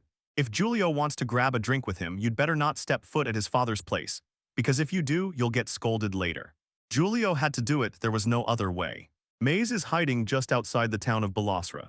The mage pointed at them and said, "This delay was all because someone helped you waste your time. Now you've finally made it here." But one of them had no choice at all. Because everyone recognized that famous face, he had to slam on a disguise or the whole trip would have blown up. Like a true hero always does, he's insanely popular, exactly what you'd expect. Long ago, the legendary Alessio lived for ages, and when he spoke, the words carried like destiny. Alessio snapped at me to stop acting like this, because the sorcerer behind it all is called Hag. As soon as he yanked off his hood and the bald spot showed, Alessio blurted out an apology. Hug couldn't wrap his head around why his hair was thinning, and the hero just shrugged. There was nothing he could do about it, it was one of those natural things, so Hug had to flip it and see the bright side. But Hug leaned in and asked, "So where do I find the bright side of being bald?" People will look at him totally differently the second they find out he's riding alongside the hero. Hug asked if he really wanted him to make Alessio bald, so no one would recognize him. Then they laughed it off and spotted the entrance up ahead. Looks like the seal didn't survive. Once the decoration holding the demon lord shut was yanked away, someone slipped in like a thief and hauled it off. Hag said the seal was way too easy, just shove the sword into it and that's it. Alessio fired back asking if he was with him, because he believed swords weren't meant to be shoved, they were meant to be drawn. Looks like the trap's already sprung, and that goddess statue has already crashed to the ground. And the bag was missing too, right? The decoration was inside it for sure, and with it gone, his magic power got sealed down tight. With the Demon Lord's army in ruins and the other jewel locations still standing, they're not in total doom, yet they have no clue who snatched it. Maybe Tora Law can show you exactly who was here when the seal finally cracked. because the priests can reach the goddess straight on their own. Alessio knew it would take a special ritual, but he was convinced it could help them. So he pushed for one thing, track down the Japanese torero who'd bless them. If someone is born into this world with the goddess's blessing, they blaze through the maze and walk out with a reward. So yeah, meeting that goddess is absolutely worth it. Daijiro received a blessing straight from Minerva. Suzuki was also handed a serious boost, Saturn's by his side. And Maui, yeah, the Maui everyone fears, is the goddess of Cauchamel. Looks like the Torah rules didn't snag anyone's blessing from her at all. Torah rule is a real headache. She's swamped all the time, and Hag's convinced she barely ever hands out blessings to anyone, but hey, don't count it out. Alessio blurted, so you're saying this is a problem for the Torah roll, and he shot it down just as fast. He clung to a rumor. A kid had gotten a blessing straight from Torah law, like some girl out there on the streets turning her job into magic as a performer. But he couldn't tell, was she terrifyingly strong or painfully weak. Finding her location is going to be a nightmare, so it looks like they're stuck tearing through every possible place. As soon as they blasted out of the maze, Alessio urged them to take a breather. Then they cracked open a deck and played cards during the break. Hug blurted out that it was the greatest idea ever. So they pulled into Queens, hunting for any clue they could find. When Kusanoki's crew finally rolled up to Farut, just like they figured, the entrance to the capital was packed, an endless line stretching out in front of them. They slogged through the main gate forever, and by the time they finally made it, darkness had already swallowed the outside world. But with a festival raging on and a full-on war with Corette burning in the background, the guards don't mess around. They scrutinize every caravan that rolls in. Kusanoki promised to rush and sell their iron right now, but Carol cut in that the shop was already shut, so they'd be stuck waiting until tomorrow. Kusanoki couldn't wrap his head around what just happened. Then they'll have no choice but to go tomorrow. First they'll head there, then they'll push on to the Adventurers Guild, grab a stack of hunting jobs, and dig up every scrap of intel on the monsters. And that's exactly how they'll level up. Marina couldn't stay behind, so she started swinging her bow right in the middle of the city. Kusanoki grabs Fionn and shoves them into the cart for the stables, then they head straight for the inn, because Marina suddenly remembers Conan told her to do something. She told her, when you reach Farwith, you've got to deliver this message for me. They won't have to hunt for it, this is for the hotel owner. The hotel's got a bar downstairs, so you're going to hear the chaos all night. As they started scaling upward, someone was on the hunt for Tsukino. The moment the woman spotted them, she lit up, welcomed them in, and asked if they wanted to stay with her and her people. Kusanoki shrugged and said, that's exactly how it is, then pointed straight at the four people. Marina handed the hostess exactly what Conan told her to give. She ripped open a tiny briefcase and yanked out a kitchen knife in the blink of an eye. The hostess beamed with pure joy. Marina handed her a top-tier cannon knife and watched the smile light up her face. She led them to their rooms, and Kusanoki pressed them to find 2 rooms for the 2 of them if they could. Then the landlady handed them 2 rooms, right up until a single week was up. The letter says she can pay for the knife with her housing and food for her friends, and she even adds that a week priced low is the perfect price tag for the blade. If they don't want to blow their whole week in one shot, they can always come back here anytime they feel like it. Kanan made sure each one was safe, and she kept that promise with her whole heart. Then Kusanoki snapped up her offer without hesitation. Carol leaned in and asked how much a 1-week stay would cost. Right now, a single day for 4 people costs 140 cents, food included, so a whole week jumps to 980 cents. And because the annual festival is happening at this exact moment, it's even pricier than usual. Turns out that knife costs a fortune, like you could lose your mind trying to afford it. Marina swore the cannon knives are pure magic, and folks can't stop craving them, cooks and housewives alike, so badly that they'll still fork out 1,000 just for one blade. It was downright amazing, and Carol even caught herself thinking she might grab one for herself. Marina was bursting with pride over Kanan, and she couldn't help laughing. She asked the owner if the cannon was truly something special, and he grinned, saying it was built like that. No knife like this would ever bend, break, or go dull. Because of its magical powers, once you slice with it, food keeps its nutrition, so you can cut an apple today, and the very next day it'll still look the same with its color untouched. Dinner's about to hit the bar downstairs, and the hostess is about to cook with that knife, so everybody can watch exactly what happens. As soon as she left, Kusanoki shifted gears and tossed out a new topic. How they're gonna finally crash into their rooms and call it a done deal. Everyone snapped tense, but Marina figured they'd finally hand her her own private room. Before dinner, you can finally kick back. This room feels amazing and it smells so good. Kusanoki and Haru were sprawled together on a double bed when she bolted off to change, her tail wagging like a wild drum the whole time. Marina and Carol were shoved into another room, each one on their own separate bed. It had been ages since they'd finally crashed on a real bed. Haru asked Kusunoki if he was worn out and needed a break, but Kusunoki shot back that Haru was even more exhausted than him. They're alone tonight, so he pulls her clothes and tells her to sit right next to him. She stayed planted in the coachman's seat. Foon wasn't giving her much grief, and she still felt like she could go for miles, no exhaustion at all. And she boldly begged for the chance to serve him. He wanted them to stick together always, laugh, play, and have the best time, no exceptions. Then he caught her fidgeting, and her tail started moving in the strangest way. He leaned in and asked, "So Haru, is there anything you want to tell me?" He wasn't hiding anything from him. Like always, there was nowhere for secrets to slip, and even so he could tell by her story. If she's wiped out, they'll talk later. Then she leaned in and asked him straight up if he had a thing for girls with dark hair. He's from the same country as Marina too, just like Suzuki and Daijiro. They all rock that dark hair. Wait, for real, does everyone in their country have that exact same color? Kusunoki said his sister came out with brown hair, but for the most part, people are stuck with dark hair. And yeah, this world is wild with hair colors, pinks, reds, and even streaks of blue everywhere. Haru had heard that it's totally normal for one person to fall for someone who looks a lot like them. So if she wants, the owner can let her dye her hair, but Kusunoki shuts that down on the spot. The moment he laid eyes on Haru, his mind latched onto one thing: her hair color, because it was basically one of her most irresistible charms. Don't waste a second on that nonsense. She needs to stay exactly who she is. After those words hit the air, they pulled each other in, hugged close, and sank onto the bed for a little while. Kusunoki could even feel her sniffing it, right there in the air. Suddenly, Marina stared at them from the doorway. She was mortified to catch them like that, and she couldn't stop herself from wanting to say something. Kusunoki told her for her own good that they wouldn't pull a stunt like that, so why does he act that way with everyone else too? Marina feigned confusion on purpose, like, "Wait, I don't get it," and basically turned the fool right on the spot. He pressed her, why was she blushing, and where the heck was her mask anyway? Marina shot back that she wasn't wearing it and then shrugged. Since cuddling's fine, there's no reason to feel awkward. She'd come to deliver Carol's message, then slipped out to dig up intel so they could finally eat dinner. Kusunoki caught on and pushed for dinner after all, like, "Come on, let's eat." They stormed down to the bar on the first floor. And just like he feared, the whole place reeked of alcohol, so much that it totally felt normal for Haru to walk around smelling like it. He's gotta track down a well-ventilated spot. Suddenly, familiar faces popped into view across the table. It had been way too long since they last laid eyes on each other. He slid over and asked if they'd let him sit down with them. Shanti jumped right into it, pouring drinks for everyone like sweet little treats. As they sat there, Kusunoki felt it. Someone was locked on him, staring like they'd been waiting. Mile and Cheryl weren't buying it because he'd pulled in another girlfriend.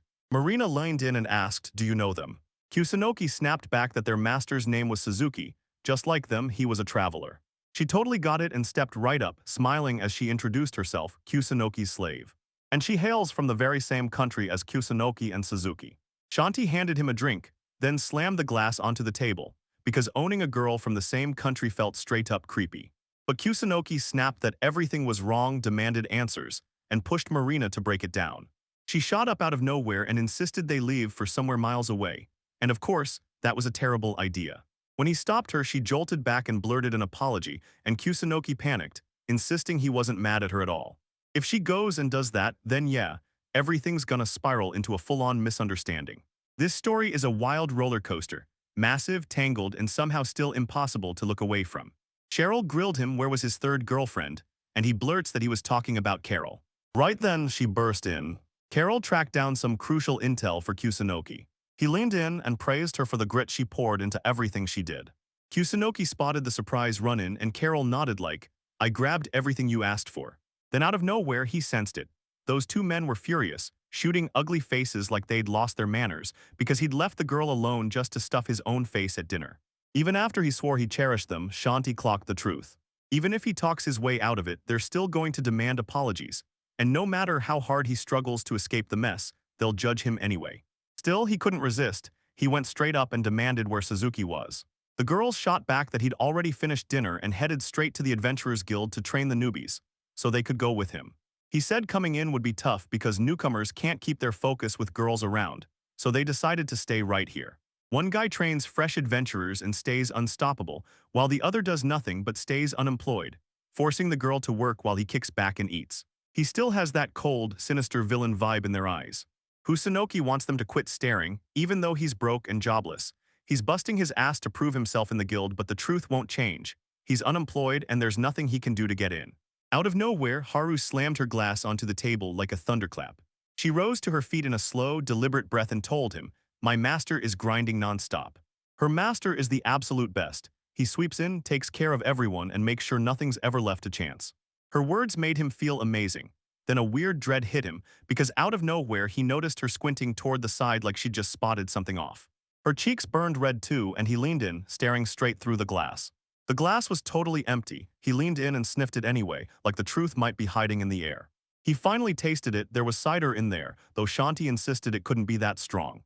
He begged Karu to calm down, but she just kept muttering about the number of hosts. She has to tell them something huge. Kusanoki's the best person for the job. Out of all of it, the best part was this: someone she actually knew was there, even if they were running on fumes.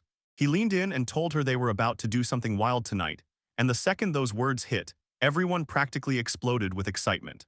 She blasted her voice across the entire bar, screaming that they were going to serve each other that night. The last thing she blurted out was that she was finally happy. Then she started tipping backward, and Kusanoki lunged in time to catch her. She was already curled up in his arms, drifting off with her mind wrapped around him. Trying to erase this misunderstanding feels almost impossible. Then he whipped around to Carol and Marina, and they just stood there frozen stiff, cheeks blazing red. Kusanoki told Haru, "I'll take you back to your room. Once you're done here, we'll keep eating." Then he said to order more food, shove it into a bag, and carry it straight to their room. He handed them the money to make it happen, then told them not to rush. Even though he was still starving, it'd be way smarter for Carol and Marina to eat their own dinner first. If Haru eats alone now, she'll be stuck eating alone later too, because she got drunk way too early, and once she passes out, she'll wake up bright and early. He started walking with Haru to the room, then wished them both a great meal. Mile and Cheryl were ready to pin it all on him, getting her drunk, then sneaking her to her room. But it wasn't him who tipped her over the edge. Right then, Haru snapped awake and stared straight at him. She yanked him into a tighter hug, and they both teetered on the edge of losing their balance. Kusanoki shrugged and said, "This is normal stuff, there's nothing to see here." After what felt like forever, Haru finally snapped awake, and there was Kusanoki sitting right beside her. The moment he saw she was awake, he leaned in and demanded to know how she was feeling. Haru swallowed her pride and apologized for how she acted, plus for getting drunk again. But it was only dinner, so she could finally exhale and stop stressing. He clocked that she was still nowhere near sober, so he told her to rest a little longer. And right there, with normal water in reach, Kusanoki just snapped it into ice. But he pushed it too far. His spell snapped into a massive chip instead of a neat piece, and he's barely getting anywhere with this magic, then he said. He was desperate to try again, so he built a whole room where nothing but silence could breathe. So they should stay quiet at this hour, no loud chaos this late. He grabbed a glass of icy water, filled it up to the brim, and thrust it into Haru's hands. But for some reason, Haru just sat there, staring at it, refusing to drink. He leaned in and told her, "Don't worry about it." After all, he's saying it like it's a joke. She's downright adorable when she's drunk, but the moment she's tipsy, she gets bold and pushy fast. Suddenly, Haru shot up from his seat, and the words on his lips were moments from bursting out. She leaned in, daring him to grab her another drink. She admitted to him, wide-eyed, "I get drunk fast, wrong timing can kill you." Then she cuddled up to the dark-haired guy and declared she wants to practice, and he just couldn't believe it. Haru can't believe it when she gets drunk. She's adorable. And the dark-haired man tells her he heard fasting can make you more resistant to alcohol by strengthening your liver. But there's a nasty price to pay. He lifted his hand to the girl's cheek, and she blurted that she didn't want to be a burden on him. So he shook his head and promised that Haru would never be hers to fear, and that lit up his whole heart. He offered to eat the meat. Yeah, sure, but that's not the real shock here, because why does horror look so cute? And get this meat was cooked with alcohol, the same stuff that sent the girl straight into drunken madness. Haru shot the guy an apology for messing up his day, and he just kept taking care of her. Then he grinned and told her everything was okay, no need to worry. The dark-haired man leaned in with total confidence and said, "All right, training starts now." Haru's eyes lit up. He blurted out, "Yes," then couldn't help pushing forward with questions, and just like that, they ended up in the room of silence. No matter if he can resist Haru's pull or not, he's completely baffled. Because the girl tells the shop owner to drill what she was taught, and she masters it all in a flash. All right, think it through. When the moment hits, this is their room, and fighting the urge is pointless.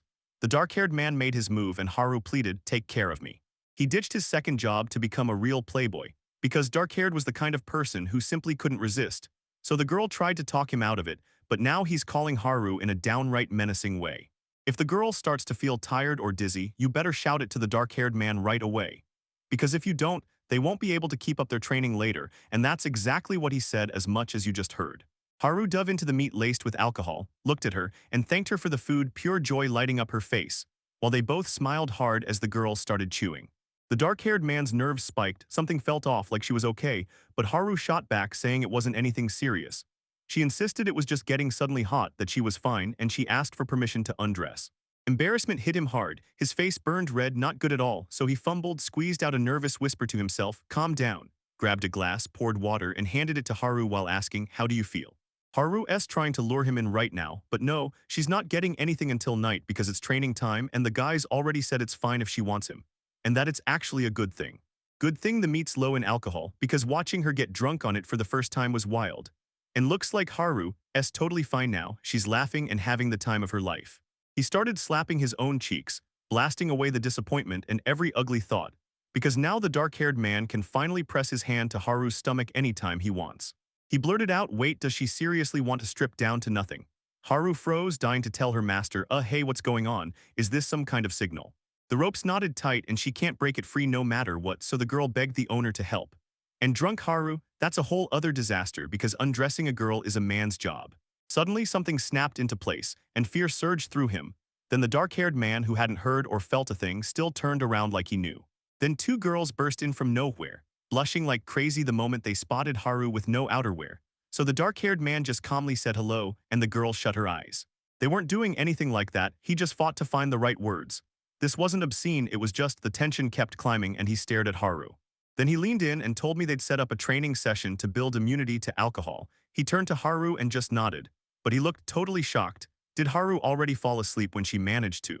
Then every single person in the room snapped their heads toward the door, and the guy spun around too like, wait, why are you guys here? He greeted the guests, but everyone's faces looked totally wrong and the little girl was hiding her eyes behind her hands. Carol told the woman it was all just a misunderstanding, so they all hurried over to apologize. Then the guy, freaking out at how scary they looked, started covering Haru up. So turns out these girls were right after all. Because yeah, she's basically a guy's slave, and there's no excuse to undress Haru when she's drunk. Then the girl swoops in and clamps a hand over the kid's eyes. Haru shouted at the master, waking her up, then blurted that she knew exactly how the master liked to take her clothes off. So she told her to strip everything off her, yeah, but only not right now because this wasn't the time. The girls just knew something was brewing between them, and he was nothing like Suzuki. I really wished Suzuki would treat them the same way. Then the dark-haired man slammed his point down, shouting that they'd misunderstood everything. Giulio, the secret society's president, demanded, so this is for real? And Sir Chino, the vice president, nodded and said he'd already pocketed the advance payment. This wasn't just any mission, it was the priciest job the society had ever pulled since day one. The reward's $100,000, and Giulio gets $20,000 up front. But even so, he can't shake the feeling the whole job is kinda weird. You've got to dive into that military-guarded maze and slam the glowing ball into the statue, yeah, simple, which makes it way too suspicious. So who's the real client? Tsukino spun around, grinned at the boy and met his eyes. Tsukino got so slammed by the pile of money that he barely bothered to ask questions. Then again, maybe that's exactly why he's getting paid this much, since the mission is straight-up deadly. Even with heavy security guarding the maze, it barely gets used. Most months it only opens a few times for training. But once in a while, adventurers get their shot too. The client probably mistook them for people with military ties, but don't worry. There's no real danger here, just finish the job and you'll get paid. Tsukuno leaned in and asked the boy if he really agreed. But what happens to the military wasn't their problem. No matter what hit the fan, society would have to deal with it. Noki's childhood friend lit up with joy, real friendship between men is priceless. Then both stared at her, while the boy, as usual, totally didn't get a word of what she was talking about, so Giulio snapped and asked why he'd called her. If Tsukino dragged in a human, his cut would have shrunk. So when Milky figured it out, she decided Tsukino and Giulio were the top duo, the best couple ever, and honestly, oh my god. That girl tags along right from the start. Because if she's with the boys, the monsters won't get fed, and yeah, Milky's a little terrifying. Giulio's heard the cat ears came from an uncle, and that the whole thing is by Daojin, but are those ears even real? Tsukino just tells him to drop it and not stare at the Milky. Honestly, the guy wanted to grab every last reward for himself. But he couldn't reach the goddess statue alone, so Kino decided to just take the Milky piece, and the girl immediately said she'd go with him. Giulio is just a bonus, and the kid only needs him to crack that door, so O grinned, prayed the others would play nice, and secretly feared the guy might shove him into the maze and leave him to die. Then out of nowhere, the night monkeys swarmed in by the dozens. He shouted to Milky that this was her way out, and she nodded, then wasted no time and got straight to business. Noki magically conjured a snake that wrapped the night monkeys in its coil, and the boys erupted, shouting great job. But right then, another challenger, perched on the branch like the others, launched an attack on the guys too. The girl's touch on Sukuno hit like a blow, tearing him open, so hard that his friend snapped, demanded to know why it hurt so bad and swore it must be a fracture. The kid drops to one knee, checks the damage, and asks to see the wound, while Tsukino writhes in agony, though everything turns out to be okay.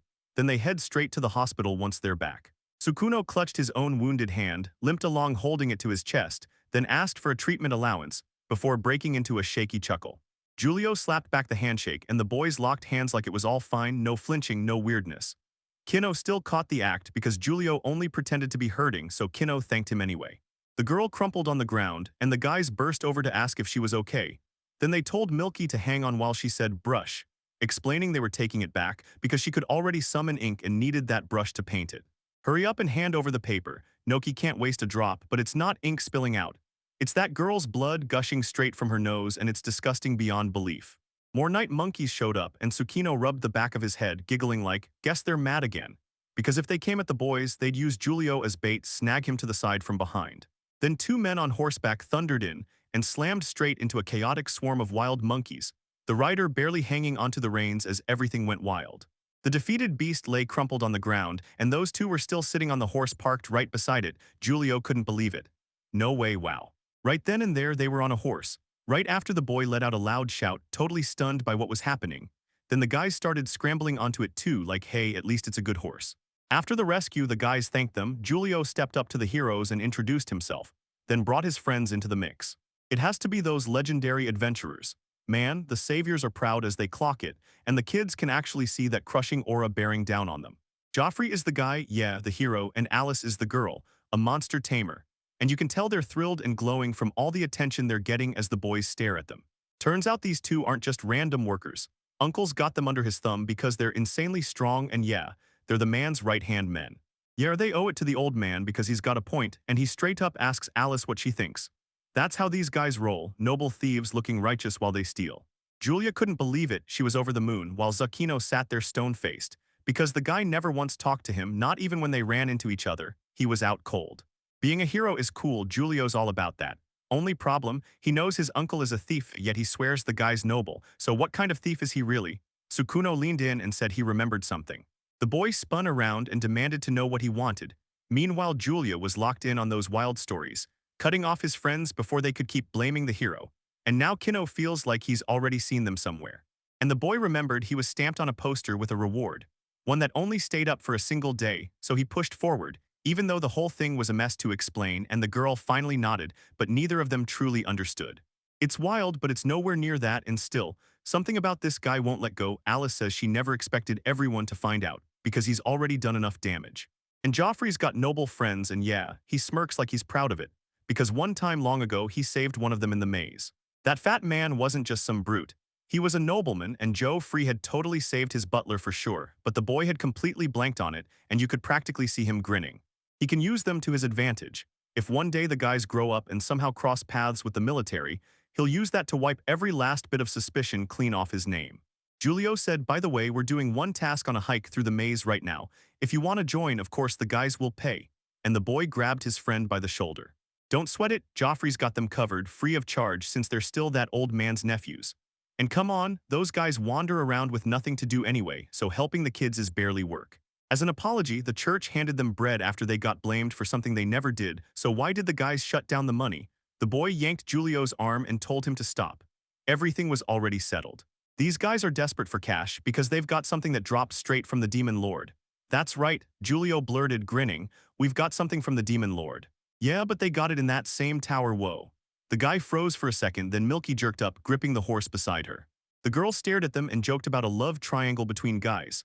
Like that was the coolest thing ever. Then Tsukino snapped back, yeah, maybe she'll finally stop bleeding from her nose every minute, and the guys led Joffrey on the way. Alright, let's rewind to earlier, mornings here. They're supposed to stay in the city for 2 or 3 days, but the guy still couldn't clear up that misunderstanding. The dark-haired man leaned in and asked Marina, wouldn't that look perfect on you? Then pushed, so you're not rushing, are you really going to hand all the decisions to him? And he pressed the question again. Don't you both still want to go to the horse racing festival? The guy stared into the distance, and yeah, Maybe it was that look in his eyes because the dark-haired guy still hadn't gotten over the time he got kicked to death by a horse. And ever since then, he just couldn't stand horses, so that was the whole deal. Don't they want to taste the meat they'll sell at the festival? No, people expect that the dried meat will get marked down and sold at a discount for a whole month even after the festival shuts down. The girl burst into giggles and Haru looked just as stunning as ever, like she already knew she'd snag one for herself exactly as planned.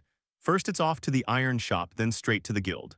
Akino right here shows up, eyes shining like she's ready to kick things off because he's on his way, and it sure looks like this all has something to do with her business.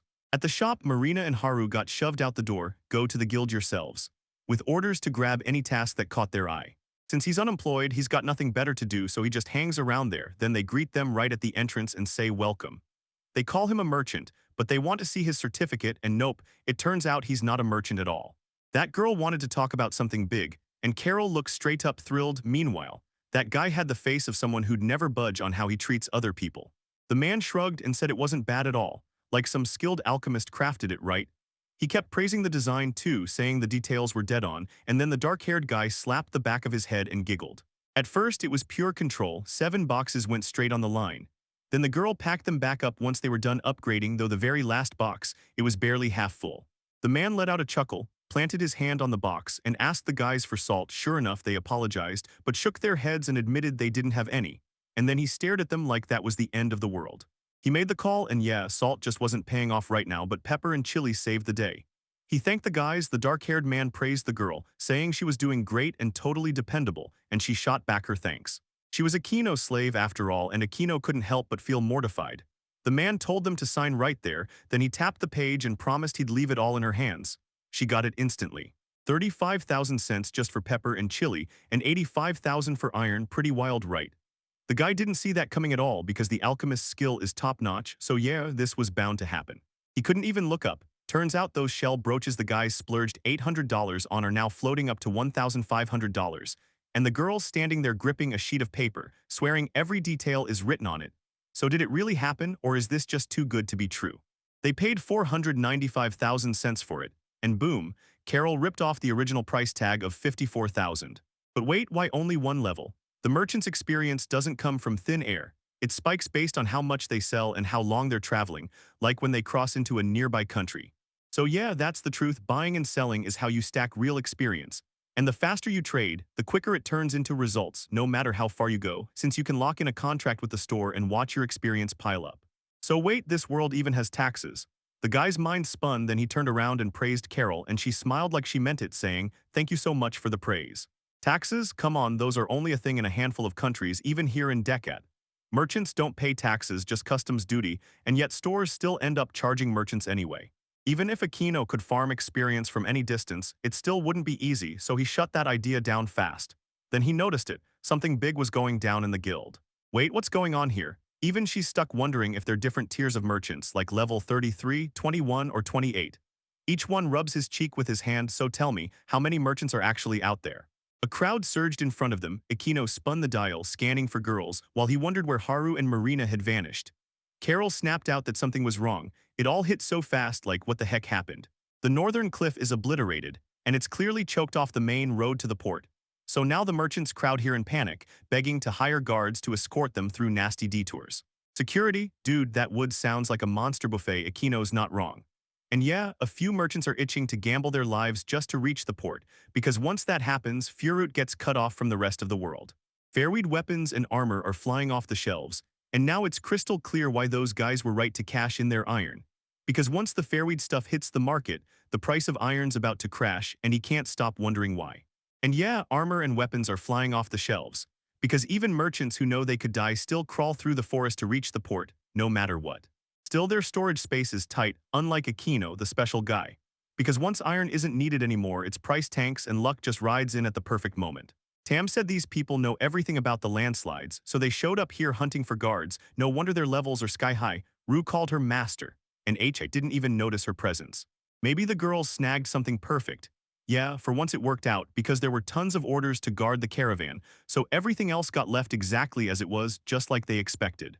Haru snatched up the errand to buy meat and fruit, then asked the guy if he was cool with it, only for the dark-haired man to pat her head and say, of course not. But why the panic buying? Why rush a food purchase like it's an emergency? They're betting a food shortage is coming, so the reward is sky high and still wait, wasn't Haru behind it. With the festival creeping up fast, most local goods get shipped straight from the port. But that only makes everything tighter. Food supplies are running dangerously low, and even merchants are rushing through as the shortage hits. And yeah, on top of that, the adventurers who used to grab quests for supplies are now stuck guarding caravans and hauling rubble, while food shortages hit, and it's all painfully obvious. So yeah, it's fine if they don't pick the fruit in the forest and just leave it there, they don't have to return it. And the girl's totally convinced that's okay. Alright, let's jump in. Those forbidden fruits hanging high on towering trees, and you can rain them down using your invisible arrows. Kusunoki, what she can't be ignoring you, say it again loud and clear. She hears everything like it's right in her ear. And she's already talking about some insane arrows. Outside the city, those guys caught a break and bolted out fast, and he swore it was all because of her, because of Carol. It's probably because they had that guild letter. Since the moment they tried to pass the line, the rules crushed them. And the girl swears it all happened because they told everyone they were heading to a food gathering. Marina still looks like she can walk, and Kusunoki's convinced she didn't have stamina because she's a hikey, even though Marina was in Japan, because the truth is she kept exercising regularly. Back in elementary school, this girl from the neighborhood told her that if she ever felt awful and started thinking about killing herself, she should force herself to get up and do some exercise. She told her if she took her own life, her older brother would fall apart, and she couldn't bear seeing him like that, so she kept drowning in depression. In the end, the girl plummeted off the roof, and Akino begged them to stop. No one needed to talk about how she died. So far, Carol's still standing, and the moment the owner was alerted, they were warned a monster was up ahead. Akino's kind of weak, she can't bring herself to attack someone who won't fight back. Then Haru strides up to her master and the ground starts shifting under her feet. Wait, what is that? The ground's moving. Just then, chaos erupts. This massive worm is seconds from bursting out, so they scramble back, but tell me, why run from a monster like it's hunting them? She can tell the guy doesn't care. And when it's time to pull back because Haru said so, everyone needs to rush to that house right now, so Marina better hurry. Suddenly, that monstrous worm slammed through everything in its path, hurling stones everywhere, and the guys just stood there totally stunned. Akino just stared at it. This monster was massive, way bigger than he ever imagined it could get. And honestly, it probably all comes down to where it's hanging out. They call it the ferrywit worm, but once it shrinks down, it basically becomes just a worm, tiny enough that's all you can call it. They can't see a thing, they only feel the air and the heat, so they stumble on dead monsters and tear them apart to eat. And it looks like he'll go after the guys the second Carol is asked to use magic. He's brimming with confidence, swearing he'll blast that guy away with magic. Though most people don't eat those healthy monsters, they also make the soil richer, so yeah, maybe we should just back off for real. That giant worm vanished into thin air, dove back underground and sealed itself in the dirt. Nice, real nice. And look at this hole, it's enormous. So how the heck do they close it, and does Haru even know? By dumping manure, yeah. The stench hits hard, and the guy basically said he can even feel it in his own body. Her nose is way stronger than theirs, so it's just downright unpleasant for Marina, a junior. Then the guys head to the forest, and the girl tells her to wait for her. She loosed an arrow and bam, hit clean. The wounded game crumpled on the ground and the guys scrambled like wolves, snatching every bite they could find, fruit, meat, anything. Carol pushed the idea to split us into two groups, and Akino snapped back that two groups would mean 4 people total. Him, Haru, Marina, and Carol. Let me break it down, now we split into 2 groups. The girl's about to tell you everything and answer your question. Luckily, Akino and Marina can pummel from far away, and Haru and Akino can track down monsters like they've got a built-in radar. The girl didn't think she was great at fighting, but she could pick fruits and herbs, so Akino leaned in and listened hard. So why aren't they splitting up like that? Akino's got her with him and Haru's teamed up with Marina. No debate, the plan is already locked in. Yeah, this can actually pay off. But if you keep going at the same pace, you'll fall short so hard you won't even grab half of what you set out to get. Then we can set up a competition and bring in the winners. But first, we've got to iron out the rules because every condition they lay down matters and we'll do whatever they demand. Haru and Carol probably won't care much, but Marina's eyes will light up. She'll start mumbling again, blurting out anything that comes to mind, and she'll be asking for new gear. Each of you would do anything, anything at all, and I swear I understand the girl, she repeated, driving the words in like a promise. He was totally stunned that the 2 girls could pull this off, because Marina gets blamed for how scary they look. The girl thrust her hand toward him and begged, "Come with me." She tracked down a rumor somewhere no one's ever even heard of. So grab on tight, Haru, because she's about to sprint him straight through the trees. Hold on, give her a minute and let Marina stop herself from resisting. Sure, we can begin, but she hates heights completely. The moment they hit the road, the girl yelled, "Akino, good luck." And Akino watched Marina. While it looked like Haru was dead serious this time, the guy just kept grinning. Carol dialed Aquino, and the energy between them was wild. Both of them were all in, ready to go all the way, because they're dying to ask that guy something, so now I'm sitting here wondering what they're really after. How they ride, Aquino's sure they won't go picking reckless fights. Yet their energy is wild and the guy's clearly panicking, warning Marina, don't you dare get hurt. Carol grabbed Aquino and snapped, get it together. But he wouldn't hear it. Still, you can't ignore how bad it could turn out because you totally shouldn't have said that. The girl just grabbed the master's hand and dragged him forward. Haru tries to cut in again. No, stop that, just grab the girl like that, and Aquino shoots Marina an apology. But wait, why is he still holding her? Marina snaps back, clearly annoyed, and then what the heck is that strange sound? A girl shouldn't bully herself into it. She should remember it's only a game. But Carol swore she'd do anything to win, even if it meant forcing him. Aquino scratched the back of his head and let out a small laugh. Yeah, he slows down sometimes, and Carol knows it. But still, Carol turned her back on the master and basically said, okay. Carol was absolutely certain. She refused to make a move until the moment finally showed up. Then the master planted his hands on his hips and stared straight at her. That's when the girl made up her mind and the master just let out a chuckle. Because if Carol says it, then he'll give it everything he's got. She grinned because the sun hadn't even gone down yet, so why not drill her seduction moves? Carol nods immediately and even hits her with the question. The master nailed a bird mid-flight and Carol erupted in praise. So yeah, keep it up, because that shot pushed him to a whole new level, and she leveled too, learning the charm skill on the spot. Aquino grinned and asked what she was like, so Carol paused to think. Then the master spotted two monsters disguised as birds perched on the branches above. Birds screeched in panic and blasted off the branch, so the enemy gets thrown into a real fight instead of being dragged around like a puppet, and they even choose to battle willingly. This magic fits her perfectly as a temptress. Carol is heading to boost her magic power, convinced it'll work. Because the moment she learns it, something spreads through her whole body, and still she can't stop the feeling that, yet. So yeah, it's straight-up brainwashing power, creepy as hell. But Carol was grinning at her master like everything was totally fine. Since she was his slave, the girl wouldn't dare unleash that power on her master, but every no she gave only got ignored, like he didn't even hear her. The dark-haired man just stood there with his hands on his hips. Carol paused for a beat, then snapped her gaze to Aquino, only to find him staring right back. Aquino hummed, swung the girl around to his side, and told her to count the fruits. Then he leaned in like, please tell me they're edible, what are they even called? And seriously, are they safe to eat?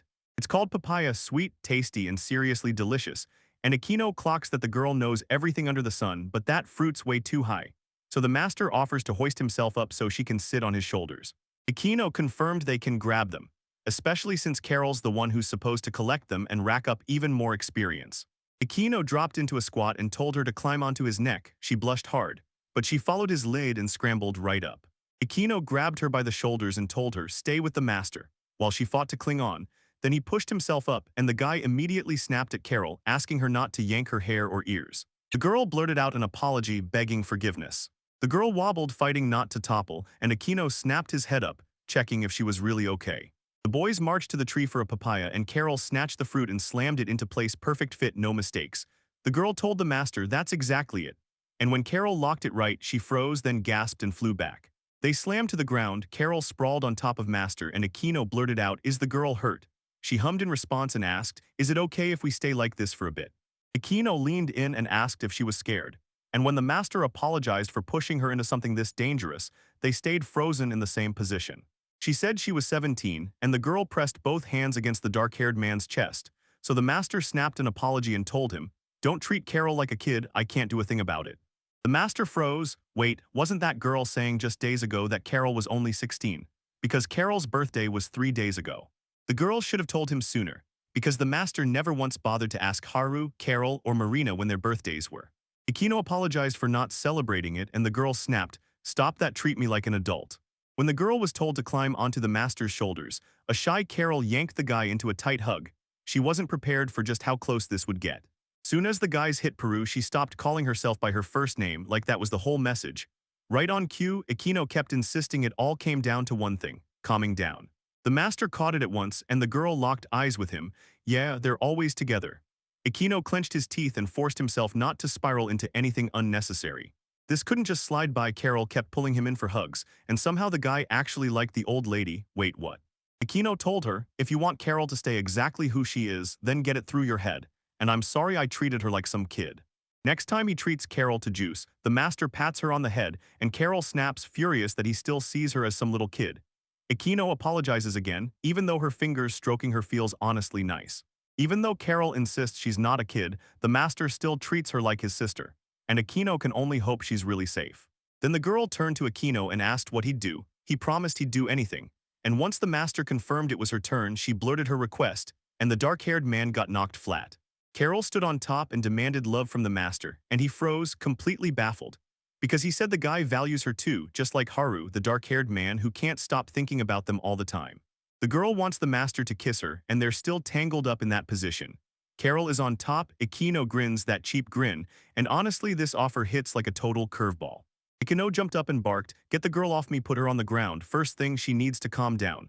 Then she snapped back, "Fish kissu Japanese salaga, does she want fish?" The master needs to act like a grown-up and Carol has to get it too, yeah, it's not that easy. When that guy talked, he shot his index finger up, squinted like he meant it and locked eyes. Then Akino clocked her sitting on the ground with her eyes shut, hands folded like she was waiting for the kiss. So scared the master wouldn't want her, and he jerked his head around, then dove behind a tree to hide. Suddenly the guy slammed into a tree and Carol froze, confused, then terrified for the master. Blood poured out. Akino brushed it off, saying everything was fine and chuckled like he was just embarrassed. Now that he finally slowed down and thought it through, Carol wasn't so bad. The master kept repeating that everything was fine. Then she apologized, blaming it all on those weird things the girl had said to him. If Akino says she's too young for her, then yeah, how could that even feel right? And if Master were stuck in junior high or high school, he'd totally fall for her. But once you look at it that way, he already has Haru, he's got the one he loves, and they're climbing the ladder of life together, fighting for a future side by side. Yep, they're in it deep. If it did, it'd be cheating, and Japan won't stand for that. Carol stared at him and asked if she wasn't good enough to be taught by a master, but Akino refused to dangle hope in front of her.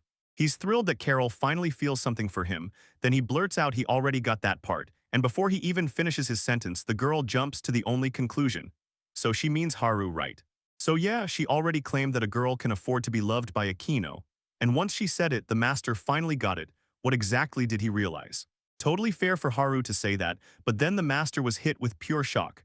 Why would Haru hand the girl permission to do something like this? Yeah, white wolves can actually have polygamous bonds, and how many females stick around the male tells everyone where he ranks in the pack. So Carol started breaking it all down for them. Yeah, it lines up with what they're doing and it totally makes sense, but this guy still looks completely lost. He blurts stop and throws his hands out in front of him like, wait, what? But deep down, Haru's got a jealous streak and it makes her even more irresistible. And yeah, girls always have their own little hierarchy, their own ranking game, so the girl jumped right back into the story. She knows she's ranked below Haru, so she figures the other masters won't be jealous. And yeah, the truth is she's crazy about him too. Carol knows that if she steps over the line, she'll probably end up resenting herself, so she has to be careful. Then Akino just stares at her stunned. She told him Ikano would handle it with care. Because it's a girl's first time, and she didn't want to screw anything up, so she apologized in advance if she made even one mistake. That girl was grinning, and Haru chimed in that the master loves aggressive women, so she promised she'd go all out, and Akino got it instantly, which is why she's acting so pushy today. It didn't matter to her at all that Carol was second only to Haru. She said it with zero doubt, standing there face to face, while the master stayed planted, cheeks burning under the tension. Marina and Haru were somewhere else, and she asked how the girl felt. Then Marina snapped back that people can't learn to soar in the sky until it's way too late. Haru snaps back that it won't work and begs him to stay with her. Then the girl halts, staring, wondering how Carol managed to confess to him, because deep down she's desperate to be with Marina. Alright, she's a total charmer. Haru gives the monsters the okay, Marina's right there and the girl's about to leap again. Then she yanks her into a hug, screams her head off, and bam, one more shocking surprise hits. Akino and Carol were still frozen in place. Carol's cheeks burned red as she desperately leaned in for the master's kiss, and he looked just as flustered as she did. The guy apologized, but he still couldn't bring himself to do it to Haru. Then the girl waved it off and gave the go-ahead herself. Right then, Akino pressed a finger to her lips. Ikano means there's a reason he can't steal a kiss from her right now, so the master just pats her on the head. It's 10% because he'll do it with zero responsibility, and 90% because Haru means everything to him. Carol can tell the master's heart is all in for that girl. He leaned in, brushed the girl's tears away, and told her he cared about Carol just as much as Haru, because both of them are irreplaceable to their master. Akino then grabbed a breath and asked for time to think it all through. Right then, he doesn't see her as anything romantic. She clicks into his mind as a little sister because he already has one, and Carol's look hits that same nerve but from now on. Akino lifted his hand and said he'd treat her like a proper woman. Then he gently brushed his fingers through her hair while Carol just stared, utterly awestruck at the way he owned the moment. He shoved his hair back, bent in close, and pressed a kiss to Carol's forehead. Then shock hit her like a wave. Right now it's all he's got, because each of you is clinging to one hope, that the girl will find it in her heart to forgive him. Carol's cheeks are blazing, she grins, hums right back. After that incident, she lit up with pure joy.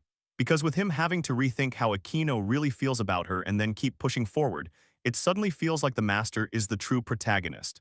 If this were a game, the bad ending would twist around Margaret, and somehow she's still the sweetest soul around. Meanwhile, the guy keeps daydreaming and the girl darts forward and calls out to Aquino. Carol spun around with a bright smile and swore she'd wait for the master forever, no matter what. Aquino scratched the back of his head, mortified, and muttered, "Okay, she's genuinely nice, so maybe that guy should come back." The guy totally blanked on one thing, bags were scattered all over the ground. And Haru asked Master if she could say their team had won. Yep, Aquino throws in the towel, and Carol and Aquino's team snags 10 birds while Haro and Marina's crew crushes it with 120. Exactly like the winners always do, but man, that effort wears you out. I had to leap straight to where the monsters were and my heart was pounding the whole time, so terrifying. Even when they rocket through the air, the bow can still nail them. Seriously, and that flight, just horrifying. Haru was absolutely fired up. Like, wow, and before Marina could keep that sad face going, Aquino never saw this result coming. They scrounged up food to place an order and crank her levels higher. Honestly, not a bad payoff for what that guy tried to pull. He ended up learning the spearman skill. Double strike, picking up mage swordsman, and leveling charm all the way to rank 2. The winners will get their prize when they roll back into the city, so Haru's dying to keep that promise. But right now the masters flipped the plan, calling for the birds to be slaughtered, and suddenly the girls get a short, forced breather. Marina finally hit the bed, while Carol jumped in to help the guys slice the meat. Some guys kept cutting, the rest kicked back, and in the end they finished everything. And at last it was time to shove everything into the bag, just like Aquino always does. He'd slaughtered birds left and right in no time, and that grind paid off with a level up. Butchering skill jumped to level 3. Carol knows about the Hawkeye skill, reserved for anyone who tops the hunter level. And she swears it lets you conjure an eye in the sky that pinpoints where the victim is. He can asterisk sense the monsters closing in, those huge bird things, right on schedule, plus he's got a tiny stone and barely any power left. The guy dropped 2 birds with 1 shot, and boom, Aquino's level shot up. Then a fresh skill popped out, and the master just chuckled like he'd been waiting for it. Jobless skill, locked room trap, but what closed space? Carol burst out laughing. What closed space? When you hit the 80th level as an unemployed mage, you unlock a basic magic called closed space. And it opens a pocket world you can shape from nothing, but it burns mana the whole time, and then their eyes locked. Well, what's wrong? Nothing, huh? Then Aquino really decided to crack open his skill list. In this world where level 0 means you spend 0 mana, and there's even magic that uses none at all, she's not about to watch. Move back, this could be dangerous, and she knows it. Aquino's at it again, and that twitch, it feels like hypnagogia. A mysterious magic ball suddenly popped up right by his hands, like fate just showed up. And then, without warning, something started to swell and grow. Aquino shut his eyes, and then jerked them open, boom. And suddenly the boy was inside this blinding, empty space where it was just him. It's like he can sense exactly what kind of place this is. Alright, this is the same spot where that guy ran into the goddesses. Right here sits a book you can only open on this exact page, then you've got to pick a category. Just 2 options, summon the 50 ohm star setting or choose the 100 ohm permission setting. It all kicks off with one choice, create stars. Since the options are tiny, he lunges for it, then gasps because right out of nowhere something appears. It's just a plain piece of land, yet it glows like crazy even without the sun or moon, like a magical world that won't stop shining, and Aquino is certain he can make it feel way more comfortable. This place has another world hiding right under the surface. Maybe you just touch it and Aquino prays it's safe like the old world, then it's back. The girls bolt straight toward the owner. They started hugging. Marina swore he'd been taken over by dark magic. The master rushed to apologize for scaring everyone. Yeah, that guy seriously freaked them out. And now the girls are finally grinning with relief. So yeah, he mastered a power that lets him build his own world, a world nobody's ever heard of, and that makes you wonder, could this be one of the spatial magics? Carol asked what it was called, and the guy lifted a finger like he was about to reveal a secret, saying it was basically closed space, or my world, something along those lines. Nobody knows about it, this owner stays on top of everything, and he just said close space, or something along those lines. You've got to study it inside and out, because that missing book means nobody can take it outside, and once Aquino got in, the passage slammed shut behind him. I keep asking myself if I can send someone else there instead, and yeah, this skill might save me later. You can also go greet the girls. Using that skill, you can grow your own farm in Lackstock, build your own house too, and basically do anything you want. Then each just ruffles the girls' heads with this. I keep thinking, if you could trap someone inside, what would happen to them? And would they still wake up at the exact same spot in their world? You've got to pick categories, crank up the stars, lock in a resolution, set up a trash can, then line it all up with spring water and earth fertilizer. Build a mine, summon a volcano, carve out a river, and supercharge plant growth. And somehow you still feel like that's just the start. Alright, hold up, Aquino's coming from the inn, and as soon as he arrives, we'll find out if Master's here, because Master is back. They crushed it seriously, now it's go time. Once Aquino finishes everything, he's bringing the girls straight into his world. Horror's gotta face it soon, so can he even do his own business in Kusunoki's twisted world? Or does he need to keep his eyes off the space under his bed, because what the heck is down there lurking, carrying something with it? This isn't some ordinary bird. Something massive is tearing across the sky, and the guy snaps his head up toward the sea. Is that a dragon? Hichino's heart was pounding as he watched the monster drop lower, closer, and closer, until it felt like it was about to crash into him. Aquino told her to duck behind that rock, and Haru warned her that dragons still prowl near the labyrinths outside Florence. She figures it's one of those dragon-like horrors, a wyvern, the kind you barely ever see, and Haru's heard the same rumor too. They're among the strongest monsters out there. Since this is Horror's first shot at taking him down, you'd better lock onto him the whole time. Do not let him slip from your sight for a second.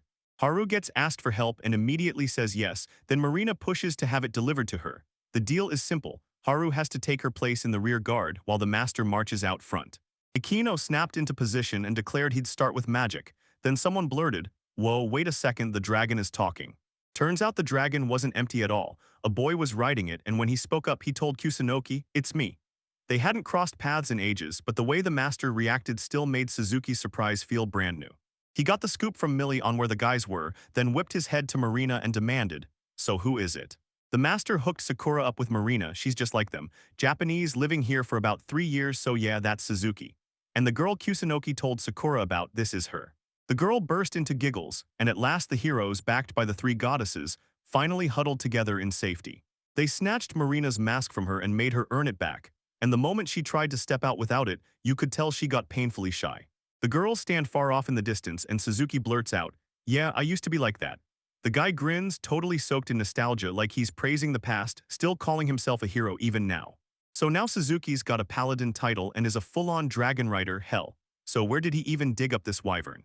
He stumbled on it mid-journey, snatched it up himself the moment it hatched from its egg, and now he's staring at this thing like, it's so clear, but does this dragon have a name?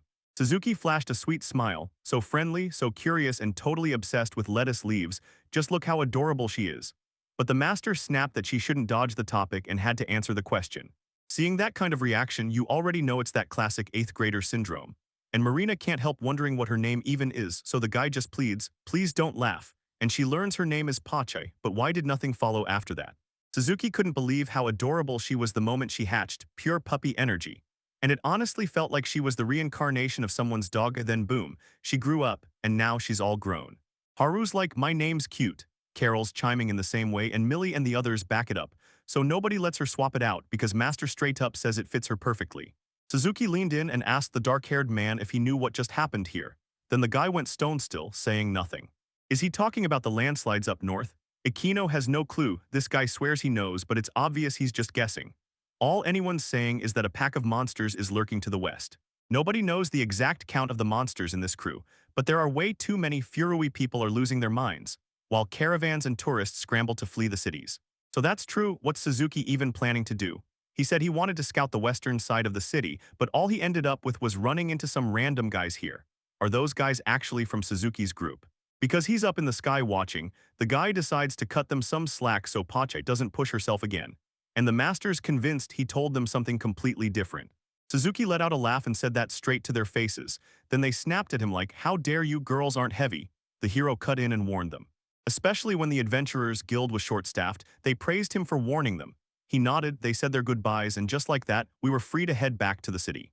Sure, plenty of folks dream of escaping the city, but nobody's freaking out, because the walls encircling it are rock solid and won't ever crack, so everyone inside feels like they're safe. And honestly, if the real threat right now isn't the core army but the monsters, then we should be good, until the worst timing hits, because most adventurers are busy clearing rubble and escorting merchants.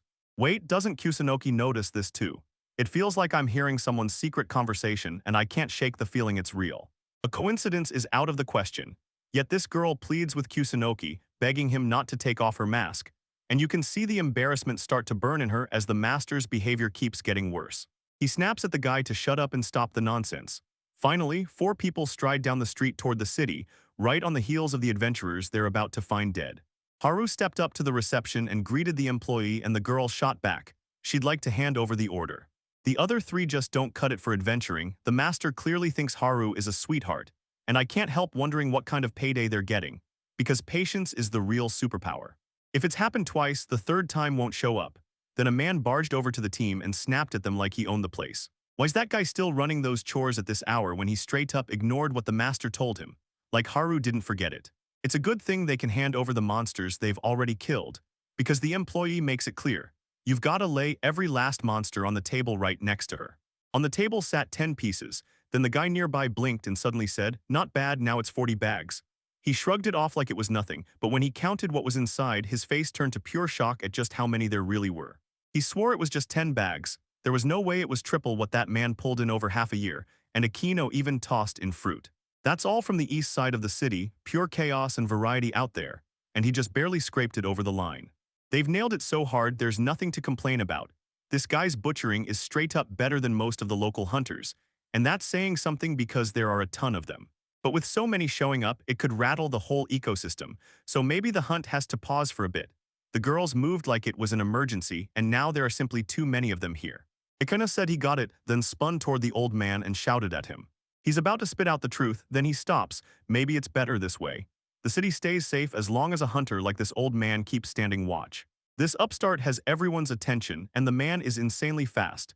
Then the employee congratulates Haru as she jumps up to the next rank, and the girl thanks him. Akino congratulates Haru, and the girl lights up with a grateful smile, but then the air turns ice cold. That chilling wind tugs at her robes like something stalking in the dark. So if they'd started the promotion process, they'd have to pause. Because the employee apologized, it couldn't happen right then, and the reward would come a little later, and the guys thanked them. Ikano wants to celebrate Horror's promotion today, but it looks like that plan's getting crushed, because the city is under a state of emergency. Haru told everyone not to worry too much, but the master still wanted to celebrate, because any chance like this is worth celebrating. By the way, Carol just had her birthday, and we've got to celebrate it. Because the girls lit up with pure joy, and yeah, it's a perfect idea. Tsukuno's probably slipping around with Giulio again. No one's seen him since yesterday's pod blew into an emergency, and everyone's freaking out because the kids are still out there. The guys came down and greeted them with a warm good evening, and as dinner was laid out, everyone lit up with joy at getting to return. Akino even thanked them right away. They all dropped into their seats, thanked everyone for the meal, and Carol lined in demanding answers about the monsters lurking west of the city, because she'd heard the rumors too. She heard something could have been just a rumor, but it sure sounded like the monsters crawled out of the maze, and damn it, it looked like the country's leaders had seized the maze the guys were talking about. Thank you. So yeah, this is the guy the girls cheered for and begged to be careful. And when he showed up, I swear he called my world, and everyone gasped. So no matter which no you toss in, he always pops up back in the exact same place he came from, like the house that waits for you right here, ready for you to drop in anytime your heart calls. Maybe next time he'll whip up spring water for real. This is his world, after all, so there's no one else around. Then the master tells Ikanogi, "It's nice to meet you." Her name is Libra, she's the goddess of order and balance, and the guy literally just started repeating a goddess, like it was some kind of clue. Oh, so the goddesses can slip into his world anytime they want. That's wild, because every goddess he's met before has never been like this, and yeah, this one's way different. If he wants, he can drag his friends right here, then she spots it. The master's got a creation book, and the goddess starts talking about the one the dark-haired man's holding. And yeah, it even comes with a name, so if Ikano says you're cleared, you can bring your friends right in. Why's this goddess showing up? Ikino won't call for backup until he figures out why Libra is here. If she's truly the goddess of order and balance, then she's one of the rare few who can twist the world's fate. Yet even with the unemployed skill officially cleared by Kashimaling, it still has the power to throw the whole balance off. But those no won't stop you from getting killed until the guy finally makes a move, so don't sit around waiting for a sign, because the goddess isn't here to start causing harm. Libra wants someone to team up with them and pin down the weird limit of a useless skill that absolutely shouldn't exist. Then the goddess steps in to seal a boundary for this world like that. It literally spells out how to make it work. Slap the sticker anywhere on a guy's body and boom, solutions kick in automatically. Got it? This guy has to hand them over here because the goddess is waiting, and everyone knows he's back as soon as he shows up. And yeah, the girls lit up the moment they saw their master again. Girls need these stickers to get into my world, so you better slap them somewhere on your body. Akino realizes it's that simple. Once it's on, they can just take it off. Even if you yank their hand, it won't snap free. It stays put, unless they're the ones who decide to take it off themselves. Why did Marina shove it onto her face, when the girl had been craving something just like it there for ages? Fine, Marina asked for another one, but nope, one is plenty. If someone's coming, you treat her with respect. Then boom, everyone got shoved into a whole new space. And the goddess Libra was already there, clutching a book in one hand and a walking stick in the other, like she'd been waiting for them. Marina was grinning, and yeah, she's one of the goddesses. I can't help but wonder if Akino snatched that mask from the girl again, and then she was like Oinula. The guy told the goddess that everything was taken care of, and she praised Ikanogi, calling it a great job. Then Libra demanded everyone raise their hands. He muttered that he doesn't care, but that's not the full story. The real guy's name is Ishinasuk, so tell me, how do you fix that? But nope, now the master's name is Itanaju, and it's totally different from what it used to be back in the old world. You should tell Minerva she's the expert for stuff like this, and yeah, she's the goddess of magic and witchcraft. The boys froze, stared at each other, and Akino blurted, where do we find her? On the northern continent, she's got a few brutal mazes, and the guy marks the spots on the ground. Now listen up, because the plan starts right here. Everything the girl says right here, right now, stays locked down, no exceptions, and the guys lean in, listening like it's life or death. Every Naju better learn the truth about the world he built with his own skill, because when the guy laughed, they could all see straight through his act. This world mirrors their god realm. Right there in the sky, goddess Libra hovered in midair, threw her arms wide and called out the signs. That sudden star getting forged on the spot, and the strict rules hammered into place, kept the world perfectly balanced, and in the end it got yanked away from the god's realm, which is exactly what saved everything. Doesn't that skill crank up his bag size, and Akino already knows exactly how massive it can get? The master only grunted back. It's the world we're in right now on this planet, and tell me, doesn't it feel basically limitless? Or are you saying this world has no limits at all? Akino's bag could have powered an entire universe, but compared to what this world can do, its potential is basically nothing. Goddess Libra swore she could read his soul in one glance, saying the whole tale is way bigger than anyone realizes, because the master didn't get a single thing. Seriously, there's a whole system that boosts their powers. Then there are the rules, the manners, and boom, everything clicks. It's all fine, you can just ask. So yeah, this means the host can actually climb into godhood. But no, that's not what's happening here. This world wasn't made by Ikanaju in the first place. Someone else, the real creator of this world, just cracked open the door by connecting it to the unemployed skill Ikanaju, and they weren't the one you thought. Even though this planet is fully in Akino's hands, she'll use it however the guy wants, because she's about to forge a barrier that keeps the master safe from the creator of this world. Goddess Libra is about to hand the guy the book of creation, and the four of them lean in, hanging on every word she says. Suddenly, a huge structure burst into view, and every guy froze in total awe. The girl set up an observation post to watch this world like a hawk. Honestly, that's all we need. Libra's going to swing by here now and then, so remember that. Akino thanks. She thanks Ikanogi for helping her out, promises she's hoping to see him again soon. Then the goddess swings her staff and vanishes in a blink. The tension was sky-high. Everybody hit the ground and Akino snapped, asking if the girls were okay. Haru's still reeling from the thought that they actually bumped into Libra here. No way, this is real. Just like you'd expect from the owner, she suddenly bursts in, then vanishes just as fast, and Akino's left thinking, yeah, I can't pull that off. Not that he's against trying. Haru leaned in and grilled the shop owner about what he'd do next, while Akino clutched his book like it was a clue and said, oh yeah, I've got a plan. So yeah, this place is packed with new possibilities. But the guy's mana tank is totally empty, and all he can squeeze out is spring water. He's going to try to make it, so you've got to pick right here. He snorted and said, pick the right spot on the map to fix this. What, the map? It's nothing but a blank page in the observation base, like they planned it that way, because there's literally nothing there, and the guy can only hope that nothing is the point.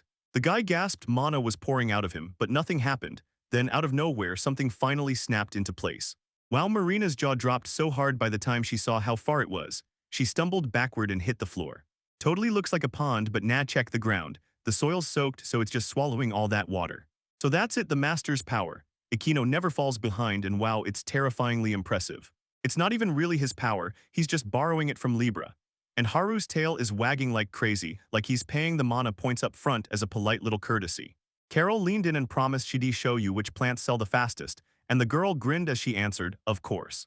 Then they head back, slip into the shower before bed, and Carol thanks everyone, while Master and Haru retreat to their room and shout goodnight to the whole crew. Exhaustion crushed the Master after he burned through so much mana, and Haru thanked him for every bit of work. The girl snuffed the light, the dark-haired man wished her the same, then gently called her to crawl into bed. They crashed into bed, the guy pulling Haru into a tight hug, and she shot a look at the owner. Because he swore her a promise, the master remembered it and almost lost it. He promised the winner anything they wanted, so what's Haru aiming for? The master is totally fixated on her answer. The girl fired off a question, anything at all, she said, and Akino immediately swore he'd do everything in his power. She leaned in and asked Akino to stroke her stomach. That was her true craving. He froze for a second, then nodded and agreed, and with his energy at full power, everything went quiet in the room right before it. The master leaned in and asked the girl, "Can you really touch more than just your stomach?" She grinned and said, "Yeah, of course. Akino can touch anything he wants because he loves it that much." They caught the guy and yep, that's the one who's always grabbing Haru, sliding in behind her and touching her stomach whenever he wants, but she doesn't seem to mind at all.